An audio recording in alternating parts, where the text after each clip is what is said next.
Here's one of my unrelated absolute perspective quotes. Like, if you end up waiting for someone, you could be made to wait forever then, right? If you're willing to wait once, then you have no standard. Oh, they'll make you wait for a minute, then they'll make you wait for an eternity, right? So you should never wait.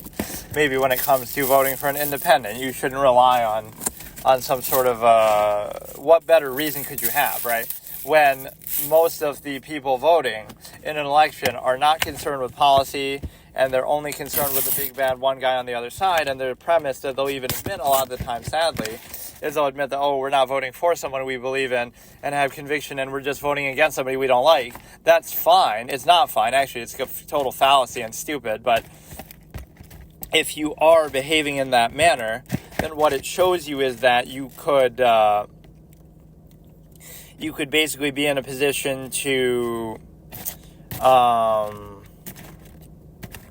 if you could vote against them by voting for an independent or by voting for somebody else. So it's still consistent with that standard. So it was the best opportunity in American history to elect an independent, even though some people look at Trump almost like that, because he sort of, even Republicans were trying to reject him, but then he, you can't really do it when he ends up winning. So he managed to change their mind. But that's what you learn, is that it would have been the perfect opportunity for an independent to win, because people are united in their hatred for somebody more so than their like for somebody or whatever. So it would have been a great chance. Those 81 million people, if they used their brain, they could have actually all pulled together and voted for an independent or whatever collectively between them.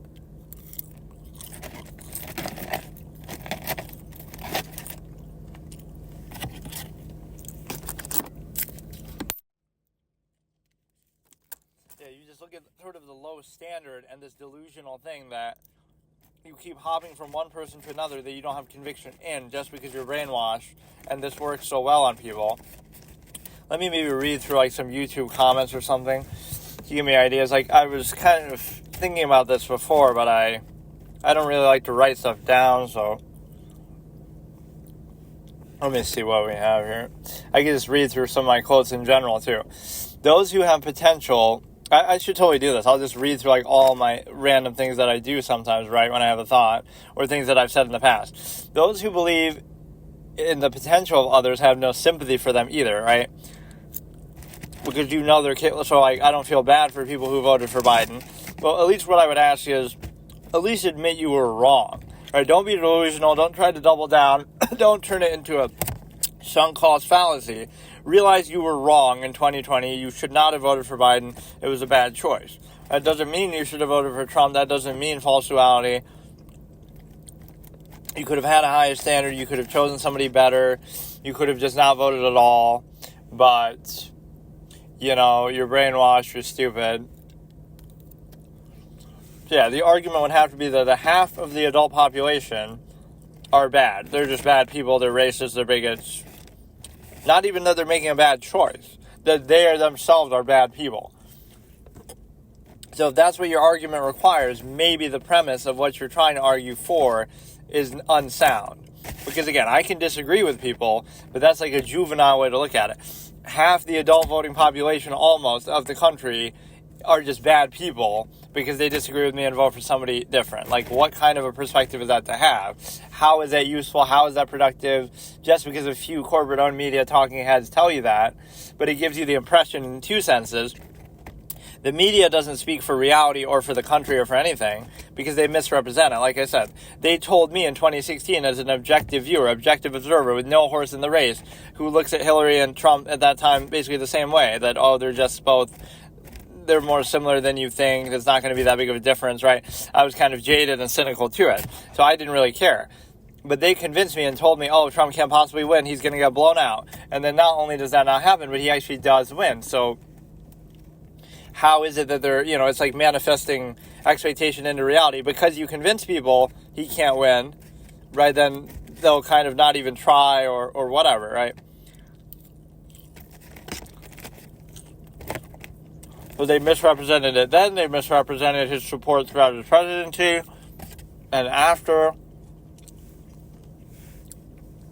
Like, you're in a cult, such as the cult of hating Trump, and you can't criticize the cult without false duality. If I criticize, again, Democrats or Biden or Harris, oh, but Trump this, but Trump that, but we didn't say anything about Trump. You're obsessed with him, right? You can't stop thinking about him.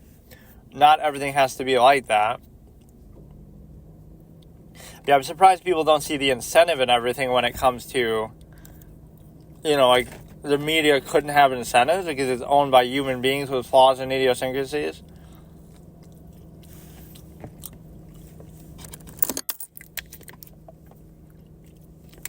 So if you're looking at it from China's perspective, like, how could we get a president that, an American president that you can influence or control, or that at least poses no threats to your interests? And the way that you do that is, again, you get people to vote for policy, to not vote for policy, but out of emotion instead.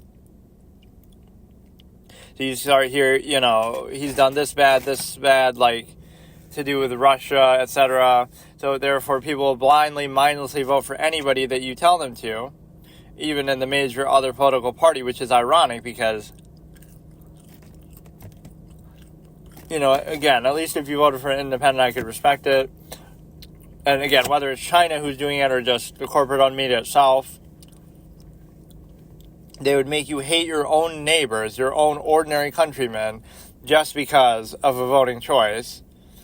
There's tens of millions of racist, white supremacist, bigots, terrible people, tens of millions of bad people in my own country, just ordinary, everyday people, is what you would have to believe for your perspective to make sense. So if you don't see the flaw with that, then that's fine. Again, it doesn't mean you have to like them or agree with their decision, but it turns into political persecution, taking a clear side, treating 70 million as a marginal group, which is objectively not possible, not valid.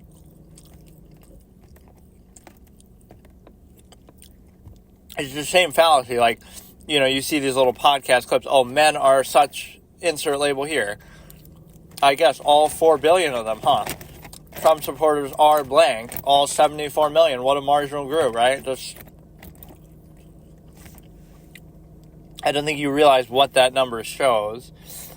Basically, people get to, some of this I've written in like little notes, so I'm looking at it.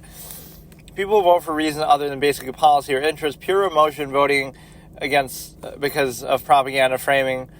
Even if it's actually true what's being said, like the negatives, it's still selective because it's getting you to vote for specifically, the other major political party. This is actually kind of a good idea because I have so much shit in here. There's like a certain self-importance with it, though, too, that you have, where you're able to basically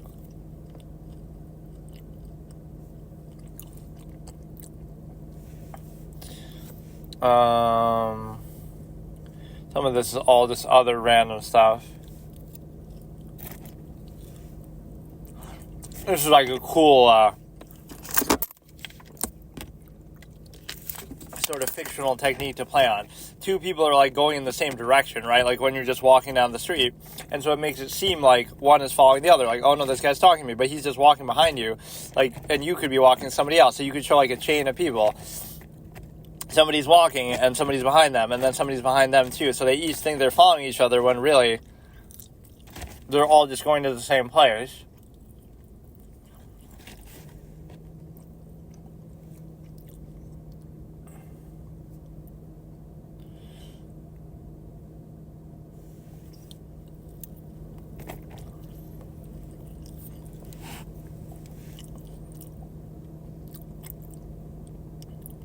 So absolutist speech is sort of a term that I use sometimes. It's like the sort of thing that can't be denied, just no matter who says it. Right, like oftentimes you see it with villains in fiction. Like, they'll say something that makes sense and that's true, right, to justify their ideology or actions. Even if you disagree with their actions as a result, you can't really deny the truth of what they're saying, right? It would be objectively true. And so therefore you have a situation where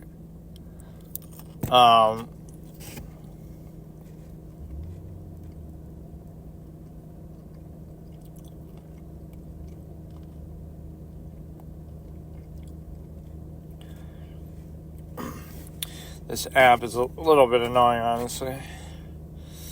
Okay, you have a situation where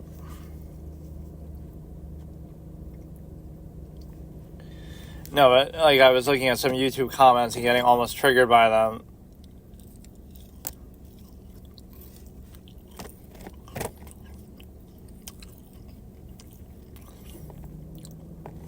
There's such a superficial basis that happens. There's got to be one that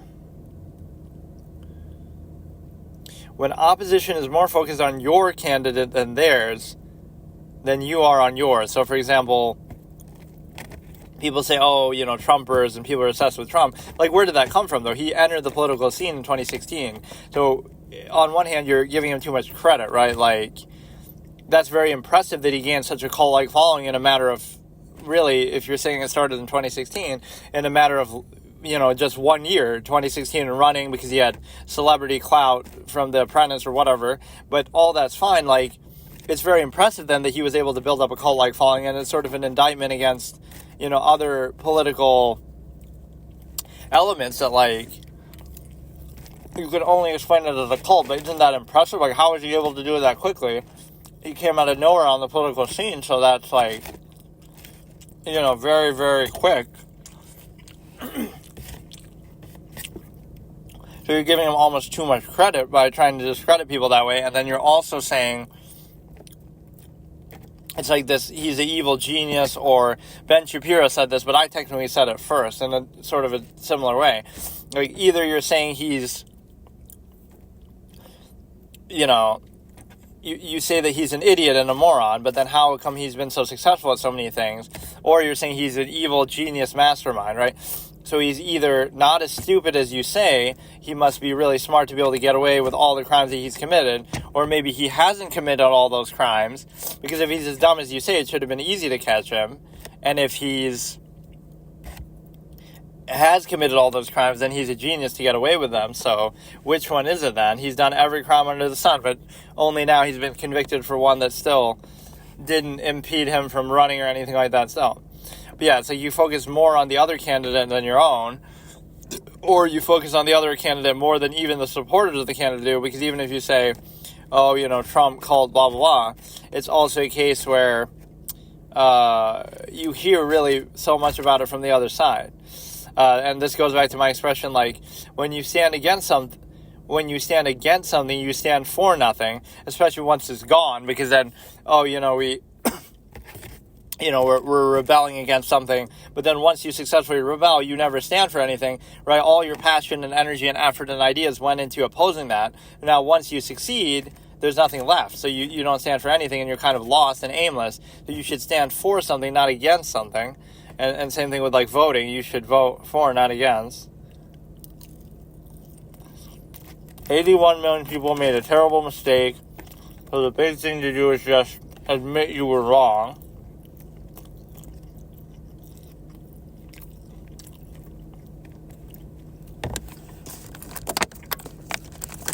So apparently the fallacy of voting against needs to be explained. There's no such thing.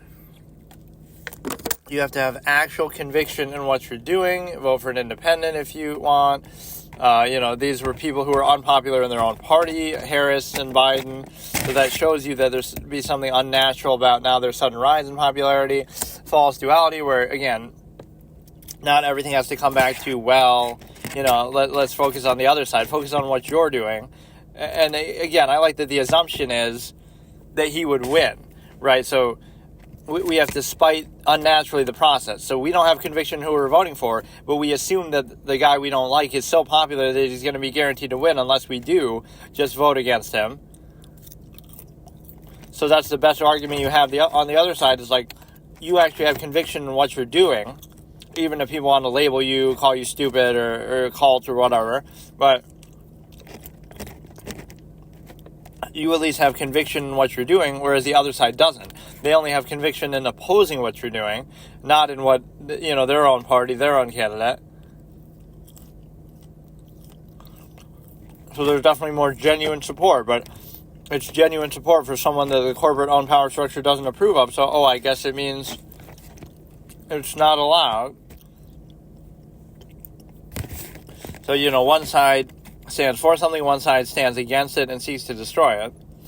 Those who stand for, this is one of my old expressions from my debate format, those who stand for nothing fall for everything or fall for anything.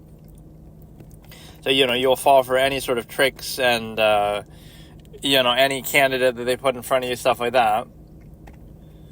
Tear down, don't know what to do. Yeah, once you tear it down successfully, you don't know what to do. Or this is a good analogy about like sort of socialism or idyllic systems and ideologies. Like, you'll see the flaws of something, and that'll justify removing that system, right?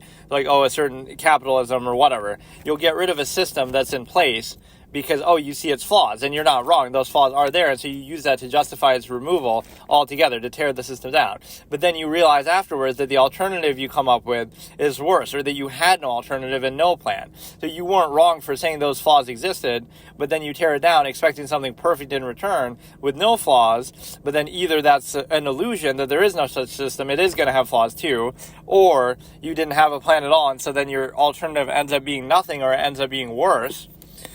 Right, so you still have to be realistic. So it doesn't mean the flaws you're pointing out are untrue. It just means that your expectation is unrealistic. But yeah, when you're voting against, then it could just be anybody that you're voting for. Let me look at some of these comments. But yeah, it does sort of trigger me to see people not realizing what just happened, not admitting that you were wrong the last time, 81 million votes, but instead doubling down and saying, okay, now we're going to go from one person we had no conviction in to another person we have no conviction in.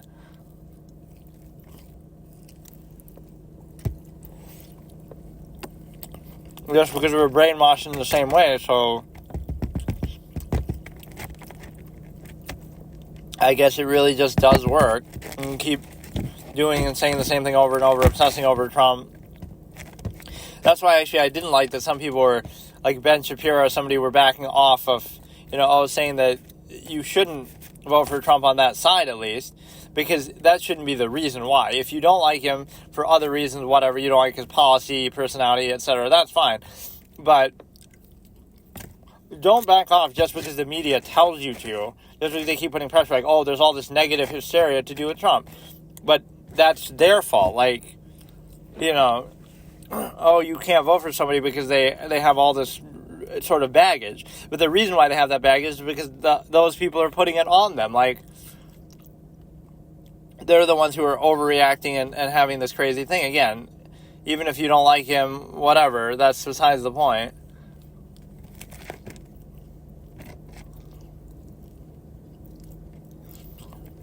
And sort of retconning and pretending that Biden was such a good president, too.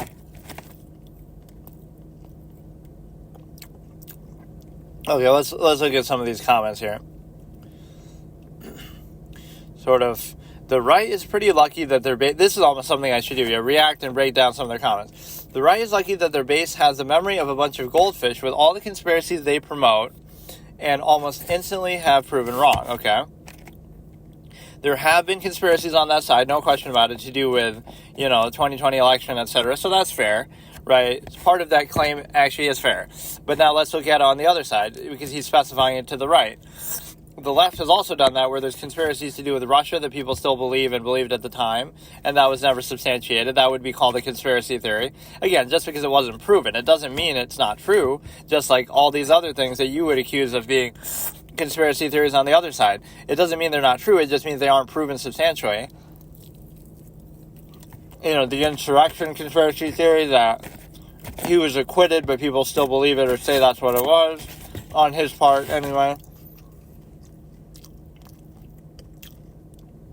Again, calling it the base, we can totally destroy people's comments like this. Lucky that their base, even though the base is 74 million people at least, so that's not a marginal number, that's not a base, that's just a voting group, so how can you say that? Right, so you can't treat them as a marginal group.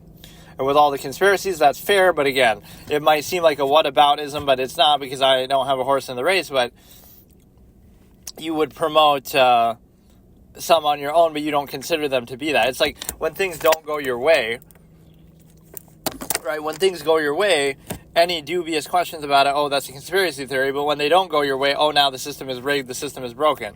So like, the only reason why Trump wasn't convicted for for the insurrections, like, oh, he has people in his own party to cover for him. But don't you think that would always happen? Like, people are always going to cover for their own party, so nobody would ever get convicted for anything that they do wrong then. And so it didn't go your way. Now you're going to say, oh, the system is rigged and it's a conspiracy because Republicans are going to protect their own, which is, again, doesn't mean that's not true, but if something is really so undeniable. So yeah, 74 million is not a fringe. And now somebody poses this is my friend's comment actually, but like on this little thread. Lack of education raised in a patriarchal household where empathy is frowned upon. Again, all 74 million of them though. And they're racist. So again, if your argument is predicated on the fact that 74 million everyday average people are all these negative labels, then that's fine. I can accept that. I can accept your premise because it's so extreme that if you have to believe that, then so be it. But, you would think that premise is, first of all, not even necessary. Why should you need to believe that? Right? If it's just a simple policy disagreement, just vote for whose policy you believe in. Right, what you're doing is lowering the standard to them and saying, no, we got to turn it into ad hominem idiosyncrasy, something else. Why not just raise it above that and say, okay, we're going to value policy and high standards, and as a result, we're going to get a good quality candidate, and we'll be confident in that, instead of let's try to lower ourselves to all this name calling and stuff.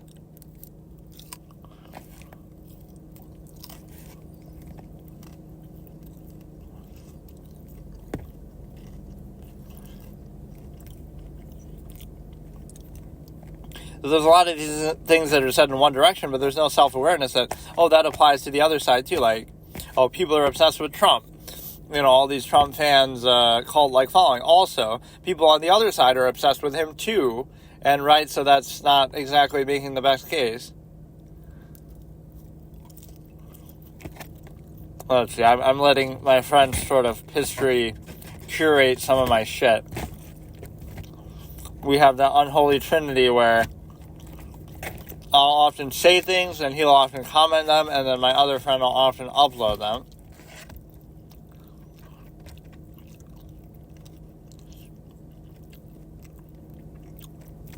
People openly admitting that, I can't wait to vote against Trump a third time. So you're even admitting that not once, not twice, but 3 times, you've done a major fallacy where you're doing somebody you don't have conviction in. And, again, strengthening the other major political party.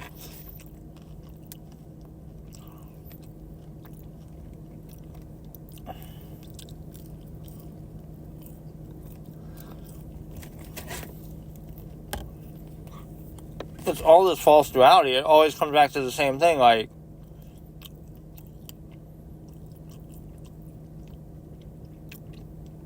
now, this one I'll actually disagree with.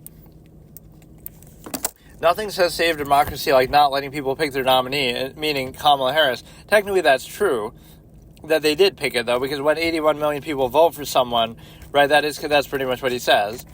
That is what being a VP is. So you know that going in, that if something happened to Biden, if he got hurt, if he got killed, injured, health issue, if for any reason he has to step down, the presumptive person to take over would be the VP, because that's the whole point of a VP, is that you get to, we'll get to live out Julia Dreyfus's character from Veep, but in that, she's actually vice president, I think, right? That's the whole point. So we already got to live that out, I guess, as the borders are.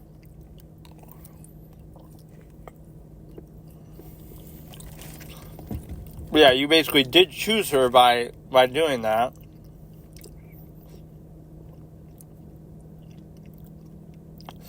This video is like inside the mind of a MAGA, but again, a lot of these things apply to other people, right? They don't, let me actually watch it, even though this kind of triggers me because it's kind of dumb.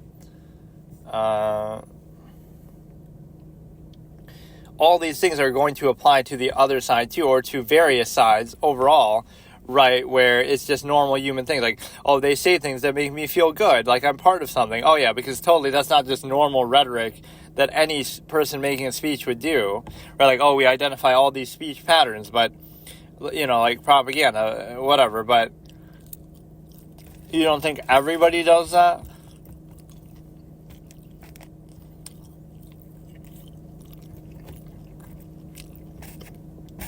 So that goes to one of my expressions, like, don't specify the conflict. Don't give any one man a monopoly over sin or virtue. Like, anybody and everybody can and does do bad things or certain processes and tendencies. So if you say, don't specify the conflict, like, what you're saying may be true, but don't make it, that's all these videos are. They're all saying things in a narrow, one-sided way for one party or the other, but they're saying it in such a way that, oh, it only applies to them, so we discredit them. But if you had a little self-awareness and objectivity, like I'm trying to display here, you would see that it would apply to both, so it doesn't make for an easy conclusion either to say, okay, then what should you do as a result of this objectivity? That's up to you still, but there's too much attempt to try to just discredit tens of millions of people, which doesn't really work. Even when I say those 81 million people made a stupid decision, they absolutely did. It's kind of based in naivete that they're treating the media like a objective resource. Like, oh yeah, it's on our side, or it's just stating objective facts and complete.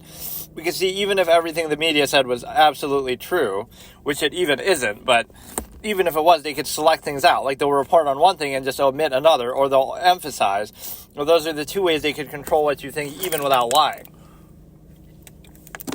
They could misframe by, like, okay, we're going to show one story and ignore another one, right? Or report 10 of these stories and only one of this other story on, various sides of something. Or again, they could just, run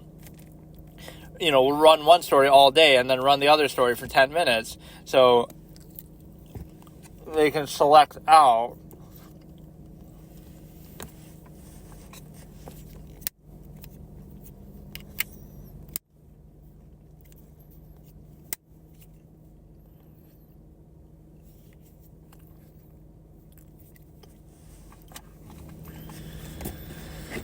Okay, let me actually react to some of the... I didn't think I'd be actually doing something like this, but it's basically just a guy with that MAGA hat. Let me actually... Okay, so this is Inside the Mind of a MAGA by Dark Brandon, so we're starting in 3, 2, 1. So it's 6 minutes, 30 seconds long. To stump a Trump troll.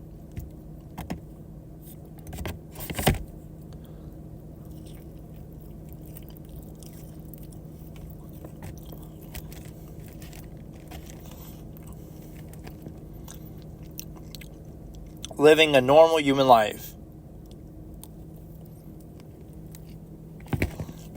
Words that make me feel good, like nobody else does that. Democrats never say that. They never make speeches to try to comfort people. And actually, sometimes they don't. They make you feel bad, like, oh, you're a racist or this or that, but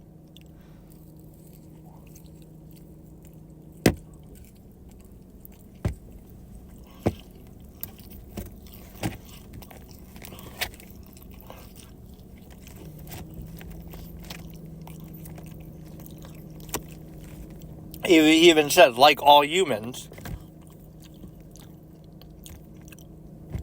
you want to feel special, you want to feel like a hero. Again, as if this just isn't basic rhetorical speech making that you have,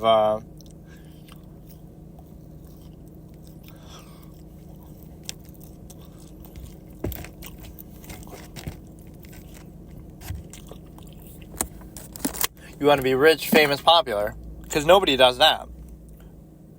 Nobody ever wants those things.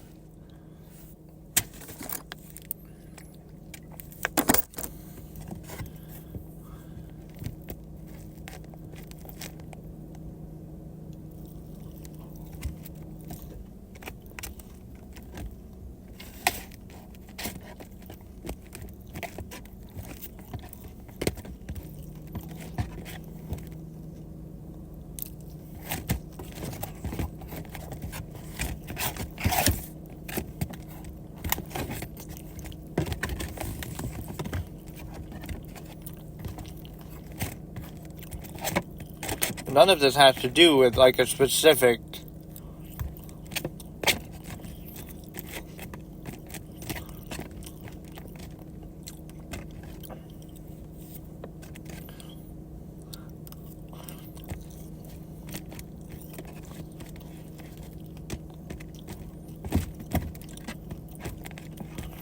Again, like this idea of making someone feel special, but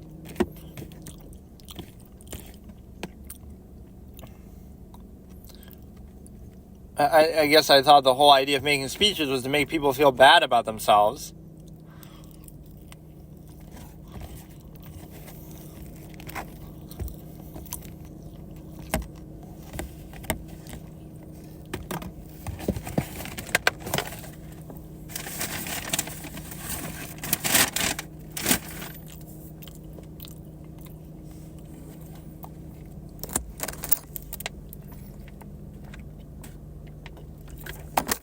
Everything you do is good and right, which sounds a lot like what you'd look at as being the other side, too.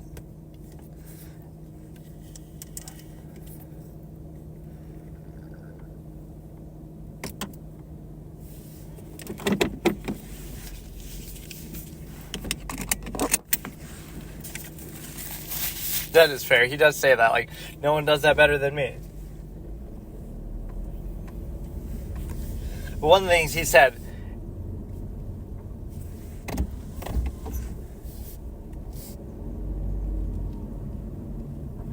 but the thing is that he said, like, anybody who disagrees with me is stupid, kind of like what this video is doing. Anybody who votes for Trump is dumb.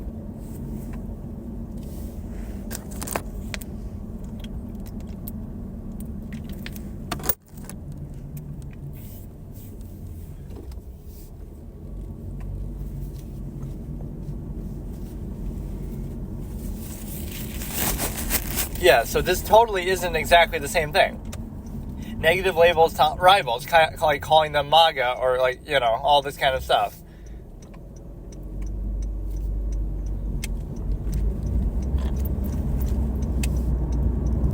Merit badges, like a little Ukraine thing or LGBT logo. Yeah, nobody, yep. Definitely only applies to one side, bro.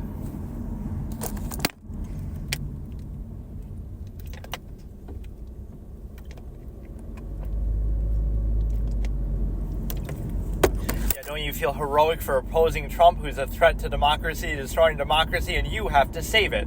Save democracy and be a hero by voting against Trump, by voting for a corporate-appointed candidate mindlessly.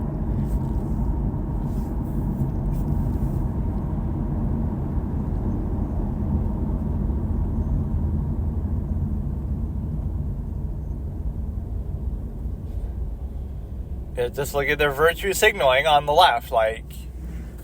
See, I'm just playing devil's advocate, but...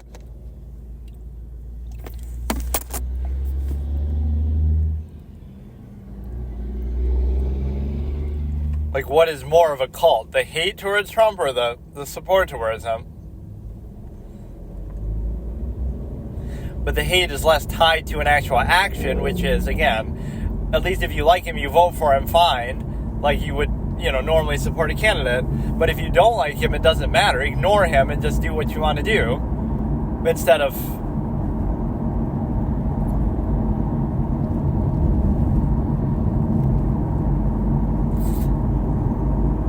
he likes the word perma-affirmed.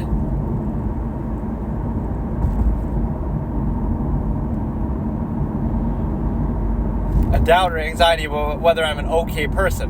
Why should you doubt that anyway? Like, I'm all about being objective, but what is this sort of self-hatred that you're encouraging? But the one thing I want to say is, again, a lot of what he's saying applies not only to the other side, like left or Democrats, but just to people in general in various ways. So this is what I don't like. It's just myopic framing. Everything he said there is somewhat valid in terms of what people tend to like psychologically, but you're narrowing it to saying, oh, it only applies to this one group or this one side, which is not accurate. But even beyond that, yeah, like, think about that. Oh, you're a hero and you're saving democracy by voting, something like that, right? So that you would feel like it's the same thing, like making everything into a hysterical... Like, I could recreate that same sort of thing from the other perspective, that even though 74 million people voted for somebody, even though they won in 2016, we tried every step of the way to discredit their victory and to call illegitimate the democratic process just because we didn't get our way, even though we had the advantage and the buffer and the help of the media. But of course, that's not the corporate-owned media having its own bias and flaws and human things that, like for example, you can identify all these faults in Donald Trump, that, oh, he's a rich guy and he's done all these terrible things and he has all these incentives, but you can't see it the other way. You don't see that these corporate-owned media networks owned by billionaires also have their own incentives and flaws and human idiosyncrasies. Oh no, only Trump has those. Nobody else does. Nobody on the Democratic side has their own incentives. Nobody in the corporate-owned media has their own incentives. Only this guy, only Trump has incentives, right? George Bush didn't even have those. Another Republican who's not looked at as negatively for whatever reason now. Right, so you try to call the 2016 election illegitimate just because you didn't get the way you wanted, even though that way was also buffered by the corporate-owned media that really wanted a clear outcome and took a clear side. But you see, when the media takes a side, it's not just that they have bias or their own incentives. That's not what it is at all. They're on your side. The media always does what's right and what's in your own interest. It's not like Hitler or Stalin controlled the media, and that's a big part of how to explain their evil, that they were enabled by the media because they controlled it. In that case, state-controlled media. But in this case, it's state-aligned media, where they're still taking a side, even if it's corporate-owned, and, you know, they have their own incentives as naturally it should. So you can see it when it's Fox News. Oh, Fox News is biased. They're a right-wing network. They're conservative. You're absolutely correct. That is an amazing observation, but you can't see it the other way. CNN, NBC, ABC, Washington Post, they're all objective and fair, and everything they say is only the truth. It's absolutely not biased at all. What you really have is a hive mind where, you know, Fox might lean one way and all the other networks collectively lean the other way, so it gives the illusion that one is, because everyone's saying it together and agreeing, basically, in unison, that gives the illusion that, oh, that side is correct or true and the other side isn't, when really it's just an echo chamber of bias one way, whereas the other way is more like an isolated form of bias, so it makes it seem to stand out more, right? Like if a group of 10 people is in a room and all 9 of them are saying the same thing, it makes that seem valid or right or true, etc., not realizing that it could be equally subjective. It's just that they somehow, you know, you somehow have a preference for it. And beyond that, so again, in two senses, you can't see flaws and idiosyncrasies and incentives anywhere except when it has to do with Trump. You're so cynical and skeptical about him, which is actually fine. You have the right idea about human nature. You're just specifying it only to him. Everybody else is a good guy, and all of a sudden the big bad Trump comes along. Not that everybody has these flaws and you should be just as careful and skeptical of them. See, that's why none of this stuff works on me. You know, oh, you don't like Trump? Good. The media pushes back against Trump? Good. That's a check and balance. But we didn't have that against Obama, where the media coddled him, or, you know, that's what I don't like, is that you should treat everybody the same way. You should be hard on them, high standards on them. Yeah, the 2016 election happens, but you see, when the media takes a side, they're only doing the right thing in your own interest. They don't have any incentives. The media is literally God. The media is objective, and these people are angels, and the people who own them are not flawed human beings with incentives and idiosyncrasies and, oh, big bad billionaires, etc. No, they're just gods. It's a divine will. Except Fox News, you know. Bias can exist, but it can only exist in one direction, on one side of the political aisle. Everything else is just objective truth, of course. And then you have a situation where you're basically able to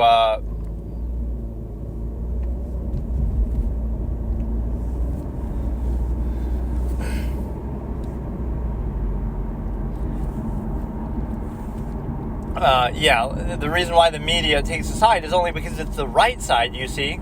They're saying it because it's true. Trump is really just that bad. So they're not biased. Anybody who says they're biased is just a Trumper, a cult member of a cult who's just mindless and brainwashed by Trump and everything he does. Brainwashed through the means of him being in politics for only 1 year up to that point in 2016, or only 4 years overall. And so he's such a capable person that he's able to brainwash people that easily.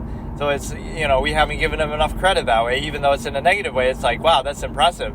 He just comes on the scene and just brainwashes everybody and just wins an election. Wow. Just like that, which, again, we were also confident he couldn't do. But then when he does it against all odds, we don't give him credit. We try to undermine him every step of the way.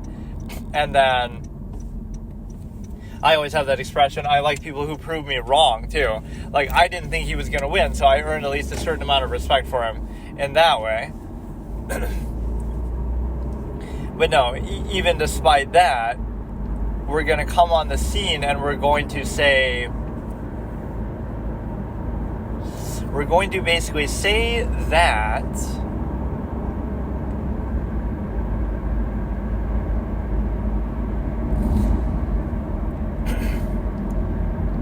oh yeah, the media doesn't take a side. They're not biased. They're just telling the truth. And that truth is that Donald Trump is bad. But you're missing the point. You wouldn't need to interject with that. All you would need to say is basically state the objective facts, and then people might come to that conclusion on their own that they're bad. Instead of leading with it like, oh, he's bad and here's why, you would say, here's what happened, and then you can conclude from that on your own that they're bad, right? So that's still, even if you're right that, oh, whatever, right, whatever the state of being that you conclude, you shouldn't lead with the conclusion in the media. You should be objective and then let people come to that on their own. And beyond that, you have a simple case where you're able to basically you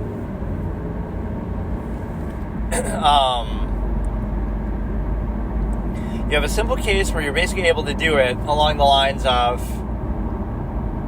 again, the media isn't biased, they're just on the right side, and like it creates this fallacy of sensitivity, like, oh, Trump is just sensitive, or this or that, or, Trump supporters are sensitive.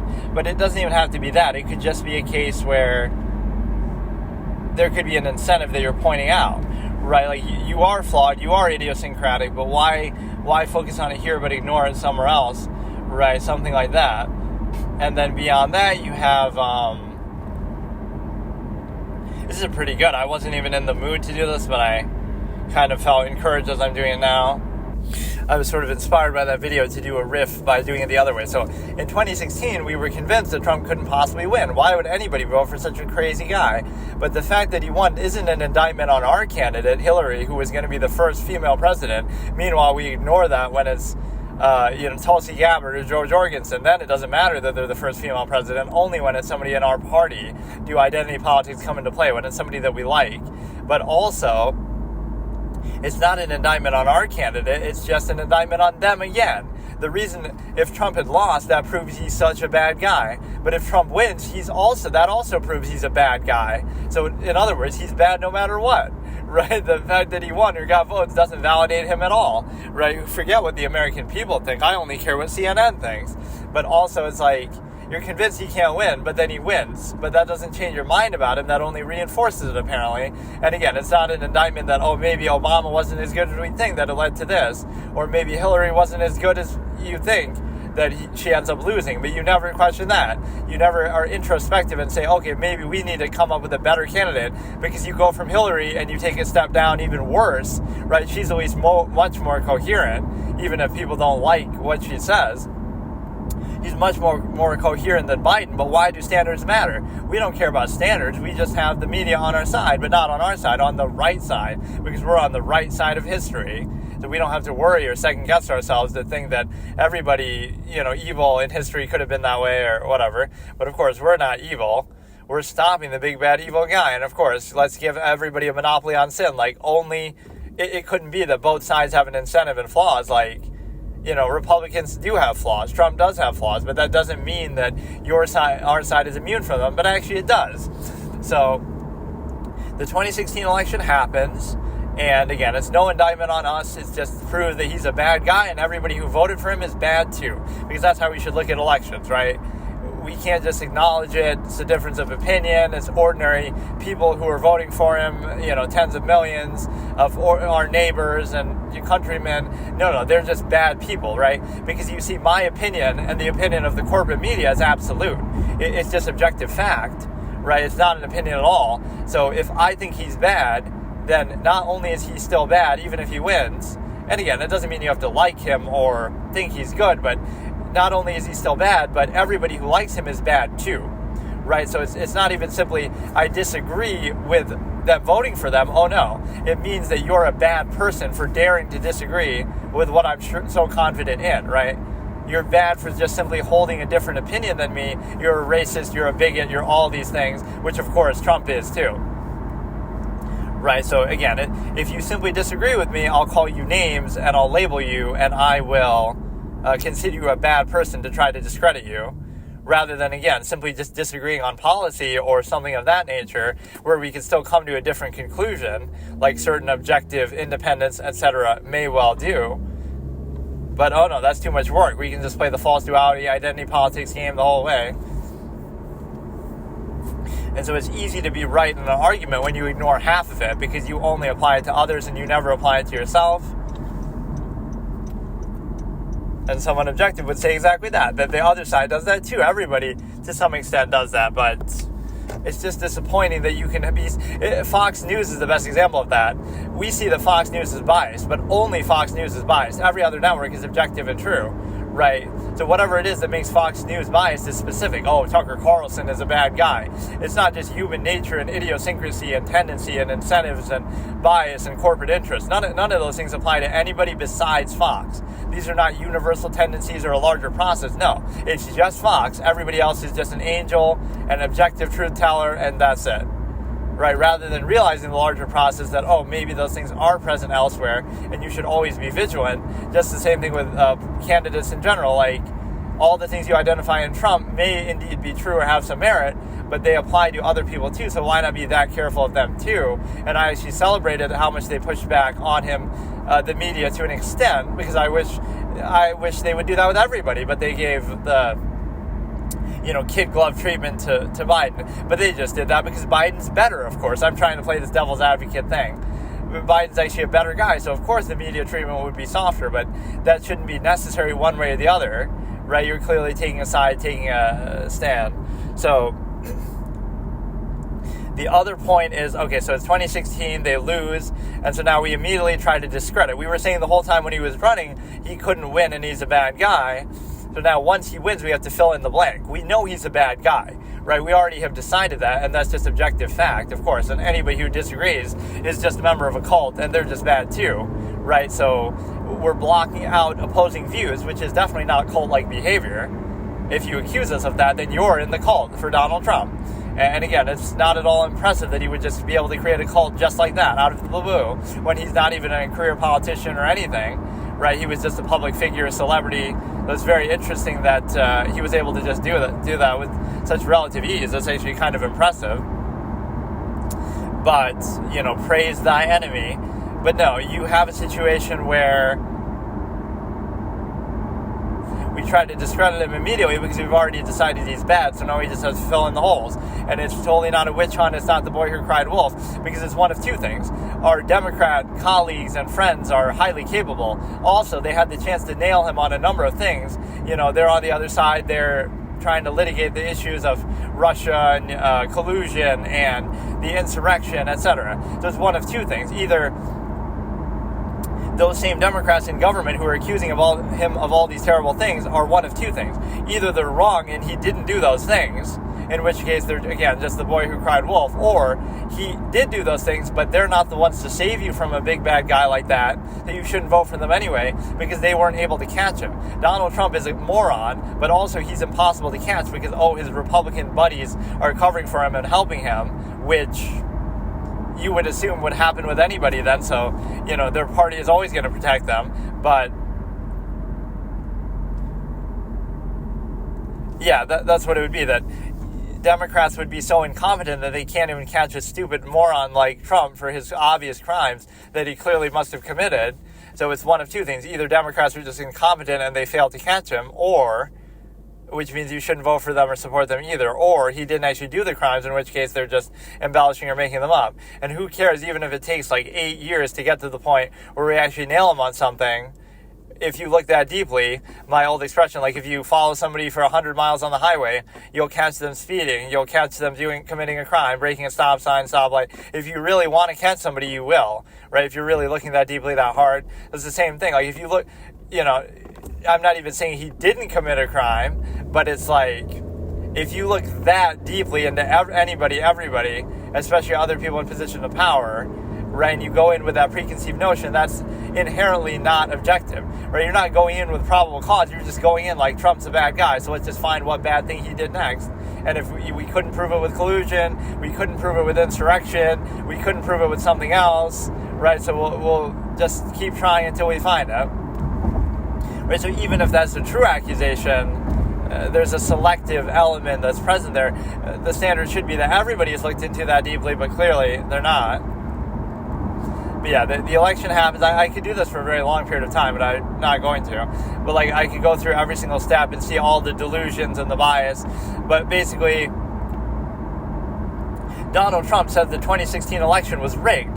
That just shows you he's a sore loser. If he was going to lose, it was rigged. He's just a sore loser. When he doesn't get his way, he says the system is broken. He's just a conspiracy theorist. Oh, and by the way, we failed to prove in a legal setting and successfully impeach him on the basis of collusion, which he definitely did. Even though we couldn't prove it, we still believe it and are convinced that he did it. So that's just a fault of the system. The system is broken. That's just Republicans covering for him. It's a conspiracy. So you can see the double standard there, just that, anytime we don't get our way in this sense, we'll say it's a conspiracy too. Oh, he really did do an insurrection, but even though he was acquitted from that in a legal setting, it's just because Republicans covered for him. So in other words, you can never be wrong, right? Every accusation you make is right. Just the system doesn't work. You believe in this, and then again, the same way. Let's say Donald Trump is convicted of something like he was convicted here. Well, why couldn't that just be a witch hunt or a show trial, or they're out to get him? Oh no, we believe in the justice system when he gets convicted, right? When things go our way, it couldn't be that there's any bias or incentive, but when we don't get our way, the system is broken. So when Trump is convicted of something, it's not Democrats just out to get him because they're the opposite party. But when he isn't convicted, it's just Republicans, which are his party, obviously covering for him. Like, you're not seeing the duality of the process, even by what you're admitting. So you're saying the party will always take its side against the other person or for their own, but you're not seeing that your party might do that, or that they're too incompetent to actually catch him properly. So yeah, when we don't get our way, we say that, and then we also have this sort of hatred. Like, there's this weird standard. We're offended when they say, make America great again, as if to imply it's not great. Also, America is a land of racists and bigots and terrible people, and 74 million people are all horrible, horrible people. So in other words, you're saying all these negative things about your country, but, saying make America great again is somehow offensive or insulting. Like, so which is it? Yeah, it's like this sort of love thy neighbor. If they're trying to turn you against your neighbor, and really, like, imagine falling for that in this modern day of the age of information. This is like some tribal, level of thought, that you would have the ability to basically look at it like,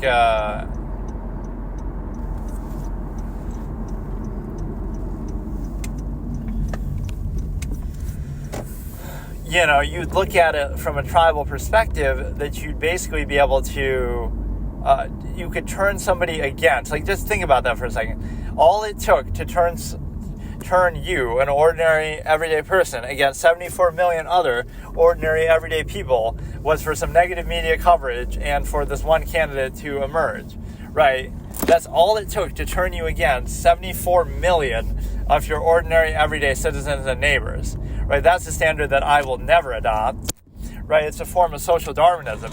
Even if I disagree strongly, if that's really what they want, what can I do? And people compare, what if they were voting for Hitler or something? But even then, right, you would expect, pretend everybody's Hitler then. I always say that. A system should never give somebody total power like he was able to get. The media should never be under state control or state aligned. So therefore, it should always be objective and hold somebody to account. So if you have checks and balances, it could be the best person ever and they'll only be able to do so much good, or it could be the worst person ever and they'll only be able to do so much bad, right? So in other words, they're never going to come to total power, right? They'll only have so much and it'll be limited, and it will be, there's only so much bad they could even possibly do. Okay, so today we'll do like another random thing, but what was I doing last time? Like talking about the sort of this pseudo support for Harris, as now that Biden dropped out. It's just disturbing because it shows you that's how easy it is to control people. One corporate appointed candidate for another, which again, at least with Trump, they don't like him. That doesn't mean he's a good guy, but this is part of the reason why people support him. Like, if your alternative was just better, I'd be fine with it, right? A lot of the things, for example, that people criticize in Trump, look at him rambling on, or he's senile, old, right? People were fine with those things when it applied to their side, right? When it applied to corporate-approved candidates. So that's the kind of delusion that I just don't get. Your standard might be good, like, Trump is bad in this way and that way, and look at him rambling about all these things, and look at him, whatever, he's too old, etc. That would have been fine, but you ignored it when it applied to Biden, and you glorified him. And now you'll say, now Harris is younger and therefore better, right? So it shows you that you have no standards at all, and you're just you're just jumping on the bandwagon mindlessly. And I like how I see in these YouTube comments and stuff, people will even admit that to a degree. They'll say, I'll vote for anybody as long as it's not Trump. But I wish that was actually true, and they use their brain in that statement. That means that you would vote for an independent. That means you would vote for somebody with actually higher standards. But no, it just means you'll vote for the default person that, again, was not even popular with their own party. Harris has run as a Democratic nominee. She didn't win. Didn't get any of the votes, really, 1%. Biden also ran twice before, didn't do very well at all. So his own party didn't like him. And now all of a sudden, they're the Holy Grail, because this is what brainwashing, just if you wanted to tell, right, in some of these other countries like North Korea, how do people like Kim Jong-un and et cetera, et cetera? How do people like that? And the answer is, this is how. You could like anybody. If 81 million people could be brainwashed to vote for Biden by the corporate-owned media, however they might do it, the big bad Trump guy, then this is exactly how you could do it. Right, propaganda in all these other countries, China, Russia. How do people still like Putin after this long? How do people, like Xi Jinping and the Chinese Communist Party? This is how. This is all it takes. Because you're seeing that in America firsthand, just that if you can convince that many people to vote for Biden, or this many people now potentially to vote for Harris, then you can see the process right there. The people have no standards. They're just doing whatever they're told. They're easy to control. And all I ask, even in that standard, is just for higher standards. Because even in saying this, what would people say? But Trump. But it has nothing to do with Trump, right? Trump may have genuine public support that you might not approve of, that you might say, anybody who likes the guy I don't like, right, is just a bad person too, right? Not only is Trump a bad guy, but everybody who likes him is bad too. That's your perspective. But even that's not useful, because the point is, we get that you don't like him and that you don't want to vote for him, and that's fine. Right, nobody's telling you to, but on the flip side, everybody would tell you, you got to vote for Harris or Biden or whoever just to spite Trump, just to, again, vote against. The only way that maybe sort of worked is when Trump was at least currently president, but now you're caught between two fallacies where you're assuming that Trump has enough genuine public support that he's going to win, so therefore, to spite that genuine public support, you're going to muster up ingenuine, just very artificial support for whoever is on the other side that is just very insincere. So this is what I despair at, is that I'd rather, if Trump's going to win and that's the outcome, and you assume that's the outcome, that means at least he has some genuine support behind him. This way, it turns into a problem where you see these intelligent people, the problem is you're caught between, again, even these highly intelligent and highly educated people who still are able to be brainwashed in such a way that you lower your standard. Never let them lower your standard. It doesn't matter, again, who's on the other side. It doesn't matter all those criticisms you have of them. You should be just as vigilant and hold the same standard the other way, meaning you shouldn't have a horse in the race, a donkey in the race when it comes to Democrats. There is a problem with that, because people are genuinely, or at least they don't realize it, or they're kind of kidding themselves, they're so dug into one side that they will ignore all the flaws. And you can say that the other way too, but I'm not questioning that, right? I'm assuming that, Trump is as bad as you say, right? So people on that side are blind to his flaws. But people on this side, on Democrat side, are also blind to their flaws. The same thing you would criticize Trump for, you would ignore or even glorify in Biden. So that's why I don't respect the standard at all. So those same people who are so one-sided will do the same thing with Harris. Harris has a lot of the same flaws as a lot of these politicians, but you'll just ignore them and glorify them. And I just wish you had higher standards, or the same standard, at least on both sides, that you would be so relentlessly critical. Instead, everybody, let's just jump on the bandwagon of Harris now. She's the next best thing, even though by our own party's acknowledgement, she wasn't good at all. Right now, all of a sudden, she's the best. So it shows you how easy it is to control people with this expedient political thing, but I don't like it because why should you even have a horse in the race? Why should it even matter, right, what side it is? You should just vote for somebody you actually have conviction in or have high standards in, that live up to high standards, and you just don't. So again, that's why I wouldn't be that surprised even if she did win, because the same way last time, you wouldn't have believed that Biden would have won. And so this is the problem. Each side validates each other.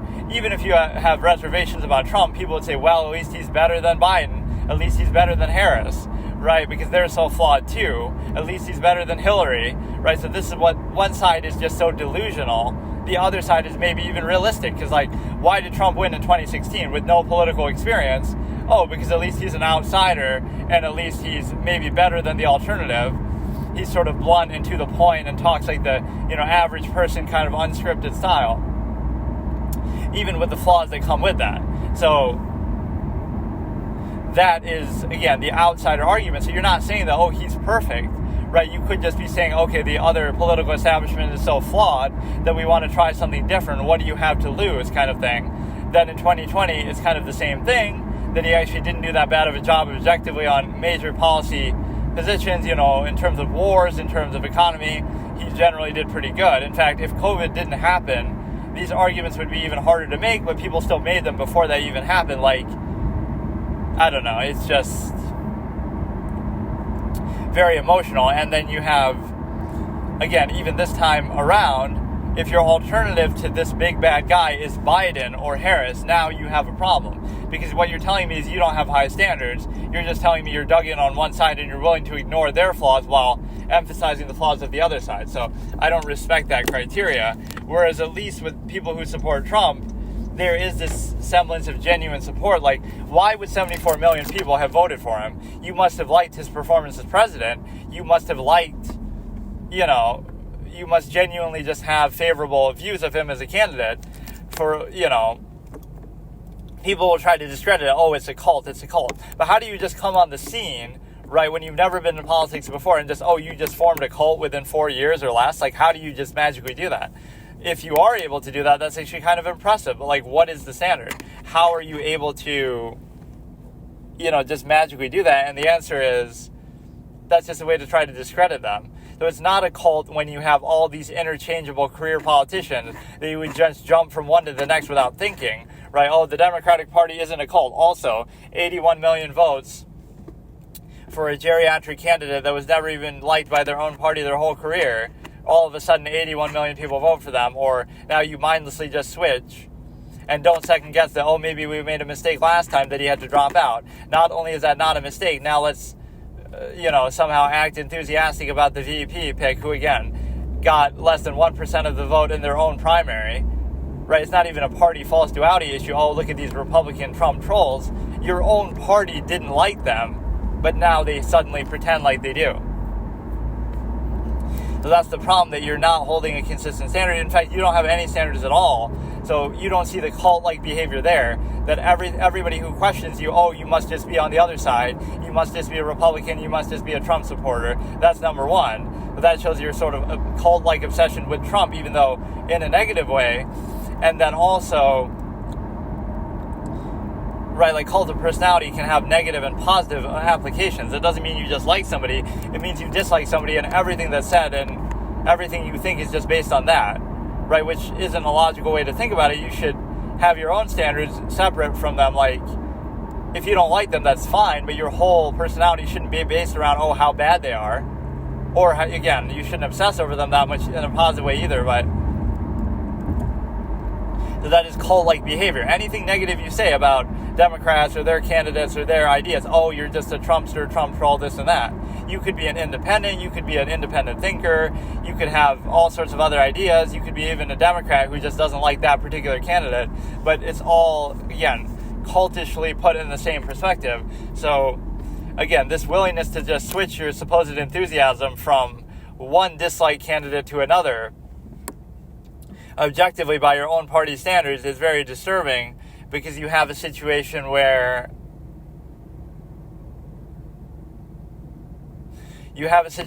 basically that's very questionable, because you have a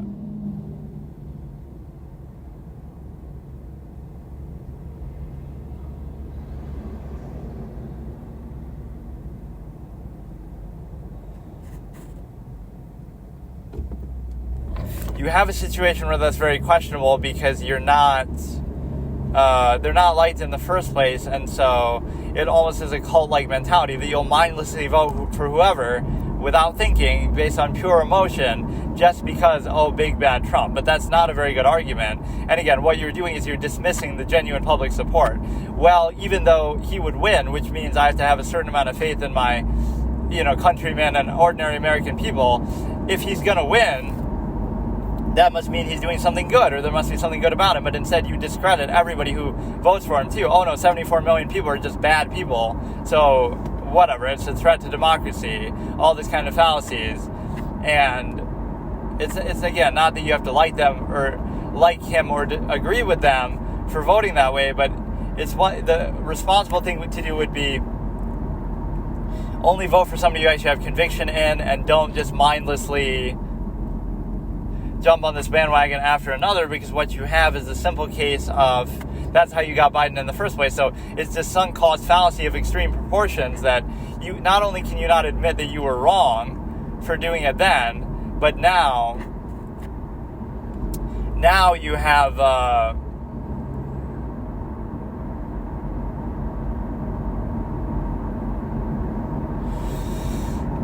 you're dug in, and you're just going to keep repeating the same mistake. So you're trying to tell me anybody at all in the Democratic Party could be on there, and you would vote for them mindlessly forever, just if Trump was on the other side. Or, again, after Trump, you don't think they'll do the same thing. This guy is just as bad as Trump. He's the next Trump. And think about it from that perspective, too. Why is it that he's so disliked? There are other people with flaws and issues, and, George Bush, a war criminal. Why is it that he has turned into the next coming of Hitler or something, like he's the worst person ever? And part of the reason why is because he was just an outsider, right? His own party didn't like him. And so in acknowledging the hypocrisy of some Republicans, people want to see the bigger picture, Lindsey Graham, et cetera, even J.D. Vance didn't like Trump. A lot of people had criticized Trump, right? In his own party. So it wasn't the Republican Party that was the thing. It was just the American people that ended up making him supported. And then the Republicans jumped on the bandwagon. And so the point is that he was disliked even by his own party.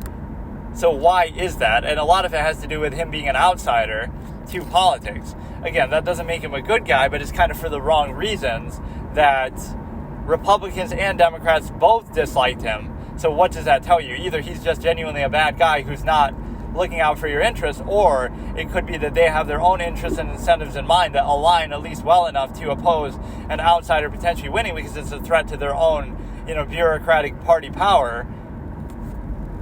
So that I find very interesting, that, and again, the corporate-owned media, so they're all aligned on the same side, at least in a vague sense, that they don't want an independent to win, they don't want an outsider to win. So it would have been interesting to see that if all these people who hate Trump would have voted for an independent, and you got 81 million votes for Joe Jorgensen, right, it would have been the same result that the media is telling you, Trump's so bad, okay, fine, but that doesn't mean I'm going to vote for Biden, that means I'm going to vote for Joe Jorgensen or somebody.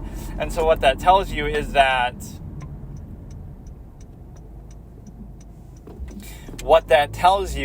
you're basically in a position to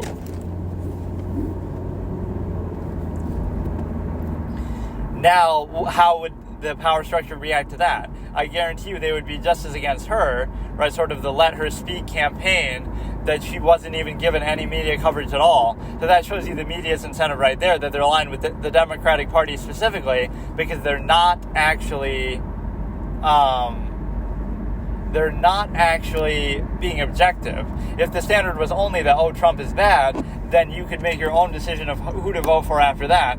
But all the signals went the other way, that, oh, it has to be a Democrat, and it has to be, this particular one or something. Although there was no conviction really, so it was just like, Biden's just the least objectionable because, oh, look, he's this harmless old man, even though, he would check a lot of the same boxes of being negative that Trump would.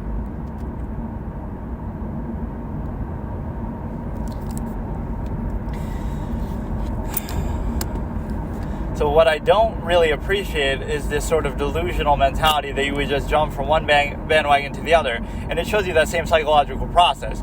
You don't realize that you're part of a cult if you're a Democrat because you're accepting this threat of a major one-party state. You're not realizing the alignment of the corporate-owned media with the Democratic Party. You're not realizing the clear incentives of this power structure that they want this party to win. You're not realizing that you could vote for an independent. You're not realizing that you could have high standards instead. Right, even within that context, okay, fine. The alternative is Trump wouldn't win anyway, no matter who you voted for, because you obviously don't like him and you're not going to vote for him. But at least have high standards with who you are voting for. So when you talk about the opposition, it's only a way to lower your own standards. It's not a way to actually, come to a proper conclusion. Like, the premise is we're a Democrat or we're independent, and so we're not going to vote for Trump anyway, right? So that is the premise. So that's over. Now you don't need to mention Trump's name anymore. You've already decided he's not good. You've already decided not to vote for him. Now the brain power has to come in where you're like, okay, now I have to decide to vote for somebody that I actually like or that I actually have conviction in. And the way that you could do that is, again, just going by policy and not emotional basis. So the more they bring up Trump, the more they're just trying to lower your own standard to the point where, you'll accept anybody. It's the perfect sort of psychological trick, right? You'll accept anybody because you're so focused on the other guy. But why do you have to talk about that? Why not say, okay, we accept that the other guy is even bad, right? That's not even the point. But now with whoever is left on the other party or on the independent side, you would have, and it could have been somebody different even on the Republican side too. He had to win the nomination again anyway, but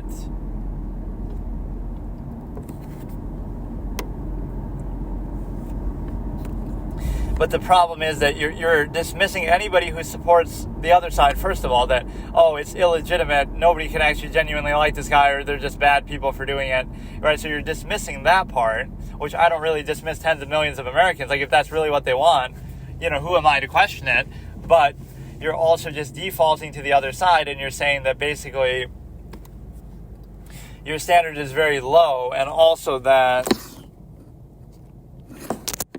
your standard is very low, and you're also in a position to basically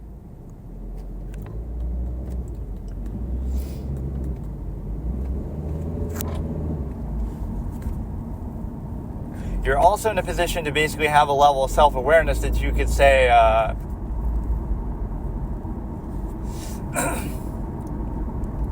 dismiss tens of millions of Americans, not just dismiss what they're saying, like, okay, you don't agree or you don't. It's sad that this even has to be said, but it shows you that's the cult-like mentality too, is that things that would be obvious, you're just deliberately not doing. So that would be my fear. My bigger fear would be, okay, of a one-party state that no matter what happens, you always end up with them, right? You always end up, it doesn't matter who it is, it's interchangeable, it's somebody easy to control. So why not have higher standards, or why not have an independent come into play? Because you have, the same result, that it would be the anti-Trump perspective, but oh no, it has to be that only as it aligns to voting for a Democrat. And it doesn't matter which Democrat, it's just somebody you have no conviction in, or even somebody that doesn't have their own ideas. Tulsi Gabbard, oh, she's a Russian asset. Oh, Bernie Sanders, he's I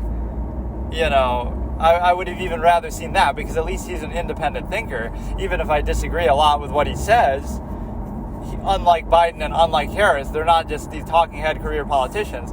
So you see how much they've been spoon-fed by the media that, like, It's shocking to me that people can't see that, at least. My fear would be, okay, I don't want a one-party state. I don't want the Democrats to be in bed with the corporate-owned media, and I don't want these kind of zombie candidates that nobody ever liked before, even in their own party. So why can't the reasonable thing still be to vote for an independent collectively?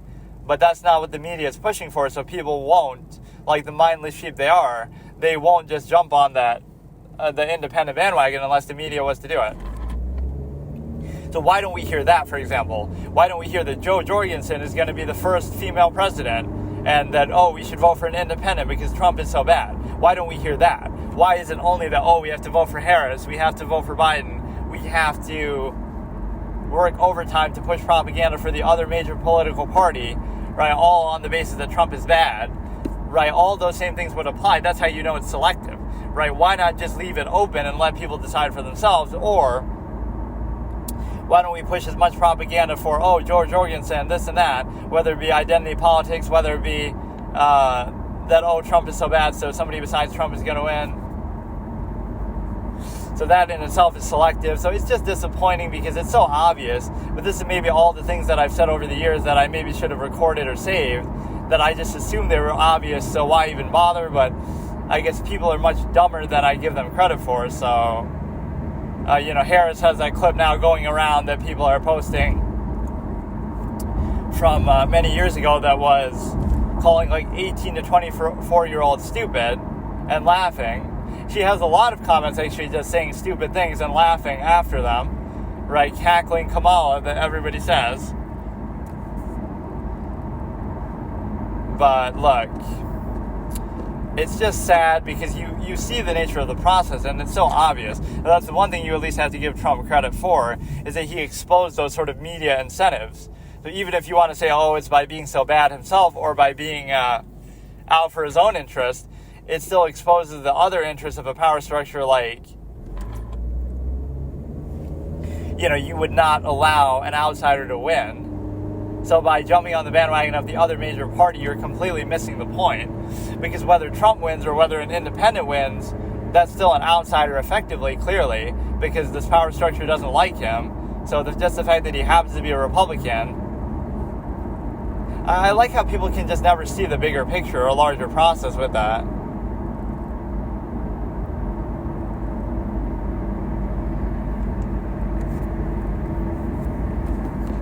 You can't see that the reason why somebody like Trump would be opposed by the corporate interest is not actually because he's against your interest, because that assumes two things: that no other president is ever against your interest, or that he's the only one, or that there is no other incentive involved, right? It could be, two things can be true. He could be a bad guy, bad president, bad policy, whatever, but it wouldn't rise to the level of this hysteria. And also, it wouldn't mean that that's the reason why he's being criticized, right? Couldn't two things be true? Like, he is a bad guy, but a lot of these other people have been bad guys too, but they ignore it. Or that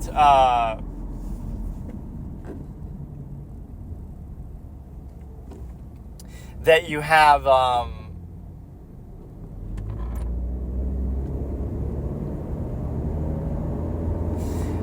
that you have some other incentives in mind, that the reason why they're going after him isn't simply because he's bad and against your interest, the way that people are brainwashed to believe, right? They have their own incentives in mind too. I don't know why that's so hard to see, right? That there's a bias and incentive behind these media outlets themselves. I think it's been made fairly obvious in the last few years, even to the most, brain dead people, but I've always been skeptical of the media, because why wouldn't you be? Why not be skeptical of everything? Because everyone and everything, because they all have their own incentives and bias. Why would you not want to do that and act like, they're just objective? And even then, it's like you can recognize the process, right? Some of these people, but only when it goes on another side. So the media isn't biased, they just tell the truth. If you say the media is biased, you're just a Trumper who doesn't want to see the truth, and you're just overly sensitive. Anytime they criticize him, right, you're just calling the media into question, like shooting the messenger, right? That would be fair to say, except Fox News is extremely biased, and they're a Trump propaganda network. oh, so you're telling me that corporate-owned media networks are capable of having bias and human error and human flaw and human incentives and subjective opinions, etc. So you can see the process when it applies to Fox, but oh no, clearly no other network could be like that.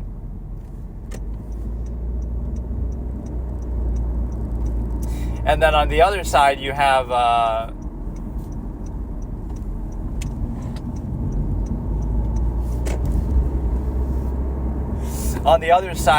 situation of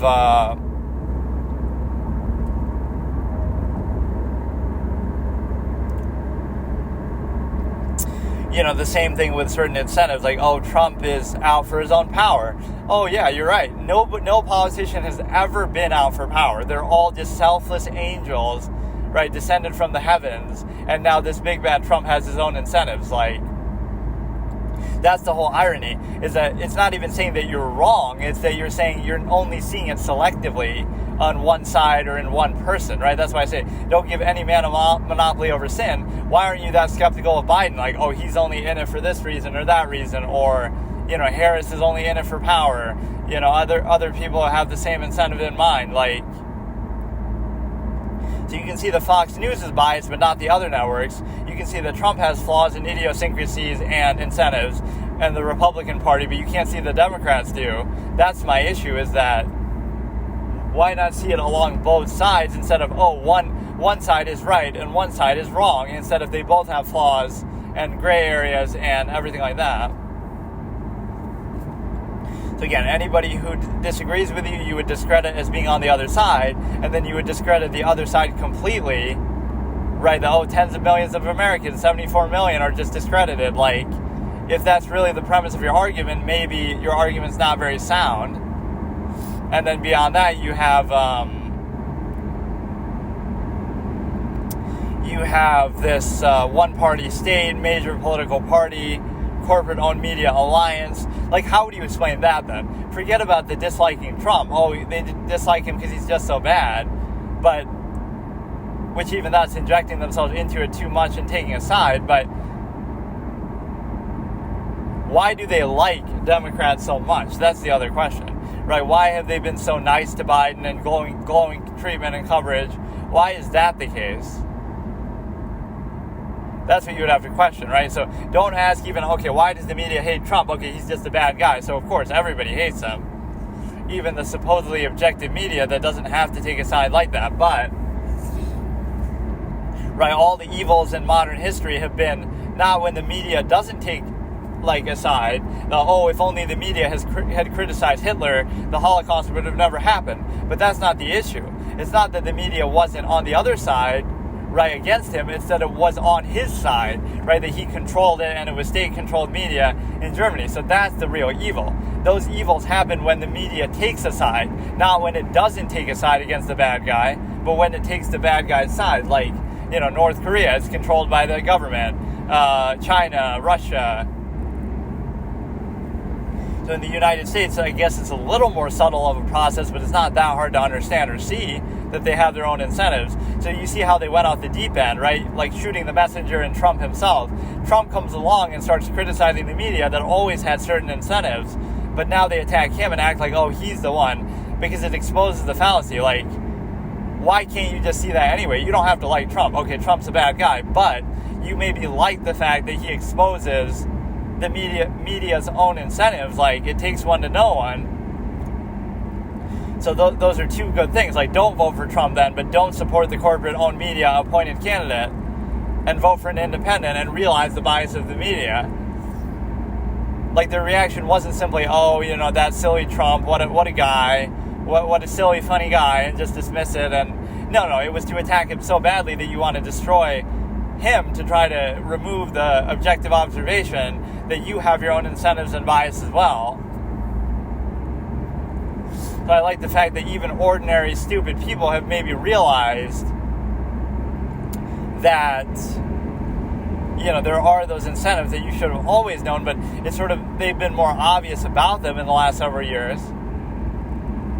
Right, instead of trying to say, you know what, maybe he has a point. Maybe we do take his side too much. Maybe we are a bit biased. Instead, they doubled down and said, oh shit, we gotta, pretend like our bias is just the truth and act like anybody who disagrees is just a bad guy, including Trump and Trump supporters, etc. To state your opinion as if it is fact. Because one side would have to have like a sugar-coated view, and one side could see the flaws of the system. That, oh, Trump is a flawed person. He has idiosyncrasies. He's not perfect. But at least he's a little bit of an outsider and a small step in the right direction. That's always a perspective people can have. Whereas on the other side, you'd have to say, oh no, the system is perfect. Everybody is perfect. And then the big bad Trump came along. Right, so you'd have to have this idyllic view of everything that is very naive.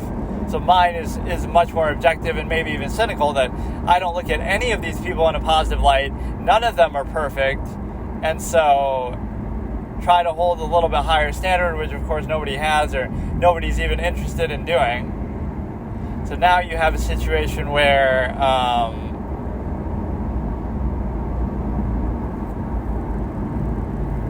I don't know, it's all these performative aspects, but you know what's funny about that is I would often criticize pragmatic people like, oh, Obama, he sounds good on the surface, but it's all fake, it's all just, you know, superficial surface level, so I'm surprised that people are so dumb as to fall for that. But the whole irony is now you're on the other extreme where it's not even pragmatic, it's not even good on the surface level, like with Biden, and so now what are you even supporting? Like, so you don't even have to put up a good appearance anymore. You can just say the corporate-owned media picks this guy, and so we'll just vote for him because that's what they tell us to do. Not even because, oh, look what a nice guy, look what a pragmatic surface he has, you know, he's a little charismatic, you know, he's, all the superficial boxes are checked, you know, you have a little identity politics, first black president. You don't even have those things to, you know, deceive people anymore. You're just like, nope, he's an old guy who nobody ever liked, who's a plagiarist, who, you know, is not very charismatic at all and stumbling over his words, and yet we're still going to get 81 million to vote for him. Right, so that's how easy it is. So what you're telling me is basically it could be anybody, and people even say that, yeah, I'll vote for anybody if it's not Trump, but also only if it's on the other major political party. And the false duality is very strong, like, you cannot even think objectively, but that's my whole thing. Vote independent. The only problem is people would not have the confidence that they would win, but they would if everyone did that, like, and if everyone did the same one. So I could care less who that would be. It's just, you know, Libertarian Party, the Green Party, if you're so worried about the environment, you know, other people like that. You know, you might need somebody to do something crazy, like Elon Musk should run as an independent and just, whatever, make your own party, the Economist Party or something. The anti-party party, like you're against both of the major parties. Yeah, so you just have to ask the basic cui bono question, like, who benefits from all this propaganda? Who benefits from, is it other governments? Is it like China doing this from behind the scenes or what? But like, why is there such a strong incentive? If you as an individual, as a voter have that incentive, that's fine, right? You want to see Biden win, Trump win, whoever. But why is it that there's such an incentive when it comes to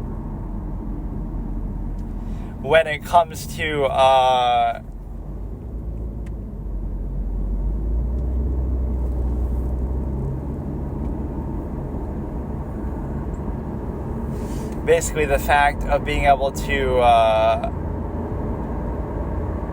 you know, inject yourself. Like, it shouldn't matter. That's the thing. If the media is truly objective, as they should be, it shouldn't matter to them who wins. If Trump wins, fine. That's just because people voted for him to win. If Biden wins, that's fine. So if an independent wins, that's fine. It shouldn't be a big deal to them because they're objective. They have no horse in the race. And actually, if they were doing their job properly, right, it's two things. If Trump is as bad as they say, they wouldn't need to say he's that bad. They could just report facts and information, and people would come to that conclusion on their own, and then he wouldn't have any chance of winning in the first place, because simply by doing your job and being a good journalist and objectively reporting things without any spin or incentive or bias, you would, it would lead to the outcome that Trump wouldn't win, because he's just that bad, I guess, anyway. So if you believe that he's bad, you wouldn't need to say that he's bad, and you wouldn't need to inject yourself into the conversation, because you could just subjectively realize that just by simply stating facts, they'll speak for themselves, and the outcome will be good. So you never need to take a side. There's one of two things. Either your premise is wrong, that, okay, maybe he's not that bad, or then he wouldn't win anyway, so I'd have nothing to worry about. So I wouldn't need to take an opinion aside, even if that is my opinion in the first place. So it's about as obvious as it could ever be. And so that's always the benefit of a sort of country that appears to be free or pretends to be free on the surface, is that you would at least make the process more obvious, right? In Russia, Trump would just die and fall out of a window and be, he would just disappear. In China, he would be arrested. Those are the kind of things that would happen. You would either be arrested or killed or just disappear because you oppose the Putin or the Chinese Communist Party, etc. It's hard for me to talk like this sometimes because I have to talk really loud, because I have to talk over the sound of the car, and that's why I'm sometimes stumbling over words a bit more than I normally would. But yeah, in China you would just disappear. In Russia you would just be killed.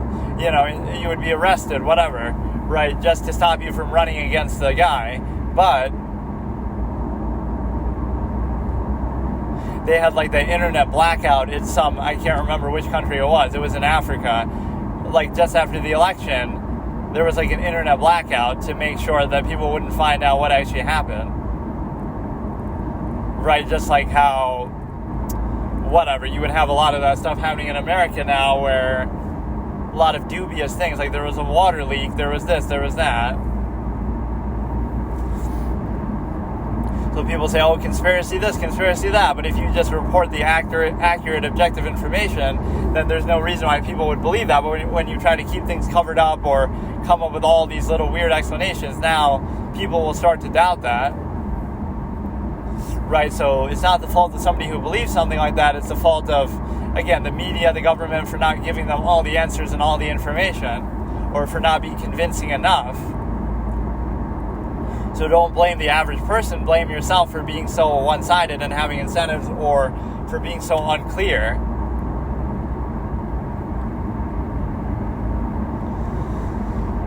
So yeah, that's just disappointing to see that even these educated, intelligent people seemingly are still willing to jump on a bandwagon approved by the corporate-owned media that is just... And I love this sort of attack on the voter that is very disturbing.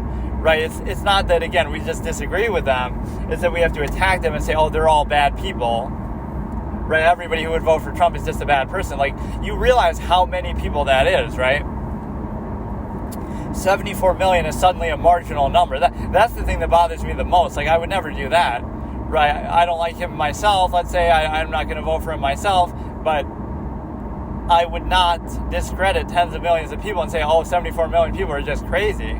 Right, they might just have a standard that I disagree with, and I've been rooting for independence, but I guess in a certain sense, Trump was sort of an independent. That's kind of what I liked the first time, at least, is that even if I didn't like him or view him that differently than Hillary or anybody else at the time, I still view it like, okay, at least he kind of shuffled things up a little bit and upset people.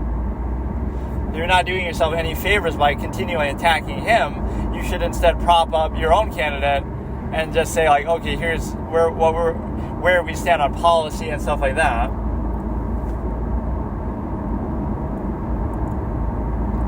Because you put yourself in a position where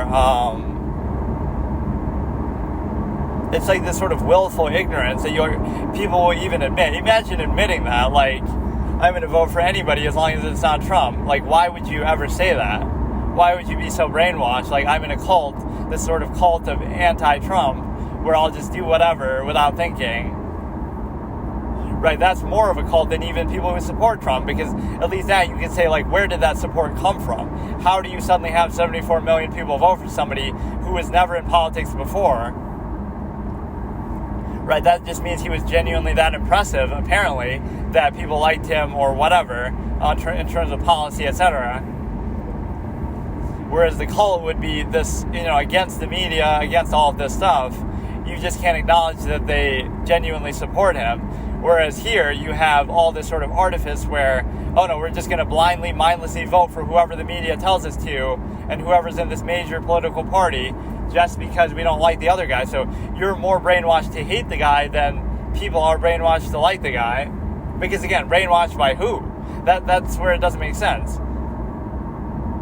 Oh, you're just brainwashed by him, but that's not, So why isn't Biden as good as brainwashing people? Or why isn't Harris as good? Why do they need the media to do it for them? Whereas Trump only had Fox News on his side as a major network, and you can't account for 74 million votes with that, with one network. So at least one, and even social media was kind of benefiting Democrats, and this guy's a threat to democracy, so we have to subvert democracy and censor things in order to beat him. Why should you have to do that? And you might say, oh, you would have had to do that against Hitler, but actually you wouldn't have. Who was the one censoring stuff at that time? It was Hitler and his state-controlled media in Germany, right? So he was the one doing censoring. So the bad guys are always the ones doing the censorship.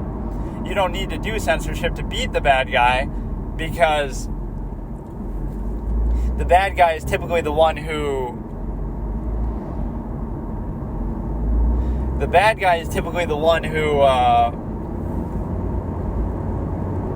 is doing it in the first place, or needs to do it. So Trump didn't have the media on his side, and so if you want to beat him, just beat him normally, but you would have to censor things to beat him, so why should you have to do that? Right, we have to subvert all these processes and be biased and take all these sides and have all these fallacies just to beat a guy who you should be able to beat on policy alone. Right, why should that be so hard to do? Or why should you have to change the conversation to something emotional?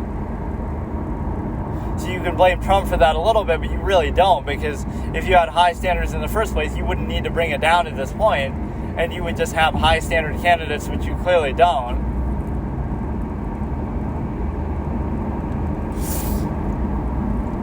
But no, it's like you have a case where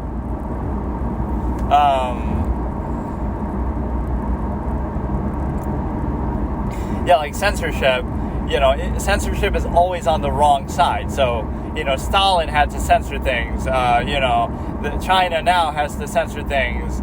Putin has to censor things. Nazi Germany had to censor things and push their own propaganda. So, since when do you say, in order to beat the big bad Hitler now, the next Hitler is Trump, apparently, in order to beat him, we have to censor things ourselves. And we have to make sure that, only our side of information gets out.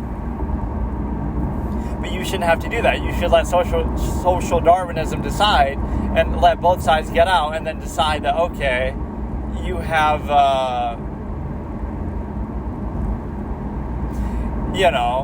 as long as everything is getting out there, people will make the decision for themselves. And so if that happened, then somebody like that shouldn't win in the first place. Or even if they did win, they would be stopped from having such total power to get away with the things that they did, using mainly the media and censorship in the first place. So it comes full circle. We're on the right side of history. That's why we don't have to worry about censoring people. Even though history always shows that the people doing the censoring are bad. Like banning Trump's account from Twitter, or, all these Facebook posts, or whatever, fact-checking as an Orwellian term that, to just remove stuff, or whatever.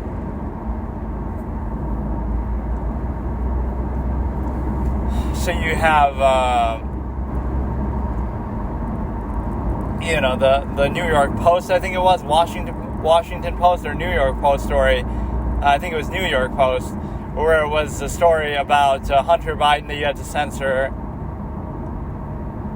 right, all these different things, you remove it from Twitter and stuff like that. So it's kind of shocking that you have to get to that point, because you have, it shouldn't come down to needing to do that, because censorship is always bad.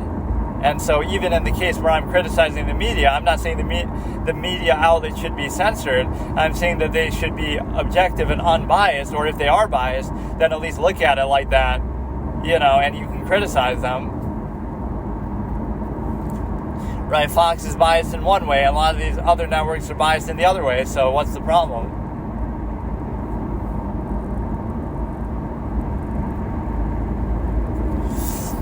You can just acknowledge it.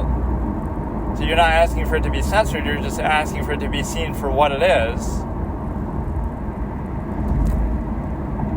And that is to be... Here's another one of my concepts, like rule by omission is kind of what we saw a little bit with Biden in terms of campaigning from the basement and stuff like that. It's easier to control people's perception when you're just out of sight and out of mind, and so you'll only see what they want you to see, and the rest of the time it's like, it's like penalizing people for being more upfront and in the open. If you see Trump every day and all the time, you'll have a negative view, even just naturally, because, okay, he's flawed and he has idiosyncrasies. But if you only see Biden once in a while and he's always hiding in the basement, now you won't have as negative of an opinion because, you're giving them something to criticize. Like, one person, like, for example, if you're working somewhere, right? You work somewhere 6 out of 7 days, and then one person comes and works once a week, they'll say, oh, we like that person who works once a week, they're so cool. But it's because they're only there at their best. The other person has to be there all the time, all day, every day, so you see their best and their worst. So it doesn't mean that the one person there once a week is better. It just means you're seeing them only in a more controlled, limited environment, and so you only see the best part. Whereas with the other one, you're seeing a more total picture. So if they both work 6 days, you might view the other one better, or you might view them both the same way. So the best way to control perception is sometimes just don't even let people, don't even address it. Don't address the subject, like, oh, this subject is a threat to me, so let me just not even talk about it. Not that I have to actually rebut it or come up with a, response. I'll just ignore it, or I'll just censor it. So by simply not even broaching the subject, I conquer it, or I control it, or deal with it. So that's what powerful people often do. Just stay out of the spotlight, only say what you want to say, don't even address negative things, and,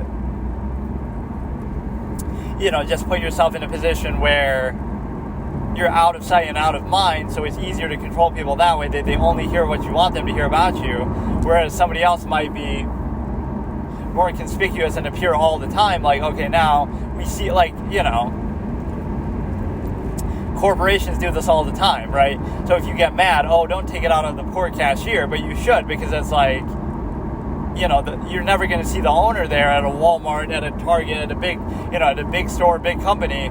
It's all outsourced to labor, so you deal with the labor, you never actually see them. So you'll say, oh, look at this cashier, is so dumb. You won't say, oh, look at this owner, because you'll never see them, so you just, all their flaws are out of sight, out of mind. Whereas if the owner worked there themselves, now you would criticize them, or you could you could hold them to account a bit more, because you would say, well,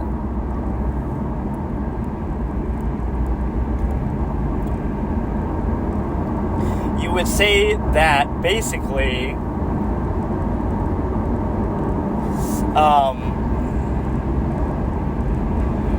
you'll pick on every little idiosyncrasy of theirs, because now they're in the public, they're in your initial perspective, like they're in your field of vision. You can see them, you can hear them, you can, experience them on an everyday basis. So you're rewarding somebody for being not there, right? You're not giving somebody credit. Oh, look at this owner working there himself.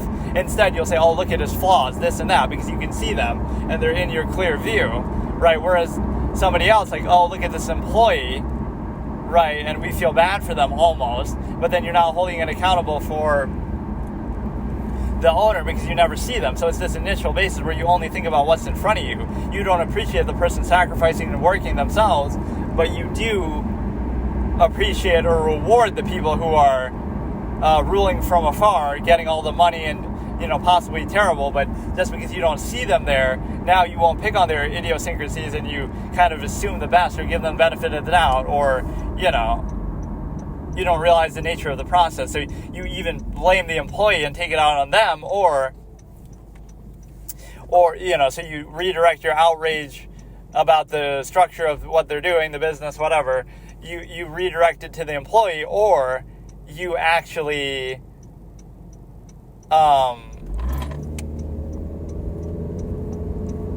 you actually decide to almost feel bad for them and sympathize with them. It's like the tipping idea, that you shouldn't feel bad and tip the waitress or waiter. You should basically be able to realize that the business model is bad, that they should just pay them a good wage in the first place, and then you wouldn't need to tip them, or you wouldn't feel so bad. So instead of feeling bad for the individual who is merely a pawn of this corporate structure, you should instead hold the structure into account and realize, no, I'm not going to tip, because you should pay them a livable wage in the first place. And so here's another topic, like people are threatened by non or the unconditional, right? Like a contriving state. If you're truly unconditional, people will project some incentive or assume the worst. Like, everybody has an incentive, but they won't see it because, you have to cover it up or overcompensate or whatever, right? Performative aspects. But if you don't have any incentive and you're genuinely just like, you're just genuinely interested in something, or, you're just doing your own thing, people won't like that because it seems like, somehow they assume an incentive there. So it's a opposite interpretation. When somebody's being all nice, they're only doing it because they have an incentive behind it. They want something. Or when they're not being nice, they think, they're rude, or they're just, whatever, weird. But they might not want anything. They're just being nice, or they're just being natural. So there's that weird interpretation there. And then also, there's like a contrivance state of everybody does the same thing mindlessly, like, how are you, or, thank you. And they say these things that have no meaning and are actually adverse and finite objectively. But everyone does it, so you're not defined by doing this mindless action, you're defined by not doing it. So the one person who doesn't do it, they're rude. Not that the person who's doing it is actually nice, because it's just taken for granted as a standard that has no real actual inherent value to it. And then you also have this perspective of sort of like this inhibition that people have, for example, about even doing stuff like this, right? Like you realize, you're sort of, people are apprehensive about it. Whatever you're passionate about, just do it. Don't be afraid to share your thoughts or your music or your whatever passion you have, your art. Because there's one of two reasons. Either people are too much of a perfectionist, that they feel like it has to be just right, and they're relentlessly self-critical, so they'll never actually, do it unless they feel like it's perfect, and then they never do it. Or they feel like, their standards are too high, or the opposite, like they can't reduce it to a lowest common denominator. So you either feel like your own standards are too high where it has to be perfect, or you won't do it, or you feel like other people are too stupid to get it, or you have to dumb it down so that they do. But you should realize that people are dumb, but they're also sometimes easily impressed. But then again, you have to appeal to a lowest common denominator. If you see the kind of things that are actually popular, that's what it would be, that you would have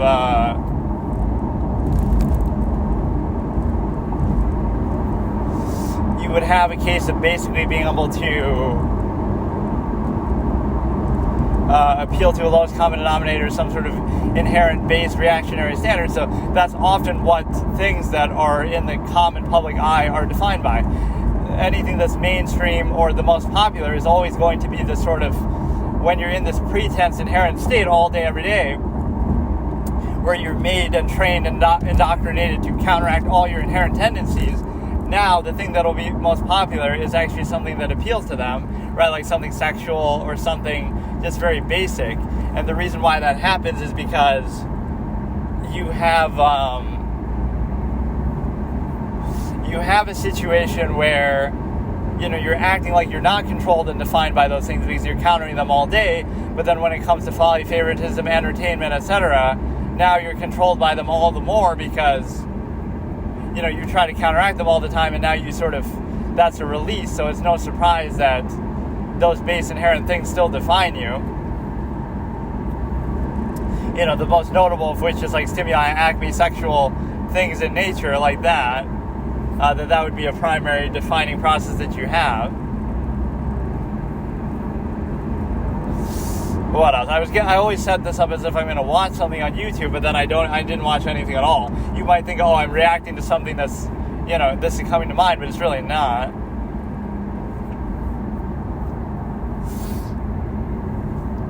Let me maybe try to do a few of them here or something. Kamala Harris is finished, landslide. Sadly, I would have thought that even in 2020, but when you look at the expert campaigning of Biden, how could you possibly doubt his 81 million votes in victory? But when the corporate-owned media outlets all campaign for you, right, it's only natural that you should win. It's just very sad that people can't see the nature of the process. Again, not even saying that the other big bad guys should win, but it's also...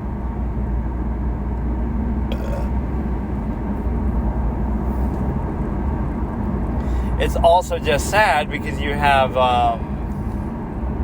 it's just very easy to control people, but at least here it's easy also to see how people are controlled. Right? People would rather be controlled by a process than to be aware that they are controlled by it. This is like some play on an expression that is common, like, it's easier to fool somebody than to convince them they've been fooled.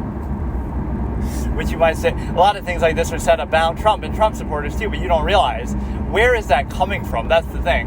Where is the support for Donald Trump coming from? And because they can't explain or discredit it, they have to just attack the person and say, well, it just comes from the fact that 74 million people are just impressionable, bad people, and just, all these lowest common denominator thing. But that doesn't work because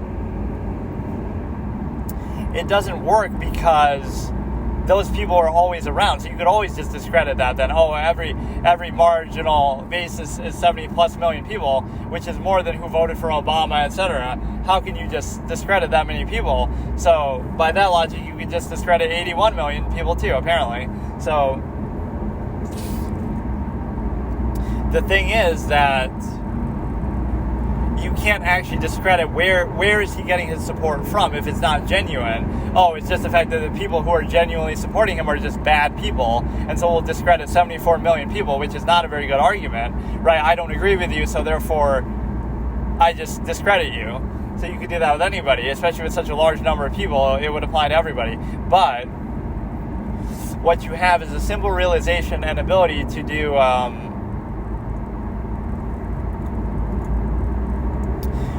this situation where you have, again, you can't explain it away. I can explain why 81 million people voted for Biden in an unnatural way, is that every media outlet, every major media network outlet, social media, etc., all took his side, and that's clear, and there's bias, etc.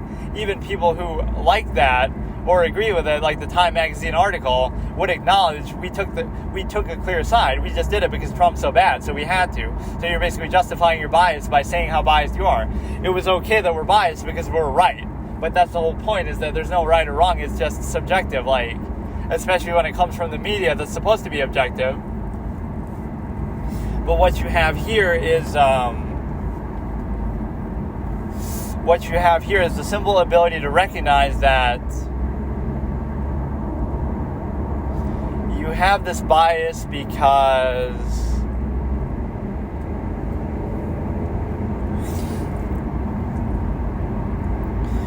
it's biased in such a way that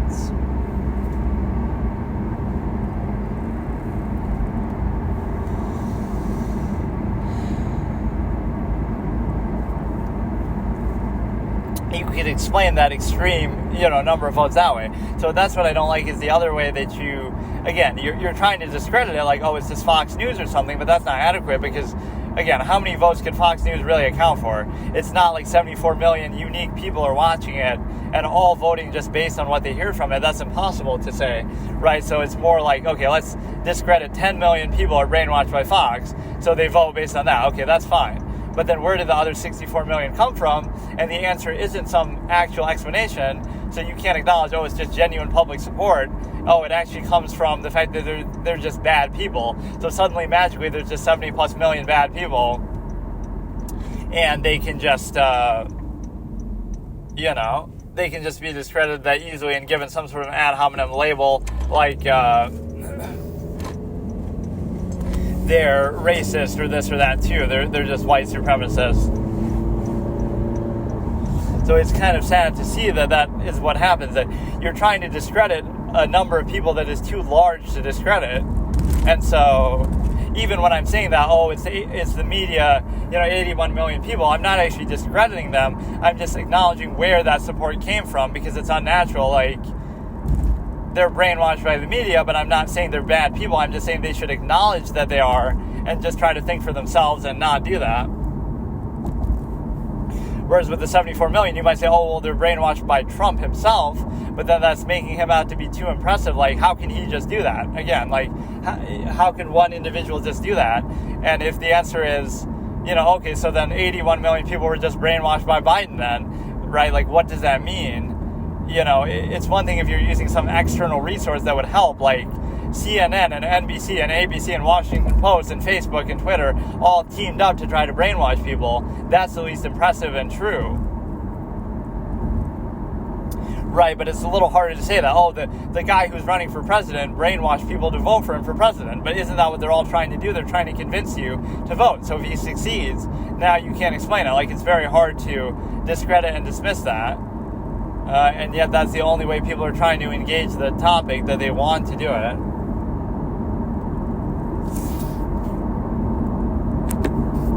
It's like times of tragedy give you great perspective, that you realize when it's happening, people don't know it's happening. Like, we might look back now in 50 years and everyone would agree, there's always some method of control that's used, right? Christianity was just used as a prop to make the church rich and to justify the Crusades, and all those things were done just to, Christianity or religion was used as a tool to control people, to get peasants working for the promise of heaven, and to live their lives as serfs, and to have, these lofty feasts for the church, and all this kind of stuff. So it was used as a method of control that we can acknowledge now, even if you still believe it, right? The method of control is clear, that you have,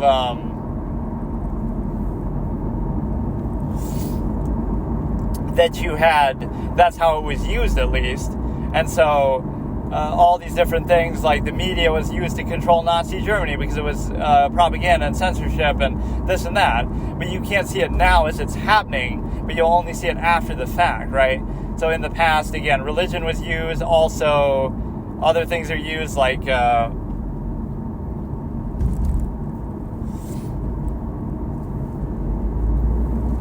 other things are used, such as look at throughout history all the different ways that people would have been controlled. A lot of the time it was just explicit, like we're a king and we're going to conquer you, so therefore that's it. You just have to do what we say, otherwise we'll kill you. So at least that's more honest and direct, so I can at least appreciate the criteria. So people can try to resist against it, but they don't have the proper exchange of information, so they're kind of...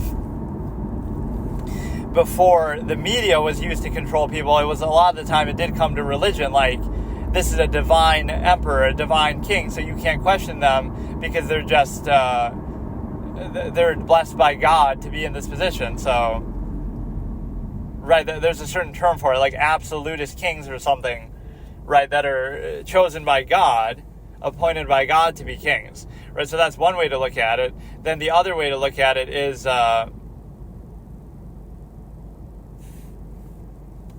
again, like the Crusades or the church overall, that you have, that was a method used to control, but at the time people don't realize it. So all these little propagandized points, especially whenever a new form of technology comes out. So when television became a big thing, in radio, right, in the earliest middle 20th century, they were used to control people because people took them at face value, but now you realize, that was propaganda, like from Nazi Germany or from Soviet Russia. But now you don't see that, with the modern state of the media, social media, etc., that those things can be used to control you too, right? Until you finally realize that they are, then you move on to the next thing. So no society realizes the method that's being used to control it until it's too late, right? Some sort of big lie or propaganda or other issues. So in this case, you might look back and say, not even that, history often looks at people like this as the good guys, but even if that's not how people look at Trump, they'll look at him at least as,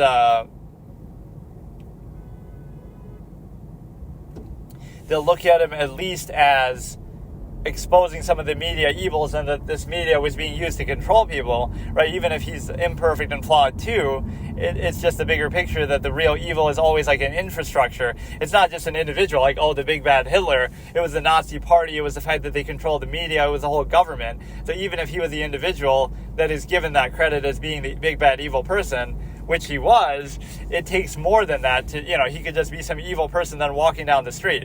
So it was still the infrastructure of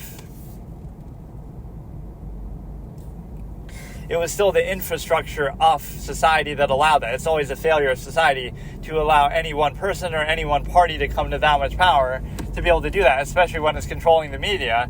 So now you'll look back and see, oh, it's obvious. How could anybody fall for that? But you're falling for something similar in the same modern era. So like every revolutionary is a terrorist in their own time. Like, they're not treated well by history, but then you come to realize, oh, maybe they were on the right side, or because they won, we consider it to be the right side, or something like that. Or they don't always even win to that extent, but you have you have a situation where, look at it as a failure of society and the process to allow that to happen, to allow either, that particular person to come to power, or to allow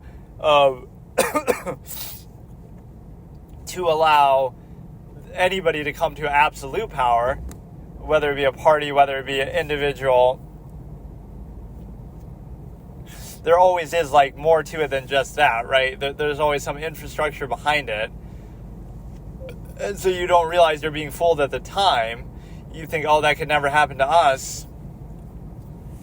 Just because the method changes and it becomes more sophisticated of how exactly you're being controlled, you'll never realize it when it's happening to you. Or so now we live in a time where history is sort of written as it happens. Like, you think, oh, I'm on the right side of history. But how would you know that? Because that's the dumbest thing to say. History is written in the future as we look back on the past in an objective way. So, when there's so much constant real-time propaganda and news and social media and stuff, now you have it like, oh, you feel good about yourself and you feel right just because you're in an echo chamber, just because you keep hearing the same thing over and over. So your history is being written as it happens, that, oh, this is, Trump is bad, and that's how history will look at it. But you don't get to say how history will look at it. You're just saying how you're looking at it now, right? It just feels like it's written for all time because there's so much of it and it's so constant. And so people are unwilling to admit that it could just be biased and you can't look at it objectively or from the future. So that's something I was always associated with doing, or at least trying to do, is look at something very basic, but look at it objectively. So, look at some of these certain words, like religion is just all these things that people want to believe, like a cui bono effect. So why did every country or every nation around the world have its own form of spirituality or religion? And the reason why is because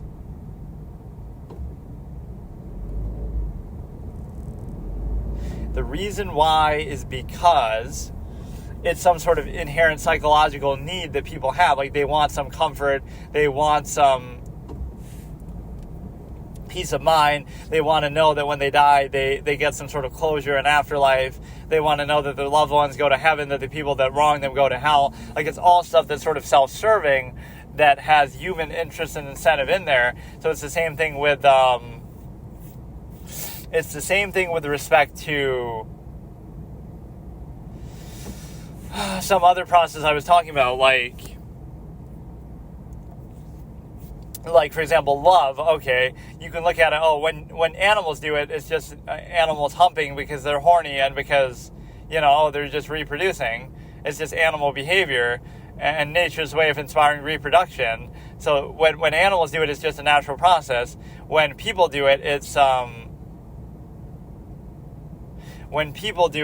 love, and it's meant to be, and it's your soulmate, and all this undue emphasis that is placed just because of the human ego. So that ego can be used against you to control you too, because you realize that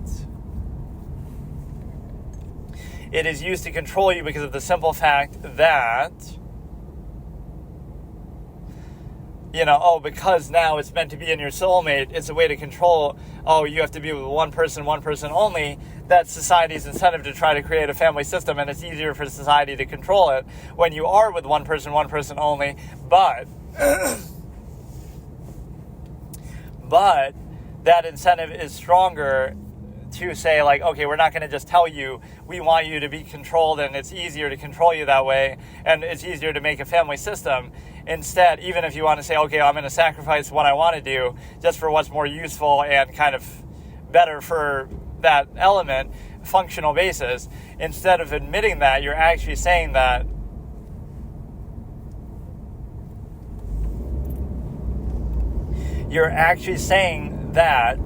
no, it's sort of this higher standard. It's either God's will or it's meant to be, or it's basically even a perspective where you're able to, it's a perspective where you're basically able to glorify it, like, oh no, it's meant to be, it's a higher standard. Those are just tools to bypass cognitive dissonance to get you to do something that you wouldn't do otherwise. Or to get everyone to do it. Some people might do it, but you make it sort of uniform that, it's not that I'm just an animal who's humping. It's not just that I'm, doing this natural process that everybody else does. I want to feel special about it and have this human ego that, the world revolves around me and everything I do that happens in nature is just normal, but when I do it, it's special. But also, you have a case where you're able to be controlled by it now, because now I get to do it in only the way that is commensurate to that undue emphasis that I'm placing. Whereas if I looked at it like, I'm just an animal humping because it feels good and it's nature's way of inspiring reproduction, then you might have you wouldn't have any inhibition about doing it just like that, right? Or any reason to do it in a specific way that is controlled by society. So it's a way to, again, both appeal to and gratify the ego, but also a way to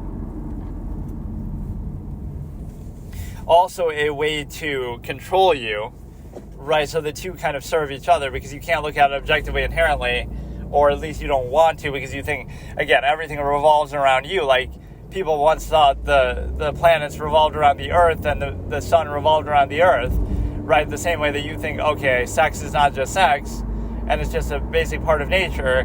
It somehow is some divine thing that's meant to be, and it's the meaning of life, and it's so special. And then part of that also because of the stimuli acme, but also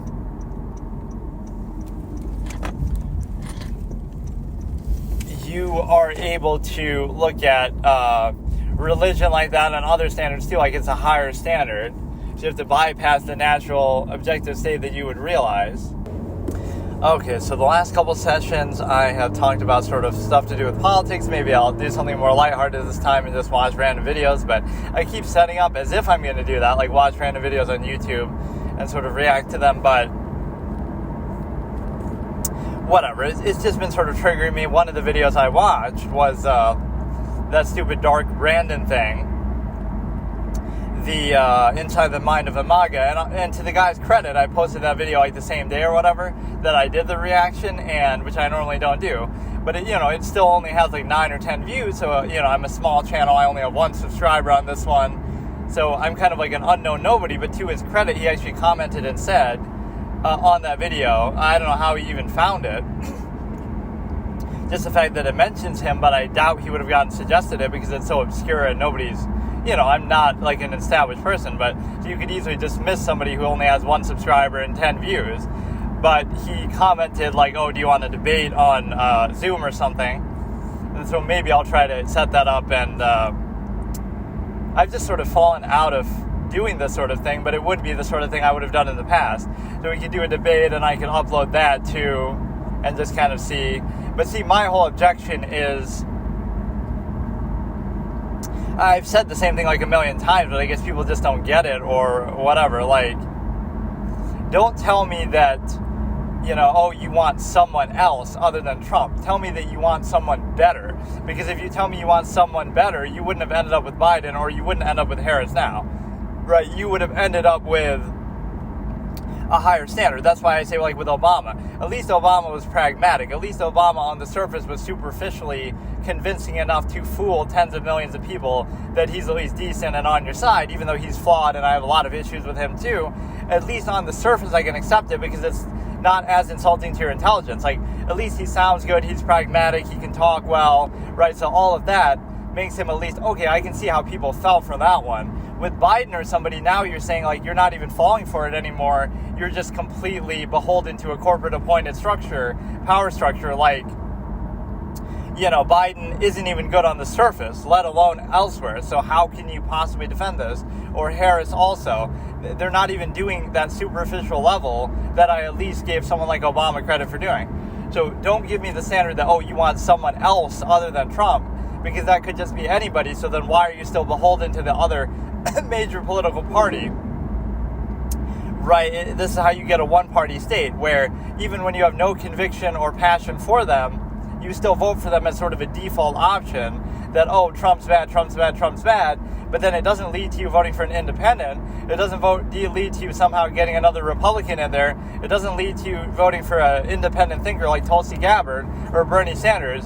It leads to you voting for the one-party state, basically these corporate appointed people in a very narrow structure of what you have. So that's how you get to where, like, China is now, even though it's a little different.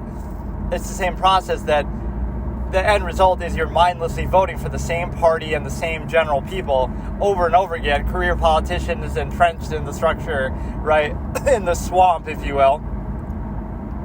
But that's what I object to is, again, it's so many layers. If you don't like Trump, that's fine, don't vote for him. You know, you don't have to like him, whatever. But it doesn't mean that you have to vote mindlessly and blindly. You should still have some high standards. And it's sort of a juvenile insistence that sort of shows you have no platform, or, you know, it's very much not having high standards, because what you're doing is you're basically conceding to the fact that, okay, we don't have a platform, we don't have policy, we don't want to talk about all that. What is our answer to our own party and our own sort of general just criteria? What is our answer to anything? Oh, it's Trump. But we're not talking about Trump. We're not saying, you know, all that's rooted in the assumption that he would win if you don't vote the other way, or, you know, you don't vote for someone. But forget about that. Like, the premise is we don't like him, so now he's gone. That's it. We're not voting for him, so he's gone. Now try to make an argument for your candidate or your party or your, you know, individual based on policy, etc. But we've heard very little of that. And that's why we get these sort of zombie, just candidates that nobody liked, even in the Democratic Party, right, which is both Harris and Biden, who both ran before. So I find that disturbing. So don't give me the standard of, oh, we want someone else. Give me the standard that you want someone better, and actually mean it by holding somebody to actually a higher standard, which is consistently not what's really happened here with respect to, you know, it's sort of the same flaws that you'll criticize Trump for, you'll be blind to on the other side. So, like, in 2020, you didn't care that the guy's old, but now that'll be the talking point. Oh, now Trump's the oldest candidate. Like, you didn't care when Biden was that, so don't give me Harris now. Give me that your standard changes to suit whatever is expedient for power at the time. Like, you know, whatever keeps this one-party state going, you'll just say, oh, now being old is bad, and now Trump is senile, even though you ignored that in Biden, even in 2020, right? Don't act like, oh, it just all of a sudden happened now. The same things you ignore or even glorify, you would not see on the other side, so, or you would emphasize, you know, oh, it's bad when Trump does it, but it's not bad. That's what I don't like, right? It's nothing to do with that, but you're obsessing on him so much, like, it doesn't matter. Like, okay, first of all, this is the premise to being objective, is if he's as bad as you say, then he shouldn't win in the first place. But instead of either realizing, okay, maybe he's not that bad, or discussing it on a policy basis, you have all this emotionalism and hysteria and conspiracy theories. He did this, or he's trying to do that, or all these kind of things. The fact of the matter is, if he's as bad as you say, he shouldn't win. Social Darwinism should decide that, but that means that what he has is genuine public support. So just think about this as a hypothetical, as if it happened in Russia or China or somewhere else. What would happen if a candidate who wasn't the sort of party-approved, state-approved, corporate-approved individual like Xi Jinping or, obviously Putin or somebody like that. Let's say that it wasn't them and somebody else had, like Navalny, however you say his name, the guy that was running against Putin, somebody like that, right? Let's say someone like that was outside of the political structure and they wanted to win, even though Trump is running as a Republican, but just generally, let's say someone outside of the established structure had a real chance to win. How would they discredit and get rid of him? They would bombard him with constant negative media coverage, whether it be state-controlled media like in China or Russia, or here what I would call state-aligned media, where they have, certain incentives, whether it be for the Democratic Party or at least for certain candidates in the Republican Party that would not be Trump, clearly. That would be the point, is that I'm surprised DeSantis didn't do better either. A lot of people were starting to say early on that, he might have a chance, and just, it didn't even come close to that. But, yeah, what you're saying is, what if a candidate besides the state-approved, corporate-approved one did really well and had a chance to actually win and had genuine public support? Because that's what Donald Trump has. Now, you might try to dismiss and discredit that genuine public support as, well, those people just don't know any better and they're just stupid. But that only works if it's a fringe, like, 1 or 2 million people are like that. But how can you say that about 74 million ordinary, everyday people? That's more than who voted for Obama. That's more than who voted for George Bush or Bill Clinton. So it's that many people, which is a top 20 population. If Trump voters were a country, they'd be the 20th most populated country in the world. But let's just discredit that entire group, right? It shows you how delusional your perspective must be. That your premise is, let's discredit a population of the 20th most populated country in the world just to discredit this guy we don't like, instead of just acknowledging, okay, maybe he's not so bad, or maybe people genuinely like him, like his policy, etc. Right, but you're so caught up in your own worldview that not only is he bad, which is fair enough, you don't like him, that's fine, but that everybody who likes him isn't simply doing something like, we have a difference of opinion, we can agree to disagree. No, they're just bad people too. 74 million people are just bad because they don't agree with me or because they support somebody I don't like. That's taking it way too far, where it's kind of childish that instead of just seeing okay, we disagree, we don't,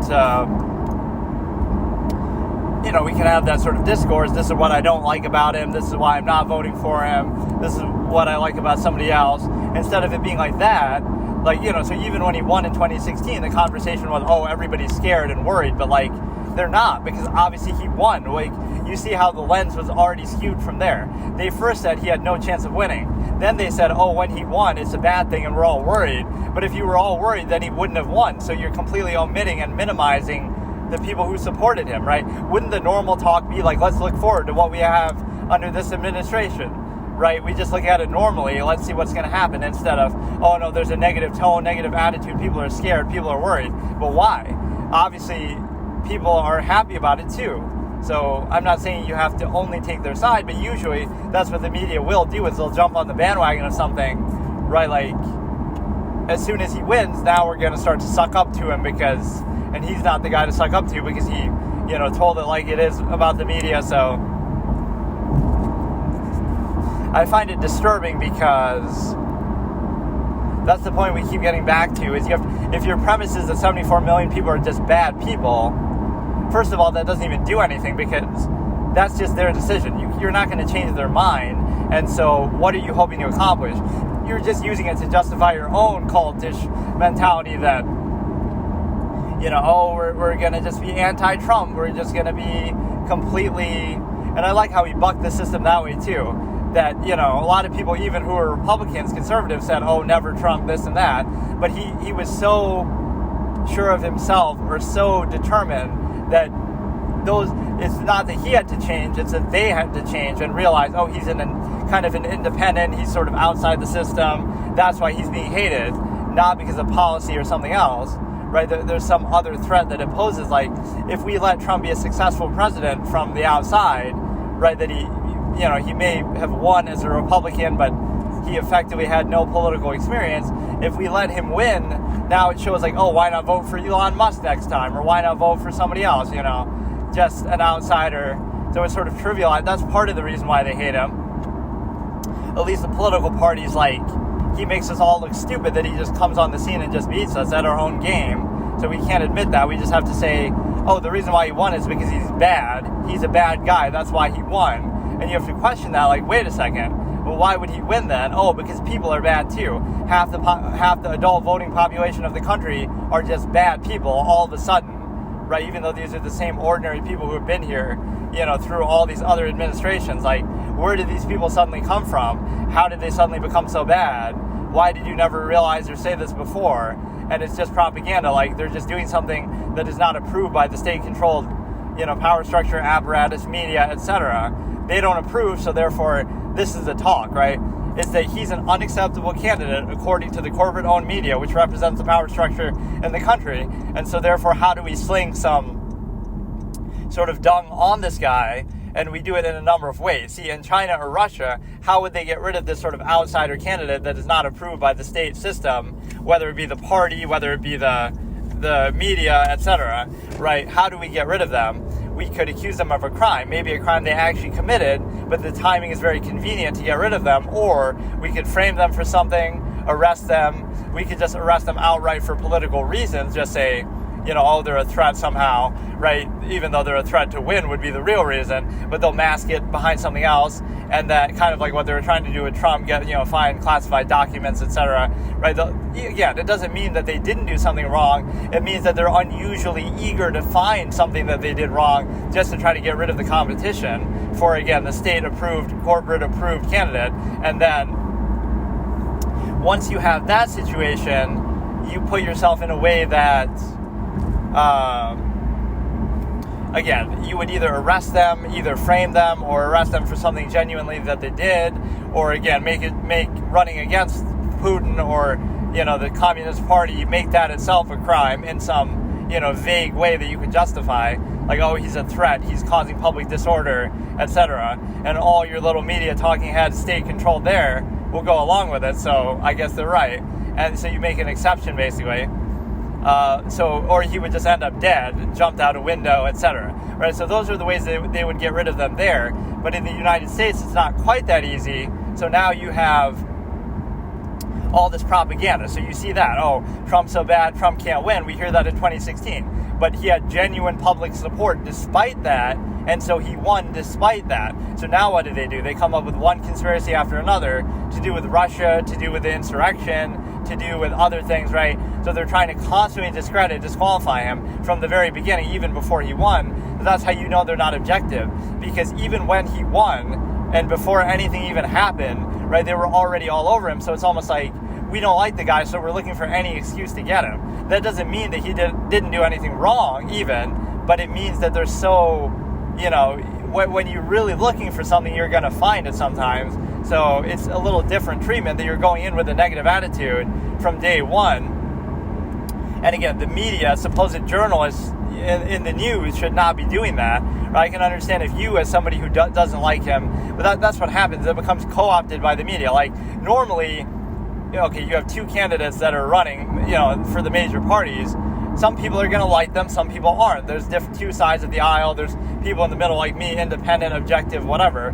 But that's the thing. Like, you don't have to take a side as the media and act like, oh, the normal thing to think is that Trump is a bad guy and that Hillary is good, or, Biden or Harris is good. You don't have to do that, right? You just report the information objectively and then let people come to that on their own.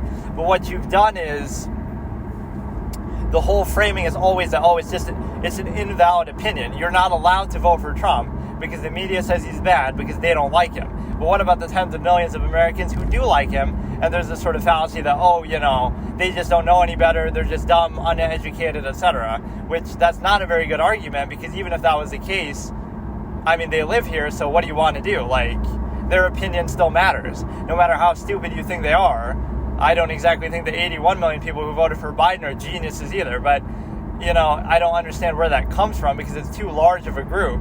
74 million is an insane number that people just don't realize what they're actually saying if they discredit that, but, right, it's like a fringe group, like, oh, people who watch Alex Jones are just dumb and uneducated or whatever. That I don't mind you saying, even if that's not always entirely true anyway, but because that's only a few million people maybe, right? Like, whatever, his regular average viewer base, although he was pretty popular still. But it wasn't like 74 million different people, and some of them watch him ironically and stuff like that. But when 74 million people vote for the guy, for Trump, it's impossible for me to discredit that number, right? That's the one thing I'm never going to do, is just say, I disagree with you so strongly that you have to just discredit them. I can disagree, but I'm not going to discredit and say, what I see is people genuinely like him, whether it be, personality or, how he's kind of cuts through some nonsense and calls out the media. People like that, or they like that he's sort of an outsider still. He's an independent thinker, even if a lot of other people don't like what he thinks or says. And then he's also very, it's sort of the reverse aspect, like, because of how much he's disliked by corporate interests, now you see why, I love that. Like, what do you think it's about? Why do you think the media dislikes him that much? Just because he's genuinely a bad guy? Like, they turn a blind eye to a lot of other things that are bad, right? But you would have to just think they're very pure. Like, the media has no incentives and there's nothing behind it. They're just objective, which is why it works in other countries too, right? Like, how can you believe the media, but somehow people are that dumb? That doesn't mean you have to go against it and vote for him just for that reason alone, although some people might do that just to sort of spite their propaganda. But at least in my case, like, let's just identify it, identify their clear incentive. And so what you have is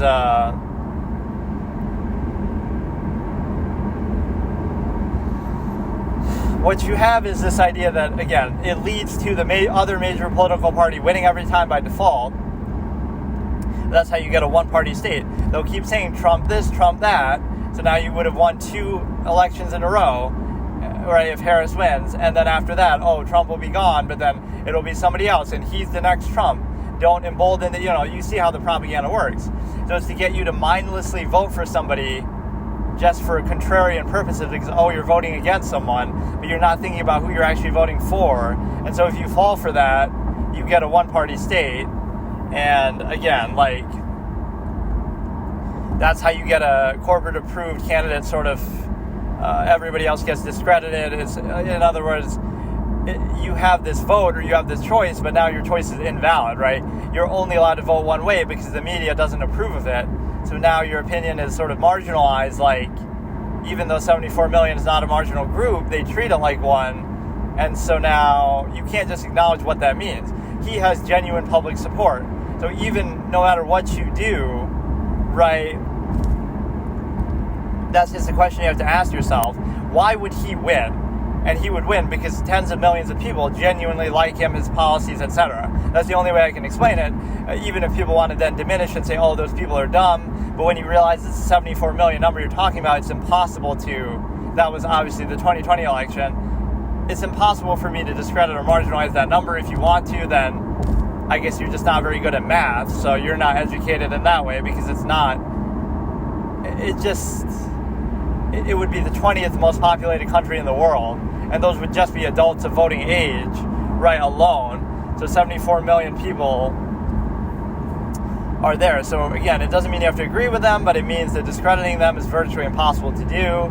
And so instead of just acknowledging, people like him, policy, etc., you have to discredit them. And even if you discredit them, fine, but then it doesn't lead to you kind of thinking for yourself.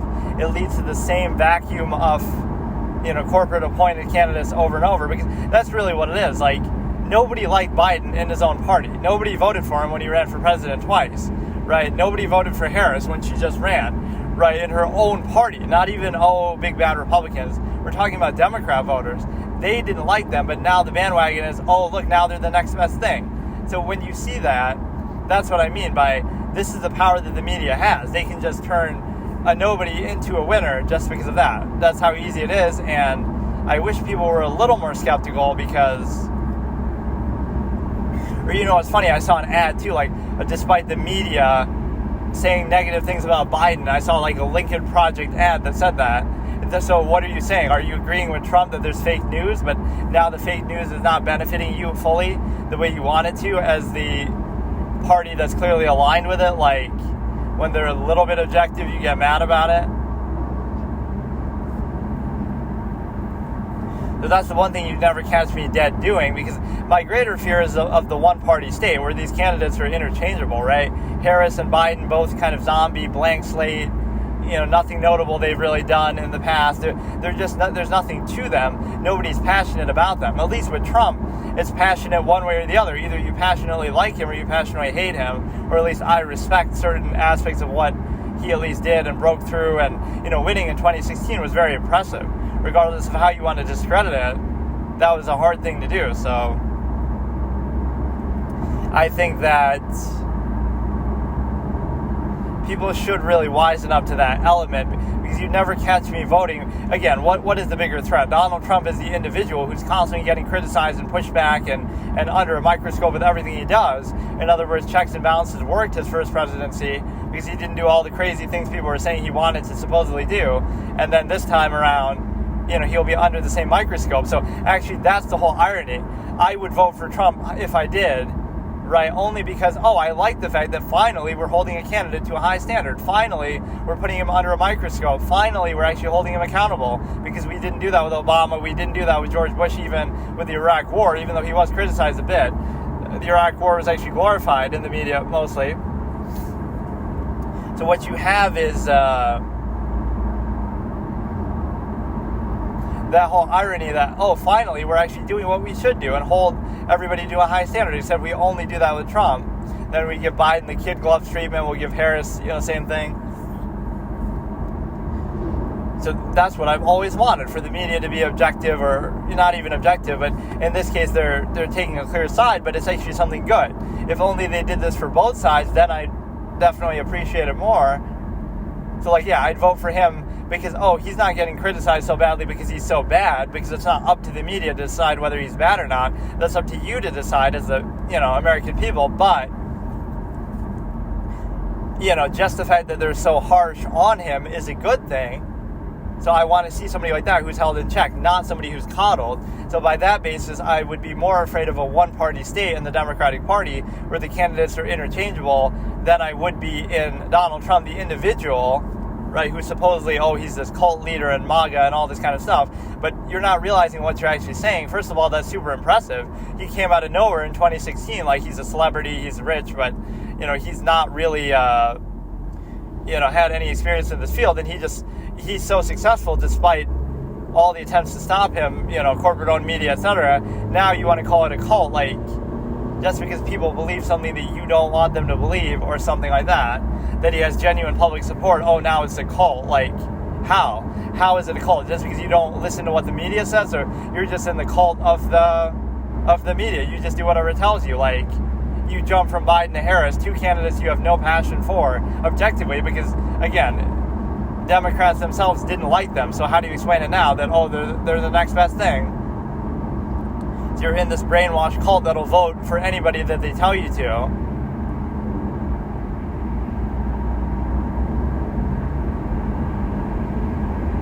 That's the whole irony too. People will be like, Trump's going to try to run for a third term and blah, blah, blah. Meanwhile, Obama basically is going to get a fourth term now if Harris wins, because, again, it's not even a conspiracy, but he's always so got his fingerprints over certain things. Even people who voted for Biden were kind of saying, because he was associated with Obama, that's part of the reason why we voted for him. So now you're going to give him 4 terms de facto in the behind the scenes, and so now, you know what I mean? That's more of a threat. The one-party state is more of a threat. Donald Trump will be held in check by the media, clearly, right? Like he was the first time. And,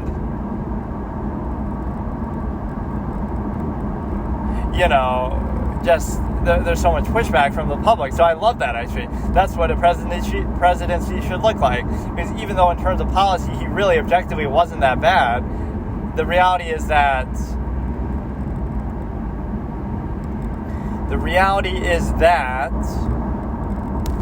I still like that pushback. Hold somebody to a high standard, get somebody better in there, which you couldn't find. You had all the opportunity in the world. Trump's bad, etc. But then you give us Biden, you're trying to make us question it. Now, as bad as Trump maybe seems to be, you actually make him look good by comparison. So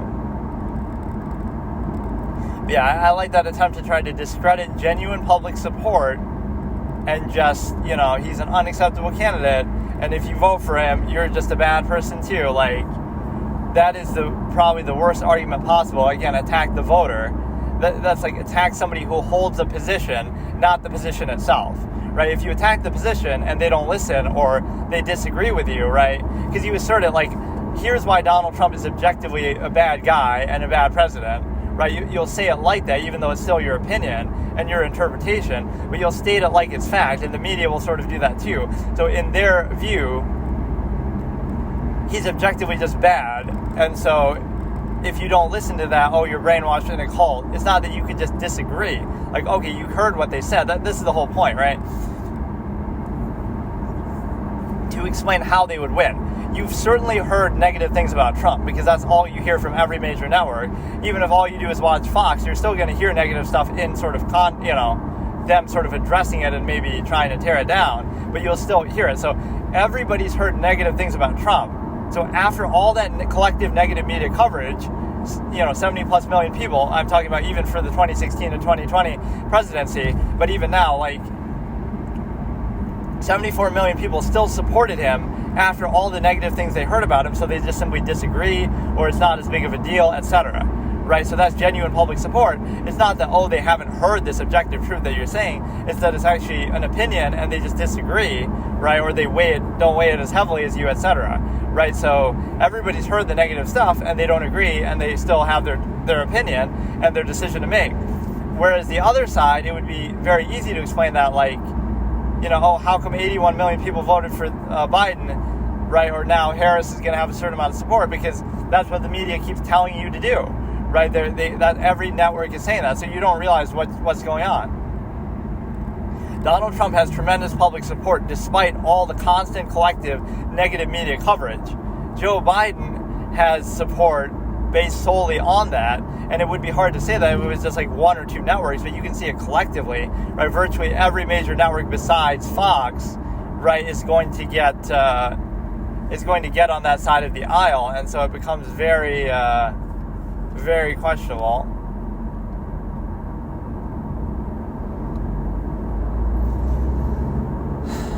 Trump shocks the world by meeting with Netanyahu. Yeah, letting war criminals speak at the Congress is no big deal. Just look at George Bush. Dude, that's the one thing you can't say about Trump, too. Is like, he's not a war criminal because he didn't even start any new wars, period. And, obviously, not that he didn't drop a few bombs and kill a few people in the Middle East, but I mean, that was still more like selective. I mean, at least it doesn't rise to the level of being a war criminal, even if you disagree with it. But what you have is this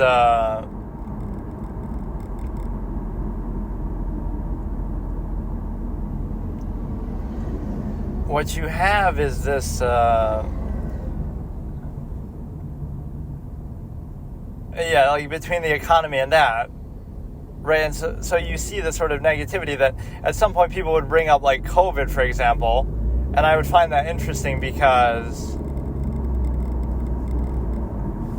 okay, he was a bad president because of his COVID response, which is an extreme, once in a lifetime sort of whatever circumstance. But the point is that, okay, even if that's the reason why, then okay, let's say you would vote for him again because I don't expect there to be another COVID, so it doesn't matter, right? Like, what are the chances something that extreme is going to happen? But even beyond that, okay, so what was your problem with him then before that? In other words, he was a good president up until COVID, and then he was bad, let's say, right? But the problem is,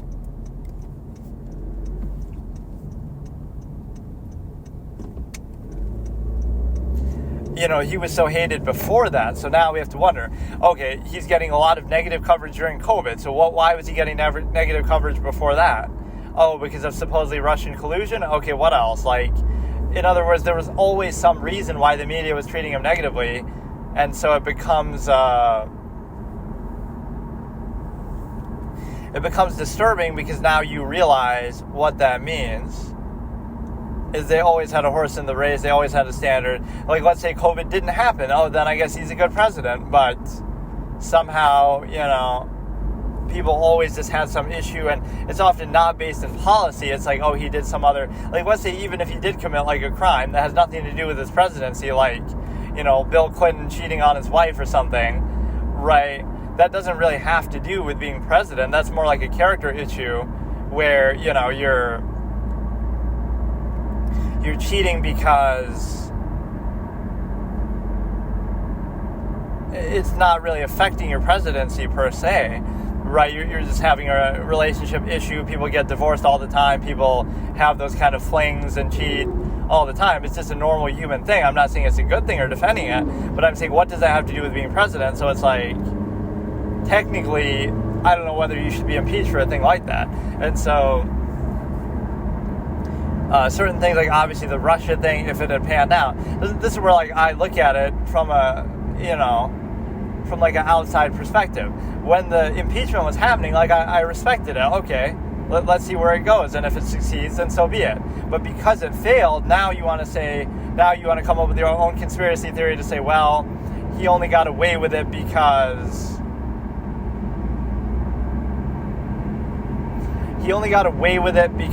Republicans covered for him. But then, if his guilt was so obvious that it should have been easier to prove, and so it shouldn't matter. And so now you get in a situation where you can't really admit you're wrong, right? You at least failed to prove it in a legal setting, so people still believe it, but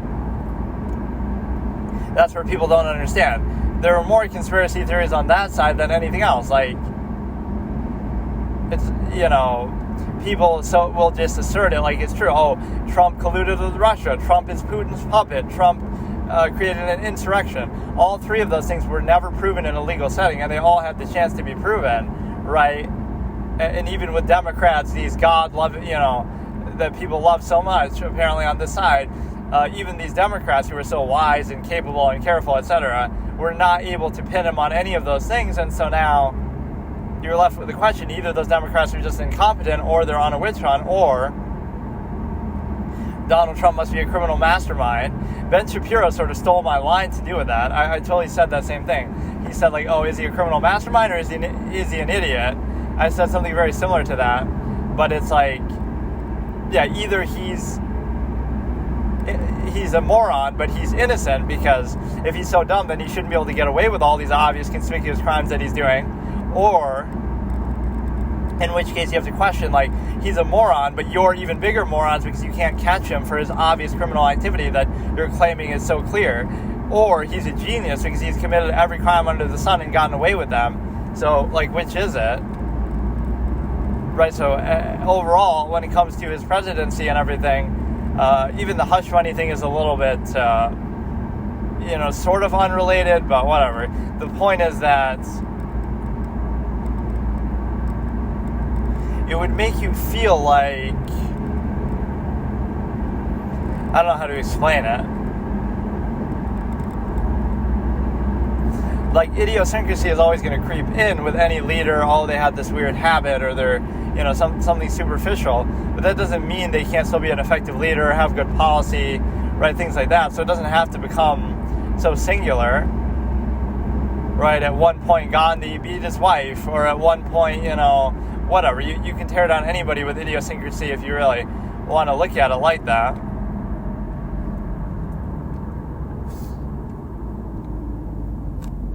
So yeah, I certainly fear the one-party state more than this one guy, supposedly, who has this cult following, who, has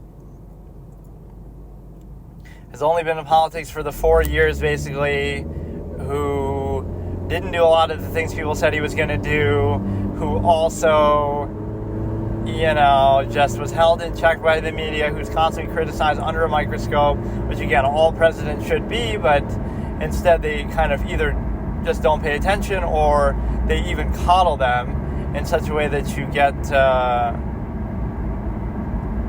you get sort of special treatment, softball treatment. So that's what you have to realize, too. You might think, why do the powers that be hate Trump so much? But it's just because he can be a wild card. He can be unpredictable. So some of that might align with your interests. Maybe he is going to be a bad thing. Maybe, that could be unpredictable and bad. But don't let them decide that for you, right? You can decide that for yourself, because their incentive is kind of clear. They want somebody who either can be controlled in some way behind the scenes, or who just is sort of like this blank slate who's not really going to do anything, right? Trump might just do whatever he wants, and we can't have that because, again, it could be even in his own self-interest, but it could also be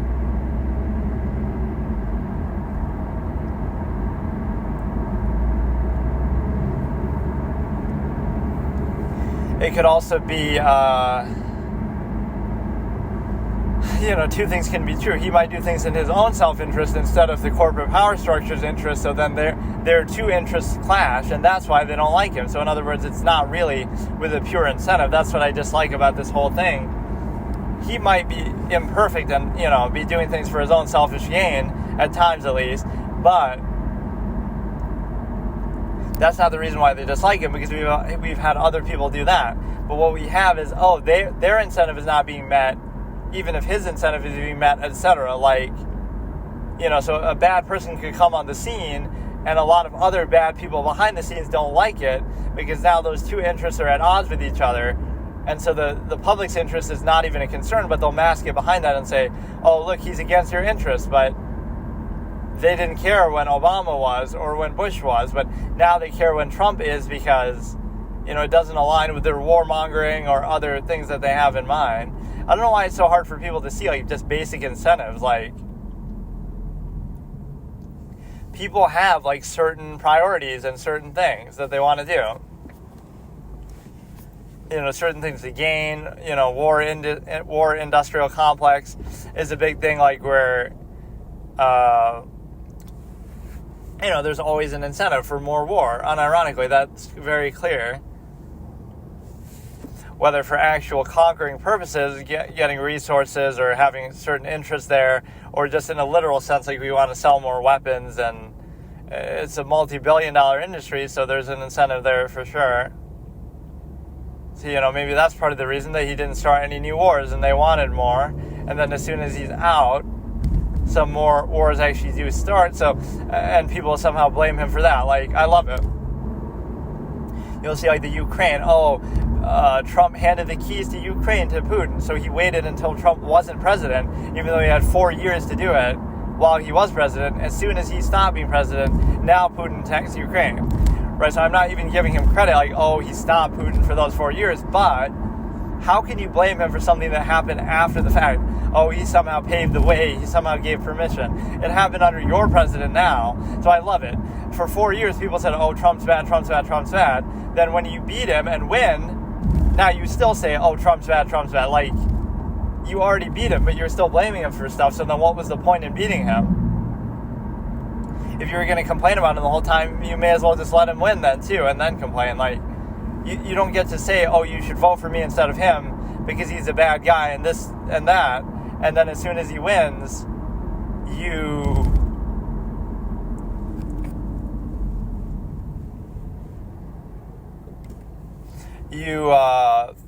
keep blaming him as well.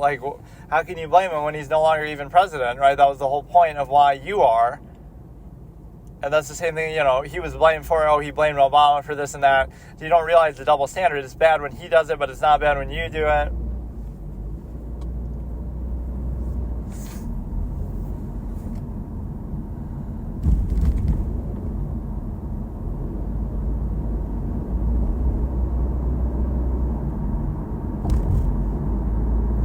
So that's where we see a lot of double standards with respect to simply being able to basically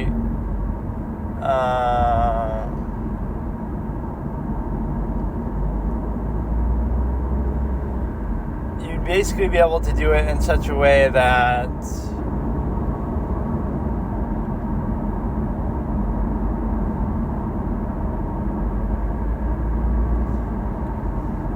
something is only bad when it applies to the other side, so your standard is kind of non-existent. You're not applying it consistently. You're not applying any level of scrutiny or accountability consistently to both sides or to everyone or to your side. Just the fact that you even have a side. And all this sort of hyperbole, Trump is riling people up, but then at the same time, oh, you have to save democracy by voting against Trump. Like, you're the ones who are using all this sort of charged rhetoric that is extreme. Like, you have to vote for somebody to spite somebody that other people are voting for. Otherwise, democracy dies. But wouldn't that just be the natural outcome of democracy? Like, in what way is 74 million people, even if, they're part of a cult, like, okay, it's not illegal to be part of a cult. It's not, just mentally to have a certain opinion that's not approved by the corporate-owned media. It's not illegal to do that. And so, if 74 million people voted for him and he wins because of it, right, like the last time, what's the problem, right? Like, that's just democracy at work, even if you don't agree with it, even if you're completely hysterical about it. So why is that bad? That's how democracy works. At the very least, you could say, well, he's subverting democracy because he has all these people helping him in the media to win. But nobody would even be able to say that because, he had genuine public support despite how much the media clearly hated him. And, like,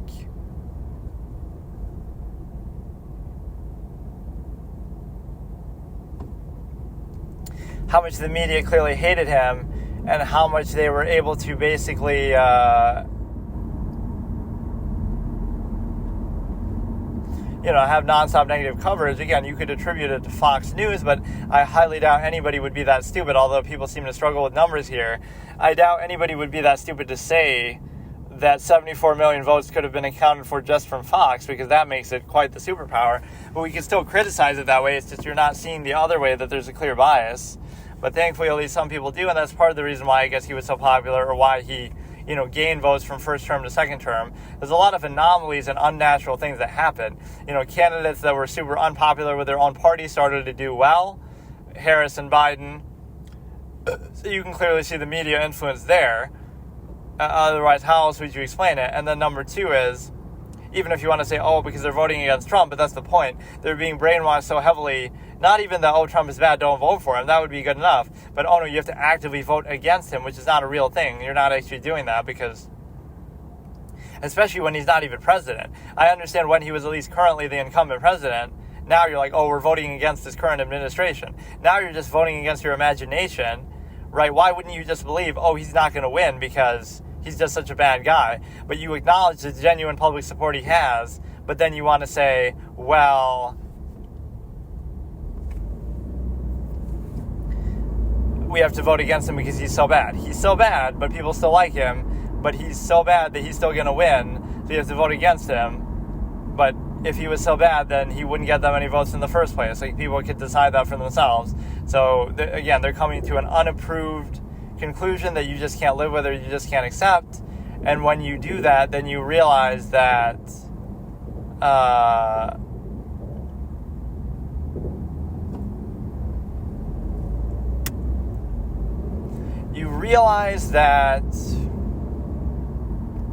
you're coming to some sort of unapproved conclusion, so it has to be discredited some way. Like, you just can't. No person could genuinely vote for Trump, so it must be that they just don't know any better, or they're somehow brainwashed. But you could say that with anything then, like, nobody could possibly vote for Biden, and at least there you have more of an impetus for the brainwashing, because every network is saying something, to favor that, Biden or Harris and stuff. You would think the media would have at least learned its lesson there. Like, no matter how strong the incentive is, you have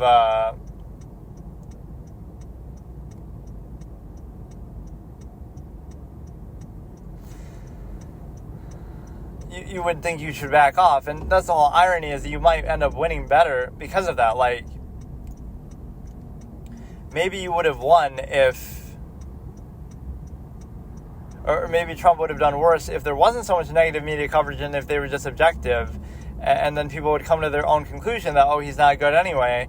But because they want to beat out your dead horse and take a side, now you have a problem where you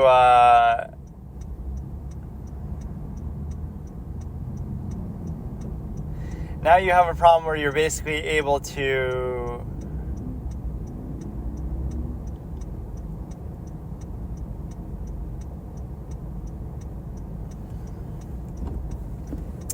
now it's a little distracting right now. Hang on. You have a problem where, again, because you took a side, then some people are going to take that side, of course, unnaturally, but also some people are going to try to spite that side. Like, a lot of people voted for Trump just because they felt like, oh, look how much the system is against him. The media collectively is against him. So if you hadn't done that, you know, he might have actually done worse. So that's the point. Like, you didn't even have to do it or something.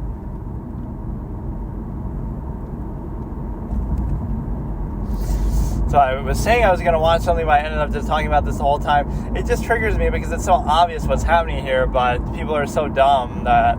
I mean, people are always dumb like that, but there's certain candidates that are at least independent thinkers in some way. Like, okay, Ronald Reagan was an independent thinker. Ron Paul would have been when it comes to inflation. But whenever you're ahead of the curve, they ridicule you for it. Even like Al Gore, who were like the big three I said with that. I guess the third was like some unknown person. Like, if you were somebody in the early 2000s or before who said LGBT, this and that, you would have been ahead of the curve, but everybody would have ridiculed you because even gay marriage was still being kind of hotly debated at that time. That would have been a good example of actually being woke in a good sense. Like, oh, the Dixie Chicks were woke. So that's the big three of true woke people who put to shame everybody else. This should be like one of those takes that is enshrined in history for me. The idea that...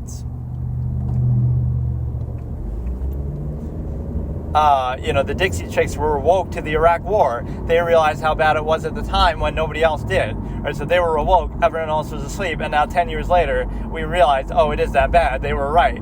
Even though they were ridiculed and attacked by the media called un-American at the time. So Dixie Chicks get a point. Then Ron Paul was ahead of the curve on inflation and other economists, etc. too, but he, notably, at least in the political sphere, but he was ridiculed, he was laughed at, mocked. And now all of a sudden, oh, inflation, shrinkflation, haha. Okay, so we agree with that now. And then we also have the third thing, which is like Al Gore, even, if you don't agree with it, it's not the point. He was still ahead of the curve with what people are saying now, but he was mocked at the same time by even some... I remember, like, some of the same late-night hosts who now jump on the bandwagon of something, right, they would have said, like...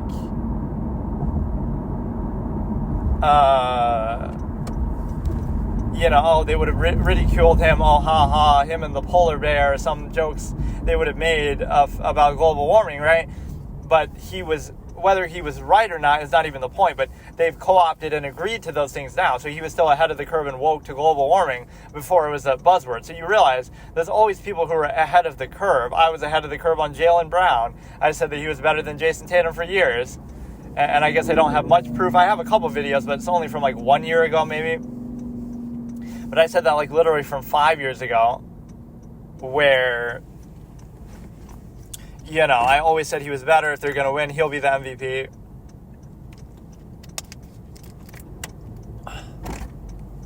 And so there are people who are always ahead of the curve, but then they get ridiculed at the time,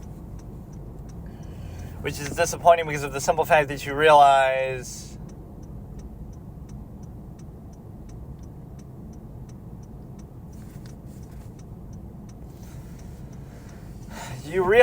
that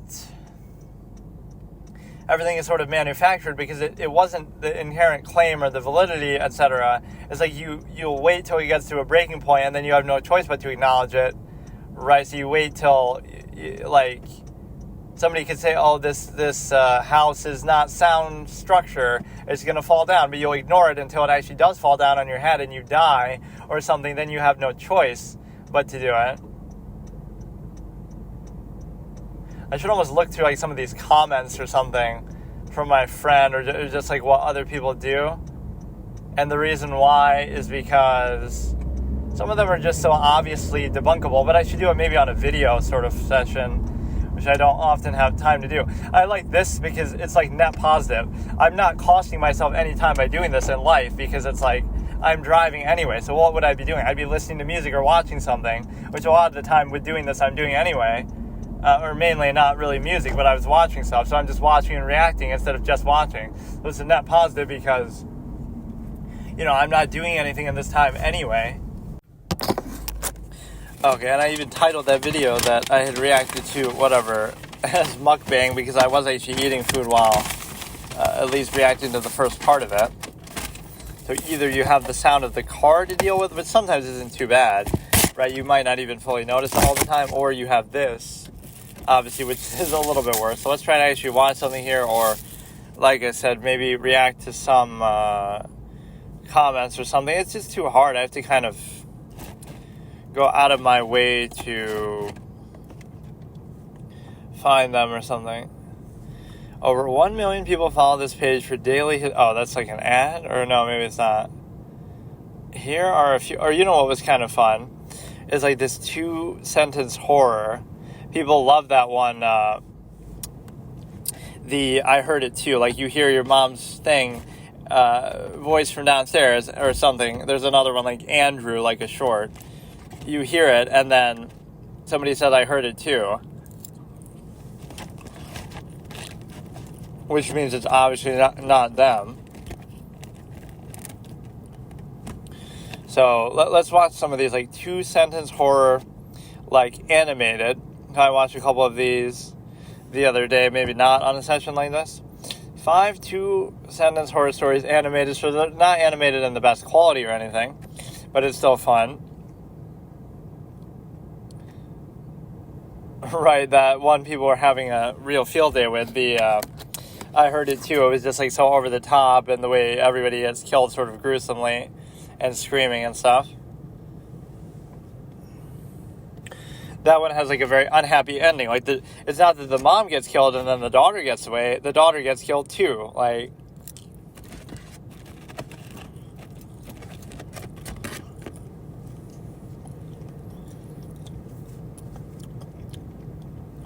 now this one is called by Let's Read.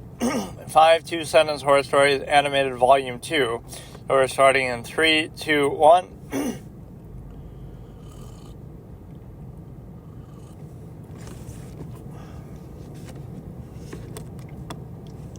Let's read. I mean, I could read this shit too if I wanted to. Imagine uploading it. Oh wait, I'm kind of doing that anyway. Kind of a long intro. Horror with Heidi. Oh, is it going to be a girl's voice? They keep using the same stock music over and over. But no, the animation part is always fun. Why'd say Heidi if it's a guy?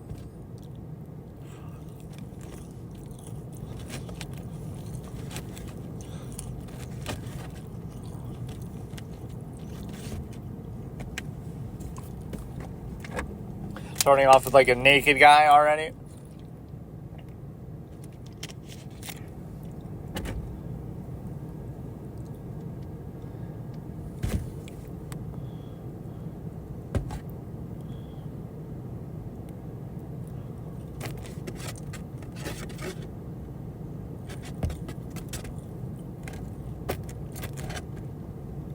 But you could do it with your fingers, couldn't you? You could itch yourself with your nails and stuff. He was given nothing but a knife. Okay, 5-second delay already because of an ad. That one was kind of too on the nose, though. The first line is supposed to lull you into a false sense of security that it's not something bad. And the second one, like just something normal. And then it turns into something bad based on the second line. That one started off bad, like, oh, he has this, he's in hell in purgatory. So then the second line doesn't add much to it. Right, that's how this format of these should work. The first line should be...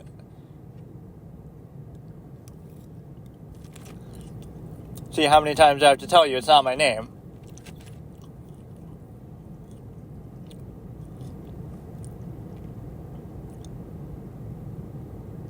I don't really get it, though. So his reflection called him by the wrong name, but it's like he knew it was there.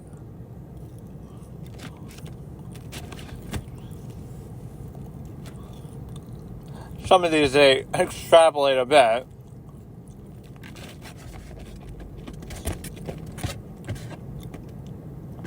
Right, they'll make like a whole 30-minute short film. Like, that's what number 1 was. Just because it's a 2-sentence horror, they made like a whole story out of it. Or like this other creepypasta. My girlfriend keeps staring at me from behind the corner. Yeah, that one went on for quite a while. He's even making the number try to be scary, like it's all hacked out, glitched out.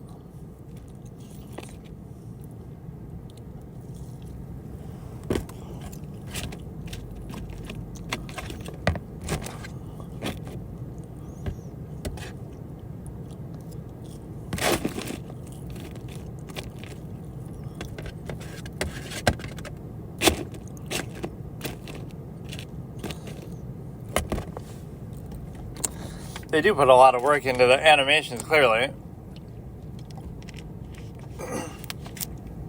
Even though they are effectively stealing other people's content and doing that, like, obviously they didn't come up with the story, so they better imagine just reading it or just talking over it, kind of like what I'm doing. But at least I'm not showing it. But the expectation is, obviously, you'd be watching it. It's not like you'd know by heart what I'm reacting to.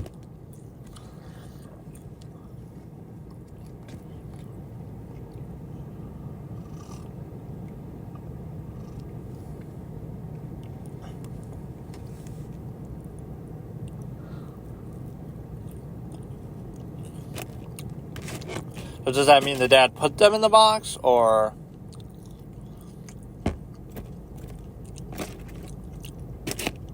she's just asking in general because they were like taken hostage? There's different ways to interpret it. It made it look like the guy killed himself.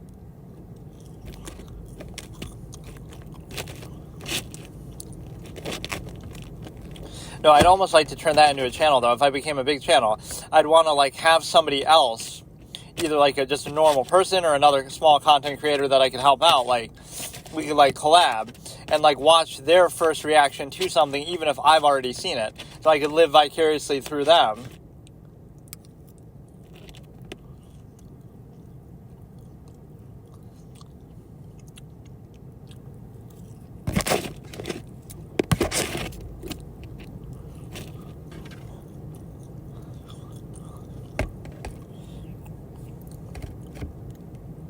He's bringing him back just to torture him some more, I guess.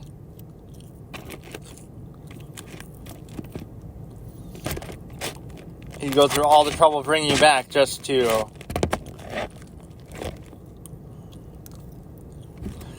last one more second.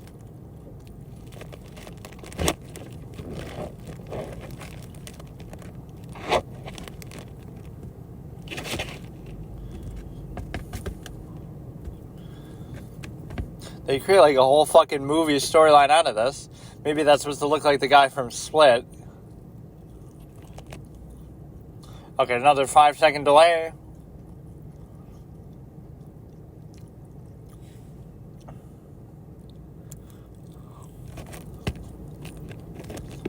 Number 5.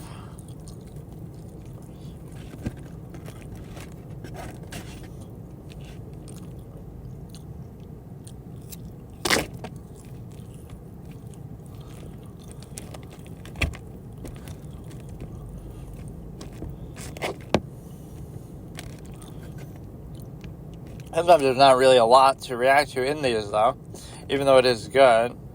It's mostly the story that's interesting.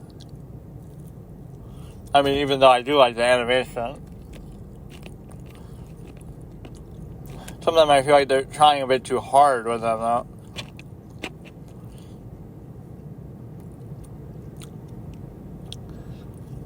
But, you know, the first line's got to seem like super innocent. You should almost say the first line before you show anything.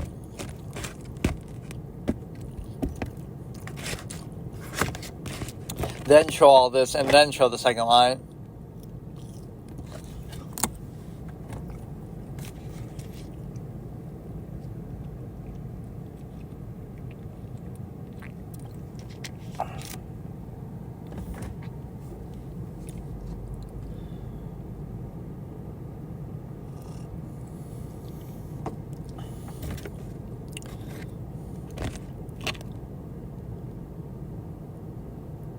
That was a good one from that perspective. Like, the wind feels so nice running through my hair. That just seems like an ordinary, normal thing to say. And then, you know, bottomless pit.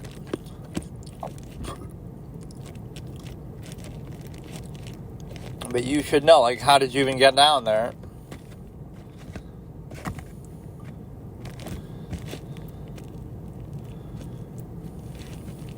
Is this the next one we're watching, or I didn't even see if there was a number. I think this is the same one.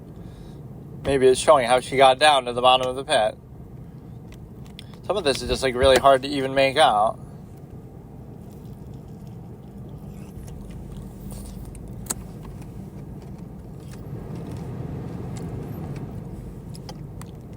That'll be a next level, like, apologist thing. People try to come up with theories, and, you know, that's when you know you're down bad. Come up with theories defending the logic of a avant-garde, inexplicable short horror film on a 2-second story, 2-sentence story animated thing. Right, like people do that for Stanley Kubrick and stuff. Mental gymnastics to try to explain and come up with theories and attach special weight. Not even saying some of it couldn't be valid, but I wish people would think that deeply about everything, then, you know, they just give some people benefit of the doubt.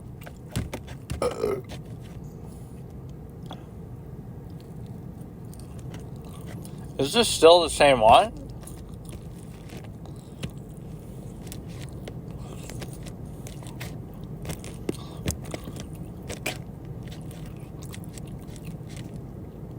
I came for the 2-sentence horror story. I stayed for the whole fucking movie.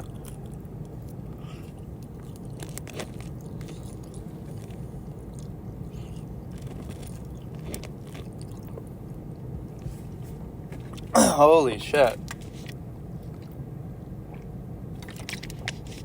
Or I guess because that was maybe the last one, that they turn it into like a longer one, like the I Heard It Too.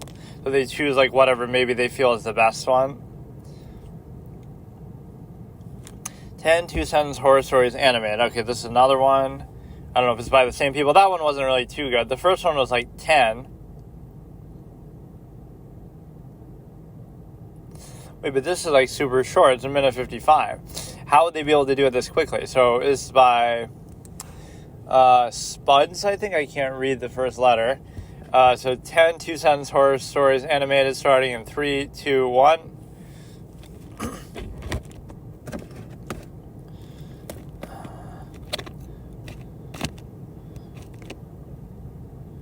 Scarecrow.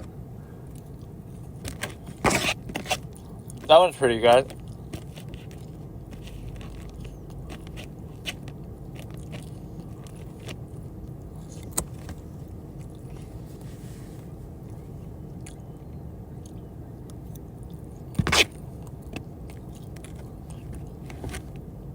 That's like The Good Son.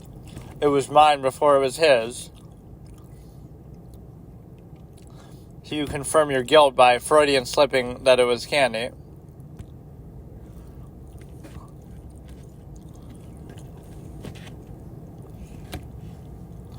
What's wrong with that? That the metronome just has some malfunction?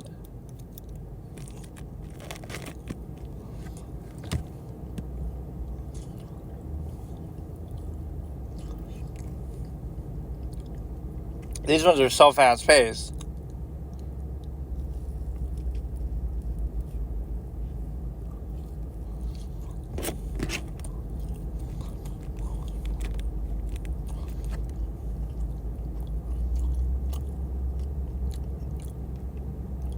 Wait, I don't even get that. Oh, that they... I guess saying purpose wasn't right there. It should be the...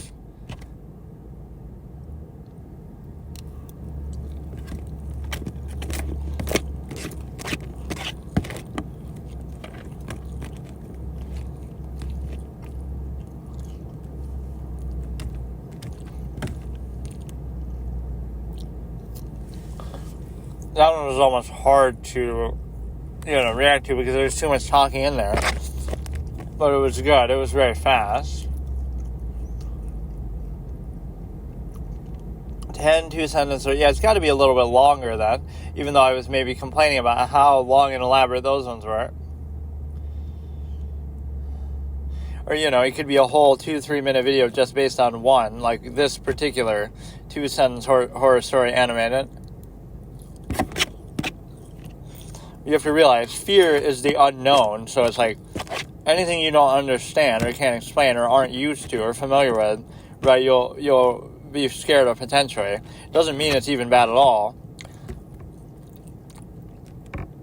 Or again, just like appearances, like people will find bugs more scary looking than a bear or a tiger, but which one would you really rather be engaged with? Or even vice versa, like a mosquito. Maybe you don't think a mosquito looks too scary, but it could kill you with the West Nile thing.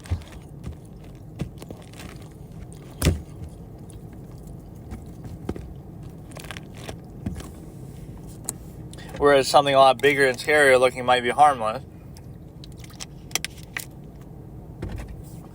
Certain big dinosaurs or whatever.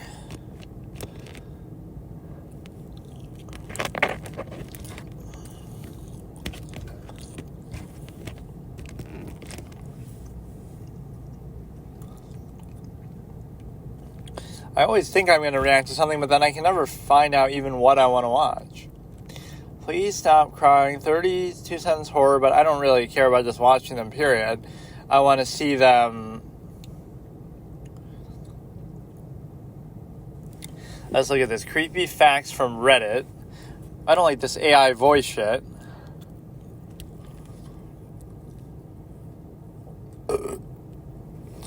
Forget it.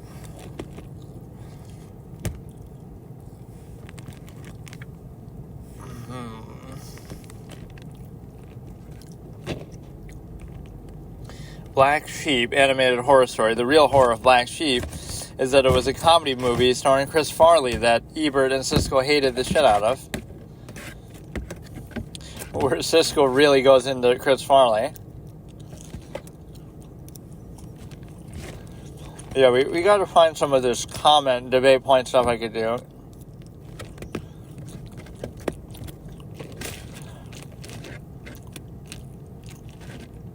See, at least here, if there's some of my terms and takes, they're good because you have a situation where at least they're there. Even if they're not in clip form, it'll be buried somewhere in here so I could always refer to it later. Like, look, that was my term, that was my take.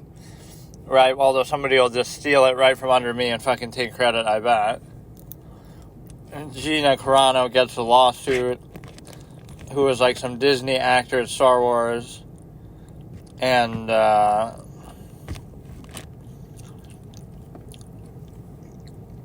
got fired from something that you say. Here's how racist, tyrannical, and divisive Trump really is. Okay, let's react to some of this propaganda.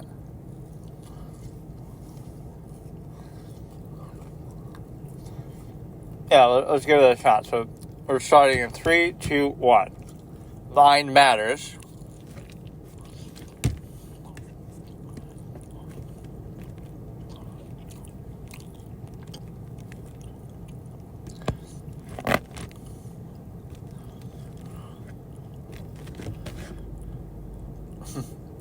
Whether we are black or brown,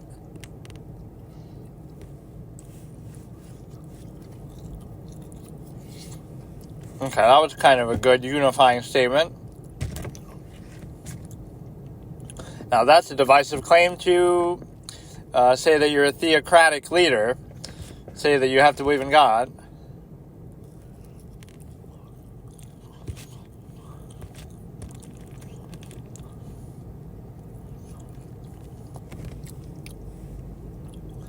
But again, they'll just say, oh, you can't take him at his word, though. They got to twist it into something else.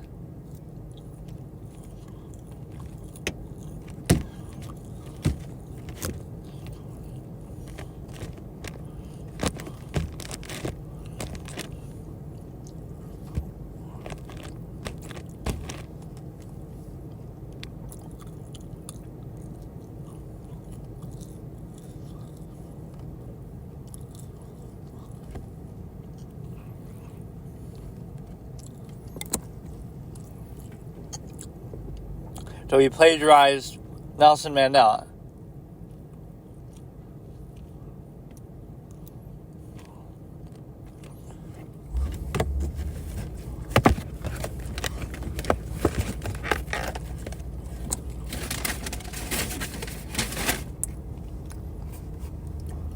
So I got sort of baited by this video. Here's how racist and tyrannical and divisive Trump really is. But it turns, that's the name of the video, but then it doesn't show that. Indians do really like Trump for some reason, though. They kind of compare him to Modi. prison. You're right, this is why we started to see a global investment in Trump. You posted this, must be cynical. Or, it's just one clip, so of course you can't take him at his word, but also everything that he says you'll insist upon like it's the end of the world.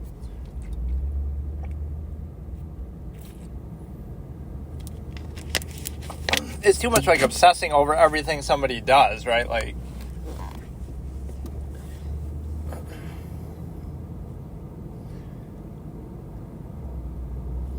okay, let me try to find something else. No, that one totally baited me, though, based on the title. I thought it was going to actually be something negative. Why am I even getting recommended? This e-girl psyop in action.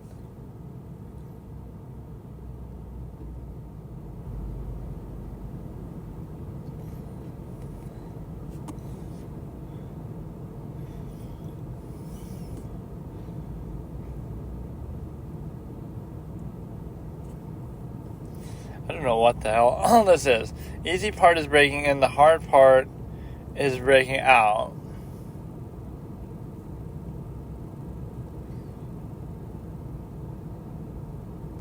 The dirtiest creepy stalkers ever caught on camera. But my webcam's not even on. How did you get that one? I never even do face cam. Okay, so we'll do this one by Fear Tale starting in 3, 2, 1.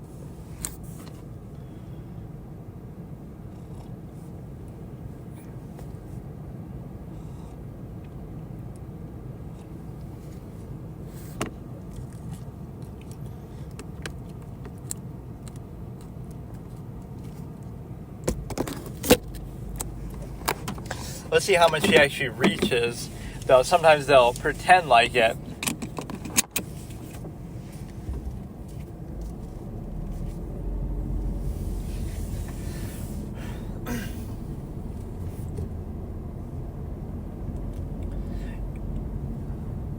It'll all be people recording claiming that, like, oh, let's just go to the gym. That's 30 creepy stalkers right there. Everybody's looking at me in the gym, right? Like, that's the whole thing.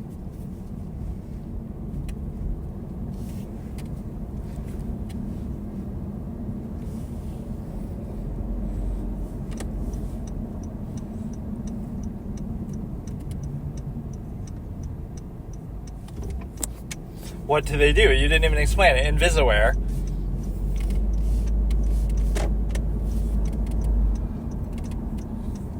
But then the whole thing is that, what was I going to say?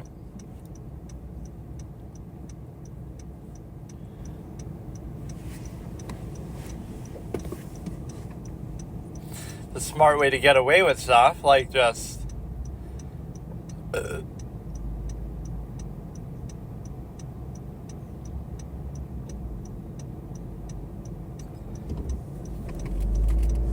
See, we're reaching here. Reach count 1. What? Did nothing even happen, though? Why is that scary? Just a hypothetical.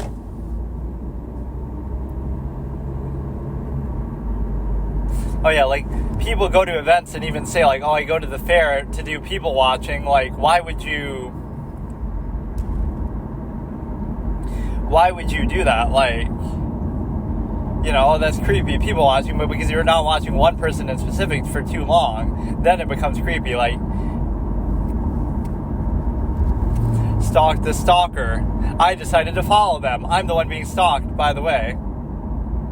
I'm being stalked, so I figured I'd follow them.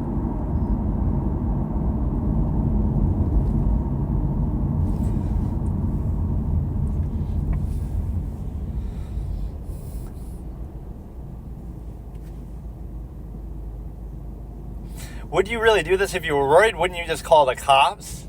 Why would you just record it if you were really worried? But you want to chase clout on TikTok. He could just be going in the same direction as you. Why do you own the road? Why are you allowed to go in this route, but he isn't? What if we're going the exact same way? What if he feels comforted by someone else being around? You're the one who's being weird and recording. You're taking a video of him. Look how hypocritical you are. It's bad for him to take pictures, but it's good for you to take a video.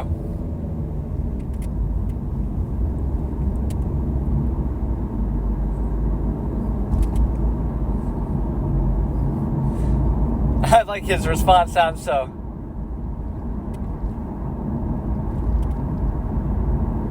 It seems somehow like a troll or a prank. It doesn't seem like a setup. He like goes away and makes a sound. But what you have is, again, what if we're, like, you're going down a route, but what if I'm going down the same route as you, doing the same thing that you are, right? Like, I'm in a grocery store, and you're going to the pharmacy, I'm going to the pharmacy, I'm not following you, you just happen to be in front of me going to the same place. You don't own the store, right? Like, what do you mean?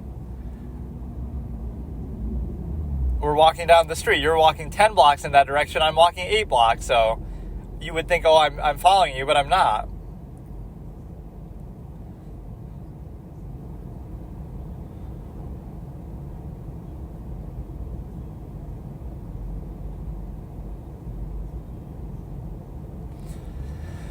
Sneak level 100.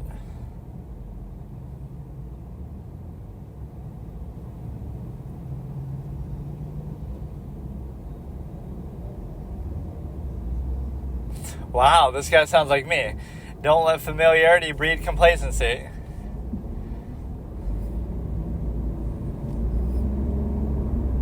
Scarcity inspires value. Scarcity creates value.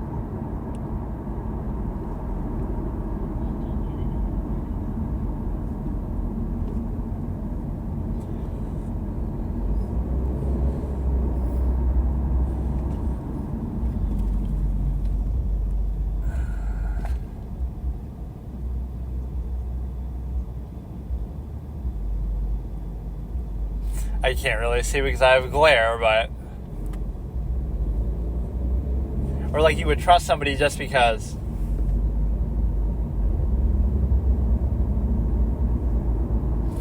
Like, oh, a random girl approaches me, but I feel safe. Like, I would make that scenario as a horror thing. You're being stalked by somebody, and then somebody comes to rescue you, like, oh, why don't you get in my car? I'll take care of you. And he seems like a nice guy. But then that's the real creep, right? There's like those public pranks, like you're trying to kidnap a kid. You say, why don't you come with me? Somebody gets in the way and says, no, he's not going with you. Then why don't you come with me instead, the one who rescued you? But then they're bad too, or they're the only bad one, and maybe the original wasn't bad. So we're 5-second delay.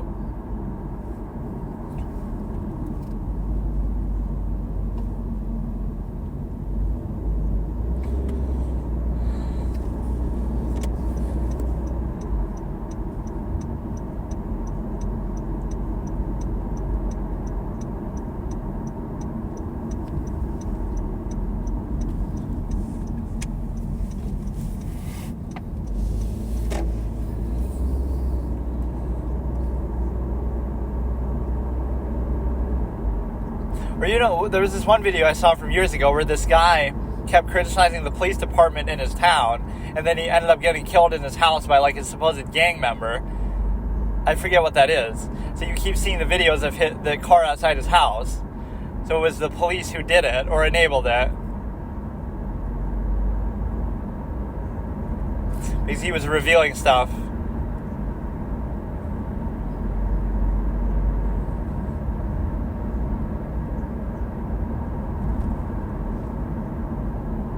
But for what purpose?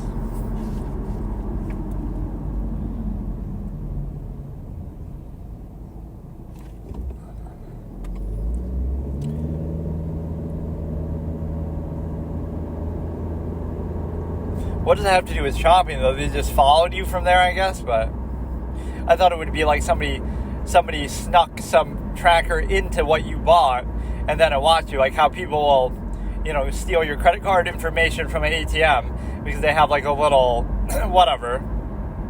They put something on there that lets them watch it or something.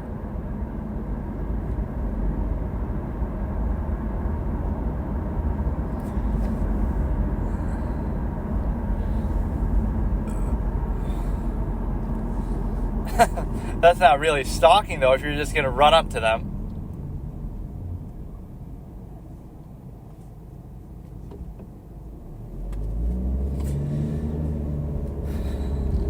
He's a stand-up guy.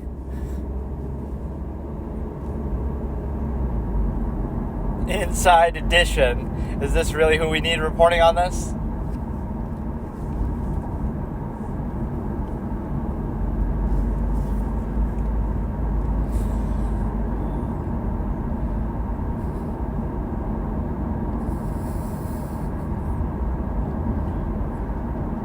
Wait, but I thought it was a... Oh, I thought it was a woman. She looked bigger in the... It was a kid? Wait, I thought it was an adult, though.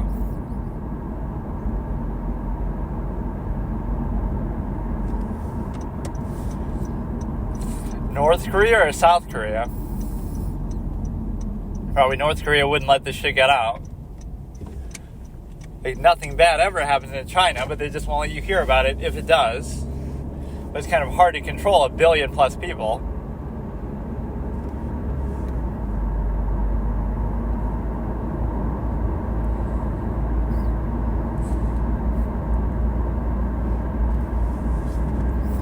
But turned him into the police for what?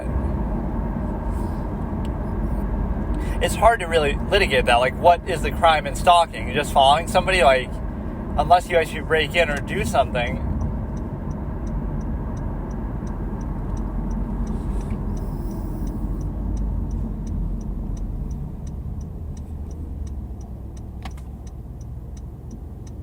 Just have a pepper spray, have a taser.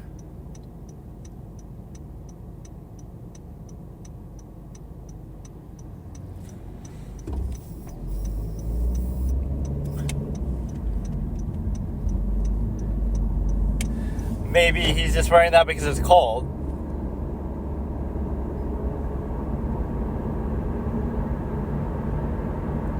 I feel like it'd be so easy to play this off. Like, you're not doing anything, you're just walking in the same direction. Why should you assume they're following you? Sometimes they obviously are, I'm just saying.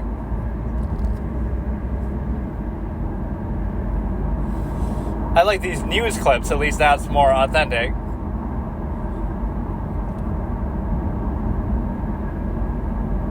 Where is that? Awatuki.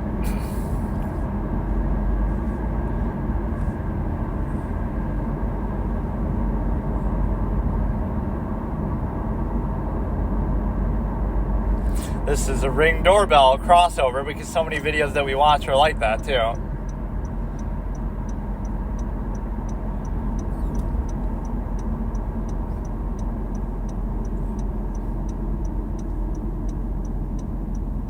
I like him getting all snarky. This is the easy way to do React content because you don't actually have to put the timestamp. I just say it verbally and assume that you'll do the work for me of watching it. But like I said, I don't like to upload it anyway.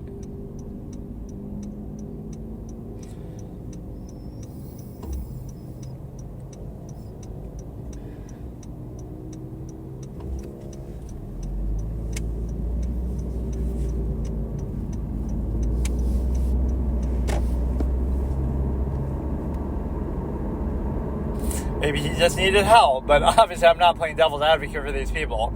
I don't know what they're doing, just...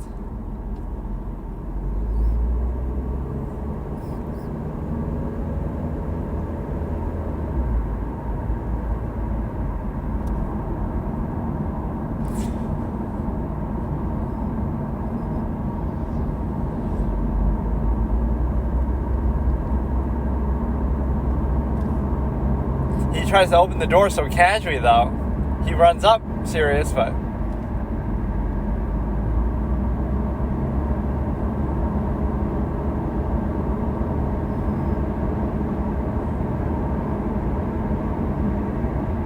he could have got me.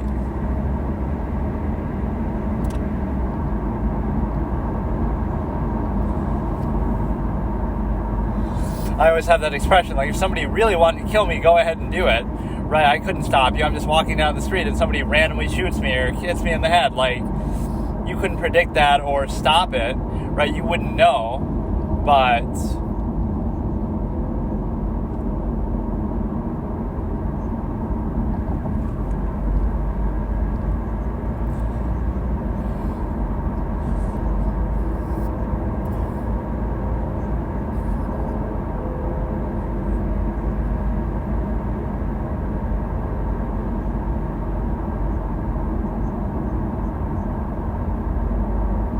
why couldn't he be stalking somebody else at your same place? Like, oh, it wasn't me, it was somebody else in my building.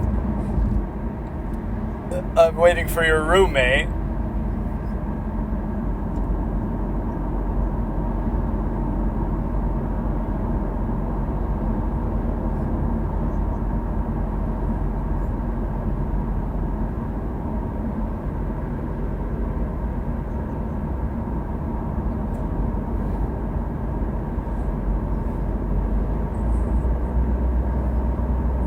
Everybody's just sort of laughing.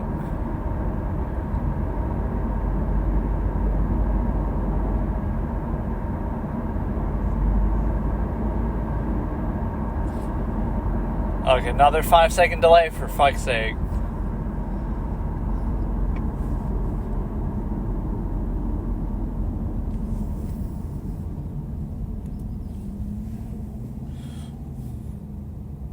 Oh, you possess more agency than you realize, just in life in general, in society.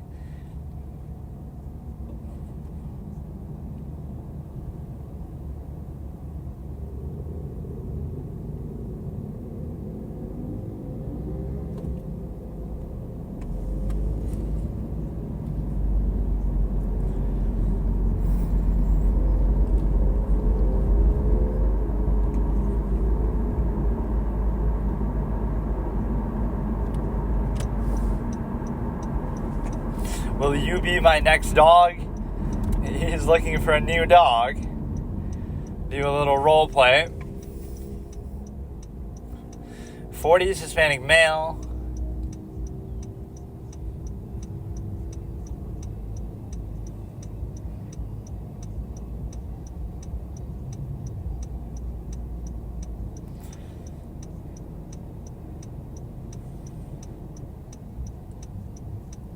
But I mean, if they were really determined, with all due respect, you couldn't protect yourself, don't just sit in a car and ask the stranger a question. Just get out quickly. Like when your friends are getting gassed in the back seat. Anya Taylor-Joy, you dumb bitch, get out of the fucking car. Like, don't just sit there in shock. She tries to open the door later, but while he's turning around gassing the other two, she could easily do it.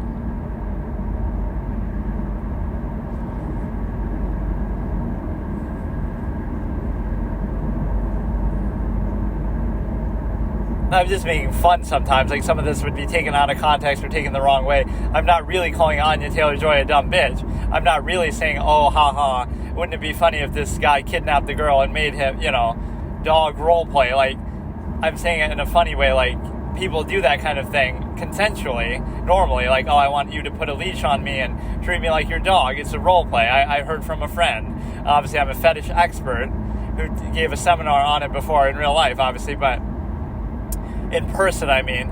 But the point is that, whatever, it's just jokes. But obviously these people are creeps, but somewhat I was trying to play devil's advocate for them a little bit too.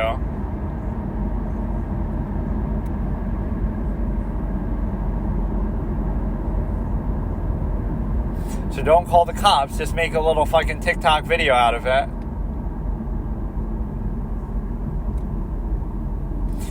It's not genuine unless you call the cops.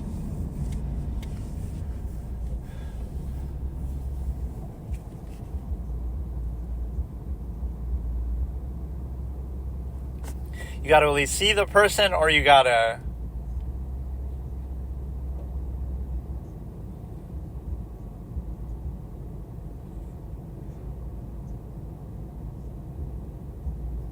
I love the assumption of following. What if he wasn't following her, but he just happens to walk up to her door? Right? He was just going to the first door that he sees.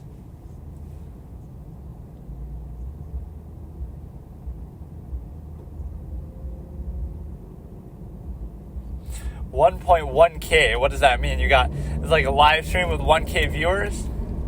We're going to start live streaming your Ring doorbell camera onto Twitch and become a partnered streamer from that. I'm dead. You use that as a fucking... I wonder if that... showing who comes to my door for 24 hours. That'll be a live stream.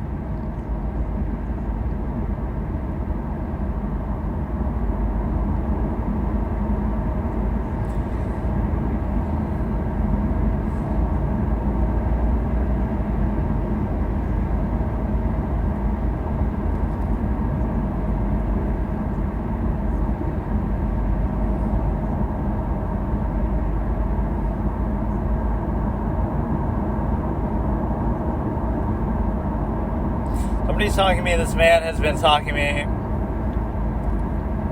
Father confronts him. I'll just have to come back when your father's not there. Problem solved.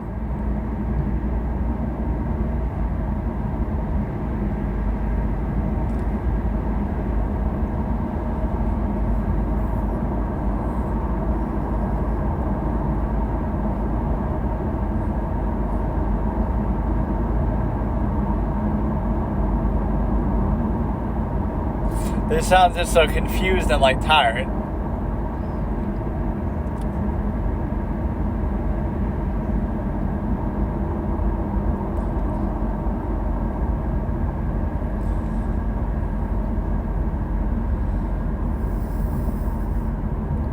Is this just mall stock footage or is this actually the girl?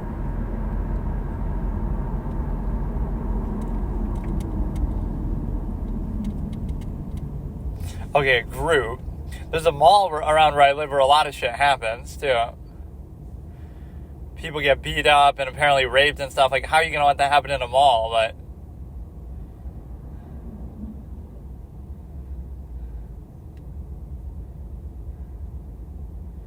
ask for my OnlyFans instead. Then it doesn't matter if I have a boyfriend.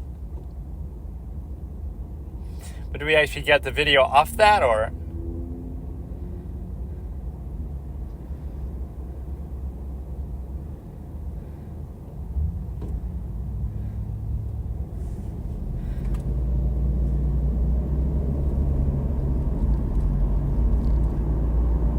Fans of who, though? Who are these people?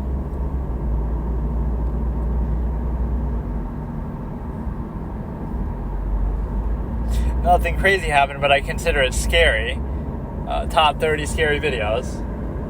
5 more second delay. That one was stupid, though. I wanted to see...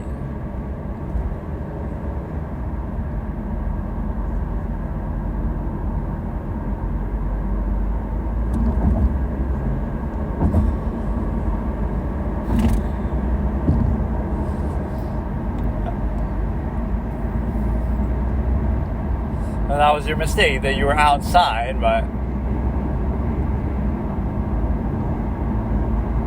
Okay, this is extreme, though. They actually have weapons and stuff.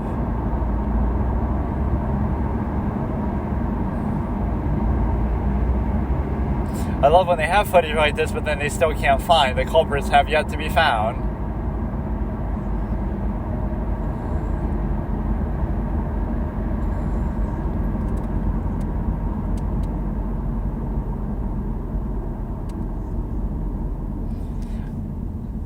Didn't he already say this? The home is meant to be a sanctuary.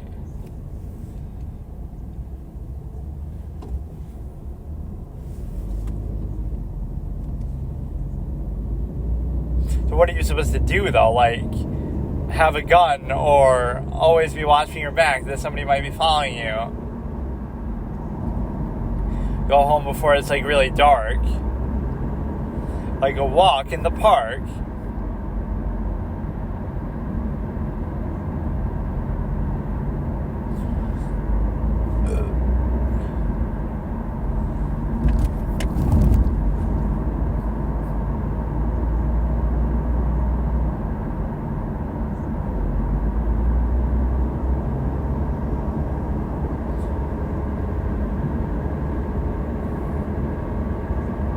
White Knight, now he's gonna be her baby daddy and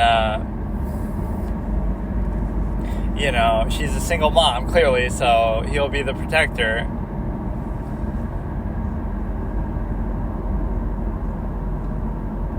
This is like a cop body cam footage. Yeah, that should be normalized. If you're worried, have a body cam on you at all times as a civilian, so if anybody's following you, you can tell. Or sometimes that can be fun just to see. Like, there's this really tall girl, like a 6'8" girl or something, who does these reactions. Like, she'll record people's reactions to her, and they'll always give her like a double take. Okay, so this is one of the rare sessions where I'm not driving or eating anything, but I just saw this random post on my YouTube, ESPN's top 25 players of the 21st century, and already it looks like a terrible list. But let's just read through the list. Number 1, LeBron. Number 2, Kobe. Number 3, Curry. Number 4, Tim Duncan. Number 5, Shaq. Number 6, Kevin Garnett. Number 7, Jokic. Number 8, Dwayne Wade. Number 9, Kevin Durant. Number 10, Dirk. Number 11, Giannis. Number 12, Steve Nash. Number 13, James Harden. Number 14, Jason Kidd. Number 15, Chris Paul. Number 16, Kawhi. Number 17, Ginobili. Number 18, Allen Iverson. Number 19, Anthony Davis. Number 20, Ray Allen. Number 21, Tony Parker. Number 22, Draymond Green. Number 23, Russell. Number Westbrook. Number 24, Pau Gasol. Number 25, Luka. I can tell you right now, this list is completely garbage. Some of it might be them pandering to like MVP picks that they sort of want to try to validate. Like, Shaq should be higher, number 1. Steve Nash is questionable, should be lower, with all due respect. Manu is way too high. Like, he shouldn't even be on this list, with all due respect. Just based on, you know, yes, what he did in the Olympics and international play, but still, like, I don't think... I love Ginobili, but he averaged 13 points a game in the league for his career. Like, he's just not on here. I don't know, like, who are we forgetting? Like, there's certain names, like Kyrie Irving isn't even on here. Dwight Howard isn't... Man, as much as I shit on Dwight Howard's not even on here. Like, you're trying to tell me Ginobili and Tony Parker are better than Dwight Howard? Like, I understand the whole no championship slander, but, like... So let me go through and see. Okay, LeBron, number 1. I have no problem with that, obviously.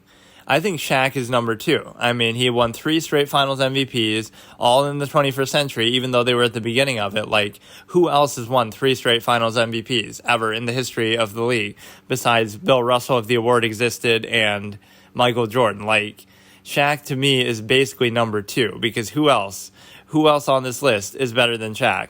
We're talking about peak, but his peak was obviously there. I love Kobe, but he still didn't do, you know, he won 5 titles, but 3 of them were with Shaq, and then he won the 2 MVPs. I'm still going with Shaq. So LeBron, number 1, Shaq, number 2. I have no problem with Kobe at number 3, and now we have to think a little bit. Tim Duncan is great. I might have some reservation, though, still, but who would I put above him? I mean, so LeBron at 1, Shaq number 2 seems pretty confident. Kobe 3, right? That's perfectly fine with me. And I'm thinking maybe when we look at it when all is said and done, I think we could say Giannis or Jokic, somebody like that might actually go above Tim Duncan, which might seem extreme.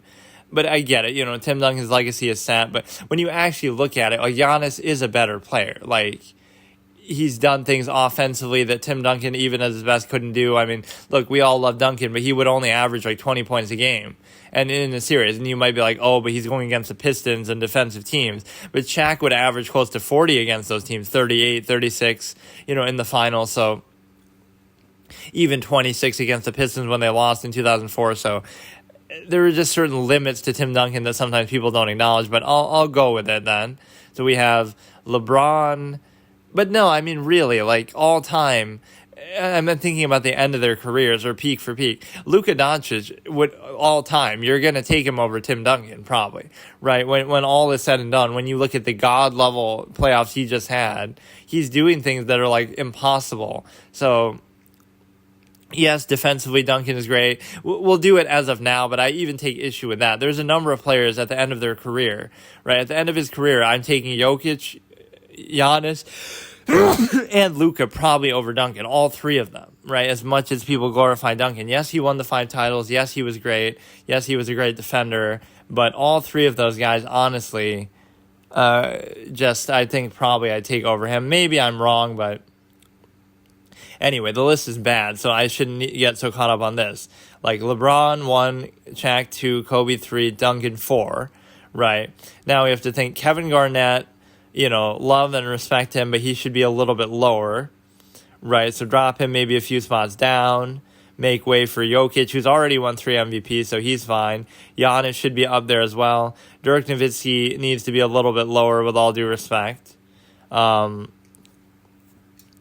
But no, I mean, again, so you put put Jokic at 6, put Giannis at 6, put Jokic at 7, something like that, because the defense of Giannis, and then put Dwayne Wade is pretty correct, right? So Kevin Garnett, Dwayne Wade, let me think.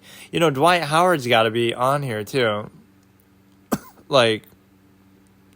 When I consider his defense and everything, even as much as I clown him, he could be maybe a little bit lower given that. So, again, we have 6 is Jokic, 7 is Giannis. Or no, I should reverse those. 6 is Giannis, 7 is Jokic. 8 could be... This is tough, actually. 8 could be Kevin Garnett, I guess. 9 could be Dwayne Wade. Some of these I'm kind of agreeing with. Now we got to drop down Dirk a lot because there's a few players you're not giving respect. Westbrook, Kawhi, and who's the other one? James Harden. They just with their insane regular season numbers and MVPs and historic seasons and stuff, you have to give them some credit. So we're at number 9, Dwayne Wade. Number 10 could be James Harden, I guess. Or even like Anthony Davis because of his defense and stuff. Like some of these are hard to assess. I don't know. I'll put James Harden at 10. I know people make fun of playoffs, etc., but whatever. He still put up historic numbers. Then we'll put Anthony Davis at 11. We'll put Kawhi at 12 again. As much as I love him, injuries, all things considered, but we'll put him at 12. Right? Still 2 Finals MVPs, everything. Then we'll put... maybe Russell Westbrook at 13, again, some of these historic seasons. We'll put Chris Paul at 14, right? I think that's fair. We'll put Dwight Howard at 15. So some of these names I'm going to take off. Okay, Dirk Nowitzki is going to be towards the bottom, all due respect, but he was a one-dimensional superstar, as I said. If he's not shooting and he's not scoring, what's he doing for your team? He's not a great defender. He's not a great rebounder for his size. He's not a great passer, so he can do nothing besides score and typically shoot, which is why when he was MVP of the league, right, as great of a scorer as he is, they shut him down in that series against Golden State, and they beat him even in his MVP year, just because he's, again, if you can take away certain things, he struggles. So when you won in 2011, as great as he was, Dwayne Wade was still the leading scorer in that final. So if LeBron didn't gag his brains out, Dwayne Wade outscored the Finals MVP Dirk Nowitzki. So it was more so the balance of that team. It was the hot shooting, three-point shooting. So don't overblow that. Dirk is great, but with 20 years as a franchise player, with the keys to the franchise, you win one title. It's good, but... So some of these names I'll just exclude.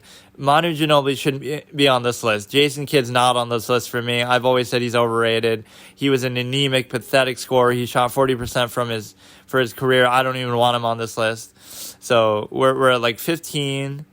So get rid of Jason Kidd, get rid of Manu Ginobili, put in Dwight Howard, and put in Kyrie Irving. Right, and then you have Anthony Davis, Ray Allen. I don't even want Tony Parker in here, but who are we forgetting now? This list is so garbage. Draymond Green does not... really, Klay Thompson. Put Klay Thompson over Draymond Green any day of the week. What are you, stupid? Pau Gasol is fine, I guess. We must be forgetting certain names. Who am I forgetting? Just perennial all-stars. There are so many good players. There must be people we're forgetting. Even Darren Williams had a window where he was better than some of these guys, but it wasn't long enough, I guess. Paul George. I'd take Paul George. What the fuck is this list? Okay, so let's keep going. 15, right? So we had I've already forgotten, but... Okay, 1 LeBron, 2 Shaq, 3 Kobe, 4 Duncan, then 5... Oh, who is 5 then if I... I said, like, Giannis was 6, Jokic is 7. So who was 5? I guess I forgot. But whatever. Giannis 5, Jokic 6, Garnett maybe 7, Dwayne Wade 8. Oh yeah, Kevin Durant I guess I'm not accounting for. Kevin Durant is 9, is fine. I'll leave it at the same. Number 10 would be moved around. So we're looking at like James Harden. Number 11 could be Anthony Davis. Number 12 could be Russell Westbrook. Number 13 could be Dwight Howard. Number 14 could be like Chris Paul. Actually, let's make 14 Kawhi and make 15 Chris Paul. I think I had Kawhi at 12 before, but whatever. These are generally the same. And then we're going to put in some of these guys who are left out, right? Like Kyrie Irving could go in here, 17. Klay Thompson could go in here, 18. Maybe the order is not exactly what I want, but Luka is obviously great. Luka could be easily up here as well, 15, 16. Some of this is just based on the part of the career that they're at. But, like, effectively get rid of Steve Nash. Steve Nash is not even on this list, all due respect. Take away Steve Nash. Take away Manu Ginobili. Take away even Allen Iverson, although people would take issue with that. All these inefficient players. But replace them with Klay Thompson. So you have Klay, you have, who was the other one I said? Klay Thompson, Kyrie Irving are not even on here. They should be. Then there was somebody else I was saying, like, instead of Draymond Green,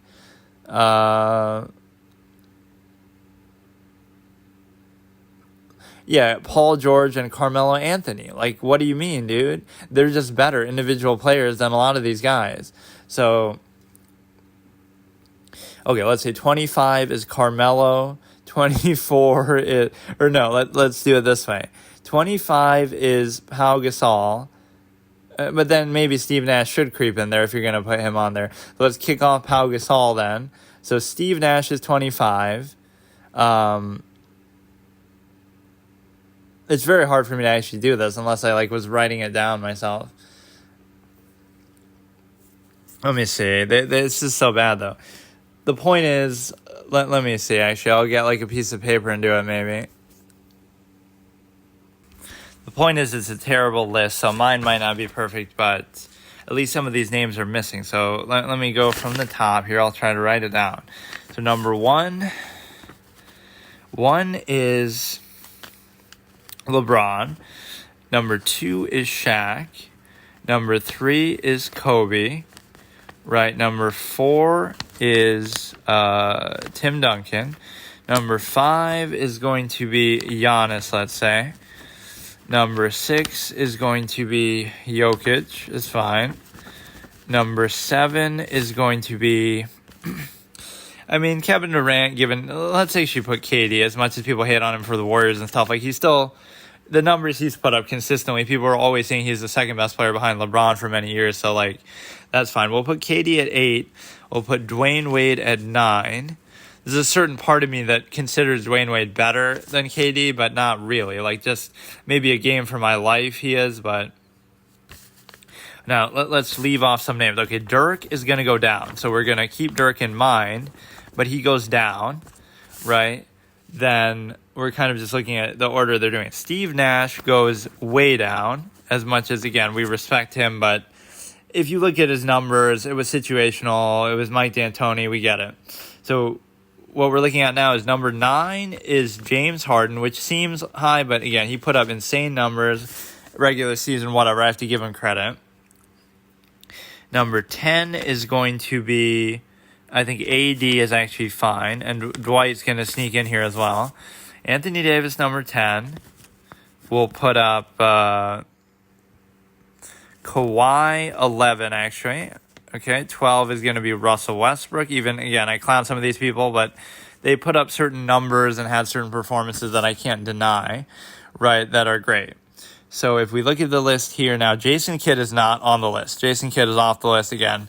Overrated player. Yes, he could play defense, rebound, he could pass, but look, I'm not taking a guy who shoots 40% when he barely even shoots in the first place. He was the most anemic, pathetic offensive player I've ever seen in the history of the game. I don't want him on here. So Chris Paul, Dwight Howard come into play here. Chris Paul, Dwight Howard, Paul George, and Carmelo. So 13 is going to be Dwight. 14 is going to be Chris Paul. 15 could be Carmelo, let's say. And 16 could be Paul George, which maybe seems like I'm missing a few names. But at 17, I'll make Luka. And again, just remember, Luka's early-ish in his career. Otherwise, he would be higher. So I'm not sure about that. But Manu is going to get taken off for sure. Again, I don't understand how they're doing this. Like, I get the international thing, but AI, honestly, I'll take off. I don't even care. You can say whatever you want. I don't, unless he fits in, if I can't come up with names. So 18 could be Klay Thompson. Right, much better defender than he's given credit for. Let's not be down on him because of whatever has happened recently. So we got Dwight. Some of these names just deserve to be on here. So Ray Allen, I don't feel too strongly. Let's see if we have space left for these guys. Tony Parker, I don't care about him being on here. Draymond Green's not on here, just not ever. Like, you'd put Klay on here in a heartbeat before that. Pau Gasol could be on here. Let's try to fit these names. So, okay, we're at 18. I mean, even saying Klay is better than Dirk or something is not entirely fair, right? Some of these, I probably should have put Dirk a little higher. But see, is Dirk really better even than Paul George? Like, I know people make fun, but... So, okay, by that logic, then fine. We'll put Dirk at 16. Okay, we'll put Dirk at 16. We'll put Paul George at 17. We'll put Luka at 18. And then we'll have the remainder left to see. So I'm going to penalize some of these players for their efficiency. But we'll put AI at 19, fine. We'll put AI at 19. No. We'll put Steve Nash at 19. We'll put AI at 21. So who are we putting at 20 now? We put on Dirk and we put on Steve Nash. Tony Parker, Draymond Green. Who is this? RAM. Who the fuck is RAM? Manu, AI, Jason Kidd. Oh, like Ray Allen. I'm going to put Ray Allen at 21. AI, it was just so inefficient. I'll put him at 22. So let me try to see if we can exclude Tony Parker. We're definitely going to exclude Draymond Green. There's so many players better than Draymond Green, dude. So people might take issue with the AI thing, but I'm fine with it. I'm almost apprehensive about putting him on here at all. Tony Parker. In fact, I even said, certain players like Tony Parker are probably better than him. I'll put him 25 just to placate people. Where's Paul Pierce? What do you mean, bro? You put Ray Allen, but you don't put Paul Pierce? What the fuck are you talking about? Paul Pierce is at least better than some of these guys. I'll put him over Steve Nash even. So we put him at 19 after Luka. Then we put Nash at 20. And we put Ray Allen at 21. So wait, 18 is Luka. Wait, where's Klay though? Where's Klay?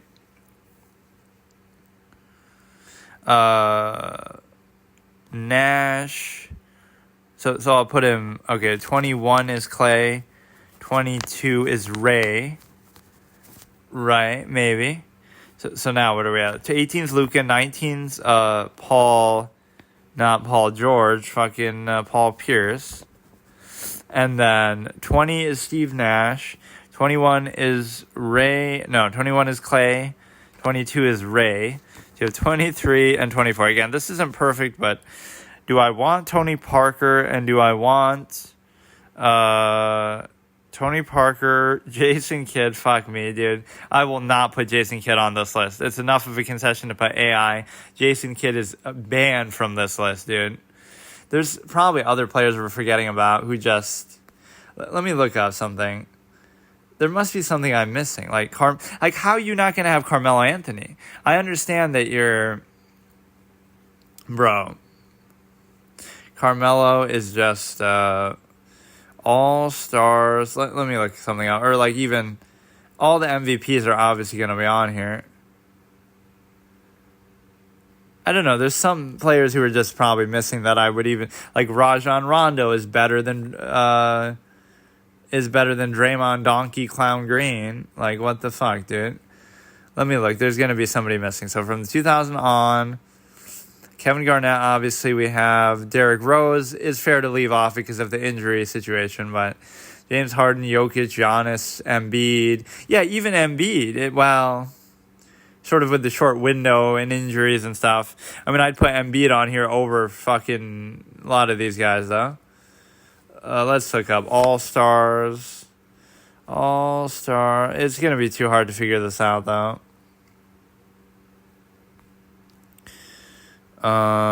There's got to be certain players who... Like there's another point guard I can't think of. And it's not... Let's just go by every All-Star game, I guess. Show me the players. Vince Carter, Tracy Oh my god. Oh my god, bro. What the fuck are you talking about, bro? Just for the sake of laziness, Vince Carter and T-Mac can be like 23, 24, maybe like that. Chris Webber is pretty good. Oh my god, dude. What is this list, bro? Fuck AI. We'll put Webber at 25. And AI is an honorary 26. Whatever. I'm just clowning on AI, but Alonzo Mourning's kind of late in the game. Let's see. Yeah, let's just look through every All-Star game and see if there's something that stands out. I'm not even 100% convinced by this, but what I want to say is that we have AI, Tracy McGrady, Vince Carter, even Yao Ming could be in like the Pau Gasol sort of treatment. I think I left off Pau Gasol even.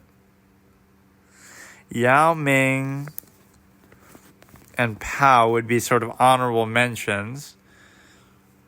I can't really decide. Antonio Davis. We have Anthony Davis at home. Let's see. NBA Lockout 2002. Steve Francis. A lot of guys had like one-hit wonder type of shit. Antoine Walker was, good for a time. Baron Davis, T-Mac, Paul. Yeah, how are you going to leave off some of these names, though? This is what I'm going to highlight. Okay, like which of these names did they not put on here? They did not put Dwight Howard. As much as I clown him, that's ridiculous. So no Dwight Howard. I forgot Kyrie Irving, too, myself. We put in Kyrie instead of... We put in Kyrie up here instead of Steve Nash at like 20. You can fit that into there. So look at the names that they left out. They left out Dwight Howard. They left out Carmelo Anthony. They left out Paul George. Again, even if you want to clown them, they're better than a lot of these guys. They left out Paul Pierce. They left out Kyrie Irving.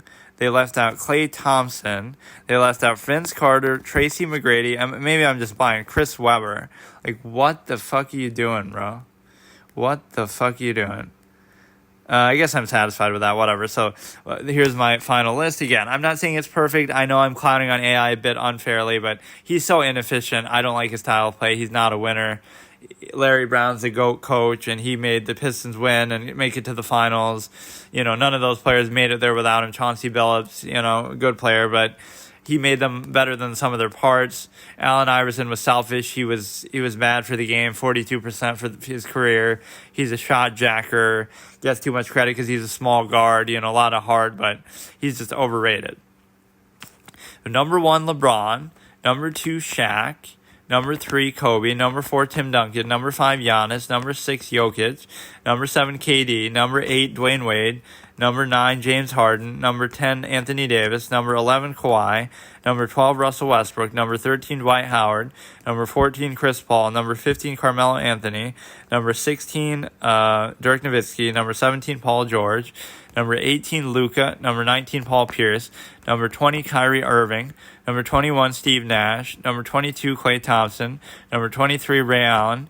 Number 24, Vince Carter. Number 25, Tracy McGrady. And some honorable mentions would be like 26, Chris Webber. 27, AI. Number 28, Yao Ming. So you can move those around a little bit. Number 29, Pau Gasol. You could fit those in there. But I think it's a disgrace that they left off some of these names, right? Dwight Howard obviously is the top 25 player of this generation, this century.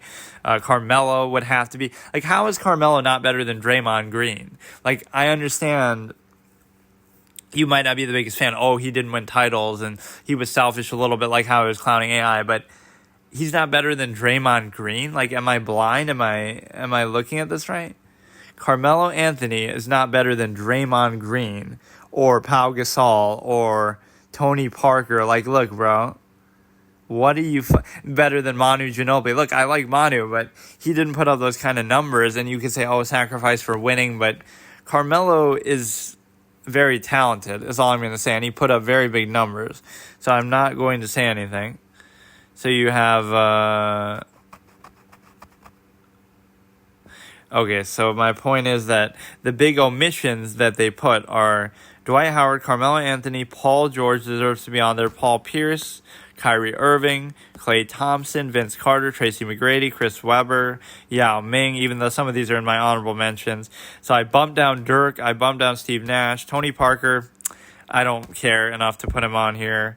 Draymond Green definitely doesn't deserve to be on here. Jason Kidd, forget about it. Manu, no thanks, even though, again, I love Manu, but I think this is pretty fair. Because, again, at least a lot of these names belong on here. So it'll be a little contentious from 20 to 25, right? 21 is Steve Nash. 22 is Klay Thompson. 23 is Ray Allen. 24 could be Tracy McGrady, I guess. 25 could be Vince Carter. Then again, after that, Chris Webber for a year. Maybe I'm misremembering, and he had some years in the 90s, but I don't know. He was still pretty good. Chris Webber could be in there, 26, AI 27. Yao Ming 28. Again, even if you discount AI, I was intending to put Pau Gasol actually a little bit higher, and then I didn't. I don't know if he really put up that many great numbers outside of, he won the 2 titles and he had some good years in Memphis, but that was about it. I don't know how much, his history he has here. Klay, I'm giving credit for what he's sort of underrated for in a way, is that he was the primary defender. He's a lot better defender than his even stats and accolades would show. He was the primary defender for 1s and 2s, like perimeter players for the Warriors throughout 4 championship runs and their whole dynasty, right? He was their best player. He was their Scottie Pippen defender, basically, right? When Steph was their Michael Jordan, if you want to say. Draymond would often guard, bigs or whatever, 4s and 5s. But who was guarding Russell Westbrook? Who was guarding James Harden? Who was guarding Damian Lillard? Who was guarding these guys? It wasn't Steph Curry. Maybe Iguodala sometimes would be on them, but who was the guy? It was Klay Thompson. Klay Thompson was defending their best perimeter guard players throughout the entire championship runs. Like, this is an iconic defender, all-time great two-way player, right? Like, who doesn't get enough credit for that. His defense is super special to me. So even though it doesn't show up in all the first defensive teams, defensive player of the year type stuff, the way that Donkey Green obviously gets maybe undue credit, but this is basically what they're saying with this list. I want you to realize they're saying that Draymond Green is better than Dwight Howard, Carmelo Anthony, Paul George, Paul Pierce, Kyrie Irving, Klay Thompson, Vince Carter, Tracy McGrady, Chris Webber, Yao Ming, right? Even just and Allen Iverson. Draymond Green is better than those guys. Like, are you serious, dude? Who else? Tony Parker is better than those guys. Like, I like Tony, but come on. He's saying that Pau Gasol is better than those guys. Maybe some of them, but not all of them. He's saying that Manu is better. Jason Kidd is better. I'm clowning some of these guys for their efficiency, but I'm more than happy leaving some of these guys off. But yeah, I mean, Draymond Green is better than those guys, bro.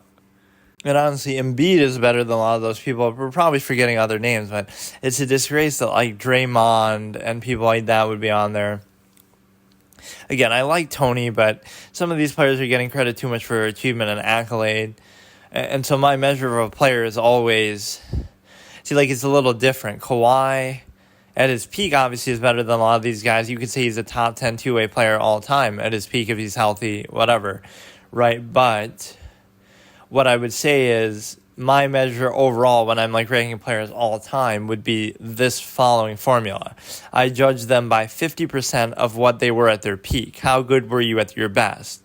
Then 25% I judge by longevity, like how long did you maintain it, and all the long statistical accolades, like, Karl Malone was the second all-time leading scorer for a while, above Michael Jordan. That doesn't mean he's better, right? Kareem was number one, but to me it plays 25% of a role, and then the other 25% is like other accolades and clutchness and things like that, like the psychological aspect and other team achievements, etc. So longevity is 25%. Again, how long did you keep at your peak? How long did you play? What kind of career stats did you put up? Things like that.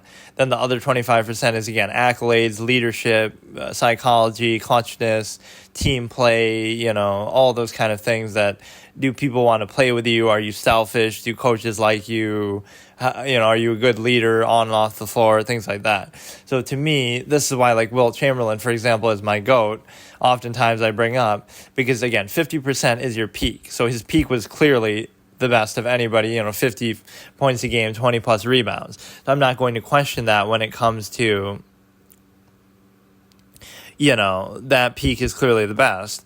Then longevity, goes to Kareem, but again, that's not as important to me. Or now it goes to LeBron, but that's not as important to me.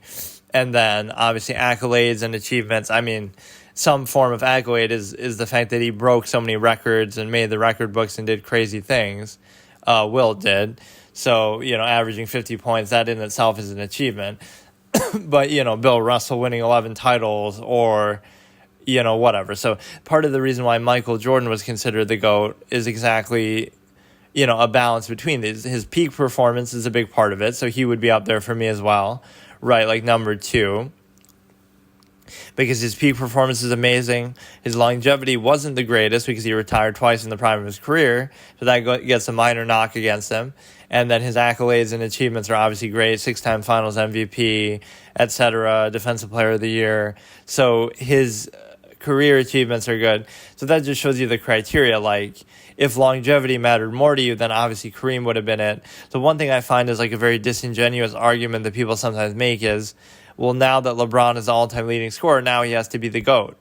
But the only way you could really say that rationally is if you had said that Kareem was the GOAT till now, right? A lot of people didn't say that because they weren't using that as their criteria. So now it's a disrespect to Kareem, like, longevity is suddenly the criteria because LeBron's the all-time leading scorer.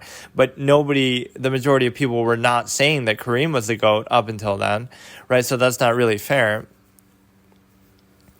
Maybe I should do like a little reacting thing here.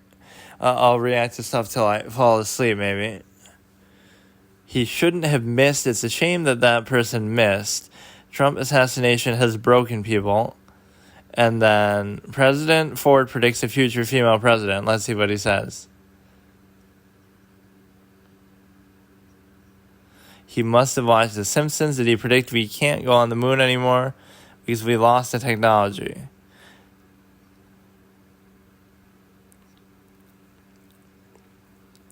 Or it's good just to read through comments. Like, let me read through anything to do with, like, Harris, and I'll debunk some of them, I guess.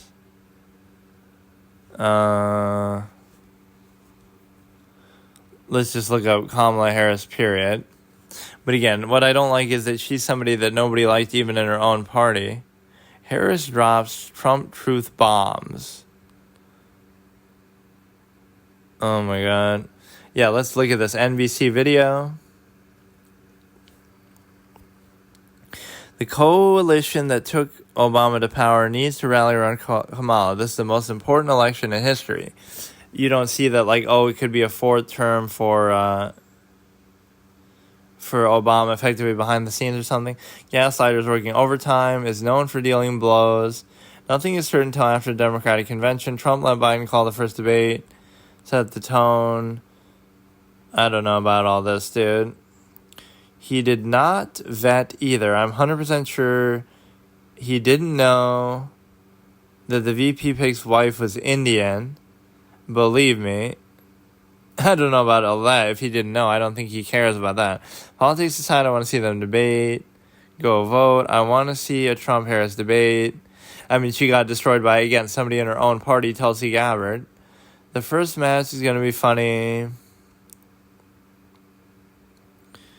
The one thing I kind of disagree that some people were saying is, well, the voters didn't choose this as a nomination, but I think it's only natural, like it's somehow undemocratic that the VP would just take over or the VP would automatically be the nomination. I don't even mind that because when you vote for a president, you're also voting for the vice president, and you know that what could happen is if anything happens to the president, if they die, if they get sick, incapacitated, hospitalized, right, if for any reason they can't perform their duties, then it's only natural that the VP would take over. That's part of the sole purpose of what the VP is meant to do. So it's kind of insulting if you pass up the VP and say, oh, let's just get somebody else to replace the president, because that's part of what you elect the VP to do. So as much as I disagree with those 81 million people for doing that, you technically are voting for and validating the VP by saying, we know that if anything happens to the president, which a lot of people suspected and even I predicted might happen during the first term, if Biden steps aside for whatever reason, right, she would take over, right, in a basic sense to fulfill the presidency, which that isn't happening. But I actually don't mind that. So when you say, oh, it's undemocratic, that part really isn't, because the 81 million people who supposedly, voted for Biden also knew that Harris was the VP. And so you are voting for that contingency, and it's only natural if the president steps aside, that's what would happen. So that part I actually don't mind. The only point is that I would be shocked if she actually wins or if that many people actually vote for her. So that's the point, is that you'll say, oh, she's not popular, but if she's not popular enough, then she shouldn't win anyway, right? So as much as people, that part I'll disagree with fully. The fact that, oh, you somehow bypassed the democratic process, but it would have happened that way anyway. Like if Biden just died or something, you would get her as president anyway, and then she would be the presumptive, nominee going forward for the next election, like if she had taken over earlier. I don't think Trump is afraid to debate.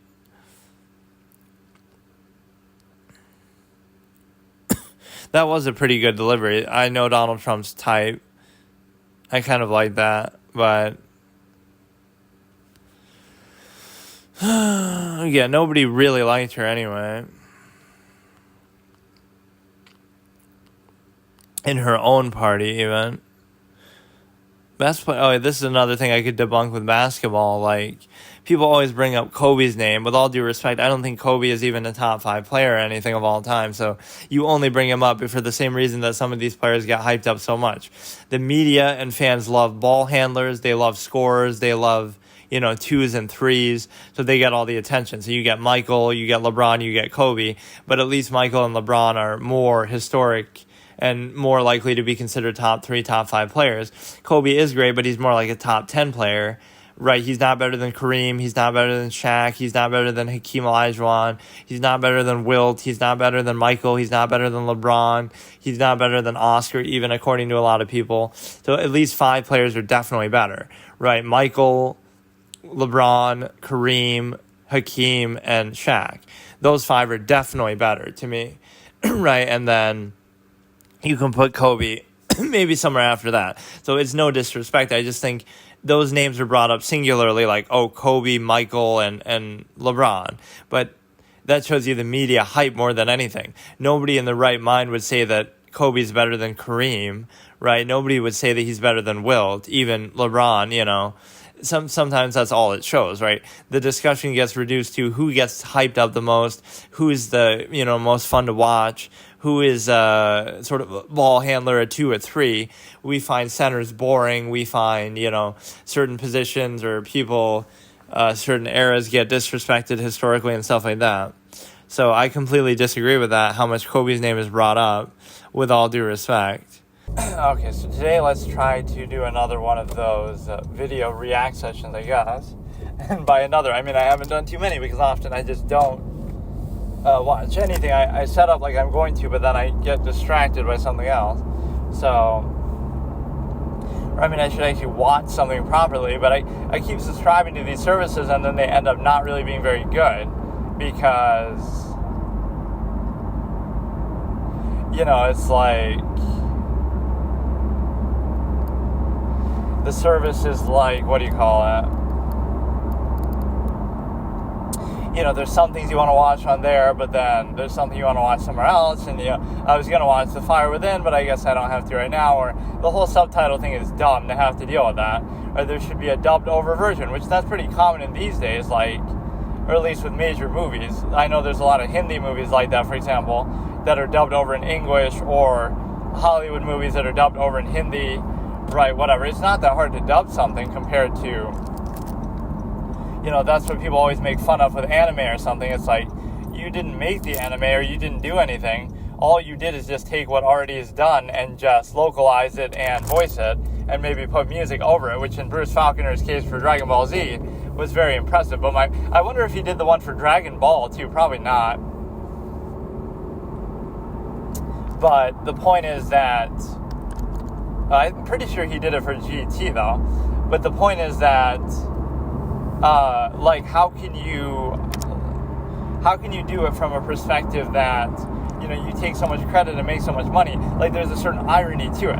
Funimation maybe made more money from the Dragon Ball series than the original Japanese studio, even if they had to pay them a portion of it, like, because it exploded so much in the West and the English market, as popular as it might have been in Japan, right, just because of population and such, right, there's no question that it did better in those other markets. So that's no knock against the original market. It's just to show how stupid it is that you can make more money like that than you do actually. But that's almost unfair too, because you're comparing like multiple countries to one. It's just kind of sad to see that, you know, you make more money from just dubbing something over than actually making it in the first place, right? Between the author, between who just passed away this year, actually, I think. Between the author, between the actual animation studio originally, Toei Animations and stuff.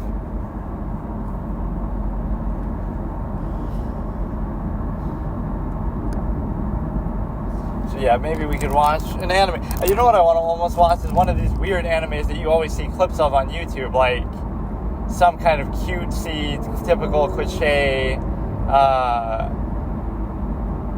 whatever. It's hard to explain.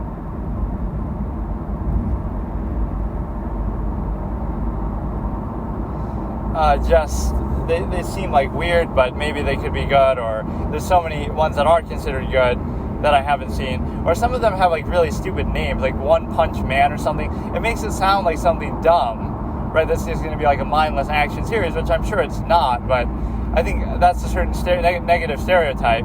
There's a lot of negative stereotypes about anime overall, but, you know, the cutesy, kawaii Japanese waifu culture, that sort of thing, sexual innuendo, things of that nature, hentai. Again, just because those things exist doesn't mean they're all like that, but there's those stereotypes, and then there's also like the case of just, you know, too much action, or again, the dumbing down sort of namesaking that you have, you know, certain superpowers, big epic fights, and some of those are actually kind of justified. Like, why would things like that be so common? Because it's easier to show them than in real life, like action and, you know, whatever. So, you know, you've had a Dragon Ball live action movie, but even in the modern day, it's hard to replicate that, whereas in animation, it's so much smoother, so much easier, although for the time it was obviously revolutionary, but still.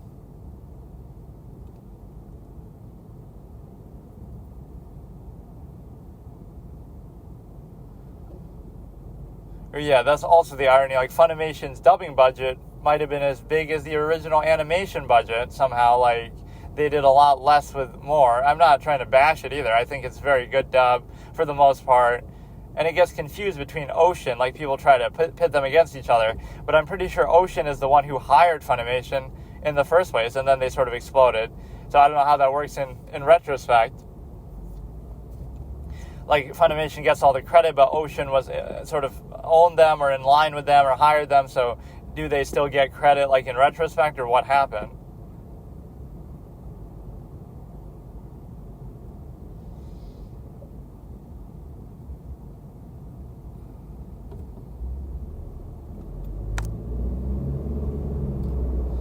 So what you have here is a situation where I don't even know what the fuck to watch. I'm thinking, like, we can subscribe to Crunchyroll, but I don't know what on there I'd want to actually look at. Or I guess I disenchanted, I was going to say. I uninstalled Hulu, so now maybe I should do Crunchyroll. Even if I don't know what I'm going to watch, maybe I should just give it a chance. Like, watching different anime series until I get bored, right? So I'll just go, like, in alphabetical order. Maybe I should do that. Just, like, give them a chance. But some of them are going to be really lame. Right, like, I could just force myself. There's going to be a lot of these cutesy ones. I haven't really seen that many anime as much as I've talked about it a lot over the years, or, you know, analyze certain ones. So I don't always watch them, but when I do, they're all, like, among the best of all time, and I get, like, really immersed into them, which is the right way to do it. Right, less about the quantity. Right, I see them sometimes multiple times, so there's a good element to that. Like, I haven't seen Dragon Ball, the original series. That could be a fun one to react to, where it has nothing to do with all the crazy stuff of being Saiyans and stuff. They don't even know that. That must have been such a mindfuck for people. I mean, even I hadn't seen Dragon Ball, so I didn't know, right? I just was exposed to Z. So it seems kind of natural, like, oh, you know, episode 1, he discovers he's an alien, but that's, like, assuming it's a fresh subject matter. Like, there's this human on Earth who's, like, has some fighting experience, and now he discovers he's an alien, so that's the start of the series. It's kind of like, you know, Clark Kent in Superman. It's like he discovers he's from Krypton, basically. General Zod comes down and he discovers where he's from, when he even already knew he had certain powers, or maybe he didn't fully realize the extent of them. But that's exactly the same scenario. So Dragon Ball copied Superman, which is very similar. Like, Raditz is like General Zod, and he comes down to, you know, try to recruit him back or punish him or whatever. And so, you know, he was sent to Earth. Circumstances are a little different, but it's a very similar conflict. Like, there's no doubt it takes some inspiration there. But, yeah, we could react to that, but it's kind of like, I know a lot of things about it, I guess, vaguely. The Red Ribbon Army, which they somehow associate with Dr. Gero, which is one thing that people criticize, is that Dr. Gero never actually appears in the story, I don't think, or he's not even named. That would have been good foreshadowing if he actually was one who survived. Like, for example, General Tao actually survives, and you see him in the Cell Saga. So I don't know who he is exactly, but, I mean, he's a general for the Red Ribbon Army, I'm sure. And Goku doesn't even seem to recognize him or something. Right, they have some weird run-in, and he's all scared, General Tao. But, yeah, you have that. You have Garlic, or I think you have Garlic Jr. But then why does it take Garlic so long to actually do anything? Or is it Pilaf? Maybe I'm confusing Pilaf and Garlic, but whatever. You have all those kind of characters. You have, or that's one thing I always criticized was the movies. The Dragon Ball movies are actually pretty disappointing. They'll build up in a very typical way, and then the final fight will actually be kind of short, which is unlike the Dragon Ball series. It'll be kind of short and unsatisfying, and the way that every villain dies is kind of weird. Like, Bojack just gets Kamehameha, and then they, like, warp in other directions, and he just blows up. Or, like, Broly's death is incomprehensible. I've read all kind of theories and heard things about it. I have no idea what happens still at the end. Does the comet kill him? Does the combined force of the Z fighters kill him, which it logically shouldn't be able to do because he's shown to be, like, way stronger than everybody by such a margin that it wouldn't matter. Right, so nothing makes sense. Like, what the fuck even happens? The logical way would be just a comet. You know, he's such an animalistic type of fighter that he doesn't realize the comet's about to hit, or he kind of forgets about it. So Goku just instant transmissions everyone out, and they get to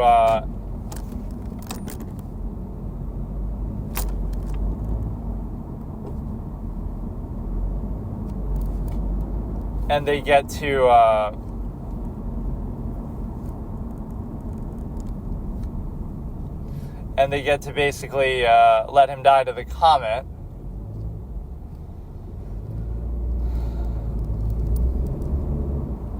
There's this one turn I go on where it's like there's two lanes and you're both going left.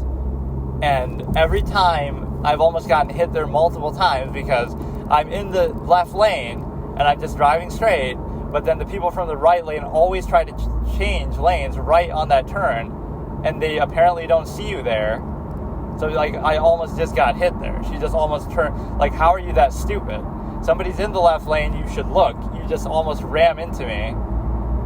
Maybe you assume I'm changing lanes because the third lane opens up at that point, but why couldn't I just be staying? That is so fucking stupid. That's happened so many times. People just willfully just start turning left, or changing lanes. Like, what the fuck, dude? But no, it'd be fun to do that. I'm sure Dragon Ball is on there, and I won't get baited like Lane. Serial Experiments Lane is on there, except it's on there as an entry, and it says, sorry, we don't have this. But then why do you have it listed? Like, this is an anime that exists. Crunchyroll isn't an anime streaming service, it's an anime encyclopedia where every anime in existence will be listed on there, and only some of them they actually have. Like, that's kind of disingenuous. Because if you go to look up where to watch, Crunchyroll will show up as like the first option, because it may have been on there in the past or whatever, or it's just listed on there, but then when you actually subscribe, you see that it's actually not. So that's a good idea. Let's actually do that. So I kind of want to watch Dragon Ball then. But no, I know a lot of things about it. It'll be almost like Dragon Ball GT because Goku's a kid, but, in a different way. Because he's actually a kid. But no, that is kind of a mindfuck to think. That whole series had no notion that he was from outer space, I'm pretty sure, right? Akira Toriyama didn't know themselves. So they just decided to suddenly turn it into that, which is... It's kind of cool, but it's also arbitrary in a way. Like, let's just uproot the entire series and make a mockery of it, right? And that's been done 10 times over now. Super Saiyan was a big deal. Now we got Super Saiyan God, Super Saiyan X, 1 million fucking whatever. So the point is that you have a case where you're able to basically,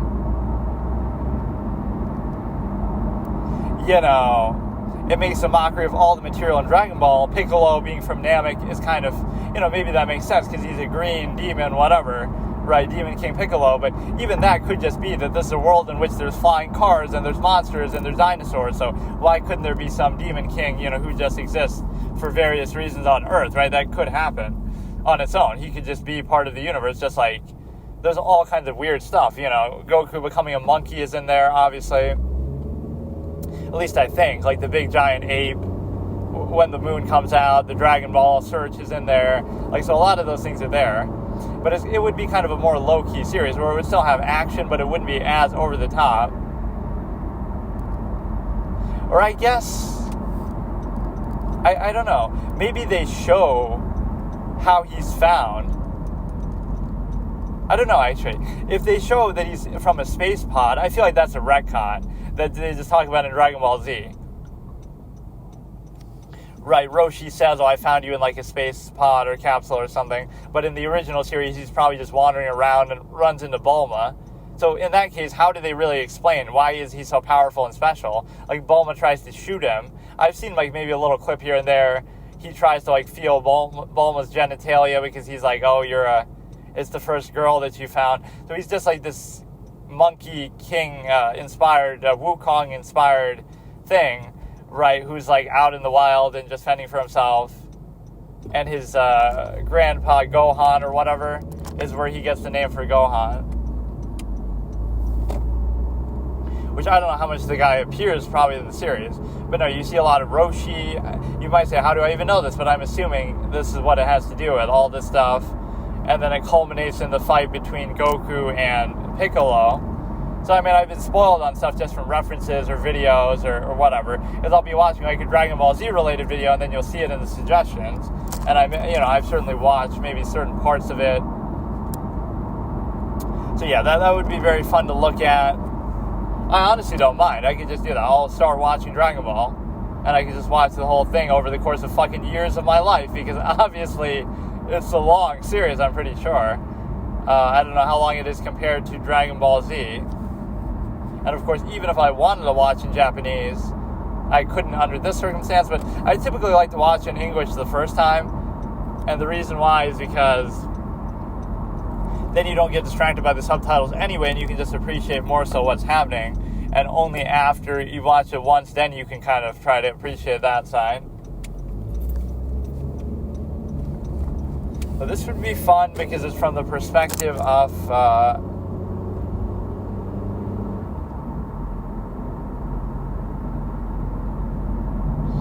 either that or whatever. I'll give Crunchyroll a chance. So we've done HBO Max a couple times, and we watched Sopranos and a couple random things on there. Then we watch on Hulu, and I couldn't really even decide anything to watch. I tried to watch Shark Tank and stuff a little bit.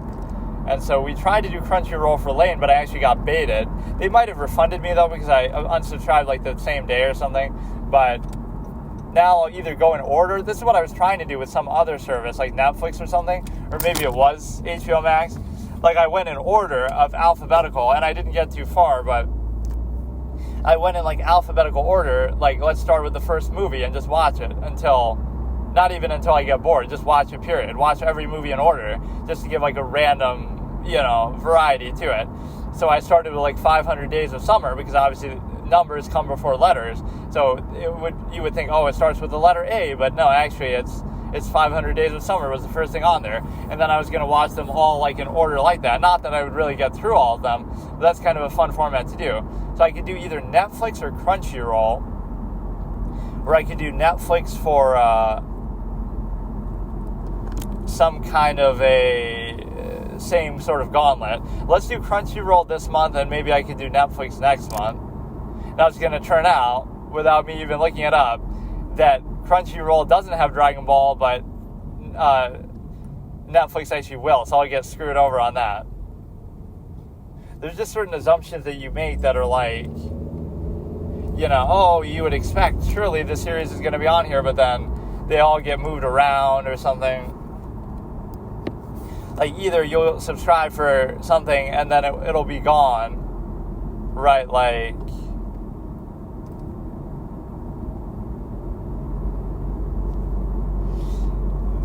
oh, I'll subscribe to watch this show, and then it's leaving the service in a week, which usually they might warn you, but it's leaving the service in a week, and then you won't be able to watch it, and you'll have to get it on another one, or it might just be gone. There's a lot of series that just don't even have services where you can watch them at all. Like some older ones or some obscure ones.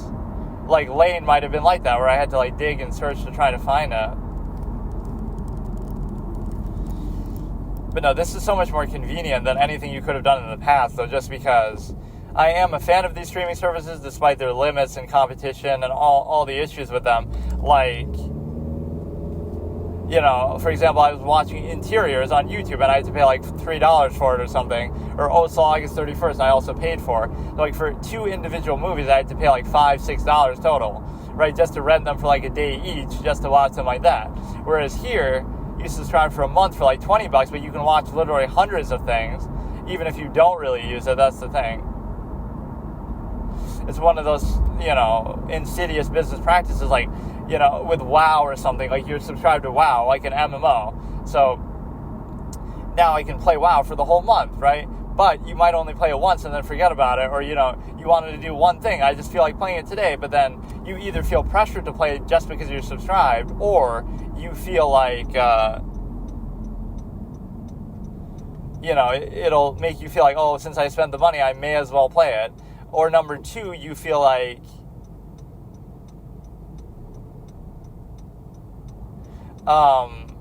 you wasted the money, so then you won't play it, and then they still get the whole month's worth of subscription, or you might even forget to unsubscribe. Right, that's the whole business model practice. Everything is on auto renew, so you get to, let me decide. You know what I might do? Because there's going to be anime on Netflix too, so if I have this anime urge, I could always watch some on there. But I'm going to do a coin flip, like how I did for The Sopranos and Lane, even though I ended up watching both. I did a coin flip to see which one I would watch, and I think it ended up with The Sopranos. That's why I ended up watching Lane later. Right, I think so, I remember it. Yeah, that's kind of a fun way to do it. Like, those were actually the 2 series I think that... Oh, no. It wasn't that. It was... Wait. Oh, no. Maybe I did it for that too, but I did it for Monk or Lane. So I was going to watch Monk. Monk and Lane were the two series that I wanted to watch as part of this whole reaction thing, that I had an urge to even do it in the first place. So I was saving Monk. It's going to be like Psych or The Mentalist or something, like a detective show with some quirky comic kind of character in the main seat. It would almost probably be in the middle of those two, where he's maybe not as crazy and out there as Sean Spencer from Psych, but he is out there a little bit like Patrick Jane, and smart, I'm sure. I wonder who's considered the smartest between the three. People might underestimate Sean just because he's so goofy, but he's actually incredibly smart. Like, I'd love to see him take on somebody's, like, favorite character from a story and be like, oh, wow, you'd be surprised to see Sean would actually destroy him in a battle of wits. Like, you know, like, compare Sean Spencer to Mello, for example, from, like, Death Note or something, or, like, Nier. No, he's not as smart as Nier at all, but still.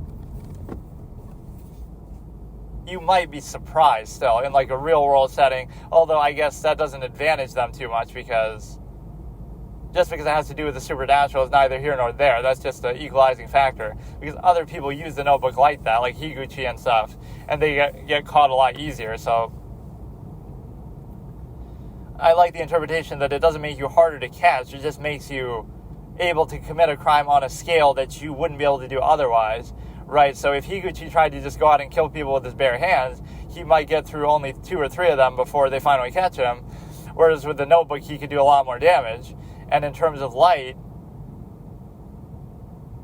you know, he could kill like maybe 50 people, 100 people before he gets caught if he was going out like as a vigilante and just doing it manually. So it's not a question of making you harder to catch. It's a question of the scale of the crime. You wouldn't be able to kill hundreds of thousands of people, you know, at all. So you just wouldn't even bother trying to do it. That could be the alternate universe. If Light Yagami never gets the Death Note, he'll just become a vigilante. He'll become Batman and start beating up criminals in his neighborhood.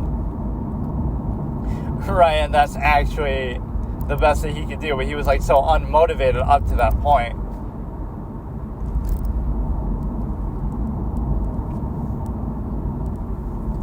So I will let the coin flip decide my fate, I guess. And I'll try to do either Netflix or... you know what almost happened with one of these is it said, oh, it doesn't work on your...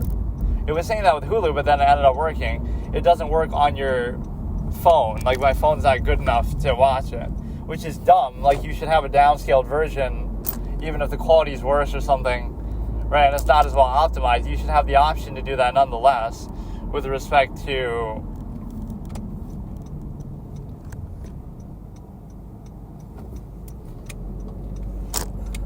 with respect to the simple fact that you're able to, you know, Netflix or whatever, it should work. Crunchyroll, I'm pretty sure, did work because I even tried to use it, but I didn't watch anything on there. So either way, I'm thinking about anime, right? Like, I can still watch, even if we get Netflix on the coin toss, I can still watch an anime, but I might start, like, the movie gauntlet alphabetical type of thing that I was trying to do.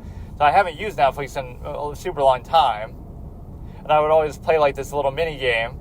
Like, oh, let me try to guess what movie wouldn't be on the streaming service. So one that I would often use, or I even use that on Akinator, right, one of those obscure knowledge tropes.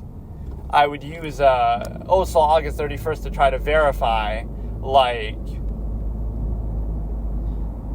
the fact that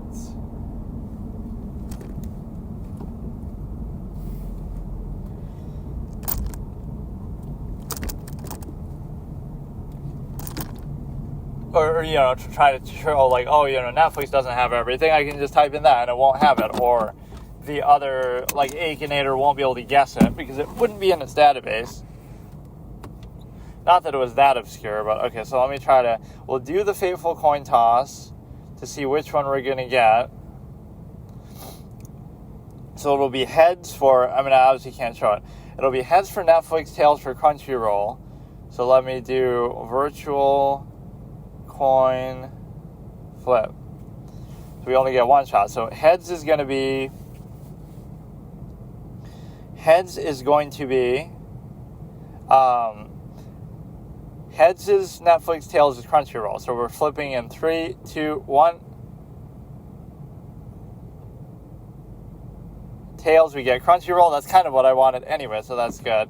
I could be cheating, but I wouldn't do that. So we had gotten Lane, for example, and I almost wasn't ready to watch Monk. Like, what is Monk even on anyway? It's on some other weird service. Oh, it is on Netflix, actually. So maybe we'll segue into doing that next, right? Because that was one of the ones that I wanted to see. And what's interesting is Michael Richards was actually offered to play that role. And he turned it down, but then he ended up doing some stupid show kind of like that anyway. Like, it was even called, like, the Michael Richards Show. So let's see if we have enough room on my phone, first of all, to do it. And then we'll have to subscribe. Hopefully it has my stuff saved, because I had previously done it before. Or there's, like, all these games. Yeah, there's certain games that you can play because of it. Like, it's part of the subscription, which is kind of weird, but either games that they have some sort of license to, or, you know, some sort of agreement, even if they don't own them, it's like turning into a gaming platform too. Which some of those can be pretty good too, like PS Now and stuff. So it is apparently, I do have enough room. And so let's just see if we can subscribe kind of quickly. And then I'll just either do an alphabetical gauntlet or choose something, you know. I should choose, like, some random way of doing this. Like, oh, shit, I'm not going to remember my thing now.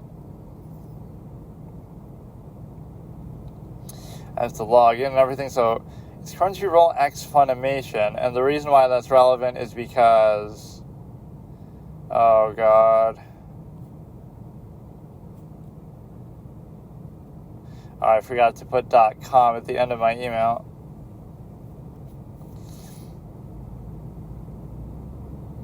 So, yeah, we got baited for Lane, and the reason why is because, let's see, okay, introducing cast, I don't really care about that. So, email address isn't verified. Where's my thing, though? Unlimited, no ads, okay, go premium. Let's see, $15.99, no ads, unlimited access. So what is the difference? Annual swag bag and Hime figurine discount. Why would you subscribe just for that? That's so stupid. Even this is like, for $7.99, the only thing you miss out on is the figurine and some annual swag bag, assuming I'd be subscribed for that long, or maybe you only have to be subscribed for a month. But access to Game Vault, which I surprisingly, whatever, I'll do the $11.99, but that is so weird that the difference between 11 and 15 is just those two stupid things. But this one should be saved. Let's just do it.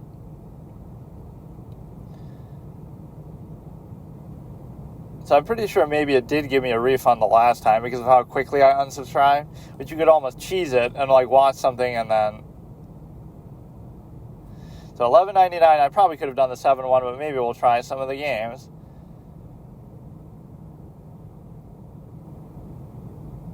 So billing date 8/27.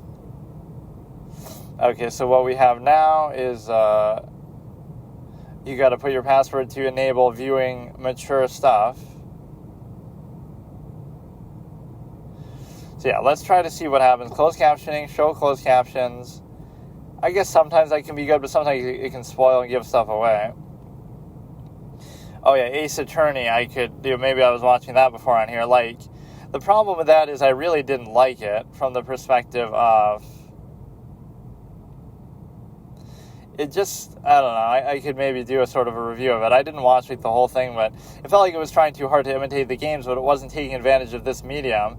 There's certain things that just work better in that form, whereas here it feels like it's, I don't know, something felt sort of unnatural with it.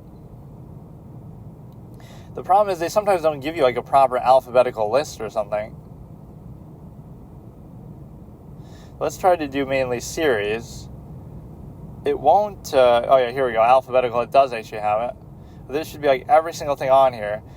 So we'll try to decide something. There should be like some sort of randomizer that randomly chooses something from a list on here, like every single thing that's named on here. Like, let me see what is actually on here. Ace Attorney, 2 seasons, 47 episodes. I don't know if I want to do that.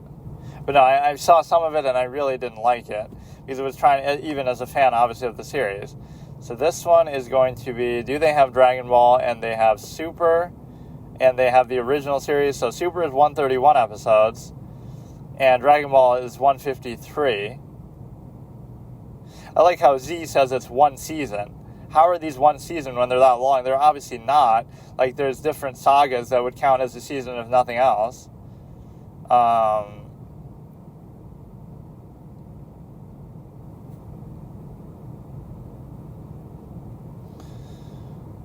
yeah, maybe I'll either do some sort of alphabetical thing, which I almost don't want to, or I could sort of do... I could sort of do some sort of randomizer. That might be more enjoyable somehow. This is like one of these things I would write down just as a quote, like speed. Now I can just do it on voice when I'm doing this. Speed without efficiency is the hallmark of the age of machination, like where we get in this half-mass process of, you know, everybody's in a hurry to get to the next zero-sum thing, but there's no value or full sort of appreciation for any of them. It's just all done as part of some overextended process, right? You're just trying to rush to the next thing, but always in a rush with nowhere to go. Like, you have no real aim or measure or process. So here we get to, I found this little thing that is a link to, so I looked up, you know, is there a way to randomly, like some sort of random generator to tell you what to watch of everything available on Crunchyroll? You could just do, I guess, random anime generator, period, and that, you know, most of them are probably going to be on there, or you'll just have to go with the ones that actually are on there. But there apparently was a feature like that before on the app itself, right, in the program, whatever, but they got rid of it. But then somebody on Reddit had been asking about it, so I found that post, and he has a link that sort of simulates the same effect. So that's very good. So I used that, and I got like Princess Yuna and something else for the first two, just because I was testing it to make sure that it was actually giving different ones.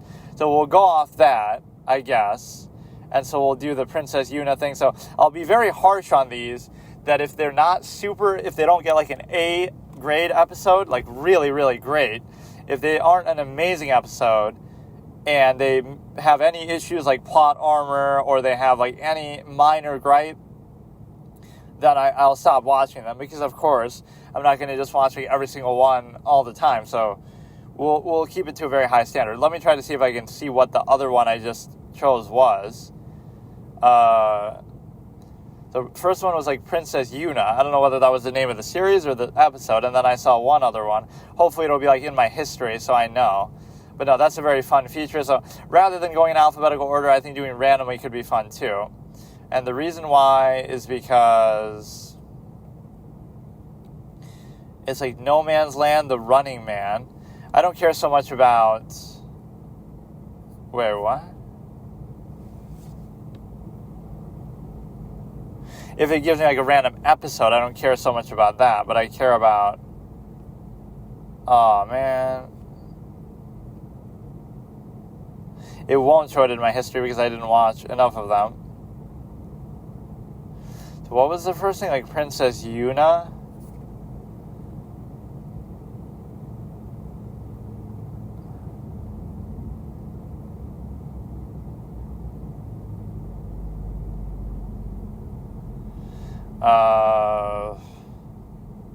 Damn it, it's impossible to go back and see these because... Or maybe it'll be somehow in my browser history. No, that sucks. I should have been more careful. So Princess Yuna was maybe at least like the first episode of something, and then like No Man's Land anime.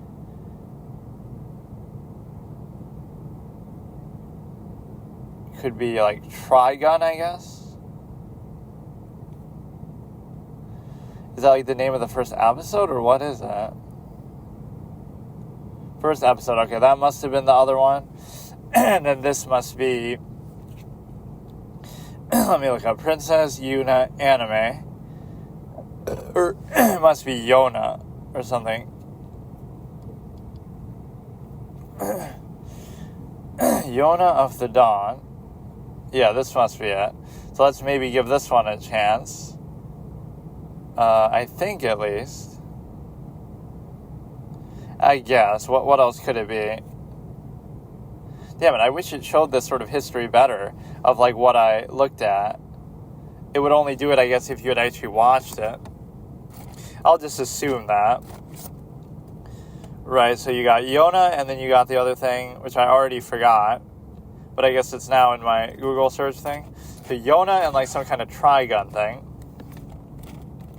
You could watch the first episode of that, and like I said, the standard is going to be very high. So even if I stop watching one of them, it doesn't mean that it's bad, right? It just means that it's not the best possible thing. So yeah, this is always fun. Let's start the Crunchyroll series here.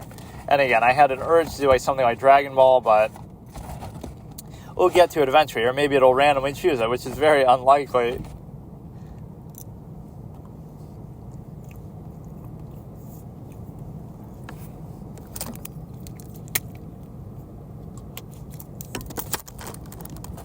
Let's see, how long would the episode be? I maybe tend to prefer it if it's only like 40 minutes or something. Like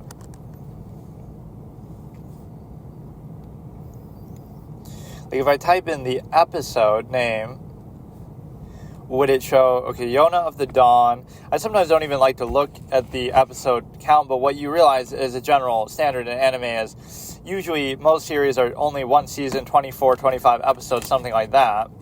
Right, is the typical thing. And I almost don't even want to read the synopsis or anything. I like to be as much as surprised as possible. Oh yeah, I just want to see how long are they.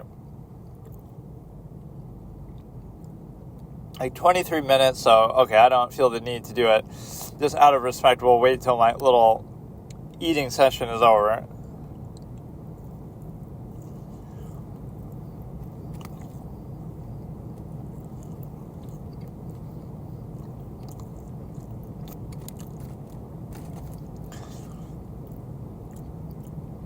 Yeah, that function is pretty fun. Hopefully they have something like that for other platforms, too. Because, see, even when you do it in alphabetical order, it's going to be random for the most part, because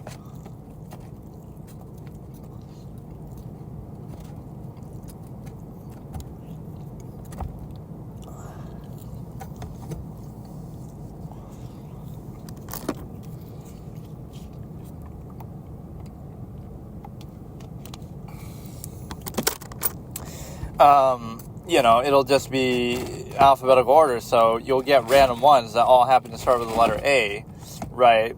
Some of them might have similar names and thus similar genres, or obviously you'll have to watch like the same movies in a series, so you'll get to S, and you'll watch Saw 1 through 10 or whatever, just because obviously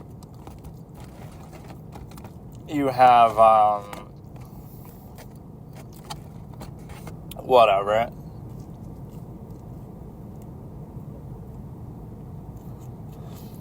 That's like the downside of it.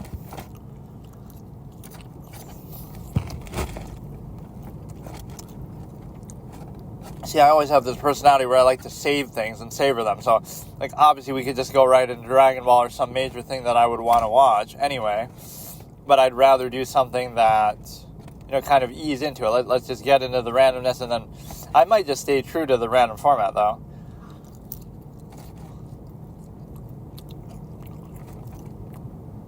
Because a lot of these might only last one episode, because the standard is so high. Even some of the best series don't always have the best first episode. Okay, so let's go ahead and start. So we did this just purely at random using that link, right, which is just choose a random Crunchyroll series. I don't know whether it would be always updated, though, in case they gain or lose a series, but maybe it works like that. So this is Princess Yona, Yona of the Dawn is the name of the series. Episode 1, Season 1, there's only one season. The Princess Yona, so we're starting in 3, 2, 1. No.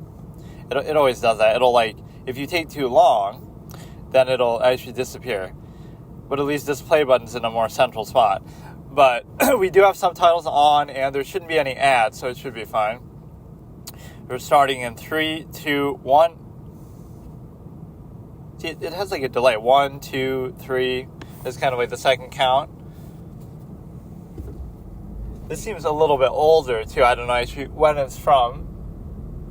But, that's almost the series I gotta watch. Is like The Last Airbender. It's apparently pretty good.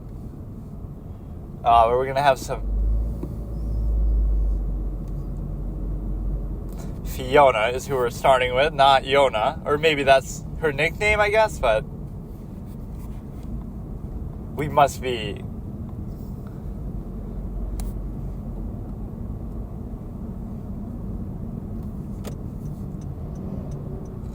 So we got the intro, which I won't skip, so for the purposes of this...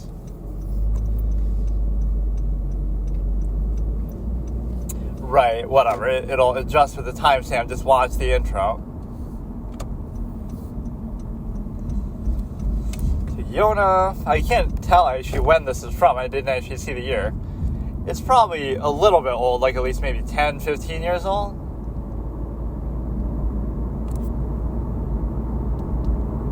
Sometimes the problem with some of these is they're like super quiet somehow. At least when you're listening on a headphone, which of course makes sense for this. I got this little wireless Bluetooth headphone just for this purpose, right? Because like the first episode of Girls that I watched was like, I was just playing the audio overall.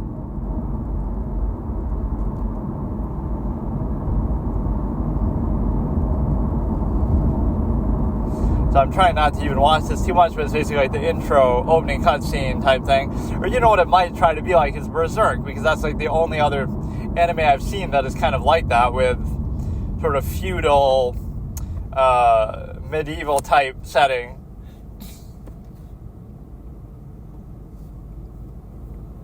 The intro is moderately long, and of course it's not one that actually has a song in it. Right, it's not actually like a proper anime opening.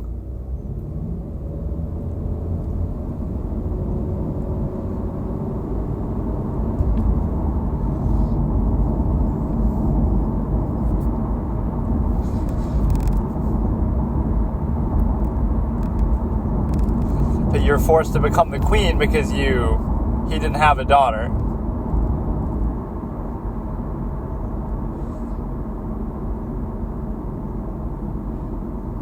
Juna and Yuna.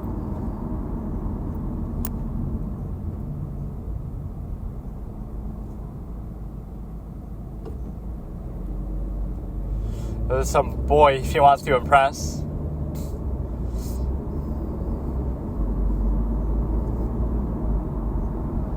So she's still a princess though, so who's the king basically? Like if the king died, they have like some stand-in and she's gonna take over?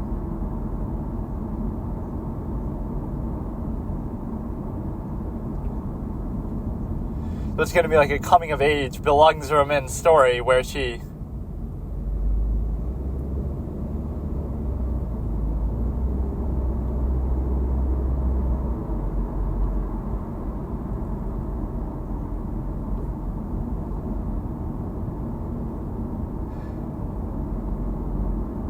Or that is the king, I guess. The father.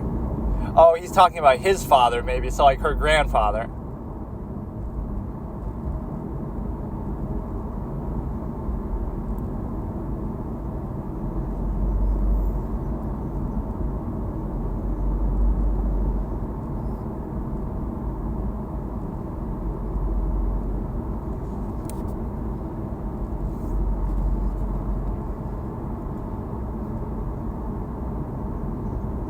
You can't talk to a princess like that. This is like the cutesy Japanese style stuff. Nice exposition.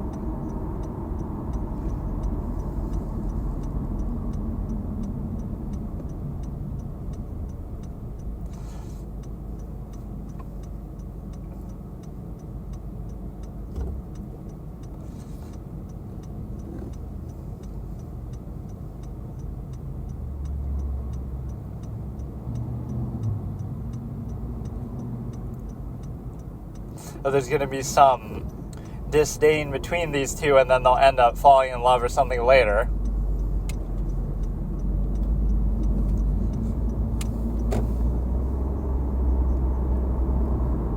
My cousin.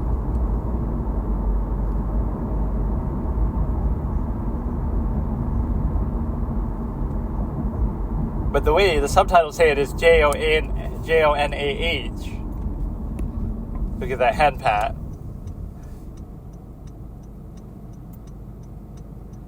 Look at her blushing constantly. This is a Japanese Sweet 16.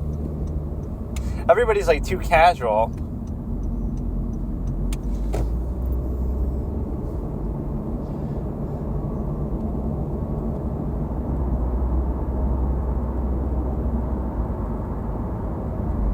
You're his cousin, dude. What the fuck? See, this guy's jealous and snarky, and they're gonna end up eloping later. I'm just predicting, right? She's gonna pursue the first guy, but then she'll end up with the other one in some spiteful, sort of angry, whatever. The sexual tension is rising. It's not bad, but I hate the tone of some of these series. Like, it's too playful and cutesy. Like, it should be more serious a little bit. Maybe that's just my preference, but like, you know, you're not acting like the severity of a princess in the kingdom. You could say she's spoiled, but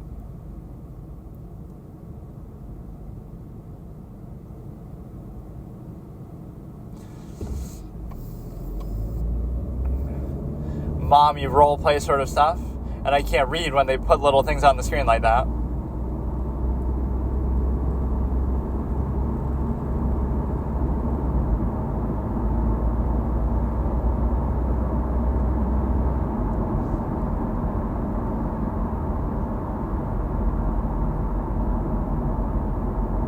What, even at that age she had a crush on him?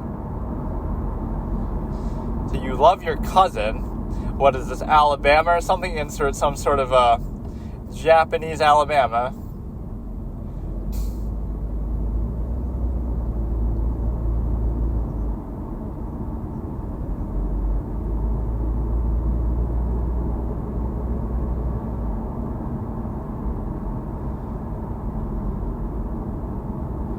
So this is going to be like a coming-of-age story, like I was saying, where she's going to be like a warrior princess by the end. A warrior queen. Right, so it's starting off a little bit like this.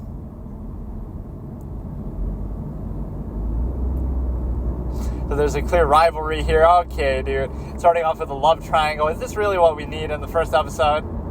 It's really not bad at all, though. It's well presented. So two major relationships are going to change. She's going to go from the spoiled brat to somebody more disciplined and capable. Like, again, a warrior princess, warrior queen. And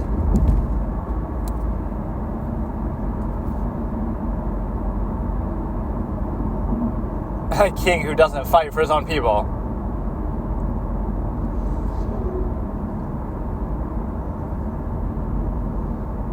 And again, the relationship with the other guy is going to soften up, and she's going to start liking him, who seems kind of openly jealous, too.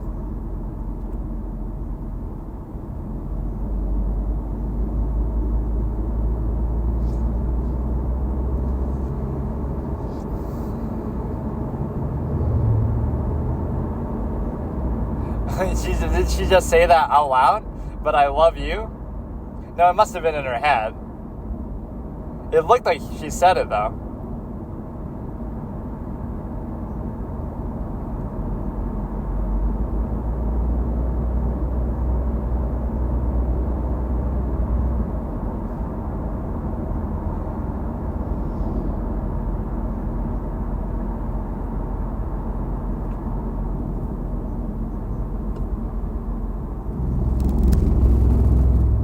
How would this be looked at with the cousin thing?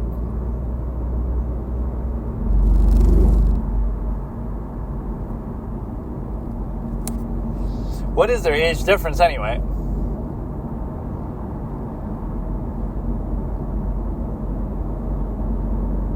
It looked like it froze there.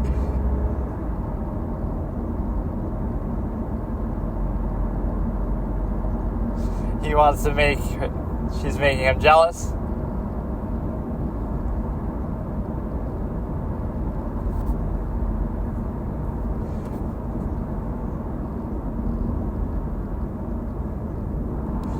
It keeps getting their names wrong in the subtitle. He's so on, like S-O-O-N.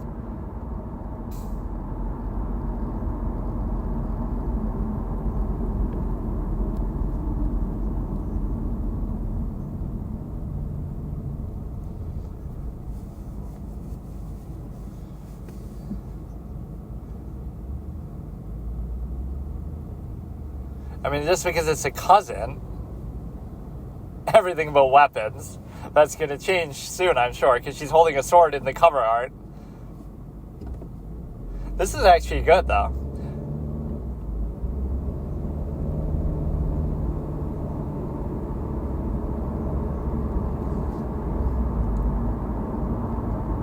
So you're saying the Swan isn't good enough to be a king? What's wrong with that?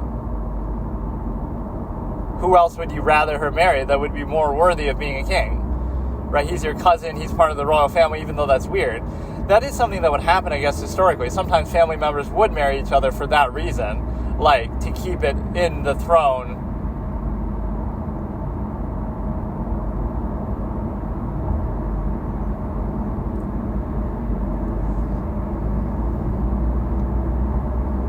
He's brave, he's compassionate. I was asking the same thing.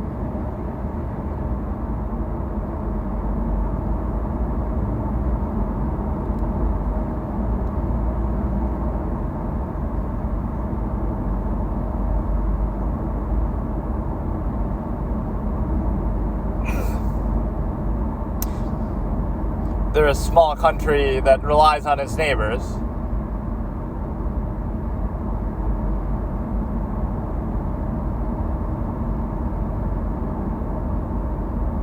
So, yeah, marry someone you don't love just for political reasons.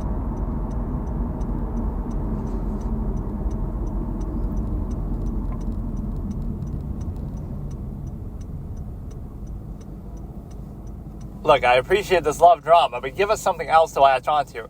Introduce some major conflict, like a war that's going to happen.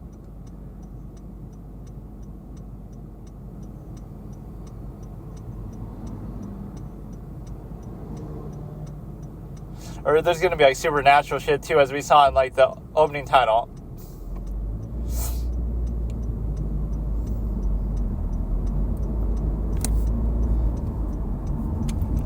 Yeah, quote that line like he's never told you that before.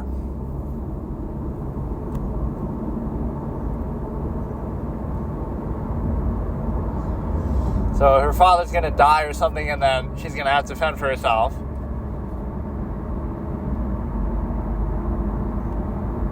Why was he coming after her like that, though?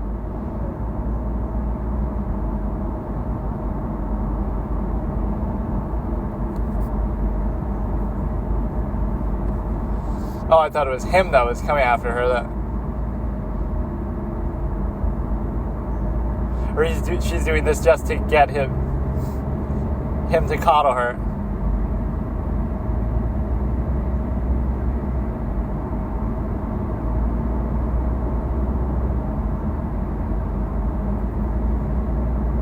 Yeah, she's doing this just to get his attention and affection.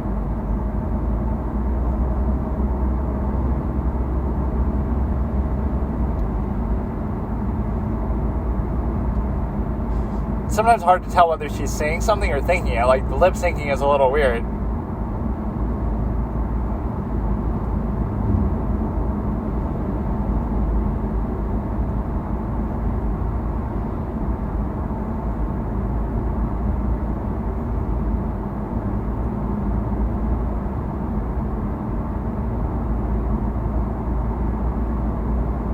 See, like, is she thinking this or saying? Oh, wait, now she's saying it.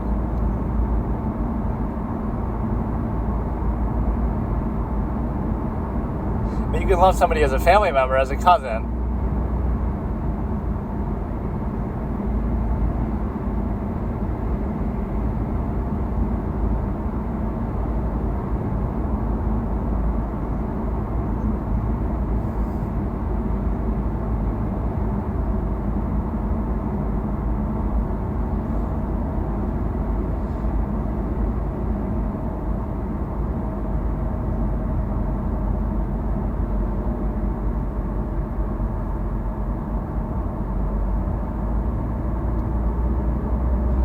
she's already engaged.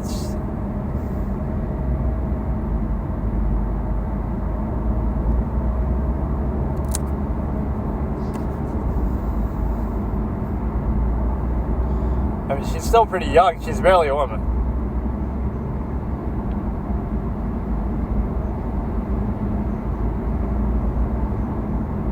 Why shouldn't he, though? You're family.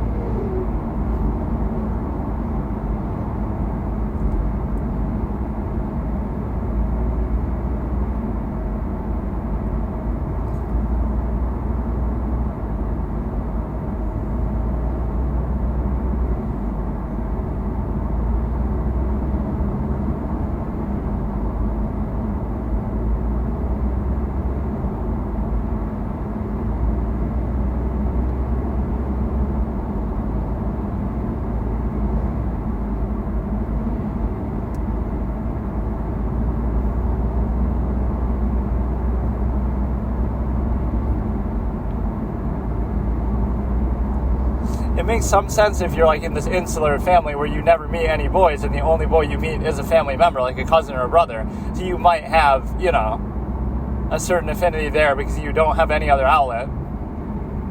So you need to take her out and let her meet with all kinds of other boys.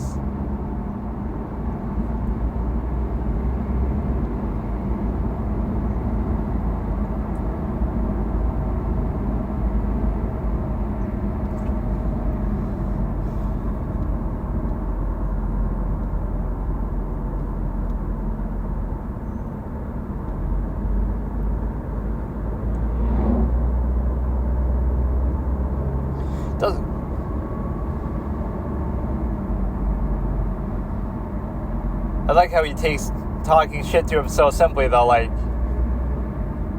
he'll,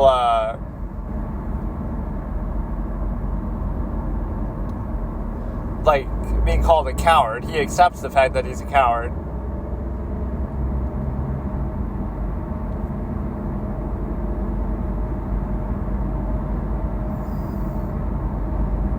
You're going to have to cut your hair pretty soon. Because you're going to be a warrior and it'll get in your way on the battlefield.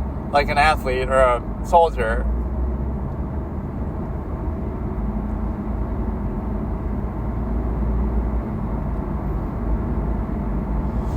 She's been like very open about it though, at least.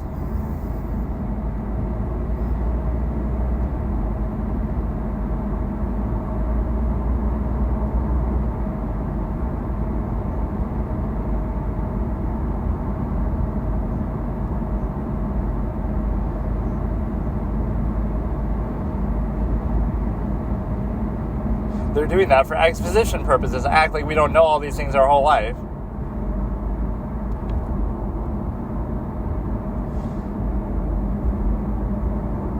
Yeah, the same person who was stalking the girl.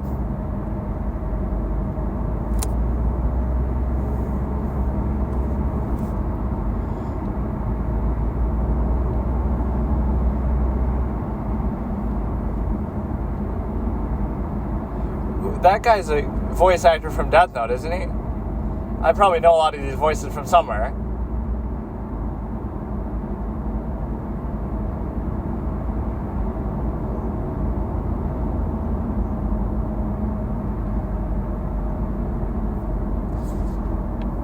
Like maybe Mogi or somebody? I can't. No.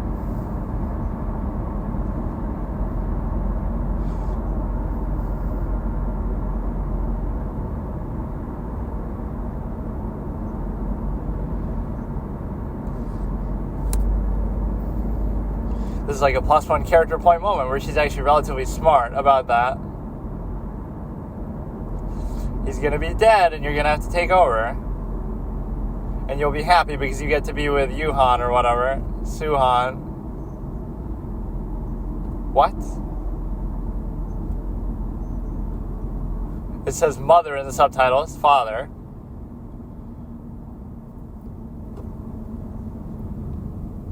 What?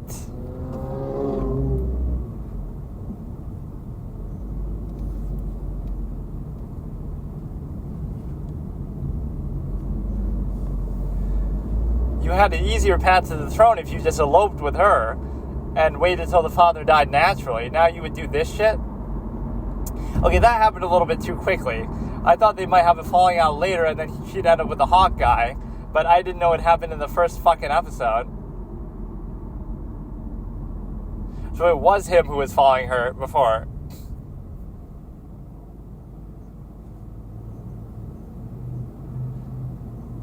It's like everybody knows that she likes him too. That's kind of a little forced. Okay, I won't say that it has to be an A episode. I'm still happy with it, so it's good enough to... It insists upon the romance thing too much.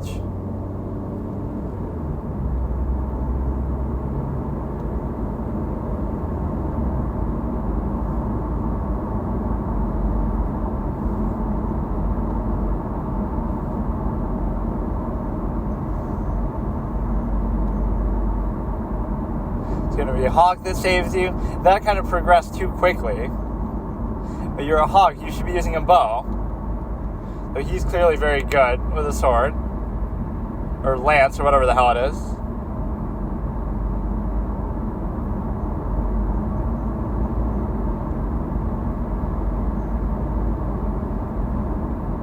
Oh, now it's going to set up for them to fight in season 2. Or, episode 2. That progressed way too quickly. They could have played that out for a few episodes and then had it happen.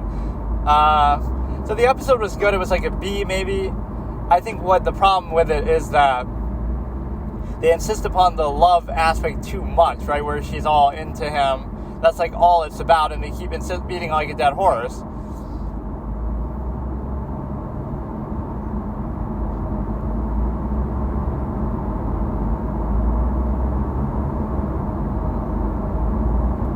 So the problem is that, yeah, they insist upon that too much, but it's good enough. I'd be willing to watch the next episode. That's fine. So the king dies, so she's going to take over, and Suan just fucked himself over because... But he wasn't doing it alone. Like, he was doing it somehow. That's why he felt bad about the love thing. But see, that would have been so much of an easier way to do it, even if your intent was the same. And I guess maybe the king's instinct was right. Not because he's your cousin, but because he's a dick. Or you might almost think that he was doing it so he could go out with the girl, but he's not, because he could have done that anyway or something. I don't really get it. It's like... It's a case where you're able to...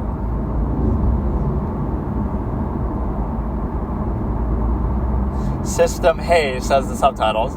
I've been making fun of the subtitles a lot. I try not to watch the outro sort of, whatever, thing of the next episode. So the love story, still a better love story than Twilight, ended abruptly. So he had come here maybe planning to do that the whole time. And the thing is that, again, that's so stupid because the better way to do it would have been to try to elope with her. Right, and then you could always become king later because of that, which he would have even tried to fight to do.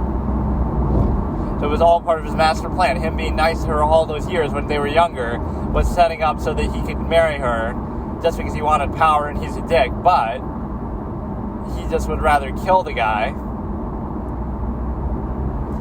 So yeah, that's interesting. So now she's going to ascend the throne and have to learn, and Hawk's going to carry her, literally.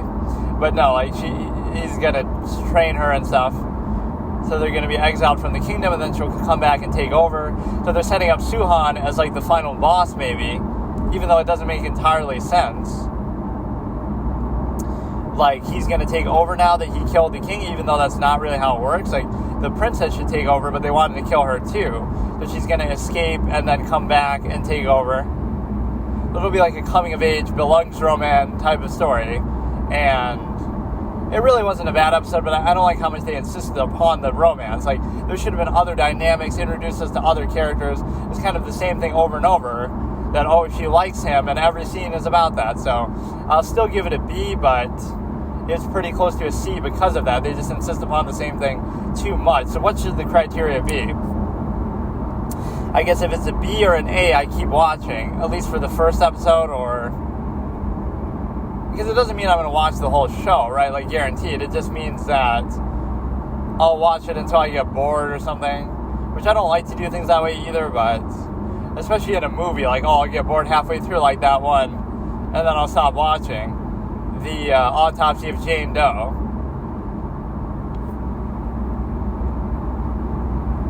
He was just doing what you wanted. He killed your dad, so now the dad can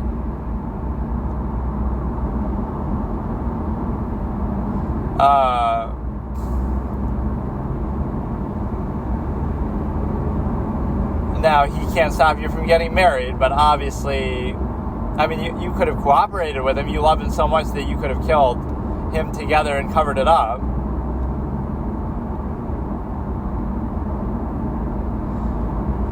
So he must have come here with his own incentive, maybe being bullied by another country or having his own reason to want to be king or something. That was very unexpected and almost a little bit forced and contrived, to the point where I didn't really like it because of the simple fact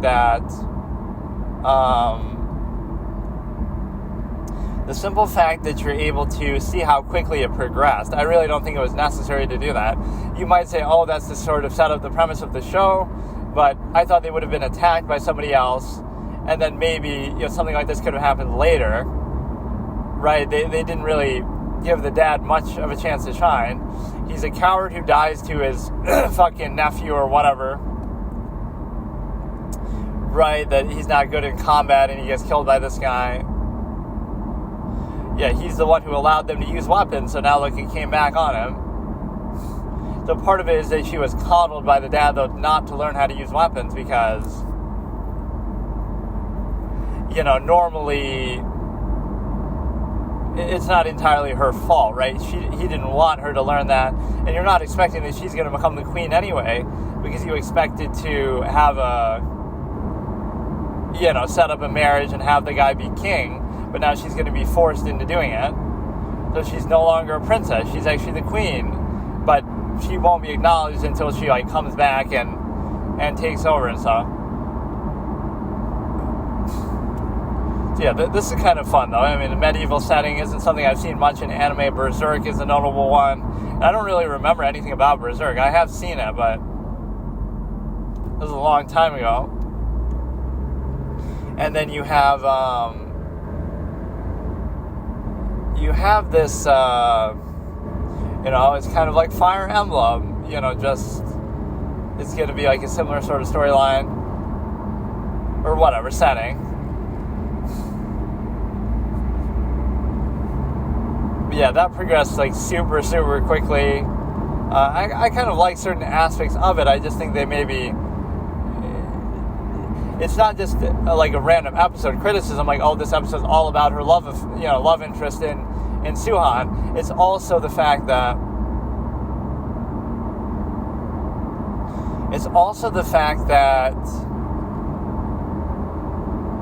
that's all it was about, and it's the intro for the whole series, so we didn't learn much about other characters or other things, right? So I kind of dislike that element. So it's a bit of a writing flaw, but it's still good enough that I'd be fine with watching another episode. I have almost time. I could watch another one here, but maybe not now, but if I had started immediately after.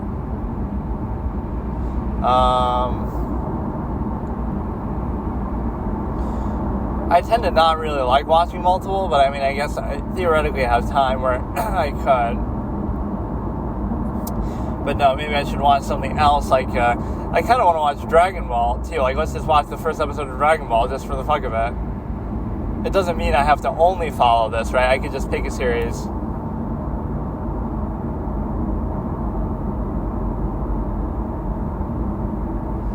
So at least that one will be in our history now.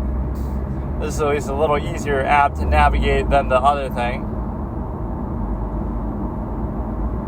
That is a good example of a contrived thing, though. They have to go from 100 to 0. They couldn't have them elope for a little bit behind the scenes, and then eventually it culminates in this.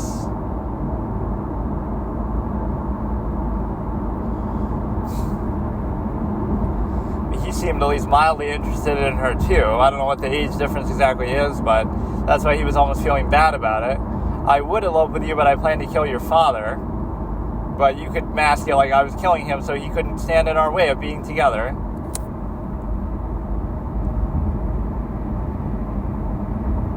that was like a +1 character point for her just to kind of notice that something's up, but then she doesn't really do anything about it. How did she get out of that room anyway? Like, he was right there, so he wouldn't want to kill her or what? You would want to do it in such a way that you have, Okay, so today I'm continuing my little random Crunchyroll gauntlet where I just choose sort of, I use like a randomizer. There's like a link to it in some Reddit thread if you just Google like Crunchyroll random generator or something like that. And so I got Yona of the, what is it again? Yona of the Dawn, something like that. And so the first episode was decent. I'm going to hold these to a super high standard where that one got like a B grade. So if any episode ever gets a C grade or lower, I'll just stop watching. So I'll hold these to a super high standard that's almost unrealistic because even the best shows ever are going to have that.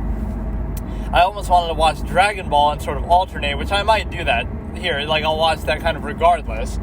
Just because I've seen Z and GT, obviously, and I've never seen Dragon Ball or Super. And honestly, Super I think I could go without. But it just starts to feel bloated after a while. Too many transformations. It even starts to feel like that already just in Z, right? But it keeps going and going and going.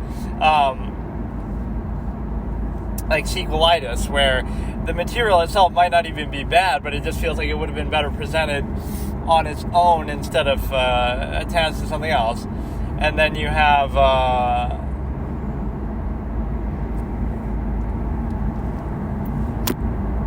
So yeah, episode 1 was decent. You meet the king, and then he gets killed. He gets killed by the crush, which I wasn't expecting, and that escalated more quickly, even if I was expecting it. I expected, I guess, him to die and her to take over. Like, I think the image we saw at the beginning of the show, at the beginning of the episode, was like maybe her when she's older, once she's taken over. I can't really remember exactly what it was, but it might have been her, like, when she's on a mission, once she's taken over, trying to, avenge her people or take over her father's place and whatever. So they might be setting up this guy Suhan to be the villain. They say it like Swan or Suhan or whatever, or like the subtitles are always Swan. They get a lot of things wrong actually, but there was some presence creeping around the town and it turned out to be him. I guess he was trying to grab her for a second, and then the whole irony is that, like, you would have been better off if you're Suhan, however the fuck you say it. You would have been better off just eloping with her because she has a crush on you anyway, and just marrying her and becoming the king like that. But instead you just kill him outright. And so they're setting up for him to maybe be a villain. So the episode ended with them having a standoff, Hawk and Suhan, like Hawk and Swan, I guess is the point, like which one would have the advantage in a real life fight, a Hawk versus a Swan. Swans feel kind of gentle and mellow, but that's kind of what this guy just wants you to think. But he's like, I wasn't expecting anything like this to happen so soon. I thought maybe if they were going to go this way, I just wasn't expecting it at all, but they could have had them elope for a couple episodes and then it doesn't work out and then he kills the father later, and then, right, like it happens so fast that it's almost too much. And so I thought there'd be sort of like that, she's in love with him, and then it doesn't work out, and then the rebound guy is Hawk, and then they end up having this sort of tense relationship that they have turned into love, which will probably happen anyway. But no, it progressed very quickly. The first episode was good. I was engaged. That's why I'm even watching the second one. But one mistake it makes is like the one trick sort of episode formula, which you can get away with later on in series, but for the first episode, it's a bad idea. They have obsessed over her love for this guy way too much. It starts off, she's worried about her hair, then it goes on and she's flirting with him, then she, is still obsessed with him later. They kind of obsess over that too much. Like, we get how she feels, but you don't have to keep doing that. We should have met some other characters, we should have seen some other, action going on in the background, some other foreshadowing of what might happen. So on one hand, it wants to beat that one point like a dead horse, and then on the other hand, it wants to rush everything, like, oh, the Suhan thing went too fast, so he came here probably just for this reason alone. Or, I would mask it like I was even joking. Oh, I'm only killed him because he wouldn't let us be together, so I'm doing this for you, Yona, just because... what do you call it? I was trying to think what was the subtitle saying her name was, and it was something totally different. I was kind of making fun of all the wrong interpretations of names and subtitles, but what you can do is you can basically have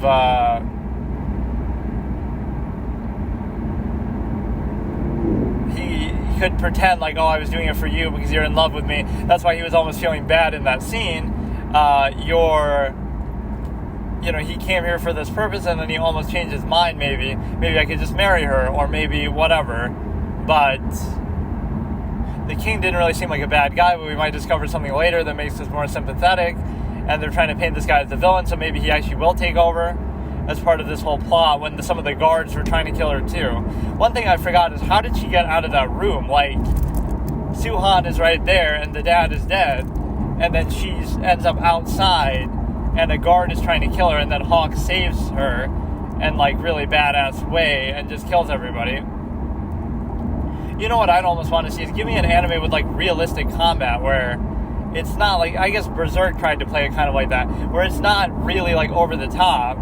Like Hawk was able to take out all of them, no matter who you are, right? You wouldn't really be able to do that, but, and it's probably going to have supernatural stuff in there. It wasn't a bad first episode, but it's teetering on the brink of being eliminated. And what I might actually do is I might watch both. I might have time. I'll watch this and I'll watch an episode of Dragon Ball. So we're starting episode 2. It is called Torn Bonds. So we're starting in 3, 2, 1. There's a little static sound, or no, it's rain. What happened, Suhan? Please hurry, my father needs help. Just so you know, it syncs up. I keep calling her like Yuna. I did it for you so we could be together forever. And she had a plus 1 character point moment where this conversation didn't happen.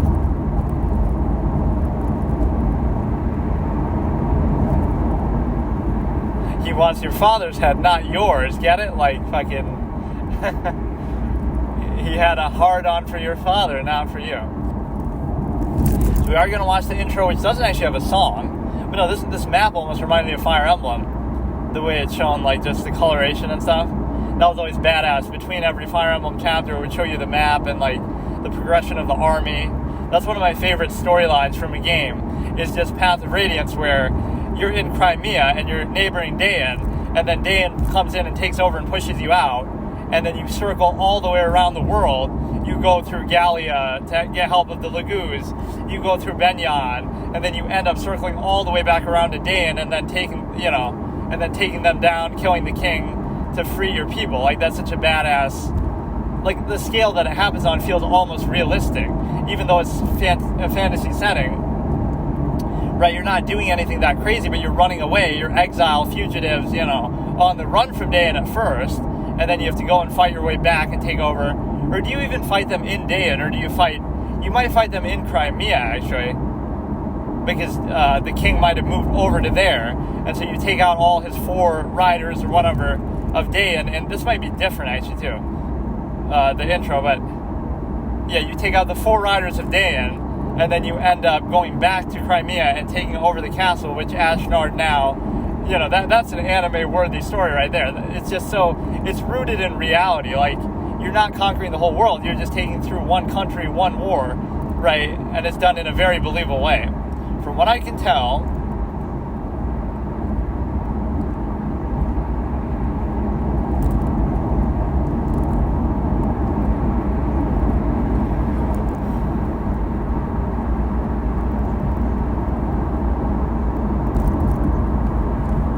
So who are the guards who were trying to kill?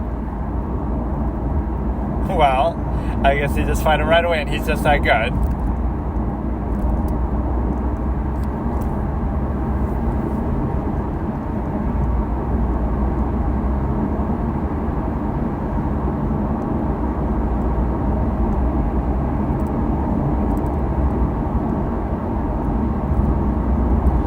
His pacifism made him an easy target.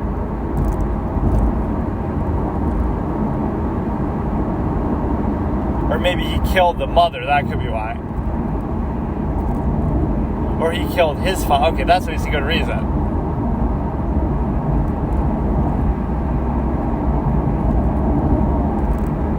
was going to take over maybe as the king.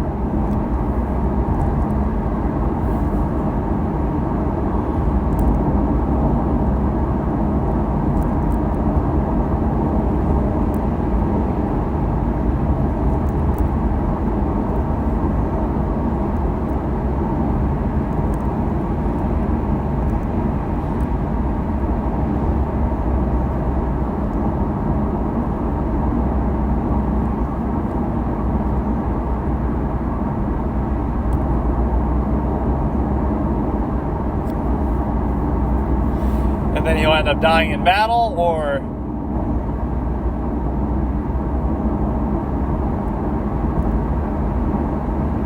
he looks pretty badass, the father. Let's hear his story.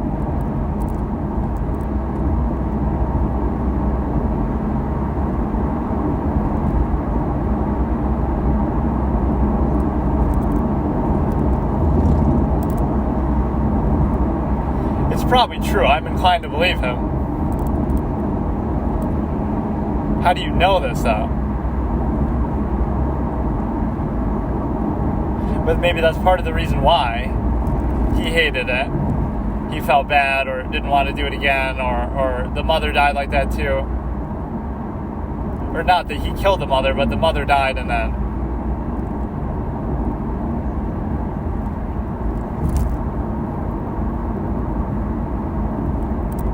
Well, there are better ways to still have done that. Oh, that's why I get it. That's why her father was so apprehensive too. Because obviously he knows that they would have that animosity and she might find out. Like, maybe it was done in front of him, but then it would have been obvious, and then you would think...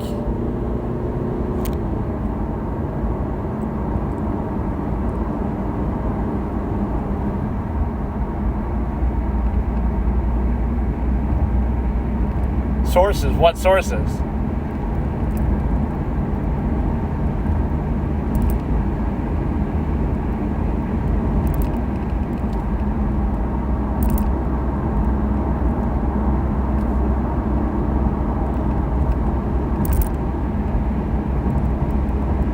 You missed a good chance, because now you're gonna get fucking killed. I don't care about your revenge story, right? Whether you want to be the final boss. Yeah, what was the scene that I saw last episode where she was getting attacked outside? This scene is like a total filibuster that wasn't actually there.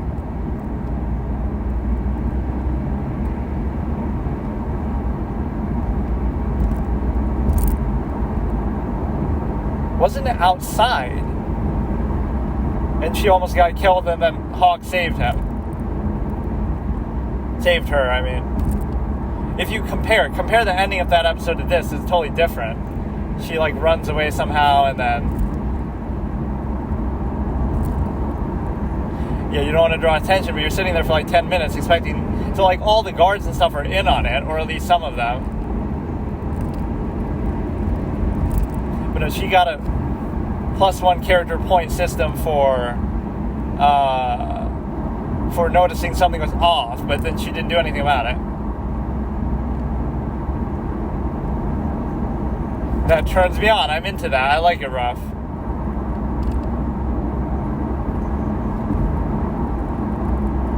Her little adolescent affection is not, worth all this trouble. You just have a little crush on him because it's the only male attention you ever got. So this is maybe the scene. This might have been it when she's outside. But the way it was paced is like weird because...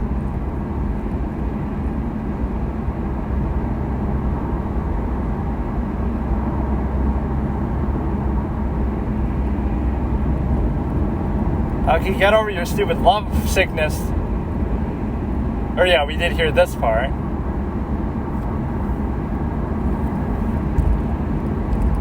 So you could say, oh, they're wasting too much time showing stuff from the past episode, but part of it wasn't from it.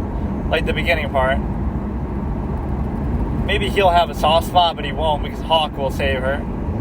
So he might be the final boss of the whole show, is the point.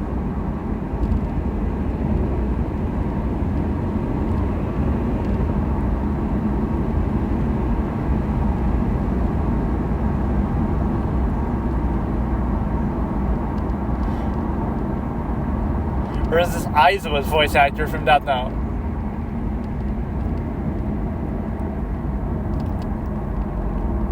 Huck, it says Huck.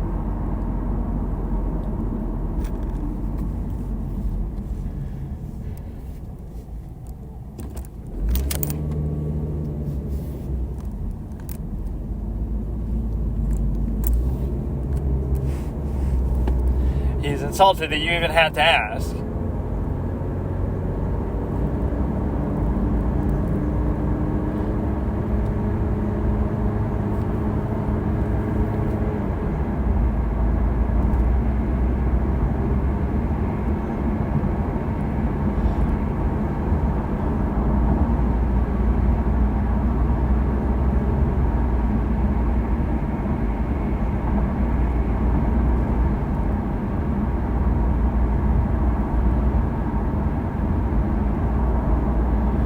Oh, I mean, Hawk doesn't know.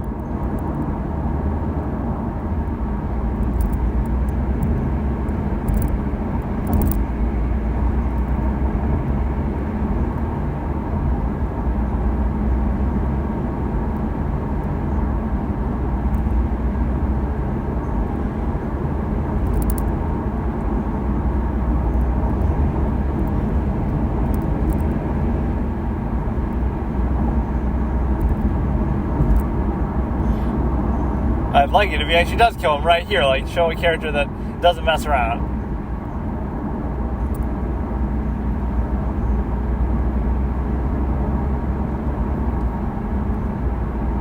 Five generals. But I mean, it's...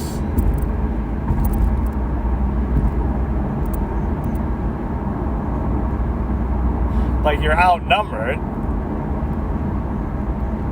Even she thought the same thing, but I guess... but it's revenge for his dad, so I can kind of understand.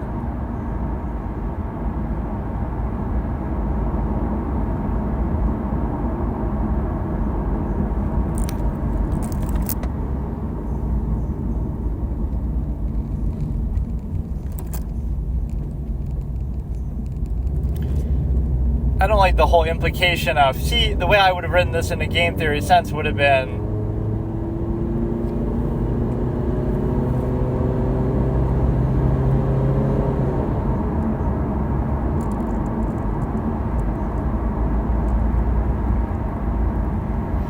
like, I would have made it that some of the guards are still on their side and they come to help. That's why Hawk is able to fight this guy 1v1. Right, instead of just, oh, he's so powerful that he can just do that. So maybe now that'll still happen because she's about to be threatened.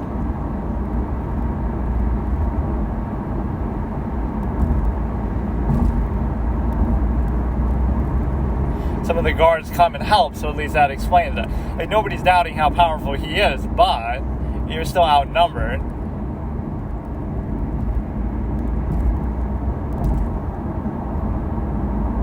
They're even afraid of him putting down the weapon.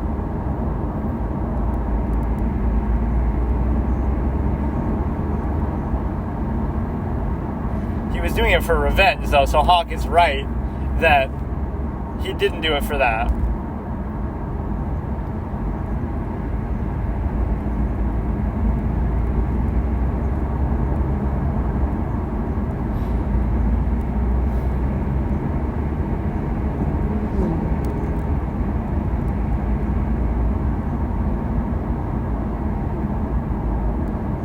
Little war propaganda going there.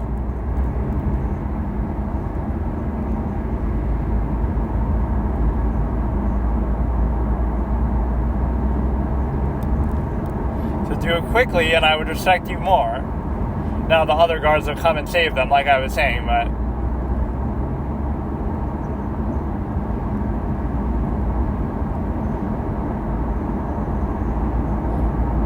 right, that's all the game theory you need. That yes, you can be very powerful, but it still shouldn't be only about that. Who threw the sphere, though? I don't even get it.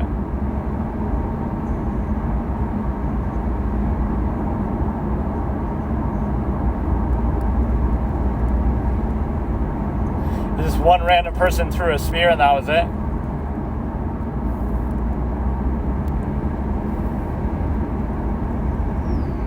So Hawk is maybe going to die, or maybe he'll die later. And then she'll come and avenge him and you know, take back the kingdom and learn how to fight.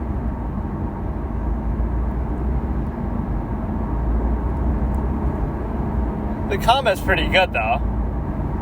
Like, it's not too over the top, but it's kind of...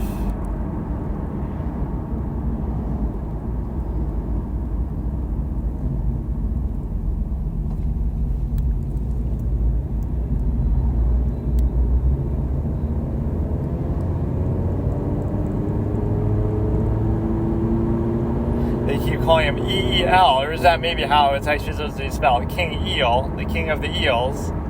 He died because he was out of the water too long.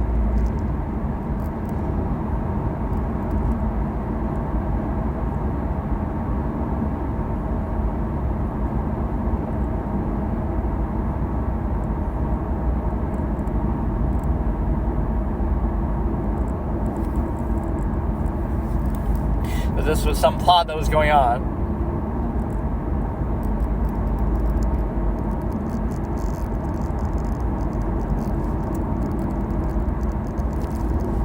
So it really just took one person to help save them, just to distract them with the spear. Like, you had 10 guards around him. So this guy's weakness is already monologuing, Suhan. Like, I'll give him a -1 point just for wasting so much time talking to her, wasting so much time talking to Hawk.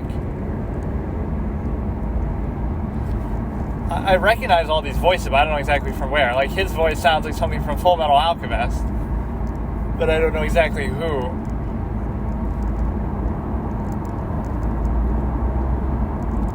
So Kasuke is like the Joseph Goebbels over here, spouting propaganda at a moment's notice.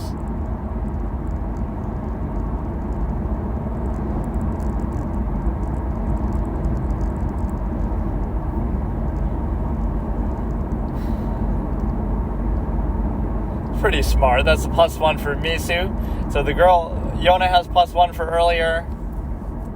Hawk has +1 for his combat. Misu has +1 for this. And the Suhan has a -1 for just... And it's not like a moral system. So whether he killed the king, I guess I should give him a +1 for killing the king. So a +1 for killing the king, a -1 for monologuing too long and failing to kill everybody because of it. Right? If your goal is to kill the princess and him, just do it. He had the chance. Right? Like, I want to make a series just for that reason. Like, I'll write a character that doesn't do that. Like, I have you caught and I just kill you and that's it. Like, fuck it.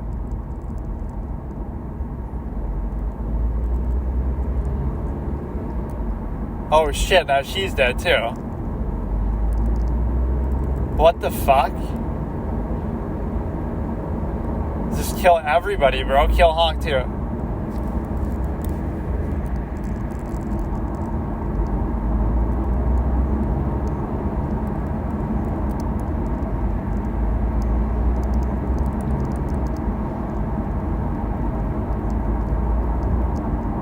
They're giving Hawk a lot of credit. Like, just all the time, he's the lightning spear of whatever, Koka, and he's also, he can, even with the handicap of the princess, carry her on your back like a real hero. She's not combat trained, so now she'll learn.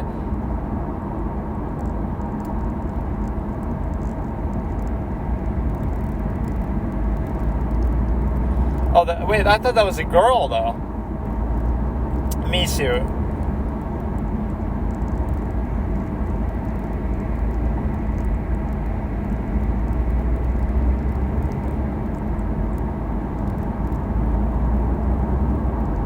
He won't die on you, he'll die off of you, haha. Like how he's sitting right now.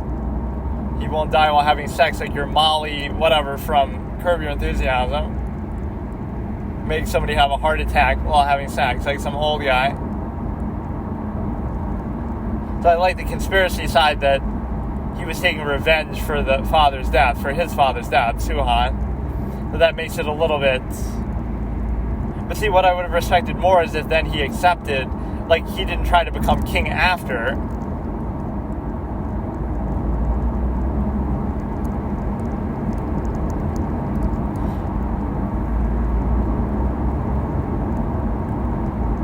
have to formally make an announcement, or he'll feel an announcement like, if it was so easy for King Eel to cover up the death of Suhan's father and make it seem like, oh, it was just a accident, then I can do the same thing. King Eel died in an accident. Nobody would believe Suhan did it, even when they're saying it.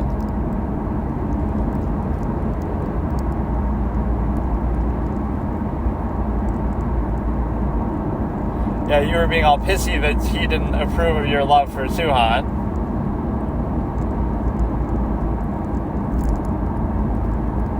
So this is going to be just like Fire Emblem Path of Radiance, where you're going to circle around out of your own kingdom, go to neighboring kingdoms for help, and then gain the strength and knowledge as you make your trek back to the enemy kingdom from around. Or I guess in this case it's the same kingdom. And you'll circle back and then take them over. So it's like, there's a certain simplicity to it that I like in that.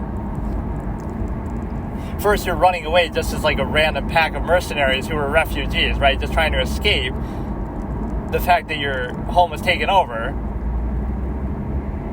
But then it turns into, you gather help, you gather followers, you gather experience, you gather help from Benyon, from Gallia, and then you're emboldened, then you become more skilled, you become a legend like Ike, and then, or is this actually the outro of the thing?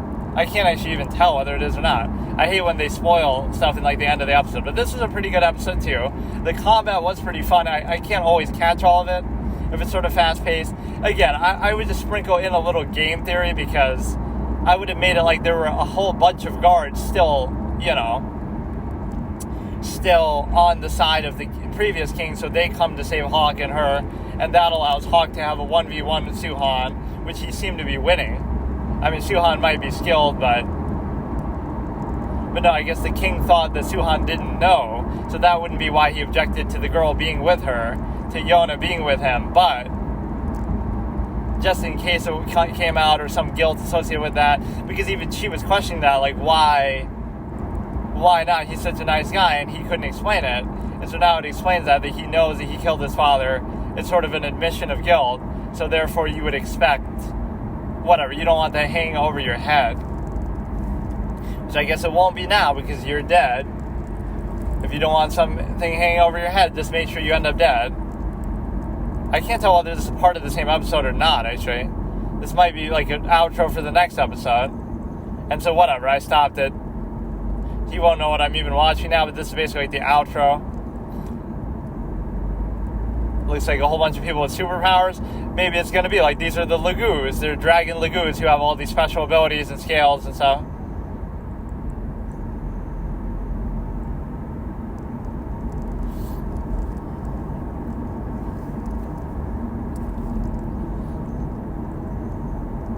Or it's going to be like Hawk's friends and allies. I can't tell what the hell this is. This seems like we're showing stuff from the next episode, but maybe it's not.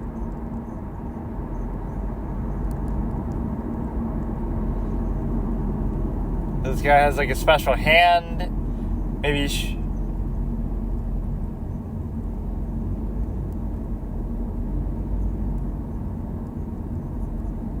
wait, why is she all confident all of a sudden?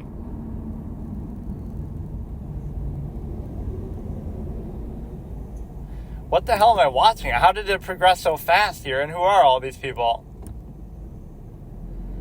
You got like one person of every class. So she's become an archer. And then he's become this guy's a tank. Hawk is the DPS. This would make a pretty sick game, actually. But you don't know how to do shit. You're not this experienced. You've never shot a bow before.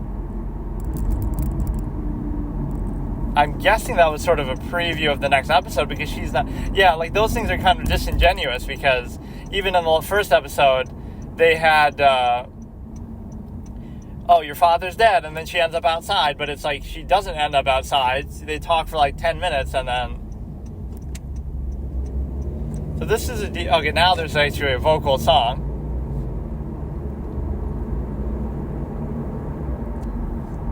Yeah, this isn't bad serious. So that's also like a B episode. very rarely do I give out A's. It has to be like really stellar. But that at least had a lot going on. It kind of gets to the point. Or sometimes it spoils even like if people are in the opening credits and stuff, you know they're going to be recurring characters and they're never going to die, right? Like, so that's sort of, there's too many things that give stuff away, right? I want everything to be a surprise, but yeah, she's going to learn how to become skilled. I'm going to keep making that comparison, but I don't know how to explain it any better. Like, you start off, right? Like, pretend, you know, you're in your kingdom, you're just chilling, you're just a bunch of random mercenaries, you're not like royalty or anybody, right? You're just some random mercenaries, and then your country gets attacked, so you escape. So you don't have any real allegiance to the country, you just leave, and then you want to, you leave, and then you know, are just trying to fend for, okay, now this is the outro thing, so I'm not going to watch that. But you have, that was sort of like the same scene, I guess, from the cliff at the beginning of the first episode, maybe, where she was talking something, which is still not where we are, I don't think, in the present time, or maybe it was, I don't know, it seemed like that was a time skip ahead, but the point is that you have a situation where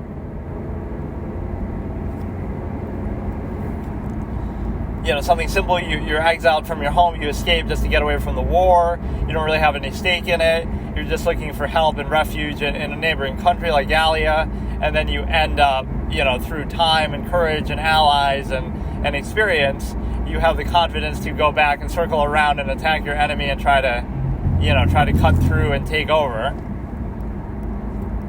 Right, take down their whole empire or whatever, take yours back. So again, the simplicity of that, like compared to Radiant Dawn, where you're literally fighting against a god and you're, you know, got all this crazy shit going on with like the supernatural, you know, these little zombie armies that you have to fight, and, you know, it starts to become too big scale. This is a lesson for like storytelling and filmmaking, like with all these superhero movies and stuff. Sometimes the simplistic thing is better, like just a regular person dealing with something, you know, and they're still very capable, but it doesn't always have to be so over the top. So you have like, I don't know, it seems like it's simple to the point, it seems almost basic or almost boring in a way at face value, but if it's done well, it works with all the conversation. So basically what I'm saying is Path of Radiance is one of the top 5 stories of all time in the game, potentially, and, you know, Final Fantasy IV is one of those, and Grim Fandango is arguably one of those, and what else? Like, those are 3 that always come to mind. So yeah, let me watch the first episode of Dragon Ball now as well. I think I have time, at least, but...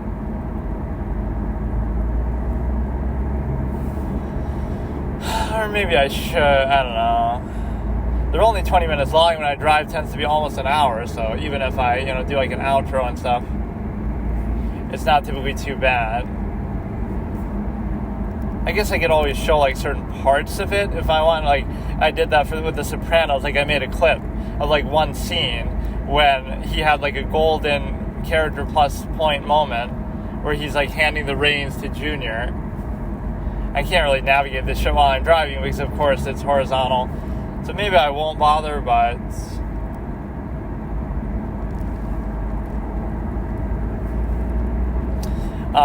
I'll watch Dragon Ball in a separate sense. Like, I'll just watch that period, probably.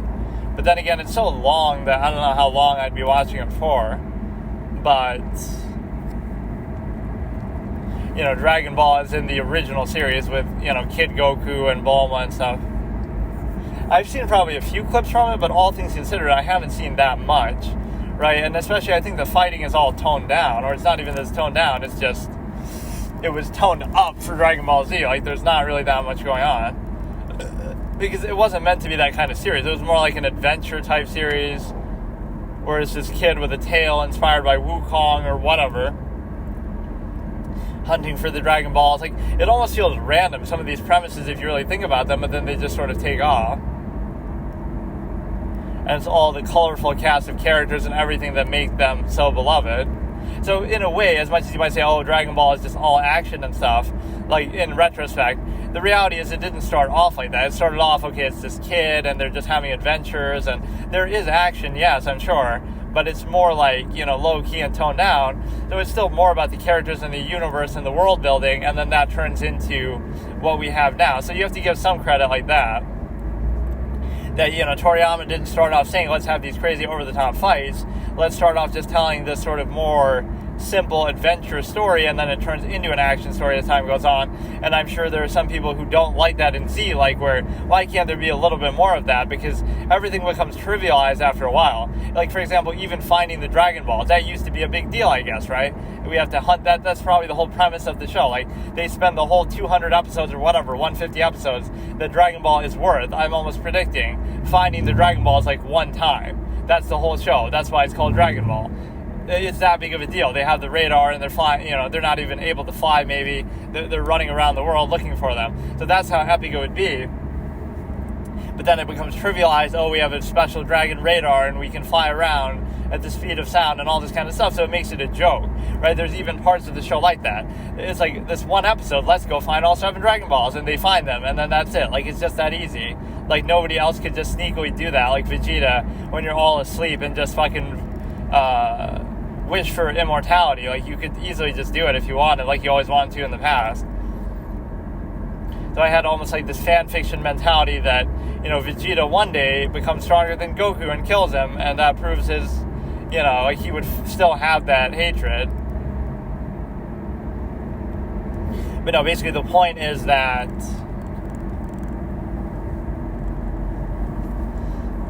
it is a series where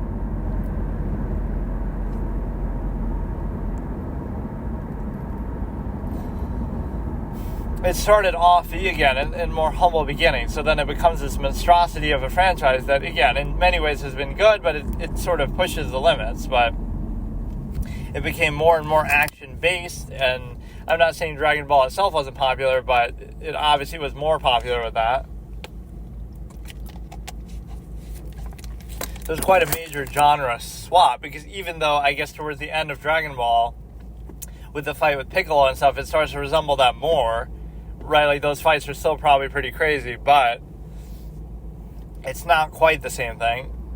Like, right, like even human beings watching that, like how strong is that version of Goku compared to like Hercule or somebody, right? He's still stronger and he's shooting Kai beams and stuff, I'm sure, like, whatever. I'm pretty sure that at that point they can do all that, but he may be stronger, but he's not that much stronger. For example, he's substantially weaker than Raditz, so that makes it more like, it's still happening on a small scale. Like, his power level is not over 1,000 or something, not even a couple hundred. So it's so simple, right? It looks so fantastical to ordinary people. Like, wow, look at him. He's doing all this shit. He's blowing up the arena. He's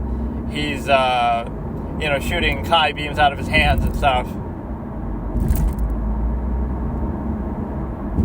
But, it's still in the big scale not really that good. He's still weaker than the Cyberman at that point, Cyberman.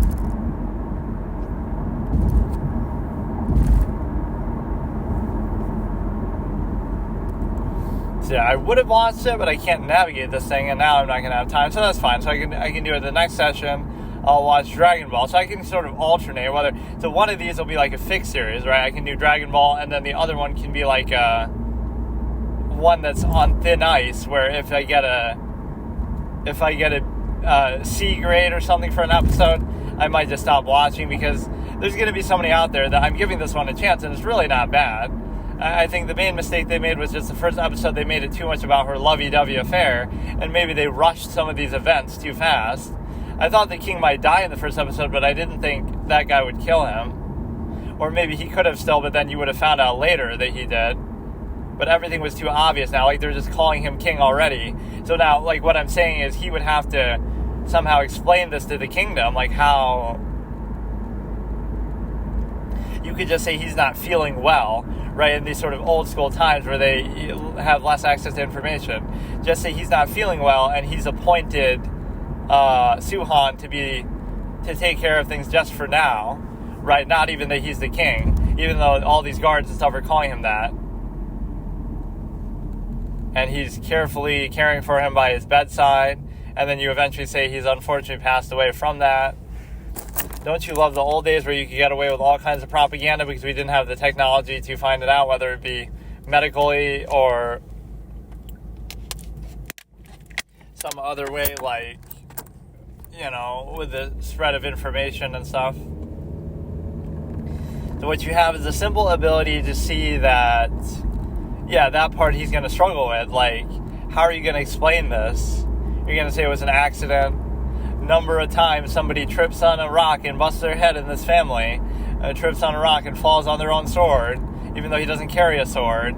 The father of Suhan, right? Oh wow, how many accidental deaths do you have in the royal family? What a tragic, cursed family. There was some family like that in real life, that or like Edith Finch is like that, where like they all had these spectacular deaths, and a lot of them happened. Everybody in the family like died for some weird reason, and yet you keep living in the same house that's built so high that they could fall off the side at any time and die, right? Like, why not just move somewhere else? That's the solution to Edith Finch. Just move. Forehead, like the, forehead meme with Luigi's Mansion that I did, the fucking, just get a generator so all the lights come on. Obviously, they're being controlled by ghostly powers or whatever, but that's all it would take to beat them. Just get a generator. Just get a better fucking flashlight. EGAT. Just make an EGAT-powered fucking thing that lights up every room on the spot. And that's all it takes to beat a ghost, is just light.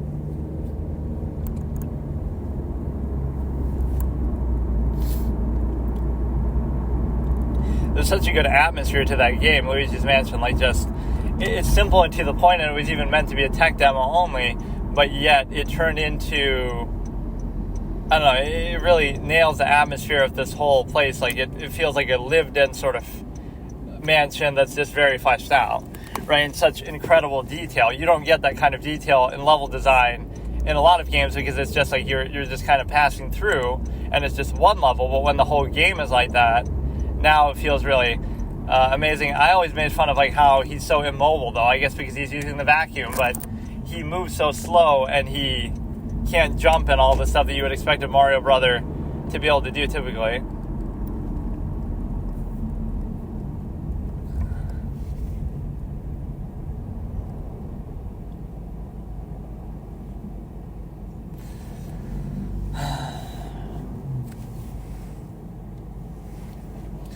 So yeah, we'll alternate, I guess, Dragon Ball, and for now this series, and this one is subject to change. I guess Dragon Ball, I won't really say that for sure, because you have, like that I can just watch, period, just because it's so well known and I should probably see it. It'll basically be, much more character interaction focused and all these kind of other things going on, instead of just action all the time, right? In fact, I assume towards the beginning of the series there might be very little action, because it's going to be like, there'll always be some excuse why he has to fight stuff, but it'll be like less long-winded filler stuff, and it's not even to say the manga's like that, because the manga's different, right? It'll be like one page is the whole fight, or a couple pages. Like, it won't be, I don't know how to explain it. If you compare the number of different scenes in like a show, in an episode of Dragon Ball Z, versus the number of pages and images basically of a fight, it would be way quicker in the manga, because they just did that to sort of pad the length of the thing, of the anime, which in a way is disingenuous, because there's enough material there. You could have cut it in half and it still would have been good enough. Like, why do you have to make it that long, really?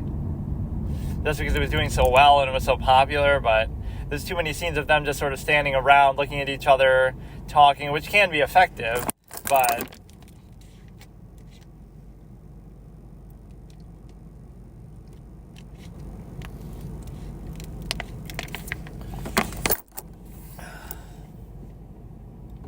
So that was Torn Bonds. I really should make it so that I can watch like two of the... I tend to not really like that, though. Like when I was doing Lane, I don't really want to watch 2 episodes, because that's like too much. I'd rather give like a recap, but then it ends up still going on longer than I expect.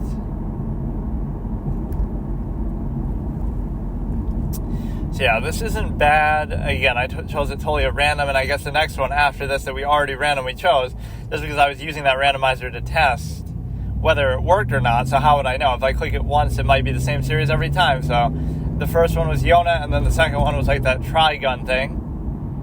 And so if this one ends, if we get through it naturally, or if it fails, then we would move on to that one. And then after that, I would have to randomize it again.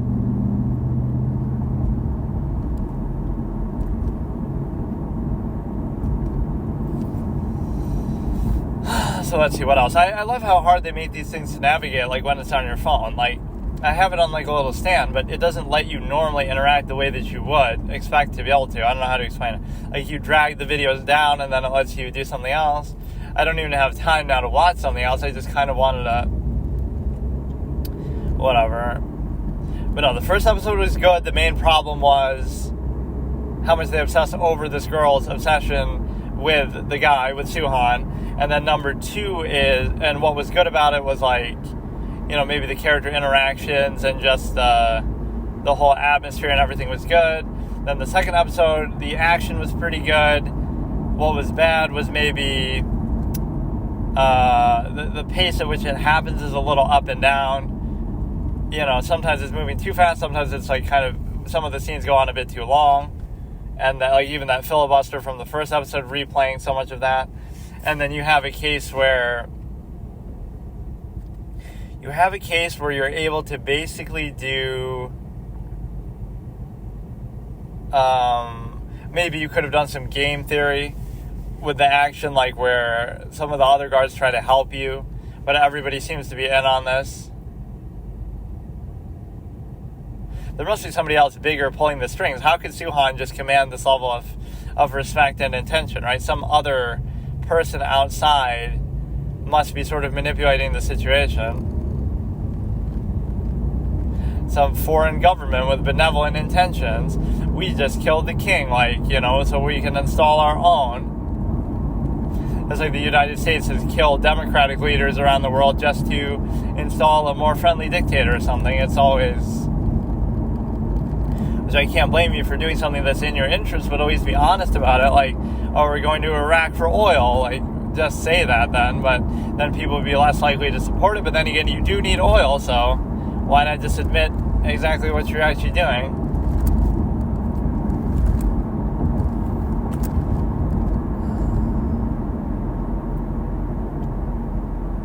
So the character points that we allotted, like in the first episode, I gave one to Yona just because she kind of noticed something was wrong outside the door. Why aren't there guards, etc.?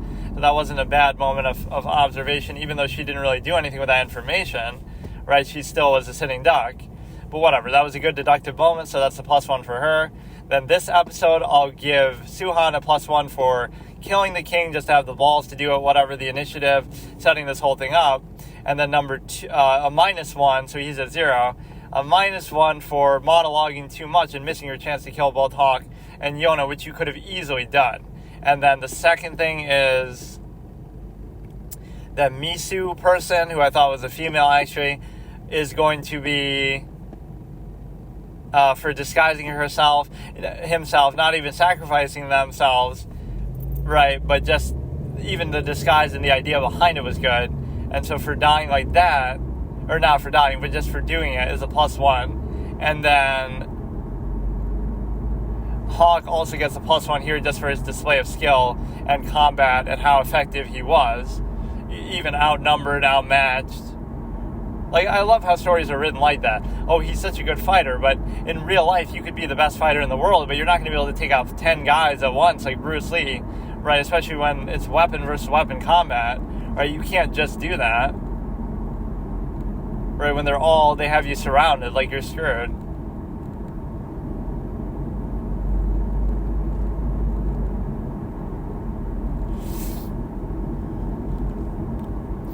So yeah, we'll keep this one going, I guess. And so Dragon Ball is the only other thing that comes to mind that I really want to watch. It's just sort of intimidating because of how long it is, that I don't know what that's going to mean. Like, if I just say, because this was meant to be like a month-long thing of Crunchyroll, but So it'd be like every other day, or like I could bundle these two together and watch one episode of each.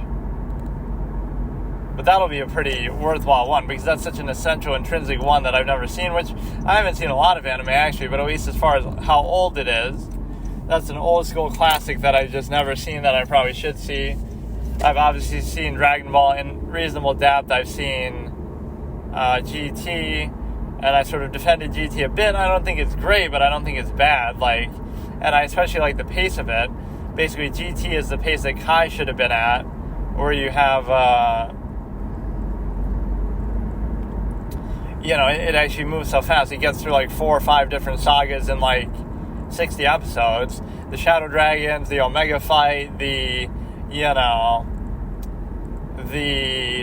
Rildo and all this sort of subplots, Dr. Mew, Super 17, Baby. Like, you have a lot of good villains, a lot of stuff that in the original series, that each one of those could have been a saga. Like, the Baby saga could have been, like, as long as the, Android saga, Cell saga, in and of itself.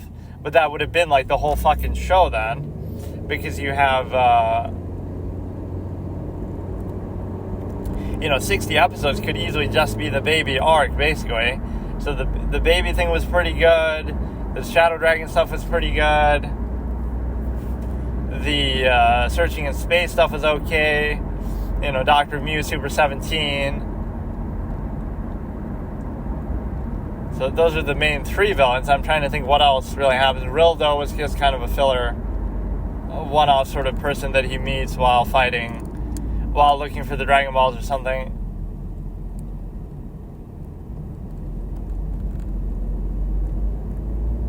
I love that Super Saiyan 3 theme from Bruce Falconer. In fact, most of his score I really like, and people always get pissed, like, you'd think you're somehow slighting the Japanese, but it is better than the Japanese, I would say. I've heard both, I've watched both. Like, I'm not saying the Japanese is bad, and they're sort of just different styles, but Bruce Falconer is just amazing.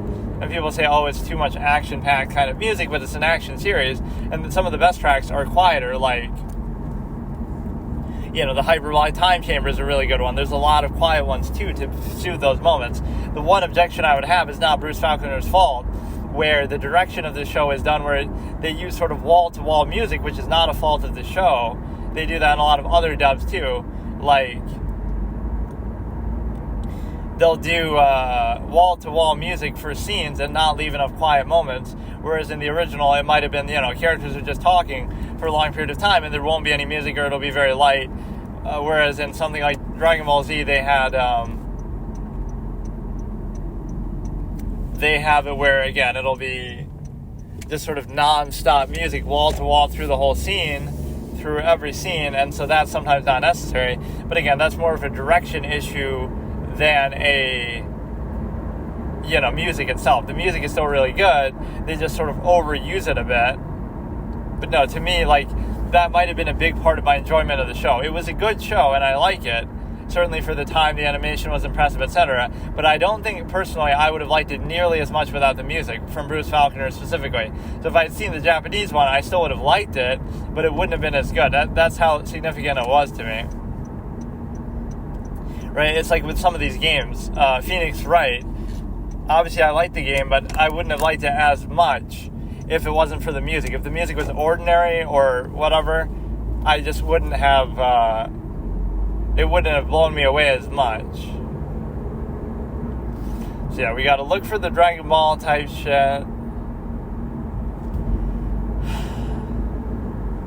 But no, next month I wanted to do the Netflix thing, so maybe, I don't know how we're gonna do that with the pacing of this. Like,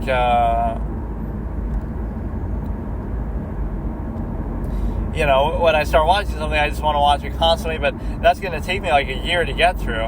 If I'm watching like every other day, even if I'm watching it every day, I guess I could watch like 2 episodes every single day, but that's maybe too much. Where like, it's going to take at least half a year to get through it. Which I never was a fan of watching stuff like that either, which is why I didn't like TV shows. I don't want to watch it like every week and like have to wait. I just want to watch it once it's already finished. Just watch episode by episode, like watch like, the whole thing as much as you want.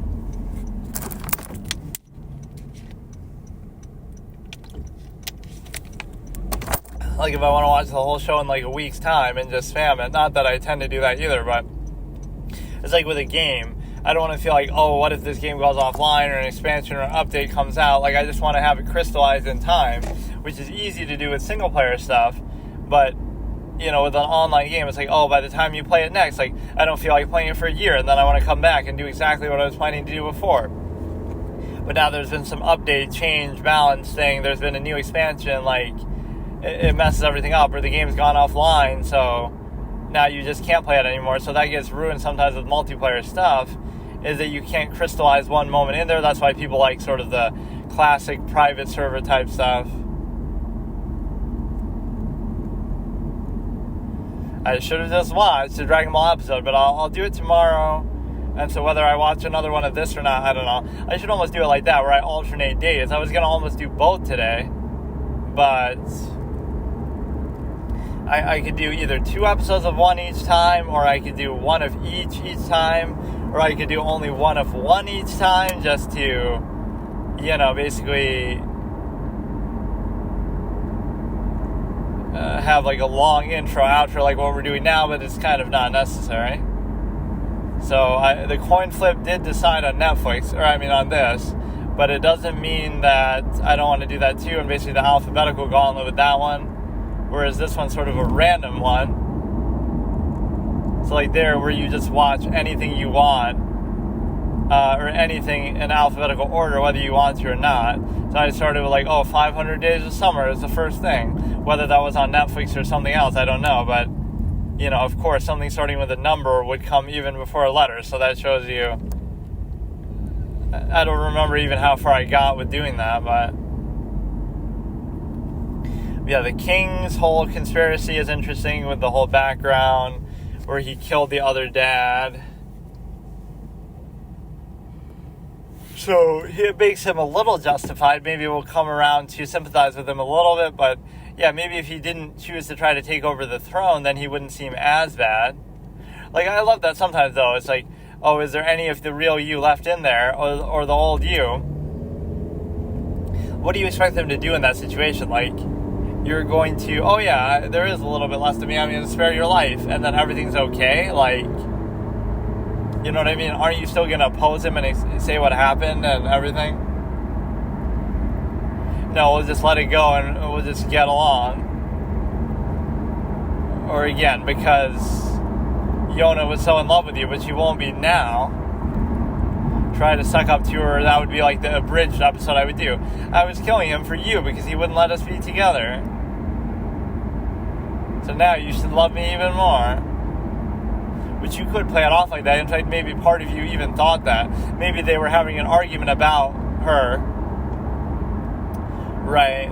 But I want to know, for example, how did Suhan even know for sure? You could say he just saw it happen, but reminds me of like Suzaku kills his father, but like I don't know exactly, I forget exactly why or how. It was almost like by accident, or he wanted the war to stop or something. Kururugi, everybody loves his last name, is like a fucking tongue twister.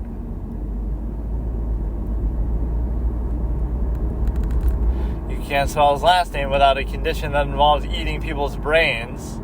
Kuru. Or if you do, you can die from it. Is it the act of eating the brain, or is it the disease that you get from eating the brain? I guess it's the disease, probably.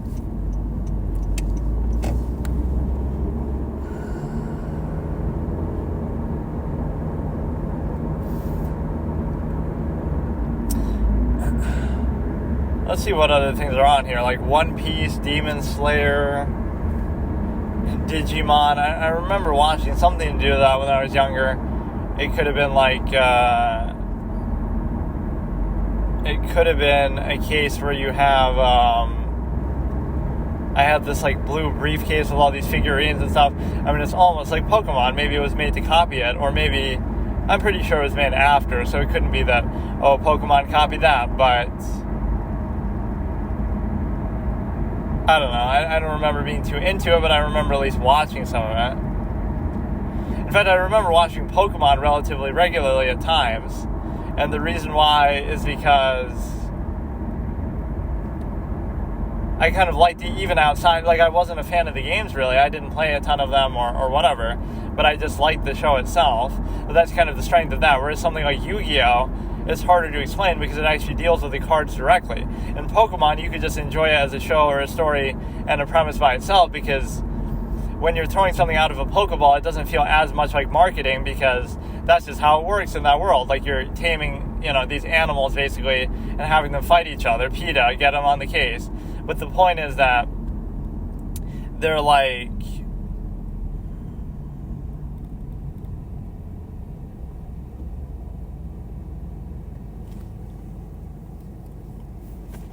that at least you're fighting with real Pokemon, whereas in, like, Yu-Gi-Oh!, you're fighting with actual cards and holograms in the context of the show, not in real life, right? Like, in real life, what are you doing? In real life, you're playing Yu-Gi-Oh! With cards. What do they do in the show? They're playing Yu-Gi-Oh! With cards. Like, they're not separating it from the subject matter as if in a real context, like the season 5, where they're fighting with real monsters, like in the past in Egypt or whatever.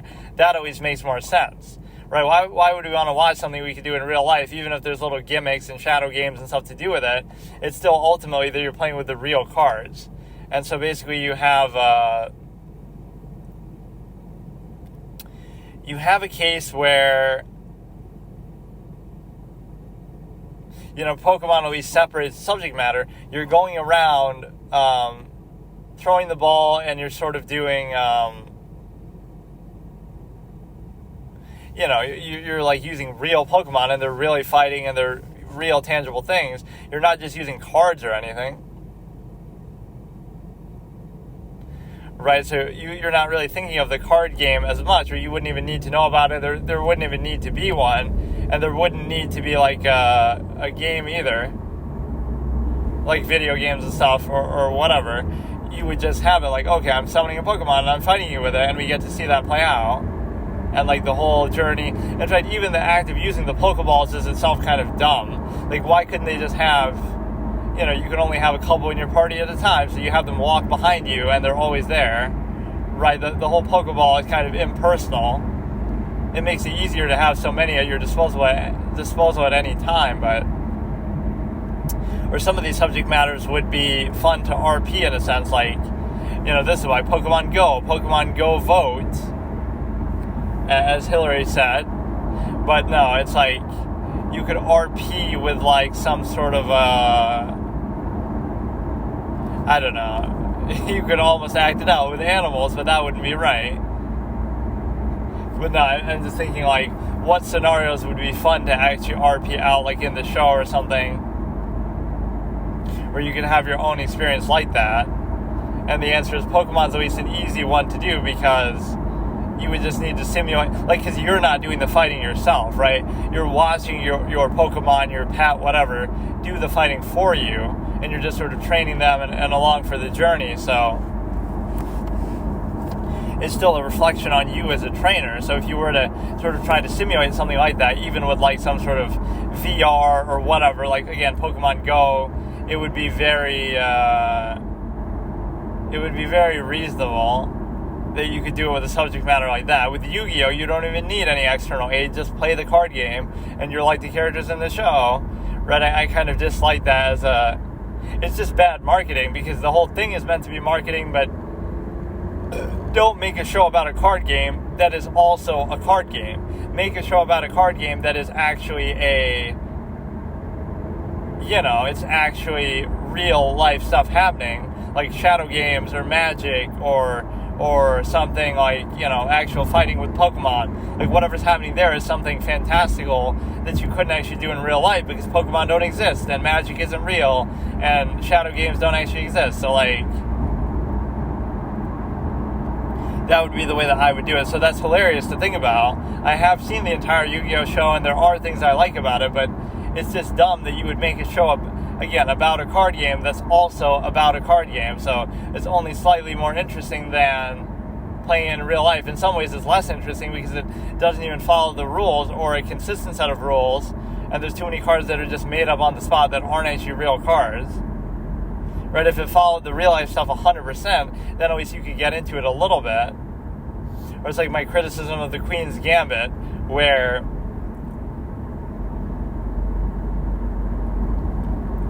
you're basically able to. You would think I'm like a bigger fan of anime, given how much I sometimes have talked about certain series, but it's just more like, I don't always watch them, but when I do, I get like really invested in them and stuff. Okay, so today I'm going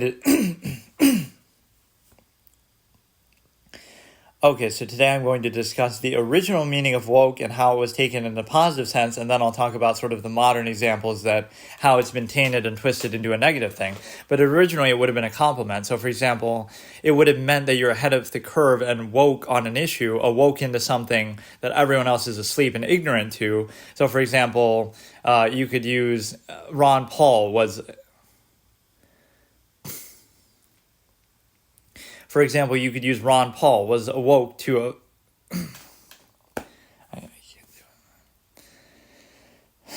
For example, Ron Paul was woke to inflation, the idea that now everybody's talking about and parroting some of the same ideas, and shrinkflation, all these other terms, right? But back then, in the early 2000s, and when he was running for president and stuff like that, he would still talk about it, the importance of the gold standard, Federal Reserve having issues, etc., right? All coming down to inflation, but everybody then would have ignored him or dismissed it or not cared. So they were all asleep to this problem that evidently in hindsight, right, 20 years later, we realized was valid and we should have been worried about it then.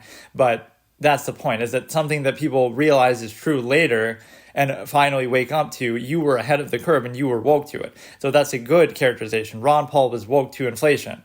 The Dixie Chicks were woke to the Iraq War. Everybody, even Jeb Bush, has to admit that, the Iraq War was a disaster. It was war crimes. It was, just a waste of money and under false pretenses. So the Iraq War now, in hindsight, we all agree it's terrible. But at the time, you couldn't say that because like the Dixie Chicks got blacklisted by the media and were being attacked for being un-American, but they were protesting it early on. So Ron Paul woke to inflation. The Dixie Chicks were woke to the Iraq War. And another example, again, whether you agree even with what they're woke to, at least as far as what people are saying now, Al Gore was woke in the early 2000s to, like after he lost his presidential run, he started to talk about global warming and he was made fun of a lot. So regardless whether you agree with what people say about it even now, they're parroting a lot of those same ideas. So it's like he was ahead of the curve. So if you really believe that stuff, you should have said it then, right? It took people till now or like 10 years later to finally start thinking like that. So again, even if you agree or disagree and think people are hysterical about global warming, the point is he was saying a lot of those things then. So he was woke to the ideas still back then. And what's another good example? Like Noam Chomsky was very ahead of the curve on a lot of things, basically his whole career, right? That people end up saying later or realizing later.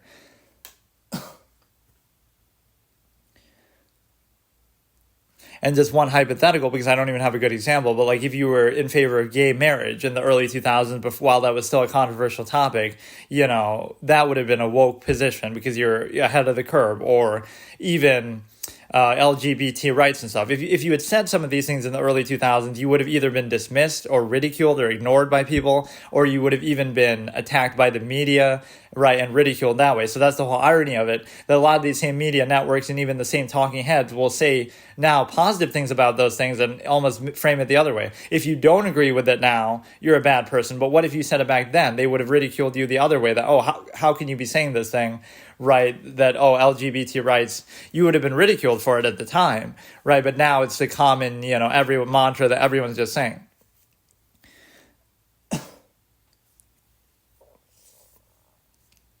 So now we get to the negative interpretation that started, let's say, 10 to 15 years ago, even if it wasn't always that term, this whole woke mindset of what you can describe it as is basically, people say it in a mocking way that, you think you're woke to this thing that has been obvious for a long time, right? Something not even like one of the topics I was talking about before, something inherently that is super obvious that now all of a sudden you're awoken to it, right? That everybody else already knew. So for example, reparations. It's not like we didn't know that slavery and segregation happened. It's not some new revelation that now calls for reparations, right? We've known it for a long time, a lot of events in history, but you think, you're special now because you have emphasized it or heard it in some special way, right, that now you think something is, you're really passionate about that, right? Shouldn't that have been addressed decades ago then if it was really an issue? So obviously people didn't agree, or, there's other reasons behind it. So it's like this new interpretation of old information that you suddenly think you're special because you learn about it for the first time.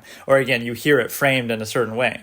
And beyond that, it's also just passionately believing something that you only heard about today or yesterday, like because you hear about it constantly in the media. So a good example is like, or let me say it differently, passionately believing in something that you never thought about or talked about before, right? So you never even knew about it, or you never had any strong position on it, but you're like just this empty, vacuous husk of passion that's just like waiting for something to be passionate about, but you need to be told about it. So when you hear about it constantly from the media, now you obsess over it or take that position. So like Black Lives Matter is a good example where it had been around, the organization, for years, but nobody paid attention to it. It wasn't this big talking point. Then as soon as George Floyd happens, or as soon as the media starts reporting on them constantly, now everybody jumps on the bandwagon. So it's not even a question whether you should hold that position or not, like whether you should support them. It's a question of if you truly did and you were truly woke to it in a positive sense, you would have supported them from earlier and from the beginning, and you would have known more about them. But instead, it's this reactionary standard, the negative use of it, where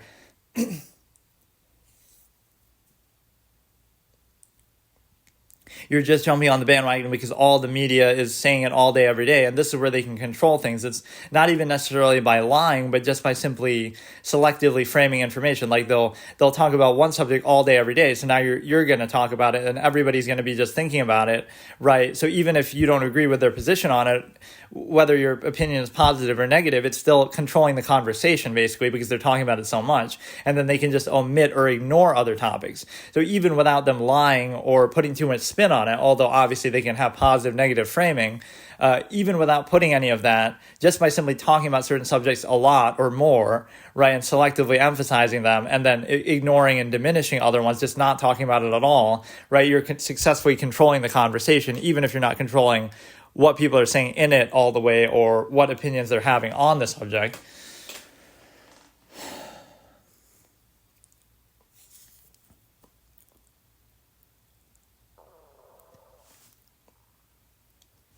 So that's why what's being criticized isn't even the position that's being held, right, with the new definition of woke in the negative sense. It's the fact that you're holding it only reactionarily in a way that you never held to begin with. Like, for example, BLM had been around, but you only start supporting it when the media starts hyping it up. Or even like, okay, the vaccine, like it's how you go from one thing to the next just because that's the talking point in the media. So you go from, Ukraine, you're wearing the Ukraine flag, to the next day, now it's the vaccine, now it's going to be Gaza, now it's going to be something else. So like it's always just the next thing that you're just parroting mindlessly. At least if you had some real interest or investment in that subject or topic, you would have known more about it, or you would have already been passionate about it before, right? Your passion shouldn't just be subject to whatever you're hearing about in the mainstream media. And then also the simple framing that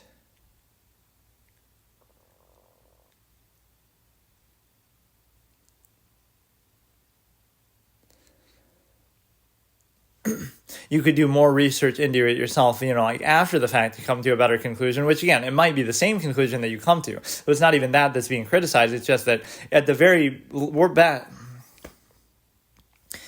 best, you're late to the party, because whatever you're thinking, you could have thought ahead of time, and then you would have actually been really woke, or at least on time. Like, BLM had been around, a lot of these things had been around, but you're only jumping on the bandwagon mindlessly in a reactionary way just because you're hearing about it constantly in the media. So again, the positive definition of woke was being ahead of the curve, saying or thinking or doing things ahead of time when people come to realize later that that's the truth, or at least a position that they hold, right? So again, Ron Paul on inflation, Al Gore on global warming. And again, don't worry about even what the subject is. It's just that clearly people have said en masse, right? Now it's become more common to say these things. Inflation back then wasn't a big talking point, but now it is. Or global warming wasn't a talking point, now it is. So at least they were ahead of the curve. The Dixie Chicks on the Iraq War, and again, some hypothetical person in the early 2000s, when it comes to gay marriage or LGBT rights, you would have been ahead of the curve then as well. instead of, again, just being late to the party and just jumping on the bandwagon with everyone else. And then the negative interpretation, again, is like thinking that you're doing something revolutionary just because you learn or realize something that's been known for decades, right? That now you want to apply some selective interpretation, or because you hear it in some sort of spun, contrived way, now you want to try to reframe everything. The 1619 Project or reparations are a good example. Like, those things have been known for a long time, right? And it's not like you were somehow prevented from arguing for that before. But why is it selectively, oh, now it's a big deal, now we're going to push for it? And it just shows you maybe this younger generation is easier to manipulate, or something in that regard. And again, not even saying what position should be taken, just the timing of it is always strange. That's how you can always tell something's being manipulated in that. And then the other point that's maybe fair to say, though, is it's not fair to say, oh, you should have said this 10, 20 years ago ahead of the curve if you're only like 20 yourself, right? You weren't old enough, but at least then you should do a little more research into it and not simply just parrot what you're hearing in the media, which a lot of people do. And I'm surprised they think that they're really doing something by saying that.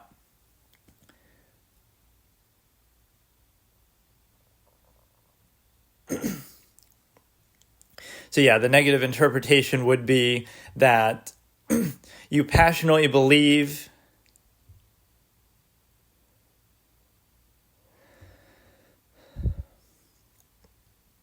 you suddenly passionately believe something that you've never cared about or talked about or thought about before, and you have to be honest with yourself about that too. I guess you could pretend that you thought about it, but you would have been in the minority then if you were ahead of the curve and woke to it. But realistically, the vast majority of people are not like that, and so they wouldn't have had any thought about it. They might not even have known about it. So either the first time you hear about it, now you're suddenly passionate because you keep hearing about it every day, or just you heard about it, period, and now you're going to define yourself by that just because you didn't have any information on it, or now the information is very selective and reactionary.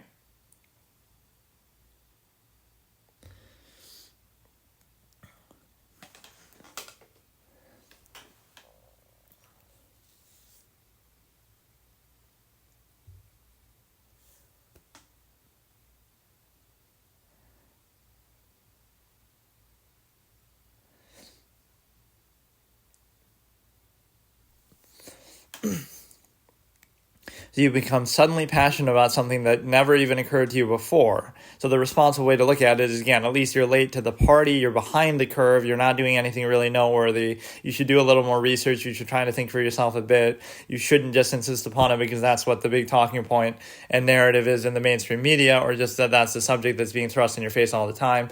So again, just because it's being commonly talked about, now you take a position on it or feel emboldened, but were you really ahead of the curve, or are you just reacting and doing the same thing everyone else is at the same time?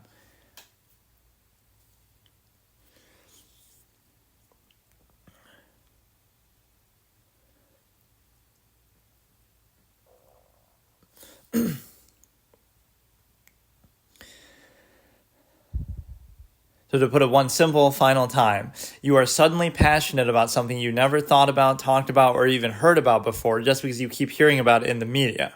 Okay, so today I'm going to continue my little Crunchyroll view through, just where I picked like a series totally at random using this random generator. So I'll watch like maybe episode 3 of the Princess Yona thing, but I'll also watch an episode of Dragon Ball if I can do those both sort of in sequence. The first episode of Dragon Ball, or maybe I won't, but I'll do at least one or the other, right? So I want to continue that, but before I do that, I want to do one little brief topic of discussion to do with politics. Again, I've been talking about the Trump thing a lot because of whatever, Biden dropping out, but another thing I want to do after that is the ultimate tie-in, I guess, because there's this meme going around that Biden said skibbity, but he was really saying excuse me from the debate.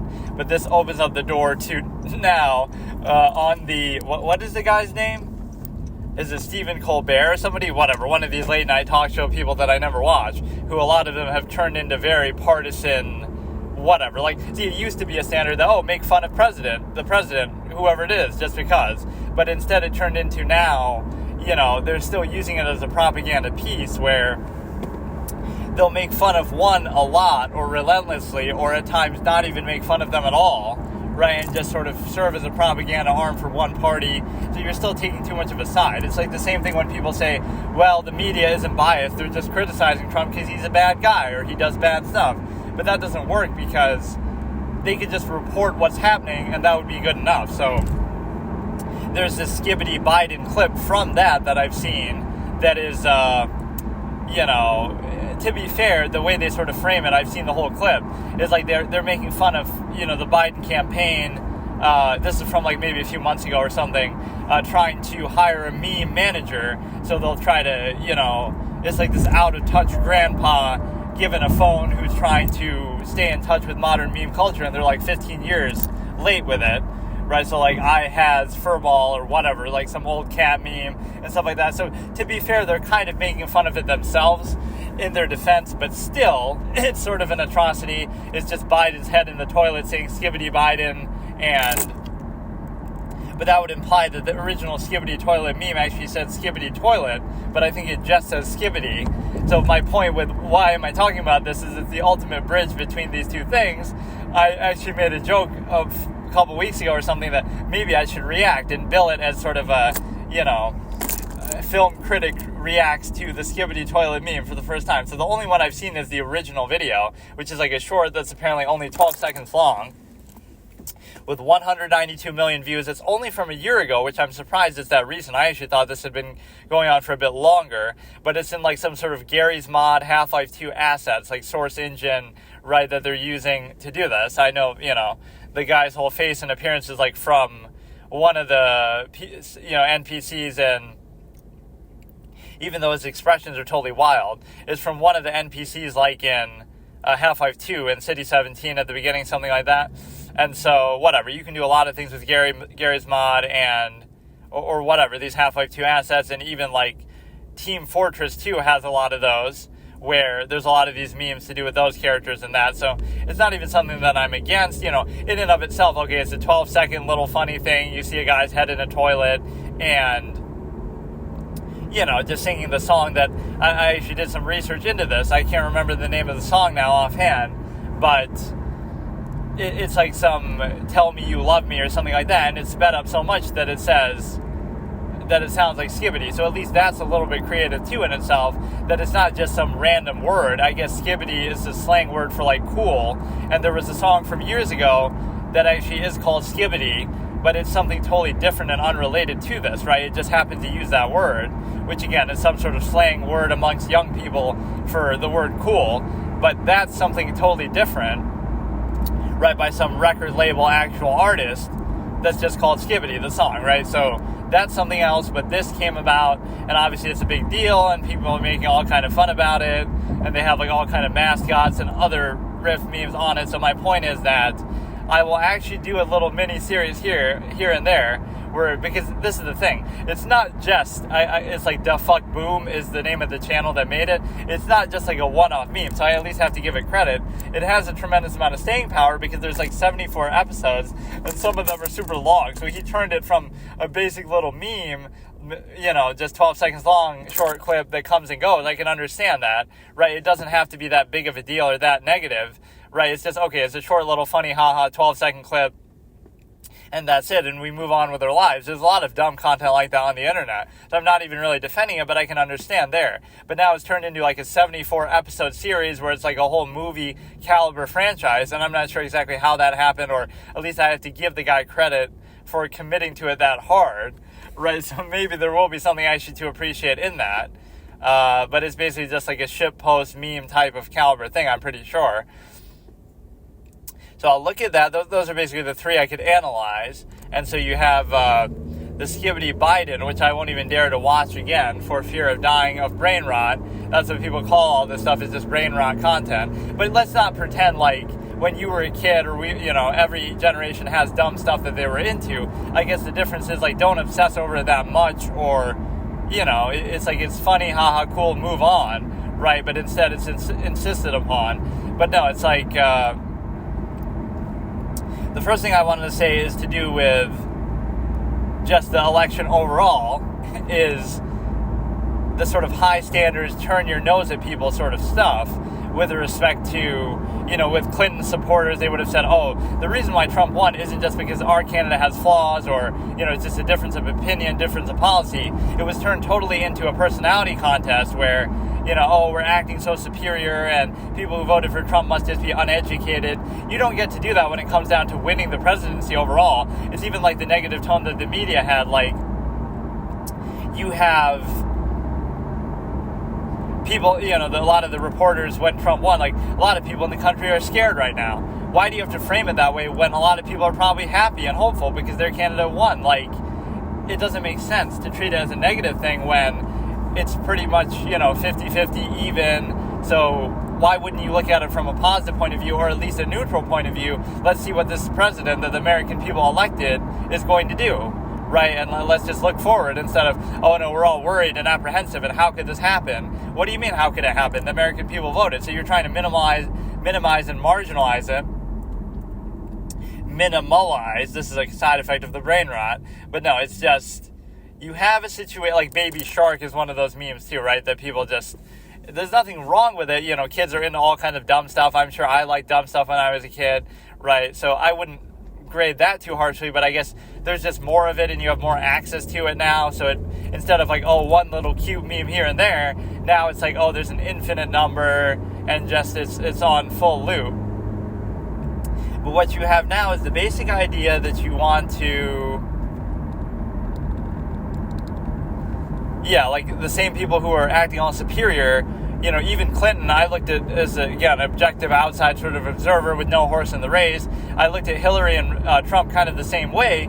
So when they're turning their nose and acting like, oh, it's not just a difference of opinion, okay, we'll hope for the best, whatever, we'll beat him next time. Instead, it was turned into total ad hominem personality contest and attacking the voters like they're all uneducated and stupid. But then when I look at Clinton on the other side, she has her own flaws, so I kind of found that hard to understand. Like, why are you acting so superior when you're voting for that person, right? So the problem is it degenerated even worse than that. So even though Trump's a name caller who uses ad hominem a lot, rather than raising above that standard like you pretend to, you lower yourself to that standard and you not only name call him, but you name call all his supporters and stuff. So like with calling him orange or calling him there's this weird term like DRUMPF or something, how people say Trump's name. So there's all this kind of name calling on the other side endlessly, relentlessly, and just even focusing on the other candidate so much. If you have a good policy, a good platform, why should you need to do that? You should just be confident in what you're doing, and you should feel like you would beat him on policy. Why should that be so hard to do? But instead, that's what's happened, is rather than rising above the standard in the way that these people pretend to be above, so above Trump and Trump voters, instead you have it where you lower yourself to that standard, or maybe even below it, where your whole platform is just about attacking the other side and just about name calling an ad hominem. So at the least, you've lowered yourself to Trump's standard of just name calling an ad hominem, rather than actually having a higher standard above that, which would lead to policy and would lead to better candidates than what you have in Hillary and especially in Biden. So the standard actually went down. So the only thing I ask for is, if you're going to act all snarky and superior and educated and sophisticated, that's what this sort of, this side of Democratic voter was attempting to be. Like, oh, look at us, we're the classy, educated, sophisticated, people that, and we're looking down and turning our nose at the Trump voters. The problem is that, calling them uneducated, etc. The problem with that is the person you're voting for instead is a lot of those same things. So you're kind of being deliberately ignorant and acting like, oh, look how superior we are to you, and our choice and our vote is so superior. But then you end up with somebody like Biden who has a lot of the same problems as Trump, or even worse. So now you have a problem because, right, you're acting superior, but you're not living up to that, because again, you're lowering your standard down to, let's just attack the other side instead of focusing on our own and holding it to a high standard, and let's, be lowered to Trump's standard of, oh, ad hominem, right? So we're no better than him there, and then you're also no better than him in terms of standards, because you're saying all these things, oh, look how bad he is, this and that, idiosyncrasies, he's senile, he's old, he says flawed things, but then you don't see those things on the other side. So you're not actually holding a higher standard. You're just kind of holding a selective standard that everything to do with that side is bad, everything to do with your side is good, and you'll be blind to flaws. Because if you did actually have high standards, you would have a higher quality candidate than Biden, because, again, a lot of the same, again, as an objective outside observer, you could look and see a lot of the same thing people are saying about Trump. You could say, oh, maybe they have a point. He does have this flaw. He is a bit too old. But then those same people acting so superior, oh, who are you voting for then? Oh, you're voting for Biden. And he has a lot of those same flaws, if not more, in excess, right, in the very same ways. So now you're seeing that there is no real standard. It's just like this corporate media approved thing where they won't shut their mouths, like they won't leave you alone. So it's like, oh, I want things to return back to normalcy, they said, right, in the 2020 election. But the only hysteria is because of the media just constantly going crazy about it, and they won't leave you alone or shut up about it. Right, it's not actually any difference, because, again, there's always gradations with policy, and people like this thing, they don't like that thing. A lot of the hysteria is around it more so than actually in terms of policy. So, again, if you had actual high standards and you wanted to live up to that, it's like this snarky intellectual side, but then you don't even have anything to back it up because, oh, we're voting for the senile clown in Biden, so that doesn't make you seem very intelligent, right? So it shows you're just living more in a bubble of the corporate-controlled, corporate-owned media where you're basically letting that dictate your worldview, where two people could do the exact same thing, but one way it's bad, one way it's not. Like, there's this clip going around of Trump saying, oh, to Christians, right, vote this time and you won't have to vote again, as if to imply, okay, I'll make the country better, so we won't even need your vote, we'll win by such a landslide the next time, right? But that's turned into, again, as usual, just this hysterical element that you don't need because you can just beat them on regular policy. But the way that it works is actually they try to misframe and misquote everything, so they're acting like, oh, he's a dictator and he's trying to fix the election. But even when you could look at the other side, when Obama says, oh, if I could have a third term and just be behind the scenes and have somebody with an earpiece, I would be very in favor of that. Oh, there's nothing wrong with that. You won't have hysteria about that. Or, again, when even Biden says we put together the biggest voter fraud organization in history, oh, no, it couldn't just be him misspeaking or something. It would have to be a case where you're able to, again, it's just the misframing. You could easily turn those two things into hysterical responses. Oh, Obama's trying to be a dictator and have a third term when he says that, but then also, oh no, he's just joking or something, people would dismiss it, even when that sounds so bad. If I could have a third term with an earpiece, right, that's totally not destroying democracy. And then also when Biden said, oh, biggest voter fraud organization in history, he could just explicitly say it. They could just tell you their intent, but you won't be hysterical about that. But every little thing Trump says, you'll be hysterical about. So my issue isn't even with one standard or the other, it's with the double standard. Like, okay, go ahead, be hysterical about everything Trump says, but then at least hold the other party to the same standard, right? When Obama says that, you should be worried. When Biden says that, you should be worried. Even if this is like my expression, one of my anti-fallacies from my debate format, whether through error or ulterior motive, something bad is still bad, basically. So in other words, even if they slipped up and they said that, right, like Biden especially, that's still a bad thing, right? So whether, oh no, he didn't mean it that way, but the fact that he's constantly misspeaking and having all these gaffes means that he has bigger issues too. So whether you do something so it kills the whole conspiracy theory side of it, it doesn't have to be a conspiracy. Okay, they're just so incompetent. Like, oh, 9/11 was an inside job. Even if it wasn't, right, just the incompetence to allow that to happen, right? You're supposed to protect us as the president from stuff like that. The fact that you were so incompetent as to allow that to happen, that in itself is a bad thing. So why would you know what I mean? It's bad either way. So you can say, oh, the country is only in bad shape by sheer accident. They meant to do better, but it doesn't matter whether you did it on purpose because you have some ulterior motive and other agenda, or whether you're doing it, like the border is a good example. Oh no, it wasn't, they're not trying to just bring in immigrants so they can vote, illegally, letting people in with no border control in mass, just so that they can vote for them and, some sort of replacement theory, or just trying to do it for votes, right? Because everybody who comes in will vote for the party that let them in. Oh no, it's nothing like that. That would be the ulterior motive. Even if it's not that, right? it's still the fact that, okay, they were just so incompetent that they let millions of people over with no proper border security. So again, either way, it's still a bad thing. So don't get caught up and tricked by, oh, well, it was just an accident or just a mistake or whatever, and it's not on purpose to try to get people to vote for them and things like this. Even regardless of which one is true, they're both bad. The outcome is bad. Right, and so the people allowing it should still be replaced. That's the point. You kind of cut through all of that stuff where people will defend, oh no, it's not on purpose, it's not a conspiracy, it's not for votes. Okay, even if it's not, it's still bad and it shouldn't have happened. So they're just so incompetent that they allowed it to happen anyway. Right, so again, whether through error or ulterior motive, something bad is still bad. But that's one of the most powerful anti-fallacies when it comes to politics, because that's often what you end up talking about is, oh no, it wasn't done on purpose, I'm sure it was just an accident. But rather than be an apologist, why not say it was such a bad accident that we need to replace this person for making it?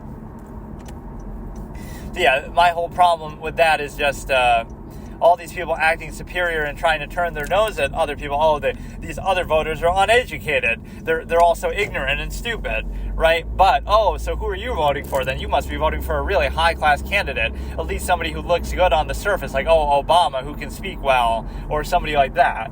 Right, even Hillary wasn't that articulate. So again, even though I view Obama as a pragmatist and a lot of his policies were bad, at least I can understand how people could be fooled by someone like that, because at least they look good on the surface, they sound good on the surface. But oh no, let's vote for Biden, this clown who can barely speak anymore, who was never that articulate, even at his best, who's, old, senile, dementia, all these things you would say about Trump. Let's vote for him and then act like the other side of the voting contingency is uneducated. Like, so what does your education mean? It's just indoctrination, that you're indoctrinated into a certain worldview, corporate approved candidate, right? This kind of thing. So you're not really making your case. So if you're going to pretend to have high standards and look down on everybody else, then actually have them.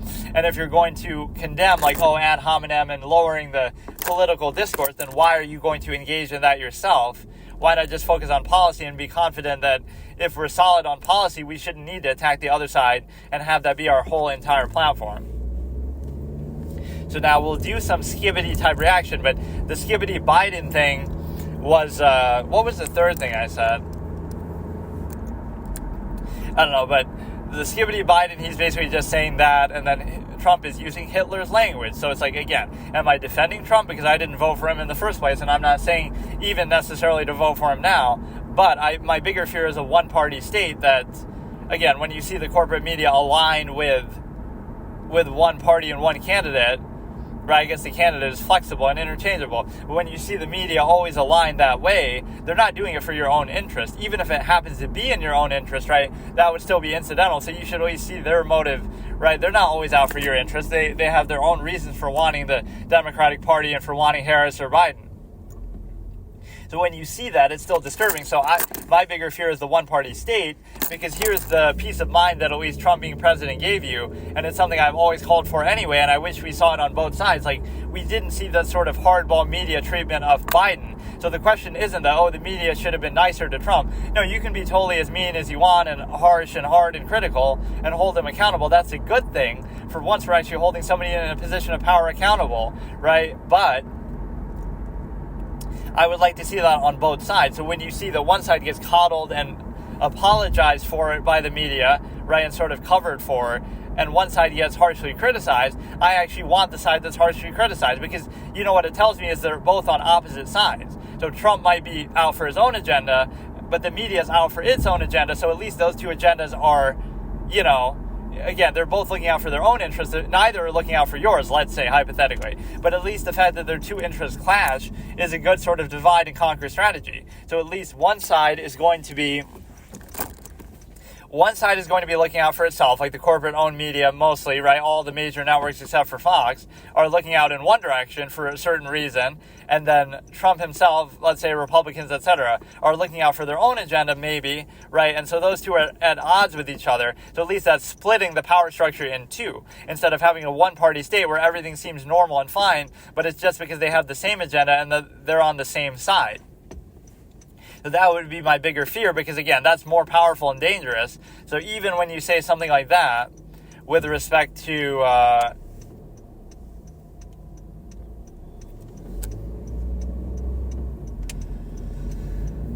like, oh, Trump is using Hitler's language or something. It's like, you could pick out, and I know exactly how this works, right? You could pick out anything somebody says, like, oh, he said that let's make Germany greater. Oh, that means he's a nationalist, and Trump says the same thing. Like, you could pick out anything anybody ever says. Like, a lot of these world leaders use a lot of the same language, right? So that notion is silly, but what I'm saying is, even if he was as bad as Hitler, let's just hypothesize, you would feel encouraged because checks and balances worked the first time. He didn't do anything that extreme, even if he wanted to. And, right, on a policy level, you would be hard-pressed to find something that's so extreme as the rhetoric that's spoken about him. So even then, you would say, oh, well, he intended to. He was just stopped by either the other party or the other branches of government or by the public and the media perception. And so the point is that's good because the media is holding him so accountable that you get to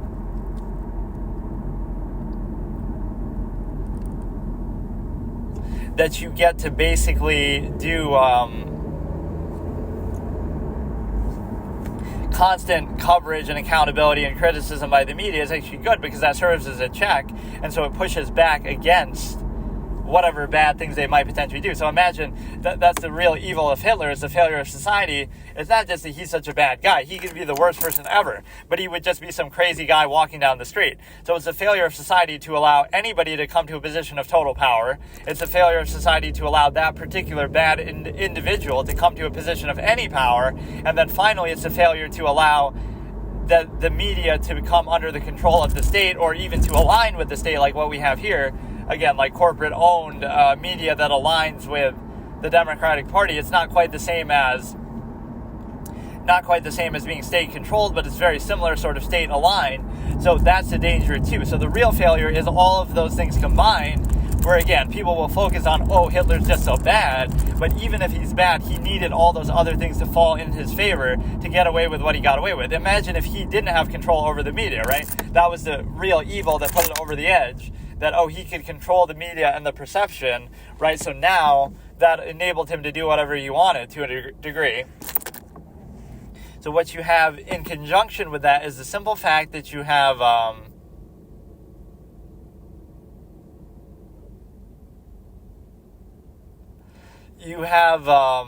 again, imagine if he didn't control the media, then he wouldn't have been able to get away with a lot of things he did, or if he was even being pushed back by the media constantly. So that's the whole irony.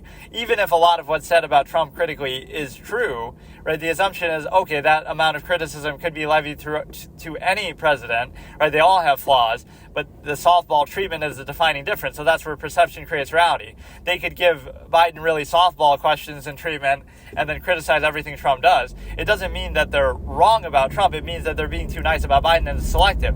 So imagine if they were that critical of Biden, then you'd have a whole different story. And so, right, he'd be just as bad, or he'd be maybe even worse, right? So you'd be looking at it differently. And so what you understand is that you understand the simple fact of being able to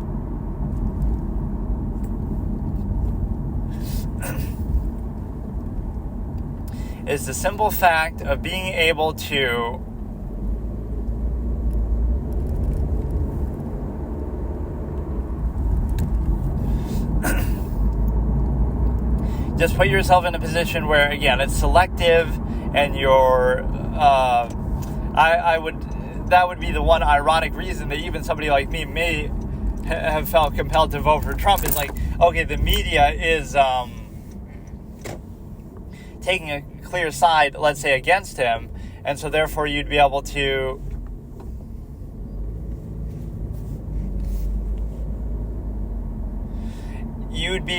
recognize that that's a good thing because it's a check and a balance. So I don't want somebody that the corporate-owned media likes and is going to take sides with, and they're going to be on the same agenda. I want somebody that they're going to push back against, like they should do all the time with all candidates ever anyway, right? So that's the whole irony. The fact that they don't like him is a good thing because they might both have their own ulterior motives and agendas, neither of which are on your side. The media's not on your side. The president, the political parties aren't on your side, let's say, right? So let's be cynical about all of them, but then we realize that at least you're splitting their incentives. So they're not working together as a one-party state with the media and the party aligned. They're working in different directions, both with their own incentives, so at least it exposes them. But that's the whole irony, is, oh, Trump's bad, this and that. But he's bad, maybe he's looking out for his own incentive, but the media is also looking out for its own incentive. So it's not like they're doing it purely for your own interest. And so I'm surprised people are so naive to try to think that way, that they would think, oh no, the reason why they're criticizing him is just for their own interest, or is just for your own interest, and that's all they're looking out for.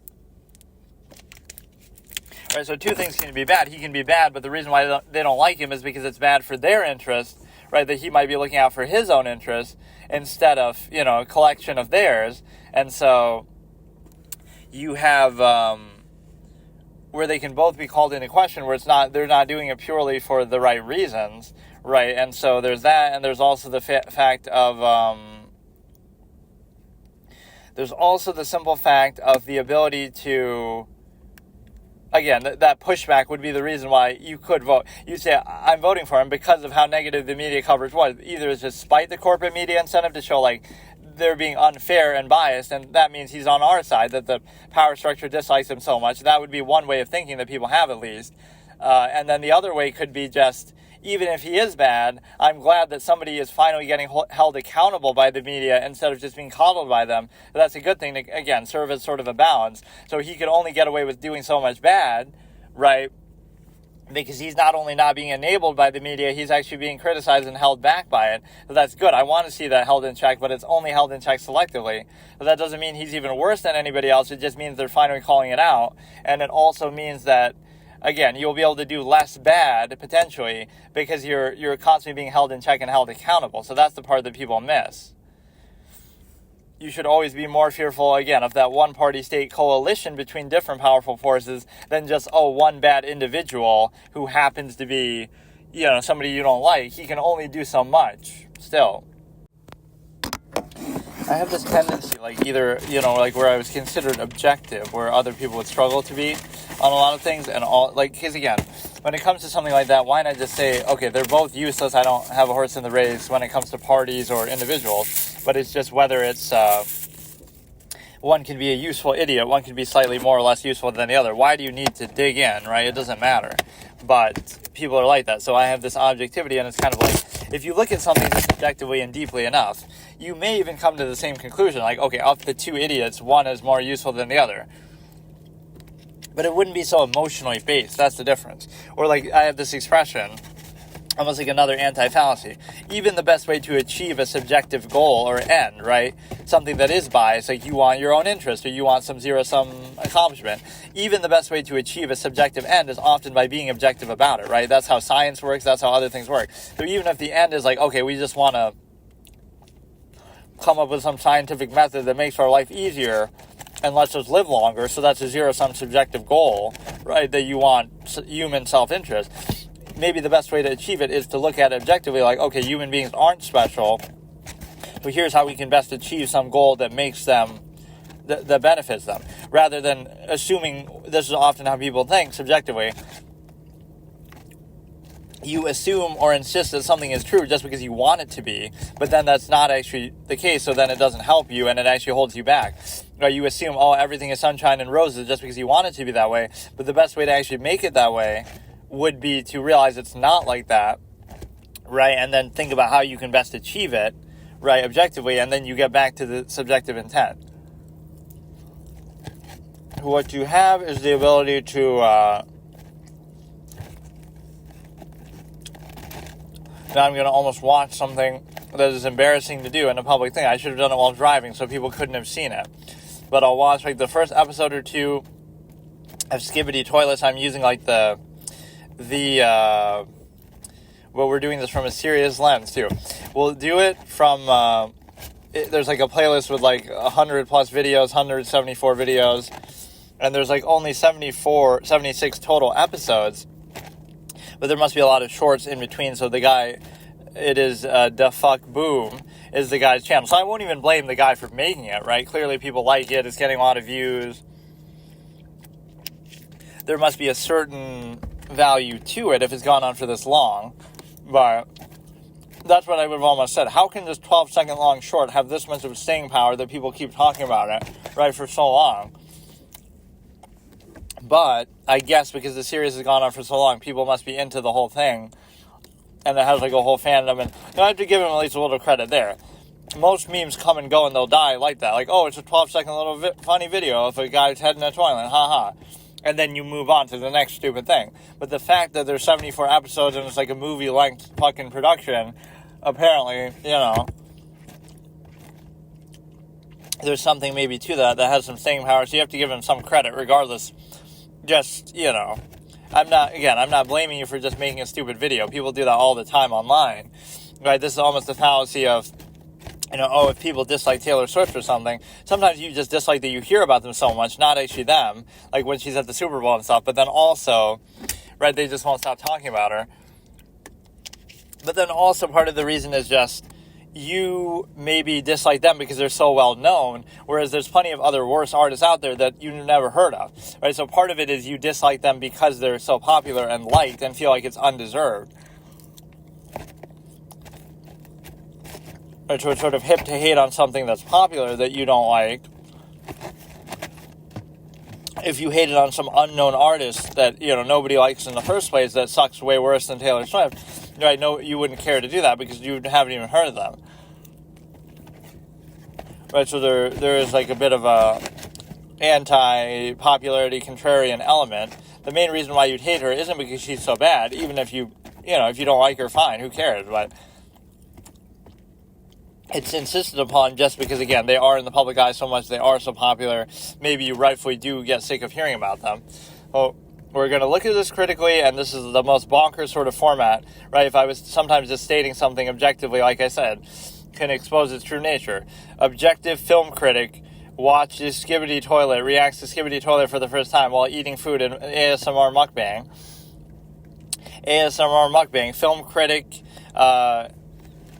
reacts to Skibidi Toilet for the first time. So the first one is a 12-second short, which I think I've seen this one before only, and that's it.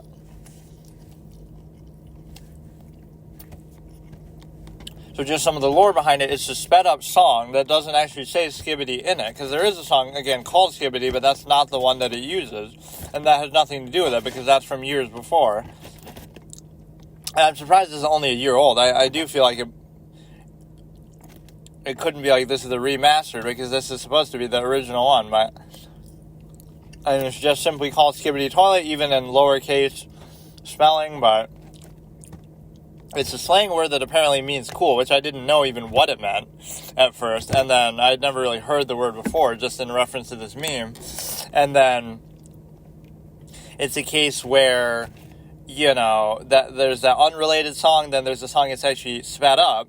It's actually two songs combined, right? Let me actually look up this lore again so we can get the proper reference as we're going into this. Going in with borrowed knowledge. Like, you have to read the Godfather book before you watch the movie to truly appreciate it.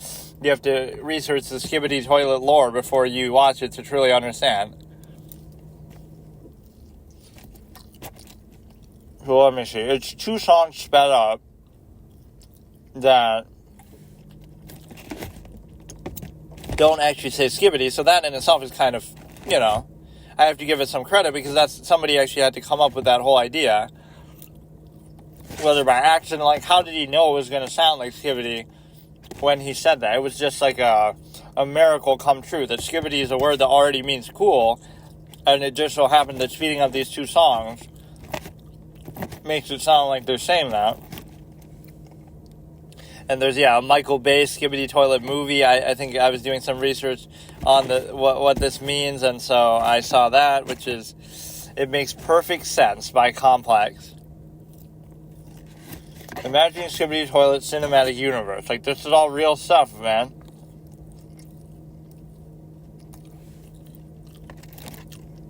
It's a machinima web series on YouTube. Shorts created by Alexei Gersimov and uploaded to his YouTube, The Fuck Boom, produced using Source Filmmaker. I won't even read what it's about. Since the first short was posted to become a viral internet meme, so it is only from 2023, though.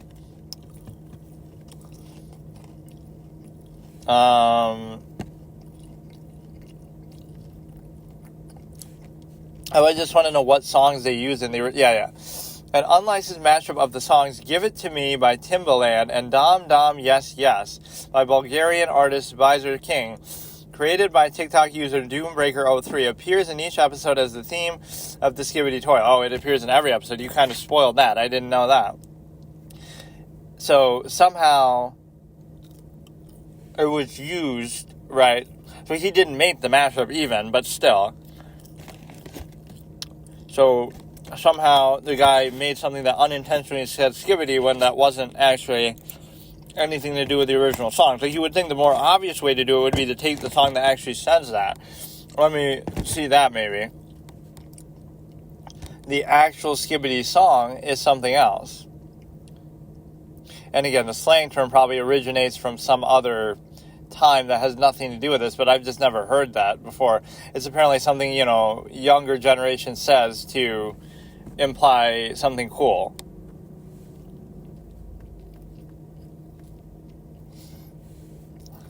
So it's Little Big Skibidi. So these are the three songs in question, right? You have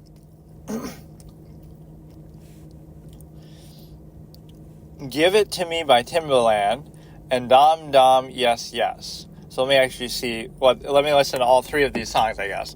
So the first one is, because I'm only going to really react to the thing. So we're reacting to more so the background of it. So we're reacting to Little Big Skibidi official music video starting in 3, 2, 1. So let's just get the whole background of these three songs. So this song has nothing actually to do with it, other than it just shares the name. So I don't know to what extent. It has some weird dance, right, that could be very meme-worthy too, where they're moving their hands from like side to side. And it does have a lot of views itself.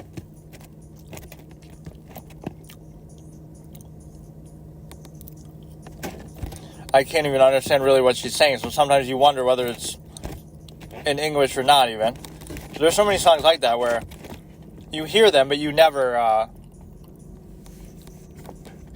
actually know what they're saying. Right, I've heard some songs a million times. I wish I could think of an example. But you don't, maybe this is an example. You don't know what they're saying, but it's actually in English. This dance is pretty meme-worthy in itself. So this was the original Skibidi meme, but maybe more deserved. Kids these days don't know the real Skibidi culture.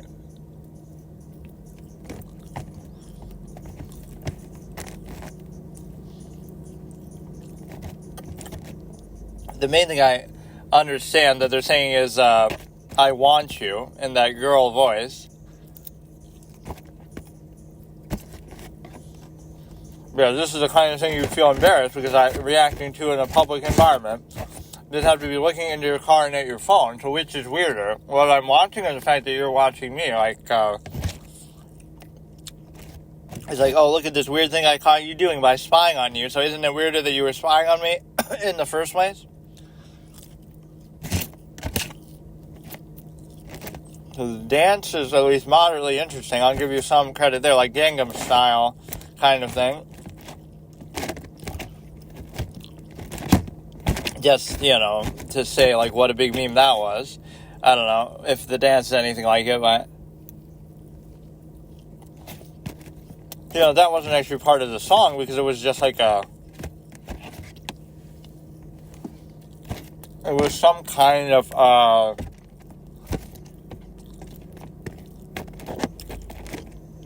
thing they do in a music video that top 10 songs, Watch Mojo, that you can't understand the lyrics even after hearing them 100 times.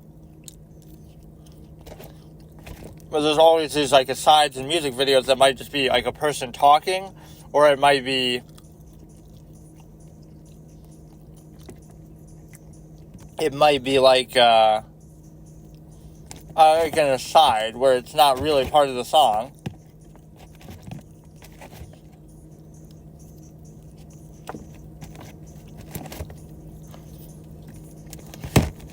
You have like Godzilla in the background doing it now too.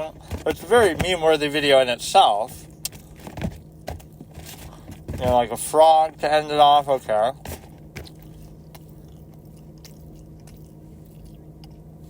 See, at least I'm objective enough to do this amount of research. I won't dismiss the Skibidi meme without fully understanding it, but this, again, has really nothing to do with it. Let's see what some of the comments say, but of course it's not in the proper horizontal way. Who watched this in 2024? I guess I did. Back in my day, grandson, this is the only Skibidi we had, exactly. Which, again, isn't this sort of stupid and meme-worthy, too? But, yeah, I couldn't understand much of what they were saying, so I can't even tell you whether it's English or not. Right? I actually have no idea. So what were the two songs? I keep forgetting. Give It To Me by Timbaland, which I'm sure I've heard these ones, just do them anyway.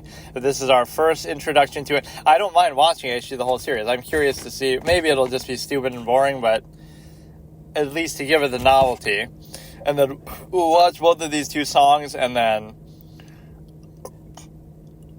Or let's see the Give It To Me and Dom Dom Yes remix. Let's see this. See, it wasn't originally called Skibidi Toilet, but they added that in the title now. Skibidi Toilet TikTok remix speed up lyrics.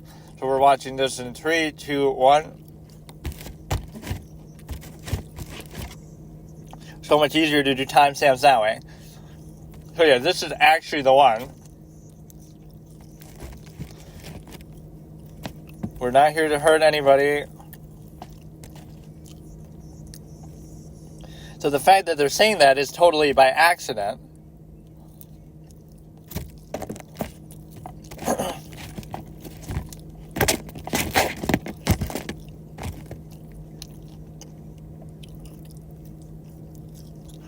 So these are just regular lyrics. But no, that part is actually interesting. So if you speed up, the guy saying, give it to me, it sounds like Skibidi, I guess.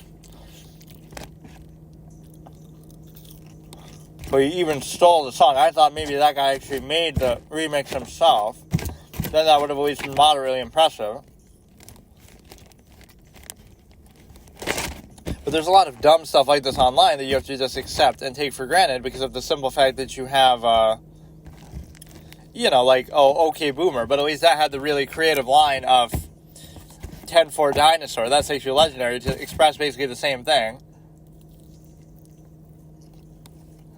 Because that part of the song is at least at the beginning, and then now all this is just different.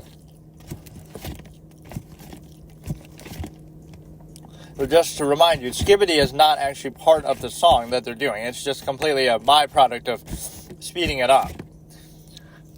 So it's an accidental thing that it's actually like that.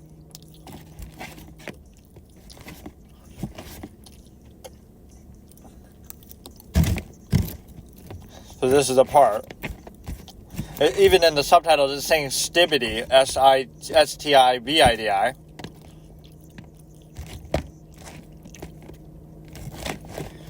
So it was just kind of gibberish in this context, right? They weren't thinking about it like that until that guy formally made it into a meme, I guess. Never play this around your toilet. What if I'm watching this on my phone while taking a shit?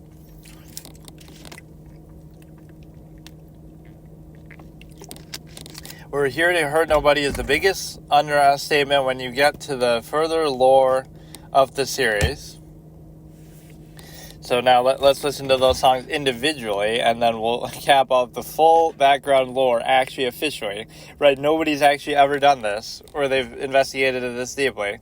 So it's Give It To Me, Timberland. Let's just hear that one, period.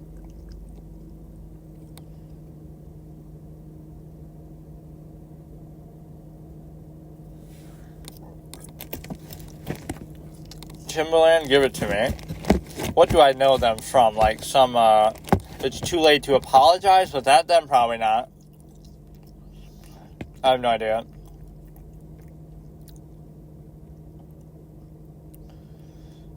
Is it like Timberland means Justin Timberlake? Like, I don't even know. Okay, so we're starting. Give It To Me. 3, 2, 1. Nelly Furtado. Oh, this is what you should be doing as a film critic. This is a serious subject.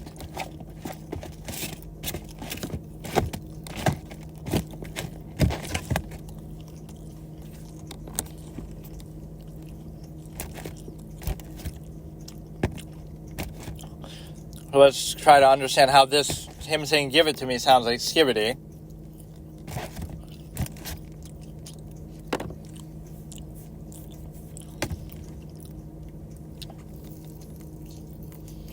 Well, this might just be genuinely a good song, so you shouldn't taint it by associating it with that, but...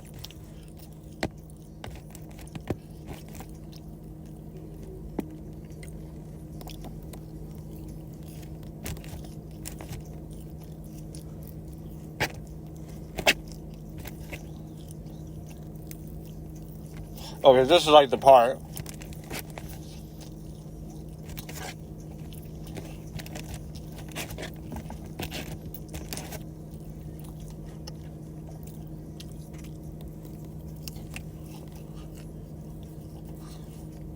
Oh, to give it to me is already kind of fast, so...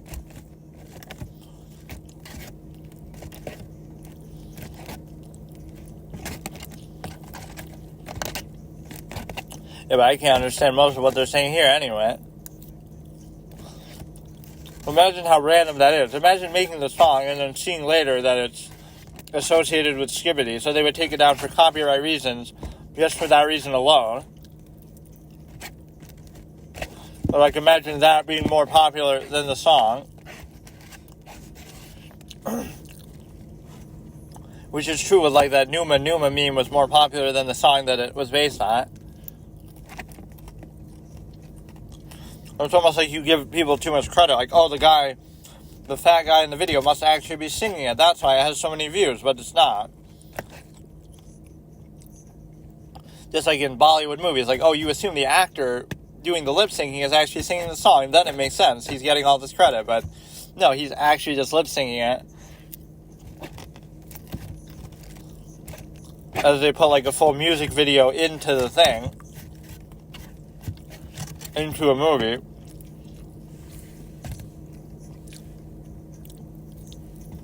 This is actually taking longer than I would have thought. Whatever, we heard the "give it to me" part. And let's just see the "dam dam yes" thing. But again, it's one of those things that came out totally by accident. Right? Just, there's no way you could have known what it would create.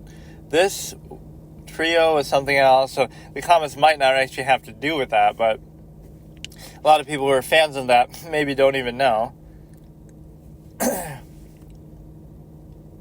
this was used to make something so atrocious. Let's see the thing, "dam dam yes yes," whatever it is. So good on the skibbity guy for at least realizing that he could, misframe it as that sound, because that's not what it seems like anybody intended it to be. Right, it was maybe just meant to be gibberish. I don't think it was actually meant to sound like it was just sped up. Even in that lyric video, it was renamed that later, Skibbity Toilet, and the subtitles were saying it with like a T, S-T-I-B-I-D-I.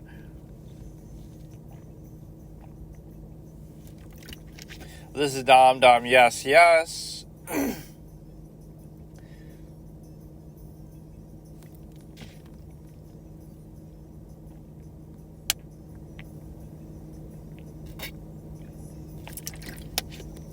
So this is actually in another language.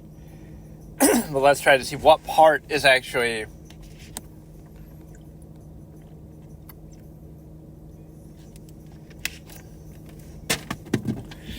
what part is it actually that sounds like that?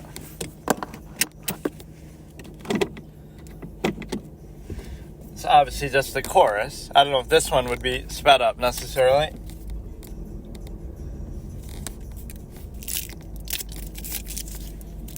So we're going to need subtitles for this song just as much as we needed it for the other ones. Even the skibbity one, I didn't know what the hell they were saying besides something like "I want you." Here it is. But this is relatively slow.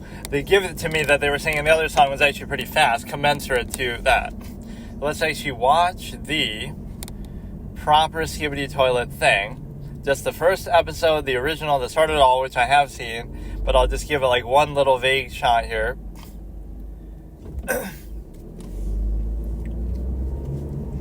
And just to see it, so it's 12 seconds long. I waited till I started driving again because it's too embarrassing, but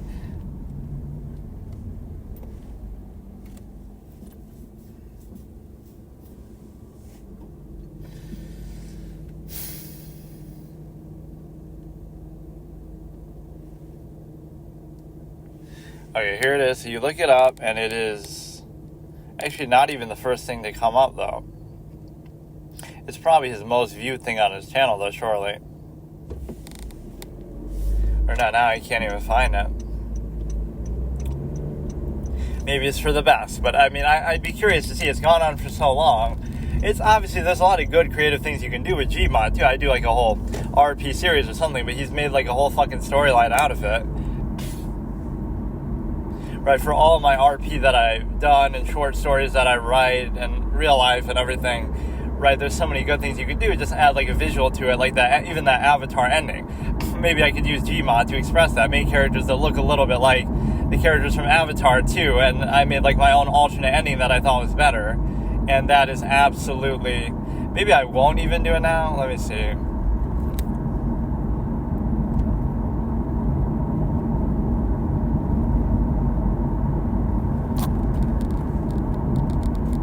It's not actually his most viewed video ever. Maybe I'm just not meant to actually watch it. What the fuck?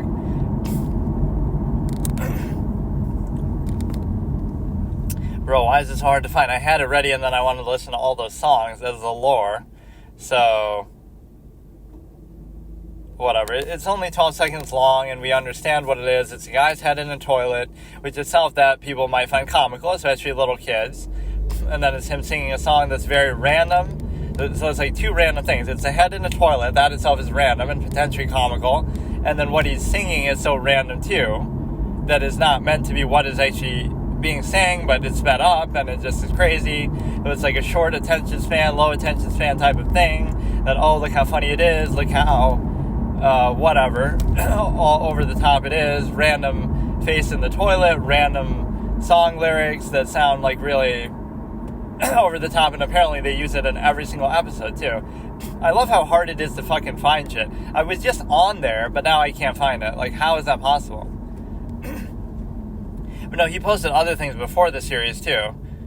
So I wonder how much money he's made from this. Rightfully, maybe he could have, because, well, but he stole the song and he's stealing sort of the assets from the Half-Life 2 thing, but whatever, putting them together, or however he's using the stuff on the thing, in the Gary's mod or whatever, Half-Life 2 engine is still, like, how do you make it make those faces? I couldn't do that, right? I've messed around with these things a little bit before, but I've never made, like, a full-fledged animation of it. But that he must have done himself somehow, or there must be some way to do it. I can't believe it's only from a year ago, but it's good to see that Gary's mod, etc., is still alive and well in this day and age. Like, there's so many good things you can do with it. Those are sometimes the best games or forms of games ever, is just it allows you to do the design yourself, which might sound kind of lazy, like, oh, the developer doesn't have to do it, but it gives you so much infinite potential, like Terraria, Minecraft, you know, Gary's mod, all these kind of things that let you make your own games in a way, or own content.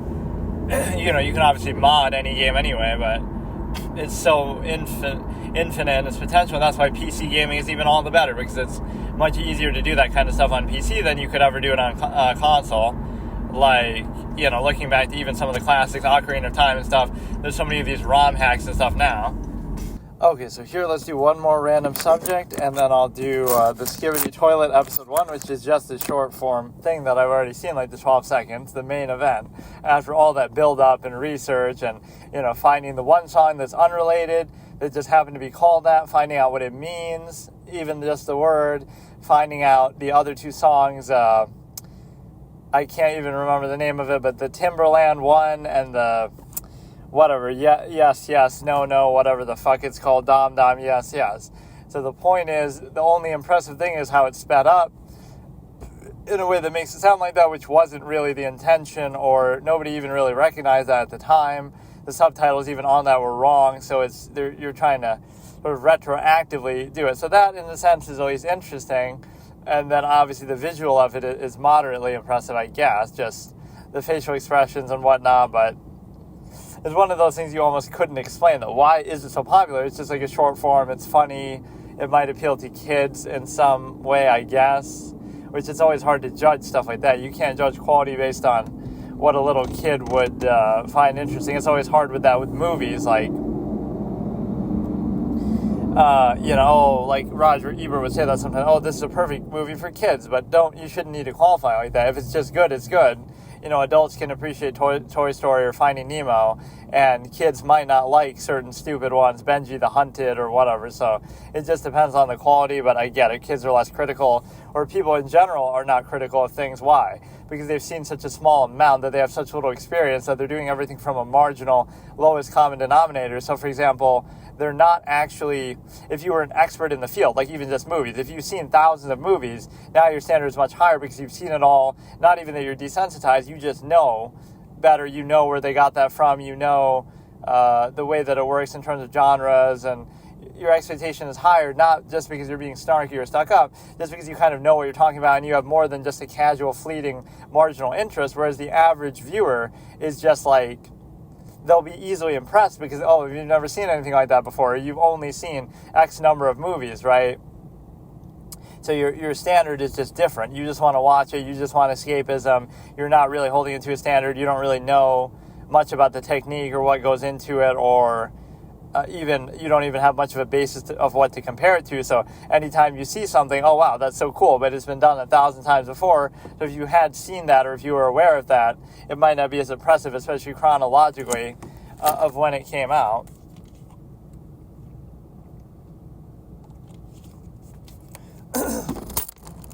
So here's one fallacy that goes along with that, is people will say, oh, old school movies are better than new ones, right? Like, oh, from the 20th century are better than from the 21st century. But that's not fair, because it's a sample size fallacy. Like, you're only going back and watching the classics, the best of those old school movies. There were plenty of bad movies every single year then too, but you've only heard about and watched probably the best ones, like Casablanca, Maltese Falcon, whatever, right? And then in the modern day, you've probably seen more. So it wouldn't be fair to say that, like, oh, old school movies are better. It's just that of the ones you've seen, you probably selected those out better because you've only heard about the ones and heard good things about the ones that are best. Whereas in the 21st century, you might have seen a lot of them just through exposure, just seeing them on TV more often, just because it's modern and current. But that's always a fallacy, like, oh, you're watching it because it's new, but everything is new to you if you haven't seen it. So something from the 20th century would have been new, too, if you haven't seen it yet. So there's a few fallacies there, but it's always like the sample size thing. Like, oh, old school stuff used to be better, but you've only seen the best of the old school stuff, whereas now, so, the average person, for example, regardless of age or whatever, but if you're born around the 90s or the 2000s, you would have seen probably hundreds of movies from the 2000s and only hundreds of movies, if even that, from the 20th century, right? So it's like, even if you say, oh, I've seen 100 movies from the 2000s and I've seen 100 movies from the 20th century, it's not fair because you're comparing like 80 years of cinema versus 20 years, first of all. But even if it was a fair sample size, you would still select them out perhaps more, or most people haven't even seen that much of a ratio. You would have seen like, only a handful of ones from the 20th century because you, again, would select them out more. So that is always a fallacy that, oh, the old days used to be better. There was only like this element of, you haven't seen all the bad movies from that day because they've probably been forgotten about and nobody would ever have a reason to do it. Unless you grew up then you're more likely to see it, again, because of the newness fallacy. And then the other point is this idea of,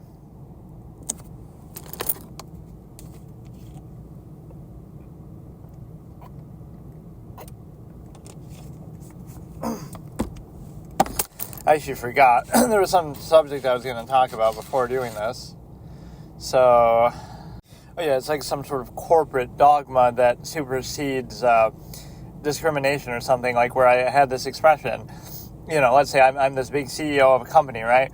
And you're like, of course we don't discriminate, but not for the high-end moral reason. Like, I had a better way of saying it, but it's like, how could you afford to do that, right?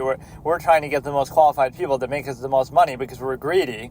And so therefore, we could never discriminate based on race, because if we have a highly qualified candidate, we're of course not going to turn them down, because that would cost us money and we'll have to go looking for more, or we won't find somebody as good, etc. So why wouldn't you do that? So again, it's strictly for cynical reasons, not for moral reasons, but people don't realize that. Like, so greed could be the motivating factor. We want money, and so we'll hire the best people regardless of race, because we don't have the luxury to discriminate, because it would cost us money and time and effort, right? So why would we be so petty to do that? But the reason why they would finally come around to accepting people isn't necessarily because they want to, right? Like maybe they're even against that, but of course I'm going to settle for it, not because, again, of moral reasons, but because it's useful to me, that I don't have time to turn down qualified applicants just for some arbitrary reason that isn't, that's only going to cost me and waste time.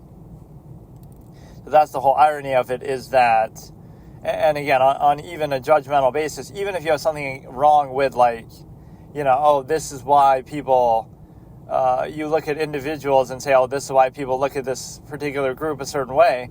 The thing is, it's not a functional basis. Like, it's not a function of being that part of that group that makes you behave that way. Because again, there's good people in every group, there's bad people in every group, there's different ratios, but it's a function of the individual human variable that anybody can choose to be a certain way, or anybody can be, anybody can just choose to act a certain way. So there's no real relevance when it comes to, even if correlation is not causation, basically. So like, they happen to be a certain race and they happen to do this, but it's still not because of that. It's because of the individual, or even other extenuating factors. If you want to say, on average, this one group at this one time in history was exposed to this one circumstance. So let's say they're more poor, right? X number of people of this group are poor compared to every other group. So they experience it more. So now that's the causal correlation. The fact that more of them are poor for, various reasons, etc. But the fact that more of them are exposed to those conditions is more relevant and related to why they would be doing something bad than actually, again, just simply being part of that group. So again, correlation is not the point. You're correlating the fact that, they happen to be part of this group and they happen to be doing this bad thing, but you're not looking at the other circumstances. That would have far more to do with it, the fact that they grow up in a certain undesirable environment, poor, etc.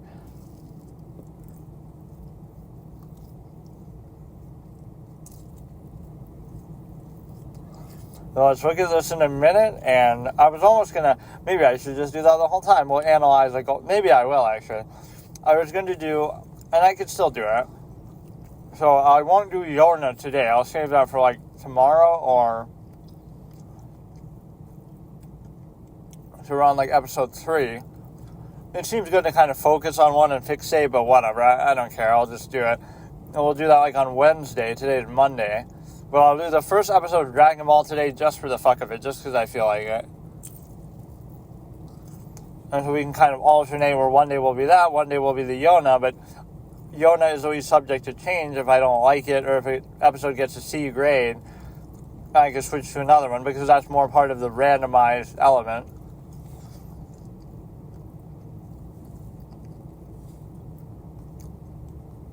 So the original song was called what?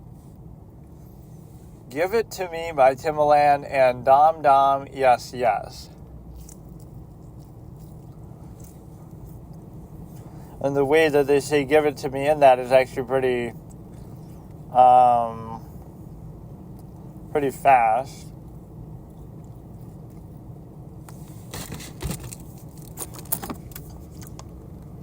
Yeah, that's one thing you learn just from any sort of content.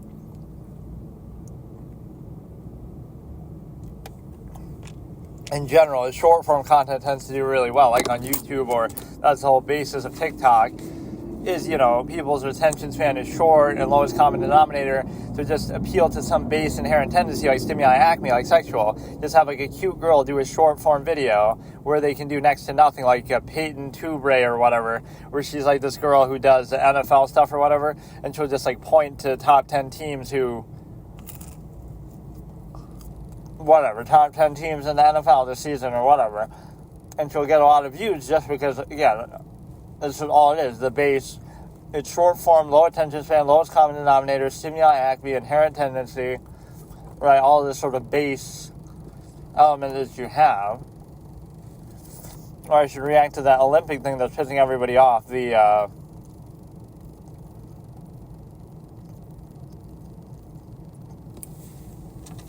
whatever, like the Last Supper thing. Even if it's not to do with that, what does it have to do with the Olympics is more my point. Is that actually like an event, something to do with drag that you would have to... It just seems sort of unrelated, but...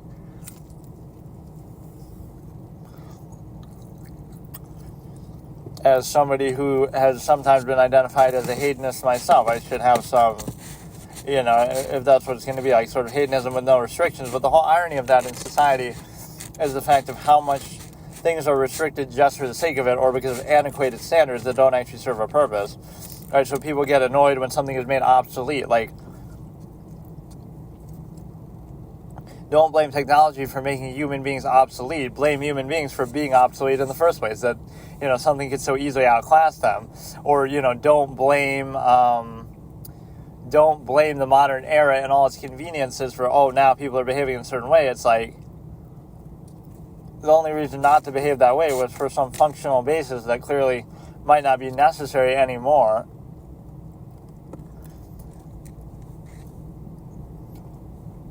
We'll do that. Maybe I'll watch a few episodes of it just to kind of see an idea of what would be relevant, like more than just the first short form.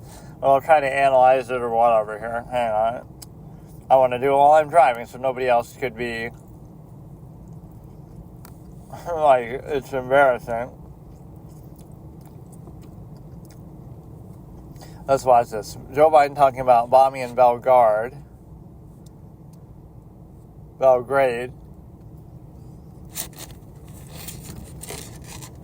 He's suggesting you bomb Belgrade.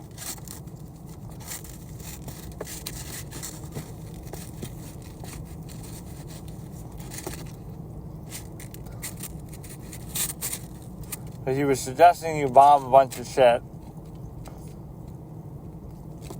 Let's see what people have to say about that.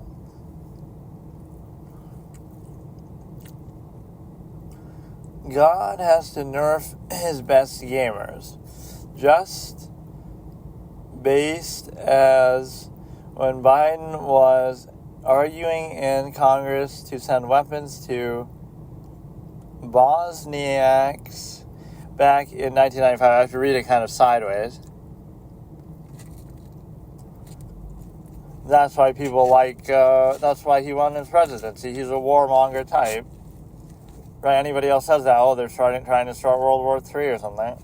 It's amazing how unaware people are of that, though. Like, if ever there was a candidate who was like this puppet sort of type that's easy to control and just serve as a figurehead while a lot of other people behind the scenes, have a certain amount of influence and just is easy to manipulate for the party's power, etc., there would be no better example than the Biden administration. And so you have the situation where, how is it that people can't see that when somebody who's beloved by the media, so that represents a lot of the power structure, right, whether it's state-aligned, state-controlled, or just corporate-owned, whatever, the point is he's so beloved despite all his obvious flaws. So couldn't it be that their incentive is exactly that he's just easy to control and he's sort of predictable and just docile and can be pushed aside for the next puppet just that easily? It really is that clear. Like, that doesn't mean you have to like the other guy or even vote for him, but it just means it's very clear and obvious what the standard is, right? There would be no more obvious example. So you could say that about like Obama or somebody, but that's what he seems more like an independent thinker.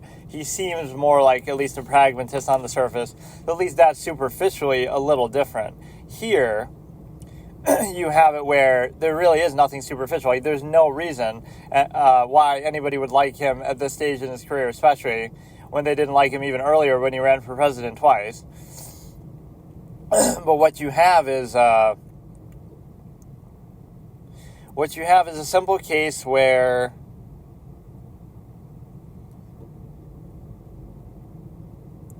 it would be the most obvious sort of person with no conviction, with no ability to voice anything. They're just sort of like a blank slate.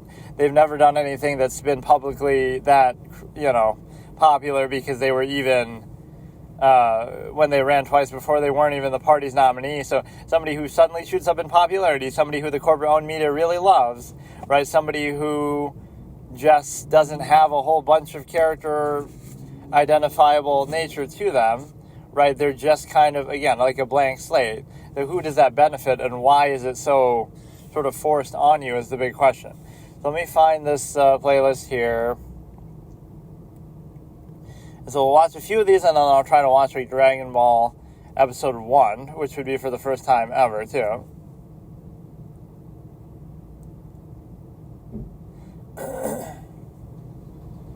So I'm not even necessarily bashing this guy because of the simple fact that you have, how would you even explain this? Like, oh, I'm doing it ironically, which I am, but I mean, I'm genuinely curious and giving the benefit of the doubt because so there's like 3 playlists he has. The full screen series, which is 58 videos, the short series, which is 91 videos, and then just the overall series, I guess, which is 174 videos.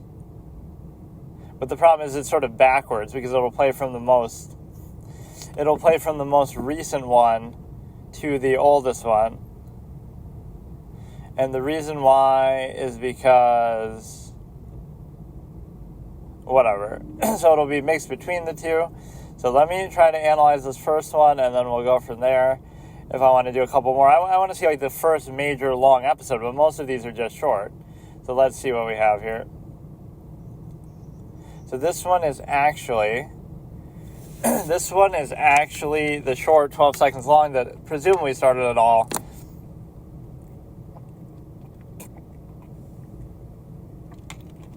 What surprised me about it the most is just that it's only from a year ago. I don't know why I felt like I maybe saw some reference to this before that, or from before that at least, like, I don't know, or people would have changed the names of older videos to reference it even if it wasn't originally around.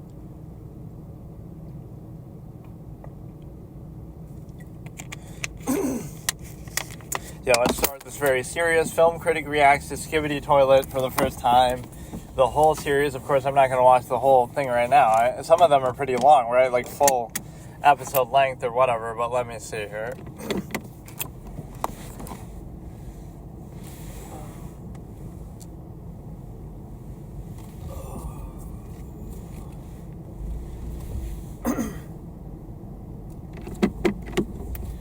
And then, yeah, we'll leave Yona on hold for a couple days just because we'll kind of alternate that maybe with the Dragon Ball thing that I'm doing.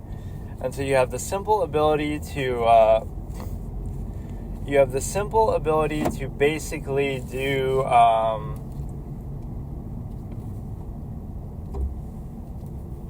it's not really playing in the right orientation though here.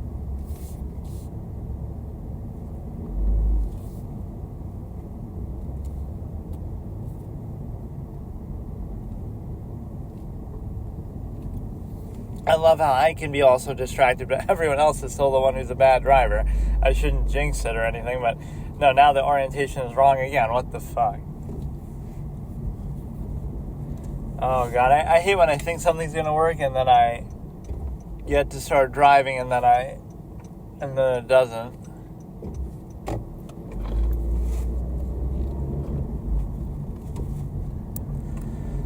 So can I change the orientation on this or not? Like, I don't even know how that works. Because we would clearly have to see just for the sake of this. I hate this, man. It's just the whole thing is in the wrong orientation. Why would it be like that? Maybe because it's a short? Let me see. The whole thing should be... There is a way to, like, do it, but I just don't know how to do it, so fuck it. Okay, dude. So now it's switched kind of on its own. So now I have to scroll all the way down again, which is great.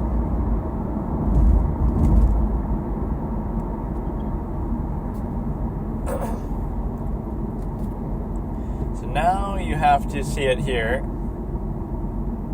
Okay. It triggers me especially more all these little things. Like then the playlist window gets in the way.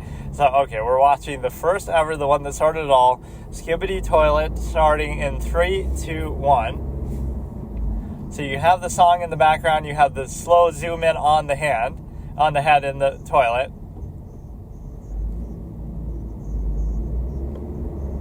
So that's all it is, and then the head jumps out at you. So the thing we need to analyze from this is the simple fact that, again, I can understand it in a short form, low attention span sort of context, especially with kids. I can't blame you for whatever. You might find it a little funny. You might sing along to it even though you don't know what the hell he's saying, and he's not really saying anything, because even the mashup wasn't what the guy was originally meant to say. It's like "Give It to Me" or whatever is the song Timbaland, but then they turn it into, when it's sped up, it sounds like Skibbity, which is not at all the intention, but that's the whole point. So again, I can't give it too high of a mark, but I can understand on a short form level. Again, it's only 12 seconds long, so how much harm could this possibly do? But it's the fact that it was turned into a whole entertainment empire where he's making a whole fucking series and movie and everything out of it, basically, which they are making an actual movie of it now. But so that one, I don't know what to say. Like, it's okay as a short form little thing. Sometimes these short clips do very well for various stupid reasons. I even did an experiment like that myself. Like, I would post videos sometimes on some other channel, and I would do like a super long form, in-depth, 10-hour thing, and it would get like 5 views. And then I would do like some short form 10-second thing, and it would get like 1,000, 2,000 views. So it shows you, just for that reason alone, right, it gives you an incentive to do short form content. So that's what we have here. Now, a lot of these are also short too, right? The next couple I saw just from the playlist. Now we have to go backwards, and we have to decide how many of these I actually want to watch. So my main takeaway on that is it's okay as an innocent little thing that people might find funny in a short form sense, but that's about it. And the thing is that I would give the guy more credit if he had made the song mashup himself, but he didn't. So you are going through, obviously, and he's going to use the song apparently in every single one, which that Wikipedia article spoiled. But no, it's like, it's going to use the Gary's Mod Half-Life 2 assets every single time. So Skibbity Toilet 2, so he probably did this because of the explosion, obviously, of the first video. So this one is also pretty short. It's only like 15 seconds long. And so you have a case where we're starting in 3, 2, 1. Now, this one I've never seen at all. So now the only difference is it's like 2 heads in like a bathroom stall type things. So now there's 3 toilets, and there's a third one in the middle. Okay, we gotta. So it zooms in the same way, and what happens? Like an elevator opens to a bathroom, and then you have the same picture on the wall, I think, which I don't know exactly what that is. And then you have 3 toilets, 3 urinals this time instead of 1. Right, 1 proper toilet that you sit down on. These are 3 urinals. And so now you have 2 heads, 1 on either side singing along, and you hear a bit more of the song here, I guess, although not much, as it's only 3 seconds difference. I guess maybe the intro of the first one took a little bit longer. So what you have here is this new green-haired girl character in the middle that is, bro thought you came for a meme, and it was 12 seconds long, so just flush it down the toilet and be done with it, literally. But no, the bro turned it into a fucking empire of machinima videos, where some of them are going to be like hour-long movies or something, I guess. And so this is where you have to give the guy credit, right? You thought he was a mere memer, but he's actually a fucking god. Why do we need Michael Bay to direct the Skibbity Toilet movie? Are they going to consult this guy for his input? Because he's the one who made the meme. But again, you're stealing somebody's song, and you're stealing somebody's assets like Valve. And I don't think Valve would even want to take credit for this shit, but you're stealing Valve, and you're stealing some kind of a thing, Gary's Mod, whatever, that other people have presumably made, although even applying and combining these two things together is clearly very impressive, but in all honesty, it's really not. So let's analyze this one a little bit more. I almost got to analyze it like frame by frame and watch it like really slow. So you have the 2 heads in the urinals now, so at least this is different. So you have 2, we're analyzing this like it's an art film, like Stanley Kubrick. Or you know what this reminds me of is Garfield in the toilet. That was the original, oh shit. That's an idea for my friend thing. If that video is even still up there. It's Garfield in the toilet, the guy who is the author of that, I can't remember his name. He's like born in the toilet in the end of the long video where it's like this. I don't know how to explain it. He's reading like all this fan mail and messages, and then it's like for 2 hours, and then it ends with some horror short film thing, and then he's born in like a urinal or something. A woman gives birth to him, so we can analyze it like that. Before Skibbity Toilet, there was this. Right, that's actually classic. I don't know if that's still available to actually watch. I hope it wasn't taken down, but maybe I have it downloaded somewhere. It was like some Garfield Riff channel that would like reenact and recreate some of the cartoons. What the hell is that guy's name? I forgot. So yeah, that you have two heads singing in the urinals. Let's see what happens. This is still the same part too.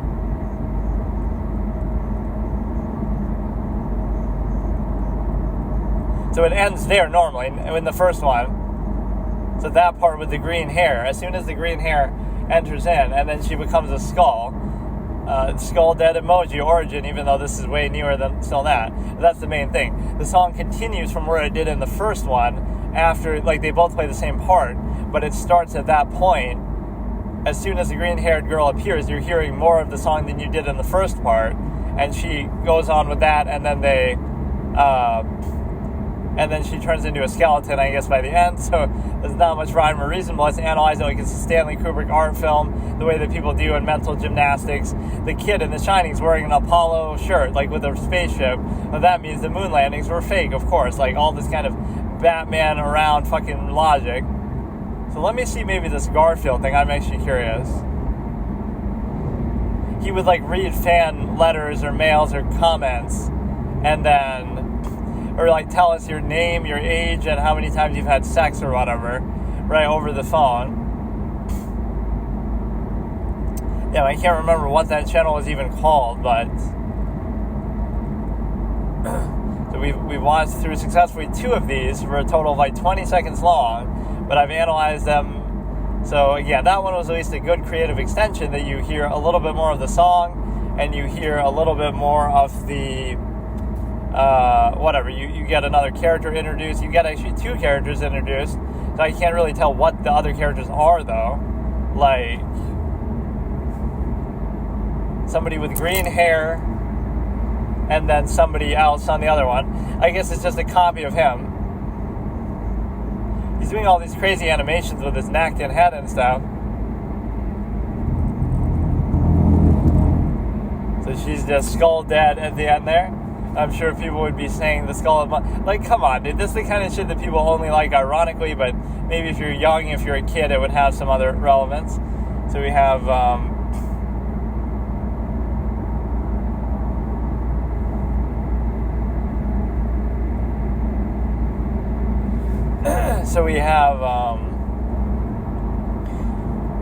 something to do with Garfield. It's so hard to fucking navigate this. I hate it. But no, okay, those were both moderately okay. The reason why I won't hold anything against those too hard and won't judge them too critically is because they're only like 10 to 15 seconds long, right? 12 seconds and then 15 seconds.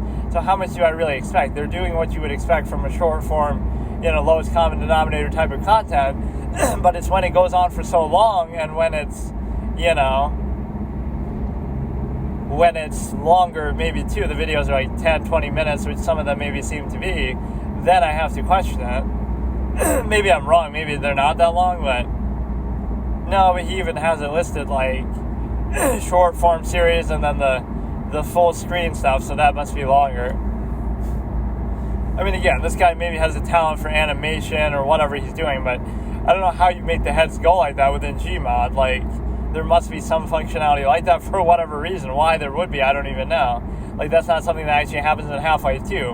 Rare, unseen footage of a random City 17 citizen getting tortured by Dr. Breen and the Combine, and that's what you'd look like if they did that. Average person waiting for Half-Life 3.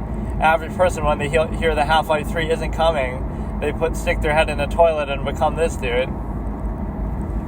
But he's going to take it and turn it into like some whole fucking storyline.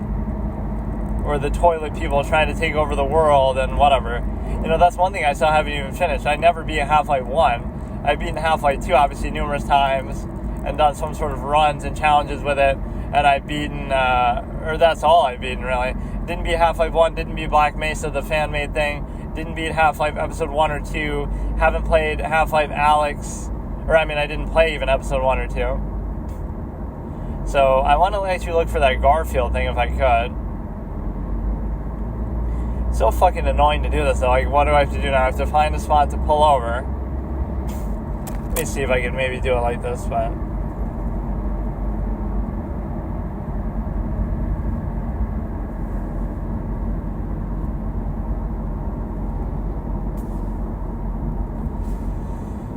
I can't remember what the thing was called.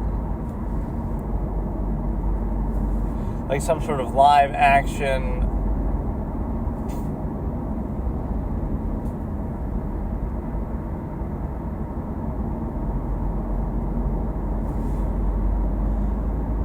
thing where he'd have, but there was actually a movie like that. It was some other channel, which I just can't for the life of me remember the name.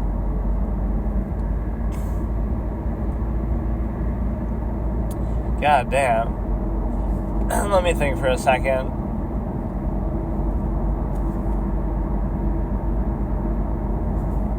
It was like, tell me your name, your sex, and your how many people you've had sex with. I bet it's not even still around somehow, which would be kind of sad. Oh, here it is. This is one of like Garfield smoking, so this is him analyzing it for a long period of time. Let's actually watch this for a second. He's analyzing a comic strip in like great detail. So this is called 07/27/1978. So we're starting in 3, 2, 1.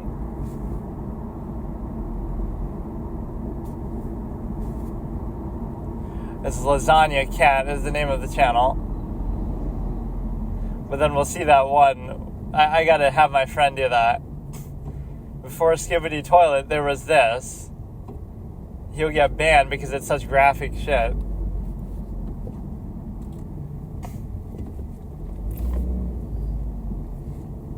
Just making fun of maybe how stupid and simple the jokes are, but then they analyze it like crazy. Will Garfield die from the nicotine? He stands defiant. Then let me die. Something like that, he says in the middle. I've seen part of it. So normally the videos would just be like this. Or they have one that's like from some TV show like Miami Vice or something. With some song. Like, Can You Feel It Coming in the Air Tonight or something.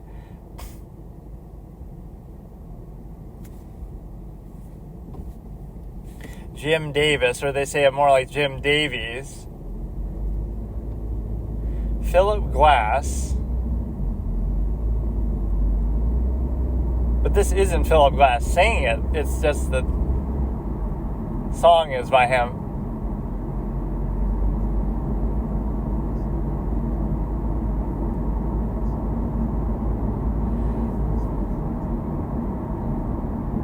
Three-panel comic strip.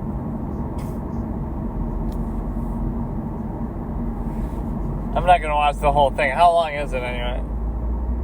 1 hour and 2 minutes. But this shows you the simplicity. You could be changed by something as simple as that, especially when you're young. The smallest thing.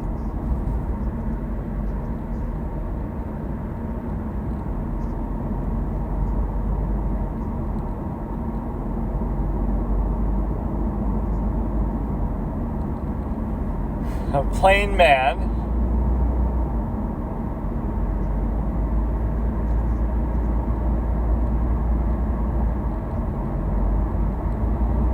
I would like to make the same sort of thing to make fun of people who do this with Stanley Kubrick and other people.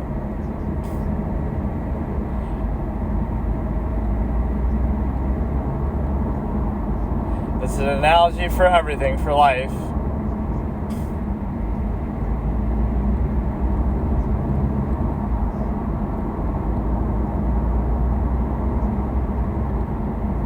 is about everything and it is about nothing. My whole expression from my debate format too.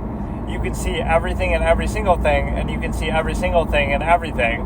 Like, you can see all is one and one is all from Fullmetal Alchemist. Like, in the smallest thing, you can see, in like a little bug, you can see the whole nature of how the universe works and how it came to be, required the grass and the sun and this and that. So everything came into play to make it possible, and vice versa. You can see everything and every little thing and every single thing. Whatever, it's all reflected. I had a better way to explain it, but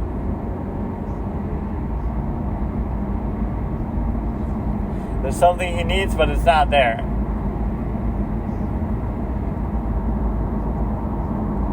Isn't there more to life?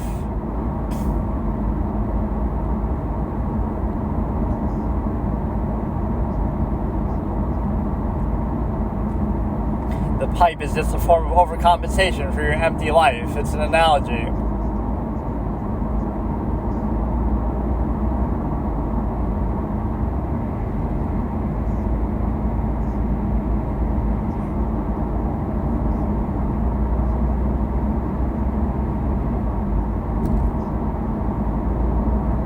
The cat smoking a pipe. Isn't that a funny image? But he's like fatter in this version than most. No, but how did I say it? Like, you can see everything and every single thing. So some individual small thing like a bug, you can see the sun and the grass that was needed to cultivate the environment for it to become alive, and all, so many other natural processes. So you see everything in that one little bug, and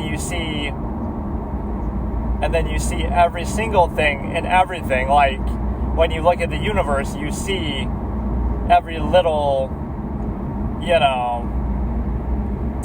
every little intricacy of the universe. I can't remember how exactly I explained it, but imagine the stars as cells of a celestial being, or something like that, where you have,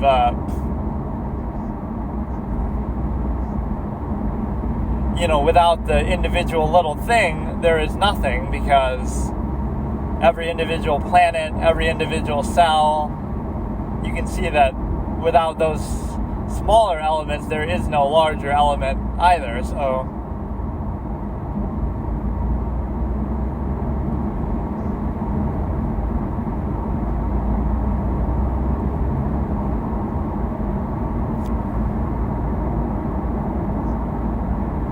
let's look for the one. This is a genius idea. I don't know if it should be like their last video posted, unless they came back. So it's like, don't tell me they would have removed it.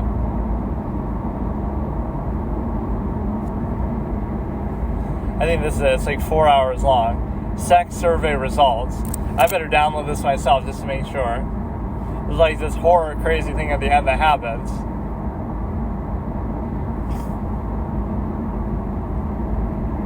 So you sit through 4 hours of this, and then the ending is fucking batshit insane. Random equals funny. Still funnier than the fucking comics.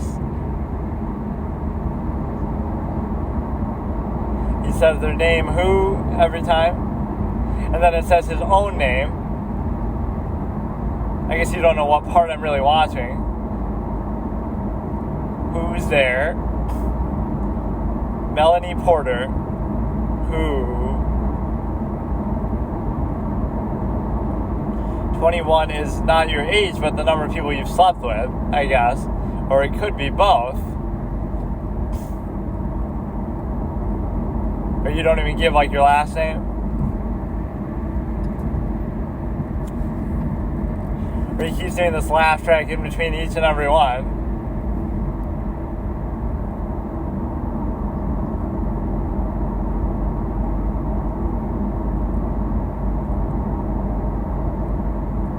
The answer doesn't even make sense. Like, William Dean Hubbard who, and then he says how many people he's had sex with. That has nothing to do with who. Like, it would make more sense if they say their last name after that. That is pretty impressive if it's true. How does it count with an orgy? Do you count every single person involved in the orgy?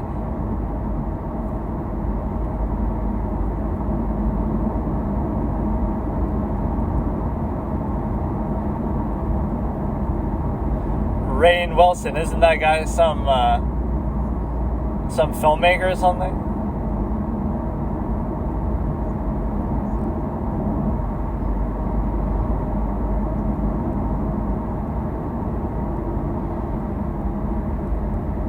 Is this like him actually answering on the phone and then they dub it over, or what?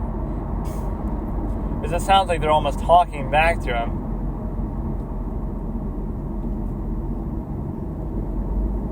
Or they could just replay them saying their name, but it sounds sometimes different.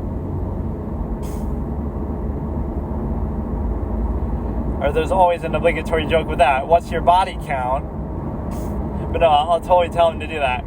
Before Skibbity Toilet, we had this.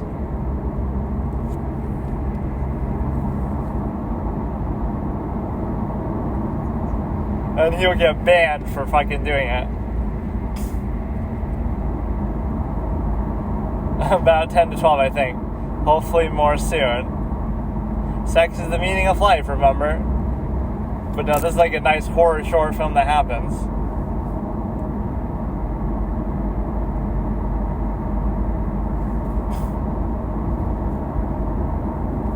Like it even turns to night in the course of time of them doing this.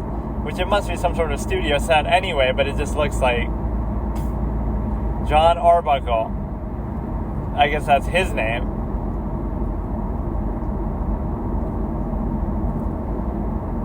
And then he says, John Arbuckle 0.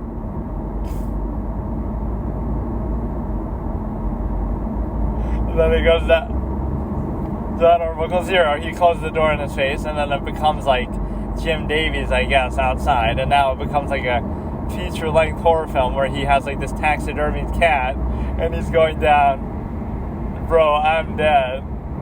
Forget about Dragon Ball, we're just going to watch this the whole time. But it's not even that long, it's just, it goes through this, and then he ends up...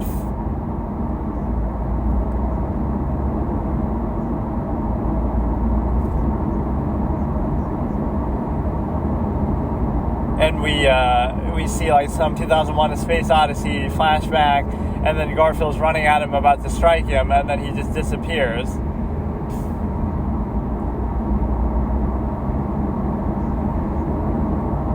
Human feelings are very endearing in an animal. You see somebody getting pushed on a wheelchair, like what does that have to do with anything? If only you realize that human beings are animals.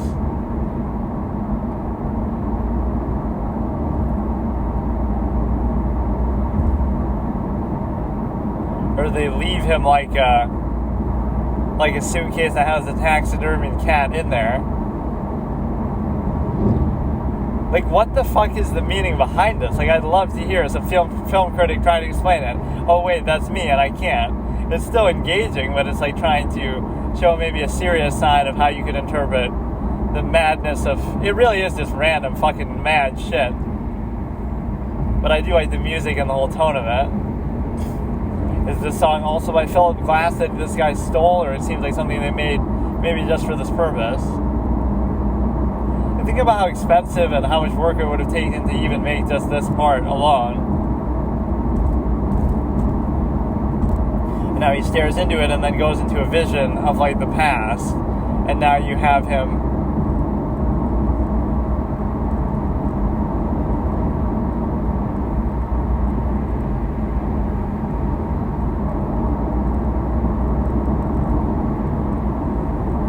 in a week. He can do a month's worth of work, which is only, a few strips each, I guess. A few strips a week. That sounds more like Mom's job than yours, Dad, Jim Davies.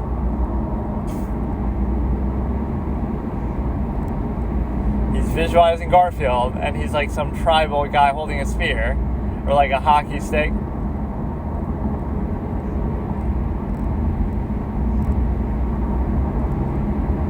I just sit back and watch Garfield.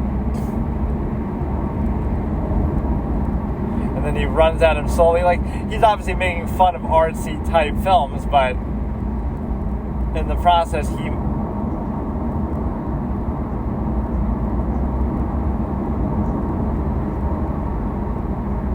I've created this monster in my head. This is the creative process of Jim Davies' brain. which I'm sure he's passed away by now, but maybe even by then, I don't know. But no, this guy maybe in turn actually hates him and is mocking all of his work. Because some of it is so simple it seems stupid, but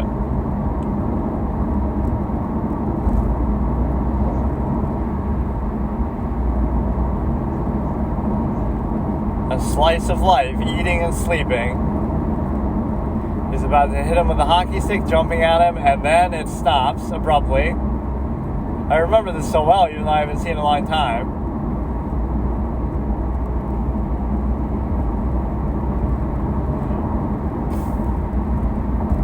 And then he teleports behind him. And then it shows you how he was born. That was Jim Davies in the toilet. Which is maybe true. Maybe there's some story to say that's actually how he was born. Or maybe they're just shitting all over him, I guess. Then he turns into a bunch of worms.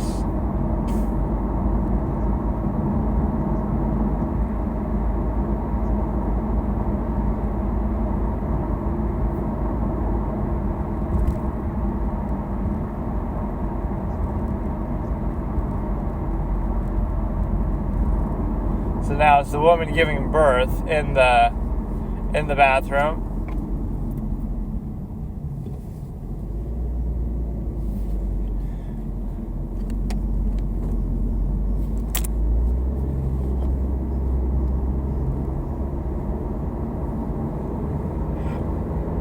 Slightly less disturbing than Skibbity Toilet. Or you should just show like the ending part where it shows like his face in the thing or something. I think that's what they do. They always end the face. They end with the face of Jim Davies somewhere. He's saying like it's cursed or something. I don't have subtitles on, so I don't know.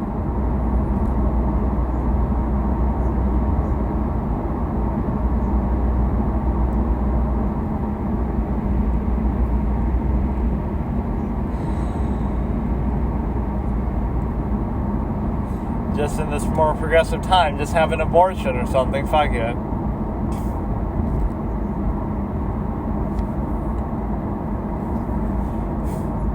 We have Skibbity Toilet at home, Skibbity Toilet at home.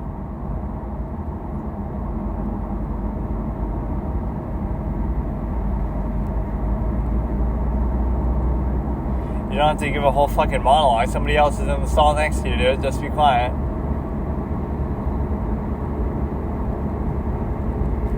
Now you'll see the face and you'll hear like another line. This is pretty well produced, all things considered.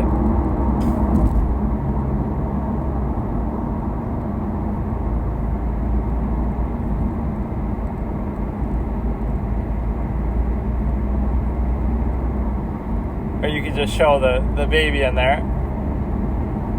Wait, I thought you saw his face on like a mop or something. Wait, how does that count? Or that's supposed to be his face like there at the end? So yeah, maybe just that part. Humor is such a subjective thing. Some people even find Skibbity Toilet funny. That's the whole point. So now we've seen that, so that comes to mind as a clip. I was also trying to download some Kamala Harris type shit. Because they're going to remove it like when she was considered the border czar or some shit. Yeah, forget about even Dragon Ball, so I won't have time to even watch it. So let's just not even worry about it. That was at least a worthy trip down memory lane, so we can look at that. But thankfully they haven't removed it. I always hate that. Like, there'll be some beloved video, and you're like, surely nothing will ever happen to it. And then the next time you look for it, it's gone. So you might say, well, just download it if you like it so much. But that's like when people say, if you want to play a game, just play it before it goes offline. But you don't know when or if it'll go offline, and there's millions of games out there that you've never played. So how are you supposed to know? Like, oh, if you wanted to play it, why didn't you just play it? And then it's offline and you can never play it again. Or like, even with this, oh, if you like it so much, download it. But I can't download every video I've ever watched. Right, what should I do? Download the whole Skibbity Toilet series to make sure it's enshrined in fame in case it goes down because of the song copyright thing. I mean, the point with that is it's not real, so you shouldn't get in that much trouble. He shouldn't even show the woman in the clip. He should just show the cat and the thing and the baby. Yeah, it's like sometimes you're doing these things sort of mockingly that you think people are so dumb that they're going to find this funny or interesting. Not that you even think it's good, it's that you think people are dumb, people are bad themselves, not that what you're doing is actually good.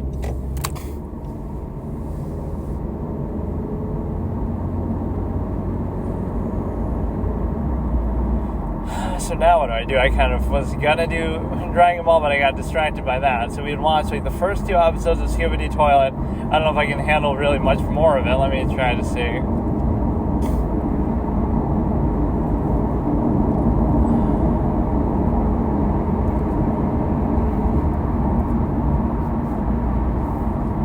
The problem is you have to scroll through the whole fucking thing every time.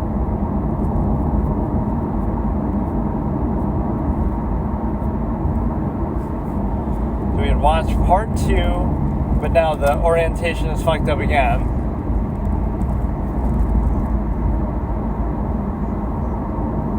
The song itself is maybe what people find funny, which I don't really find it funny, but let's watch this one again. So we're at the one with the green hair, or it's just the same guy again, probably, just with the green hair, but it almost doesn't look like it. No, sir, I wasn't. No, officer, I wasn't texting while driving. I was watching Skibidi Toilet and reacting to it. You'd never believe that. So this is Skibidi Toilet 3. So let's see how long it is, first of all. It is only 15 seconds again. So again, you're sort of exploiting the short form element of it. Just make a million different versions of the same thing with the same song and just generally the same faces. There's somebody looking over the edge of like a bridge or something, ready to jump off and kill themselves to get away from this skibidi fucking shit. So we're starting in 3, 2, 1. Or no, wait, we're not. But yeah, these ones I'm seeing for the first time ever. At least the first one I had seen like maybe before, just because I was curious what the fuck it was. I didn't know there were this many versions of it. So we're starting in 3, 2, 1. This isn't Skibidi Toilet, it's the whole Skibidi bathroom.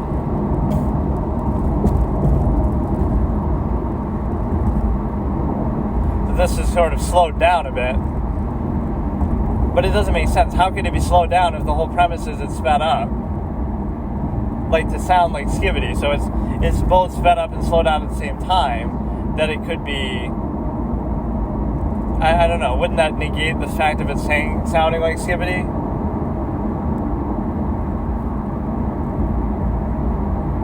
So I didn't understand fully what was happening.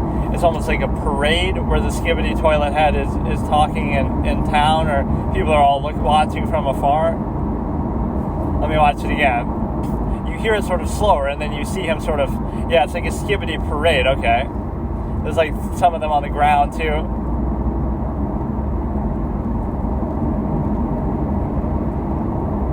There's always that knee, whatever part, right? That it stops at, or that's where the first one stopped. Like, I'll watch, this is part 2 again. It's the knee, whatever that part that they stop at, I guess. Let me watch part 3 again now.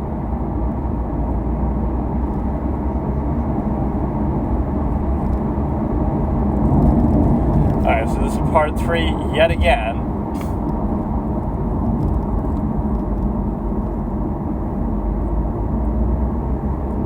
But how could it be the same length then, too?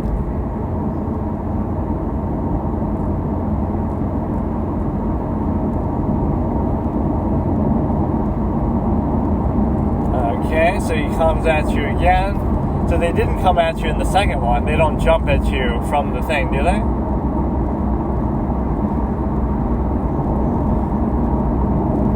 You see the green hair girl, and then they sort of just phase out.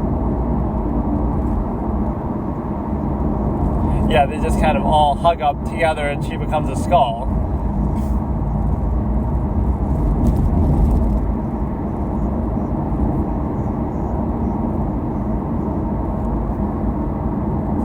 been roughly the same length so far.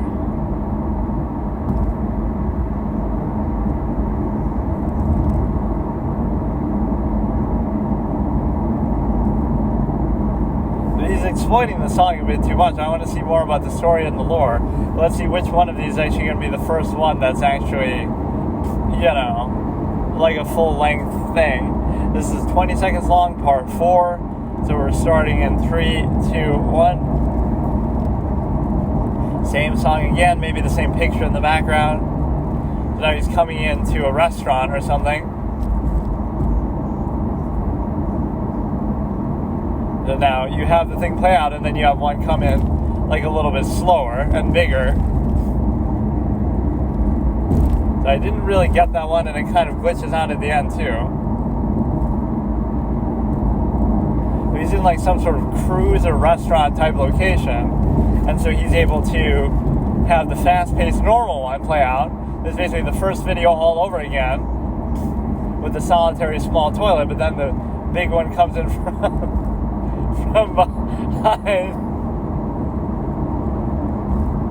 But almost combines the first one and the third one, where the parade comes in almost after him. I don't know what to really make of this shit, dude. Give us more of the storyline and the lore. Like, so far we're just seeing the toilet head guy, and that's about it. Like, there's nothing special to it. This always makes me want to play Gary's mod or something, or mess around with these sort of assets myself, but it wouldn't be for this sort of effect. It would be more for some sort of a RP or story type thing that you're telling. The amount of work that people put into stuff like that is amazing, but then you realize, like, for that amount of effort, you maybe could have just made your own fucking movie. Obviously, you might not have the budget or the resources, but still. Like, I'm almost going to end up doing that just because I'm too lazy to actually do it in a proper sense. I had, like, a book that I could have almost published in the past, but, you know, again, when you say that, it doesn't mean it would have sold, like, a ton of copies. It might not have hardly sold anything, but when you have the opportunity, maybe you should just do it, right? But then I chose not to because I'm too much, whatever, OCD, perfectionist, something.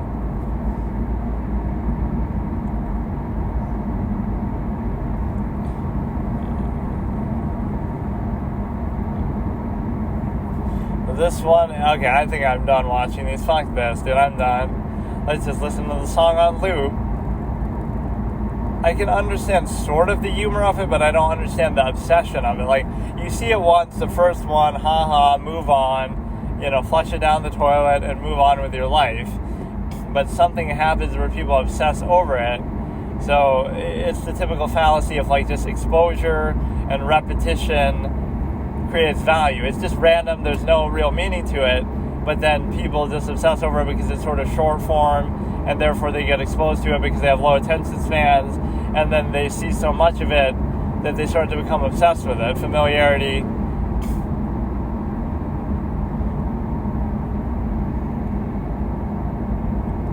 This is what modern society has lost to. Rome lost to bread and circuses back in the fucking Roman Empire. And this is the United States and the world in 2024. 2023 is the skibbity toilet. Like, what am I missing, bro? So here's a random thing. Just because you don't think about a process or understand or can fathom it as it's happening doesn't mean that there isn't one there. So by that logic, everything is a process. So sometimes people have this mentality of that sort of invalidating, like, a process behind something. Oh, that's just the process of insert label here, and therefore that invalidates the action. But you don't realize that everything is a process. Some of them you're just more or less acutely aware of, especially at the time you sort of bypass it. So, like, the process of why somebody is nice to you is, oh, they just want to have sex with you, or they just want something from you, money, or they want you to buy something. So to be ignorant to that process, you might just think some people mask or overcompensate for it better, but the fact of the matter is that there still is a process there. So the defining is how well you overcompensate or mask it, not whether there is one at all. And sort of this element of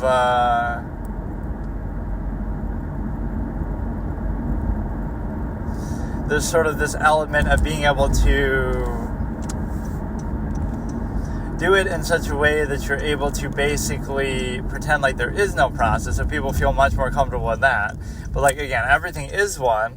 So don't sort of shoot the messenger when you say, oh, that's what you don't like, or that's what makes it bad. The fact that there is a process, right? Just because you're aware of it. So you could be made acutely aware of anyone, or that's why they say ignorance is bliss. So you're not aware of, oh, this is just... Really, because if you just look at everything that way, then that's all it is. Like, oh, they just want to have sex. They just want money. They just want something. Right? So you almost get the opposite interpretation, where then if somebody truly unconditionally doesn't want anything, then they will have the zero-sum sort of projection, because that's the only way that most people can see the world. It's ironic. When somebody is after those things, but they mask it, then they won't see the process. But when somebody isn't after those things, therefore they don't feel the need to mask it, now they feel like, oh, they're just after something. You see how it works? So it's the masking that they maybe are made to feel more comfortable, that they feel like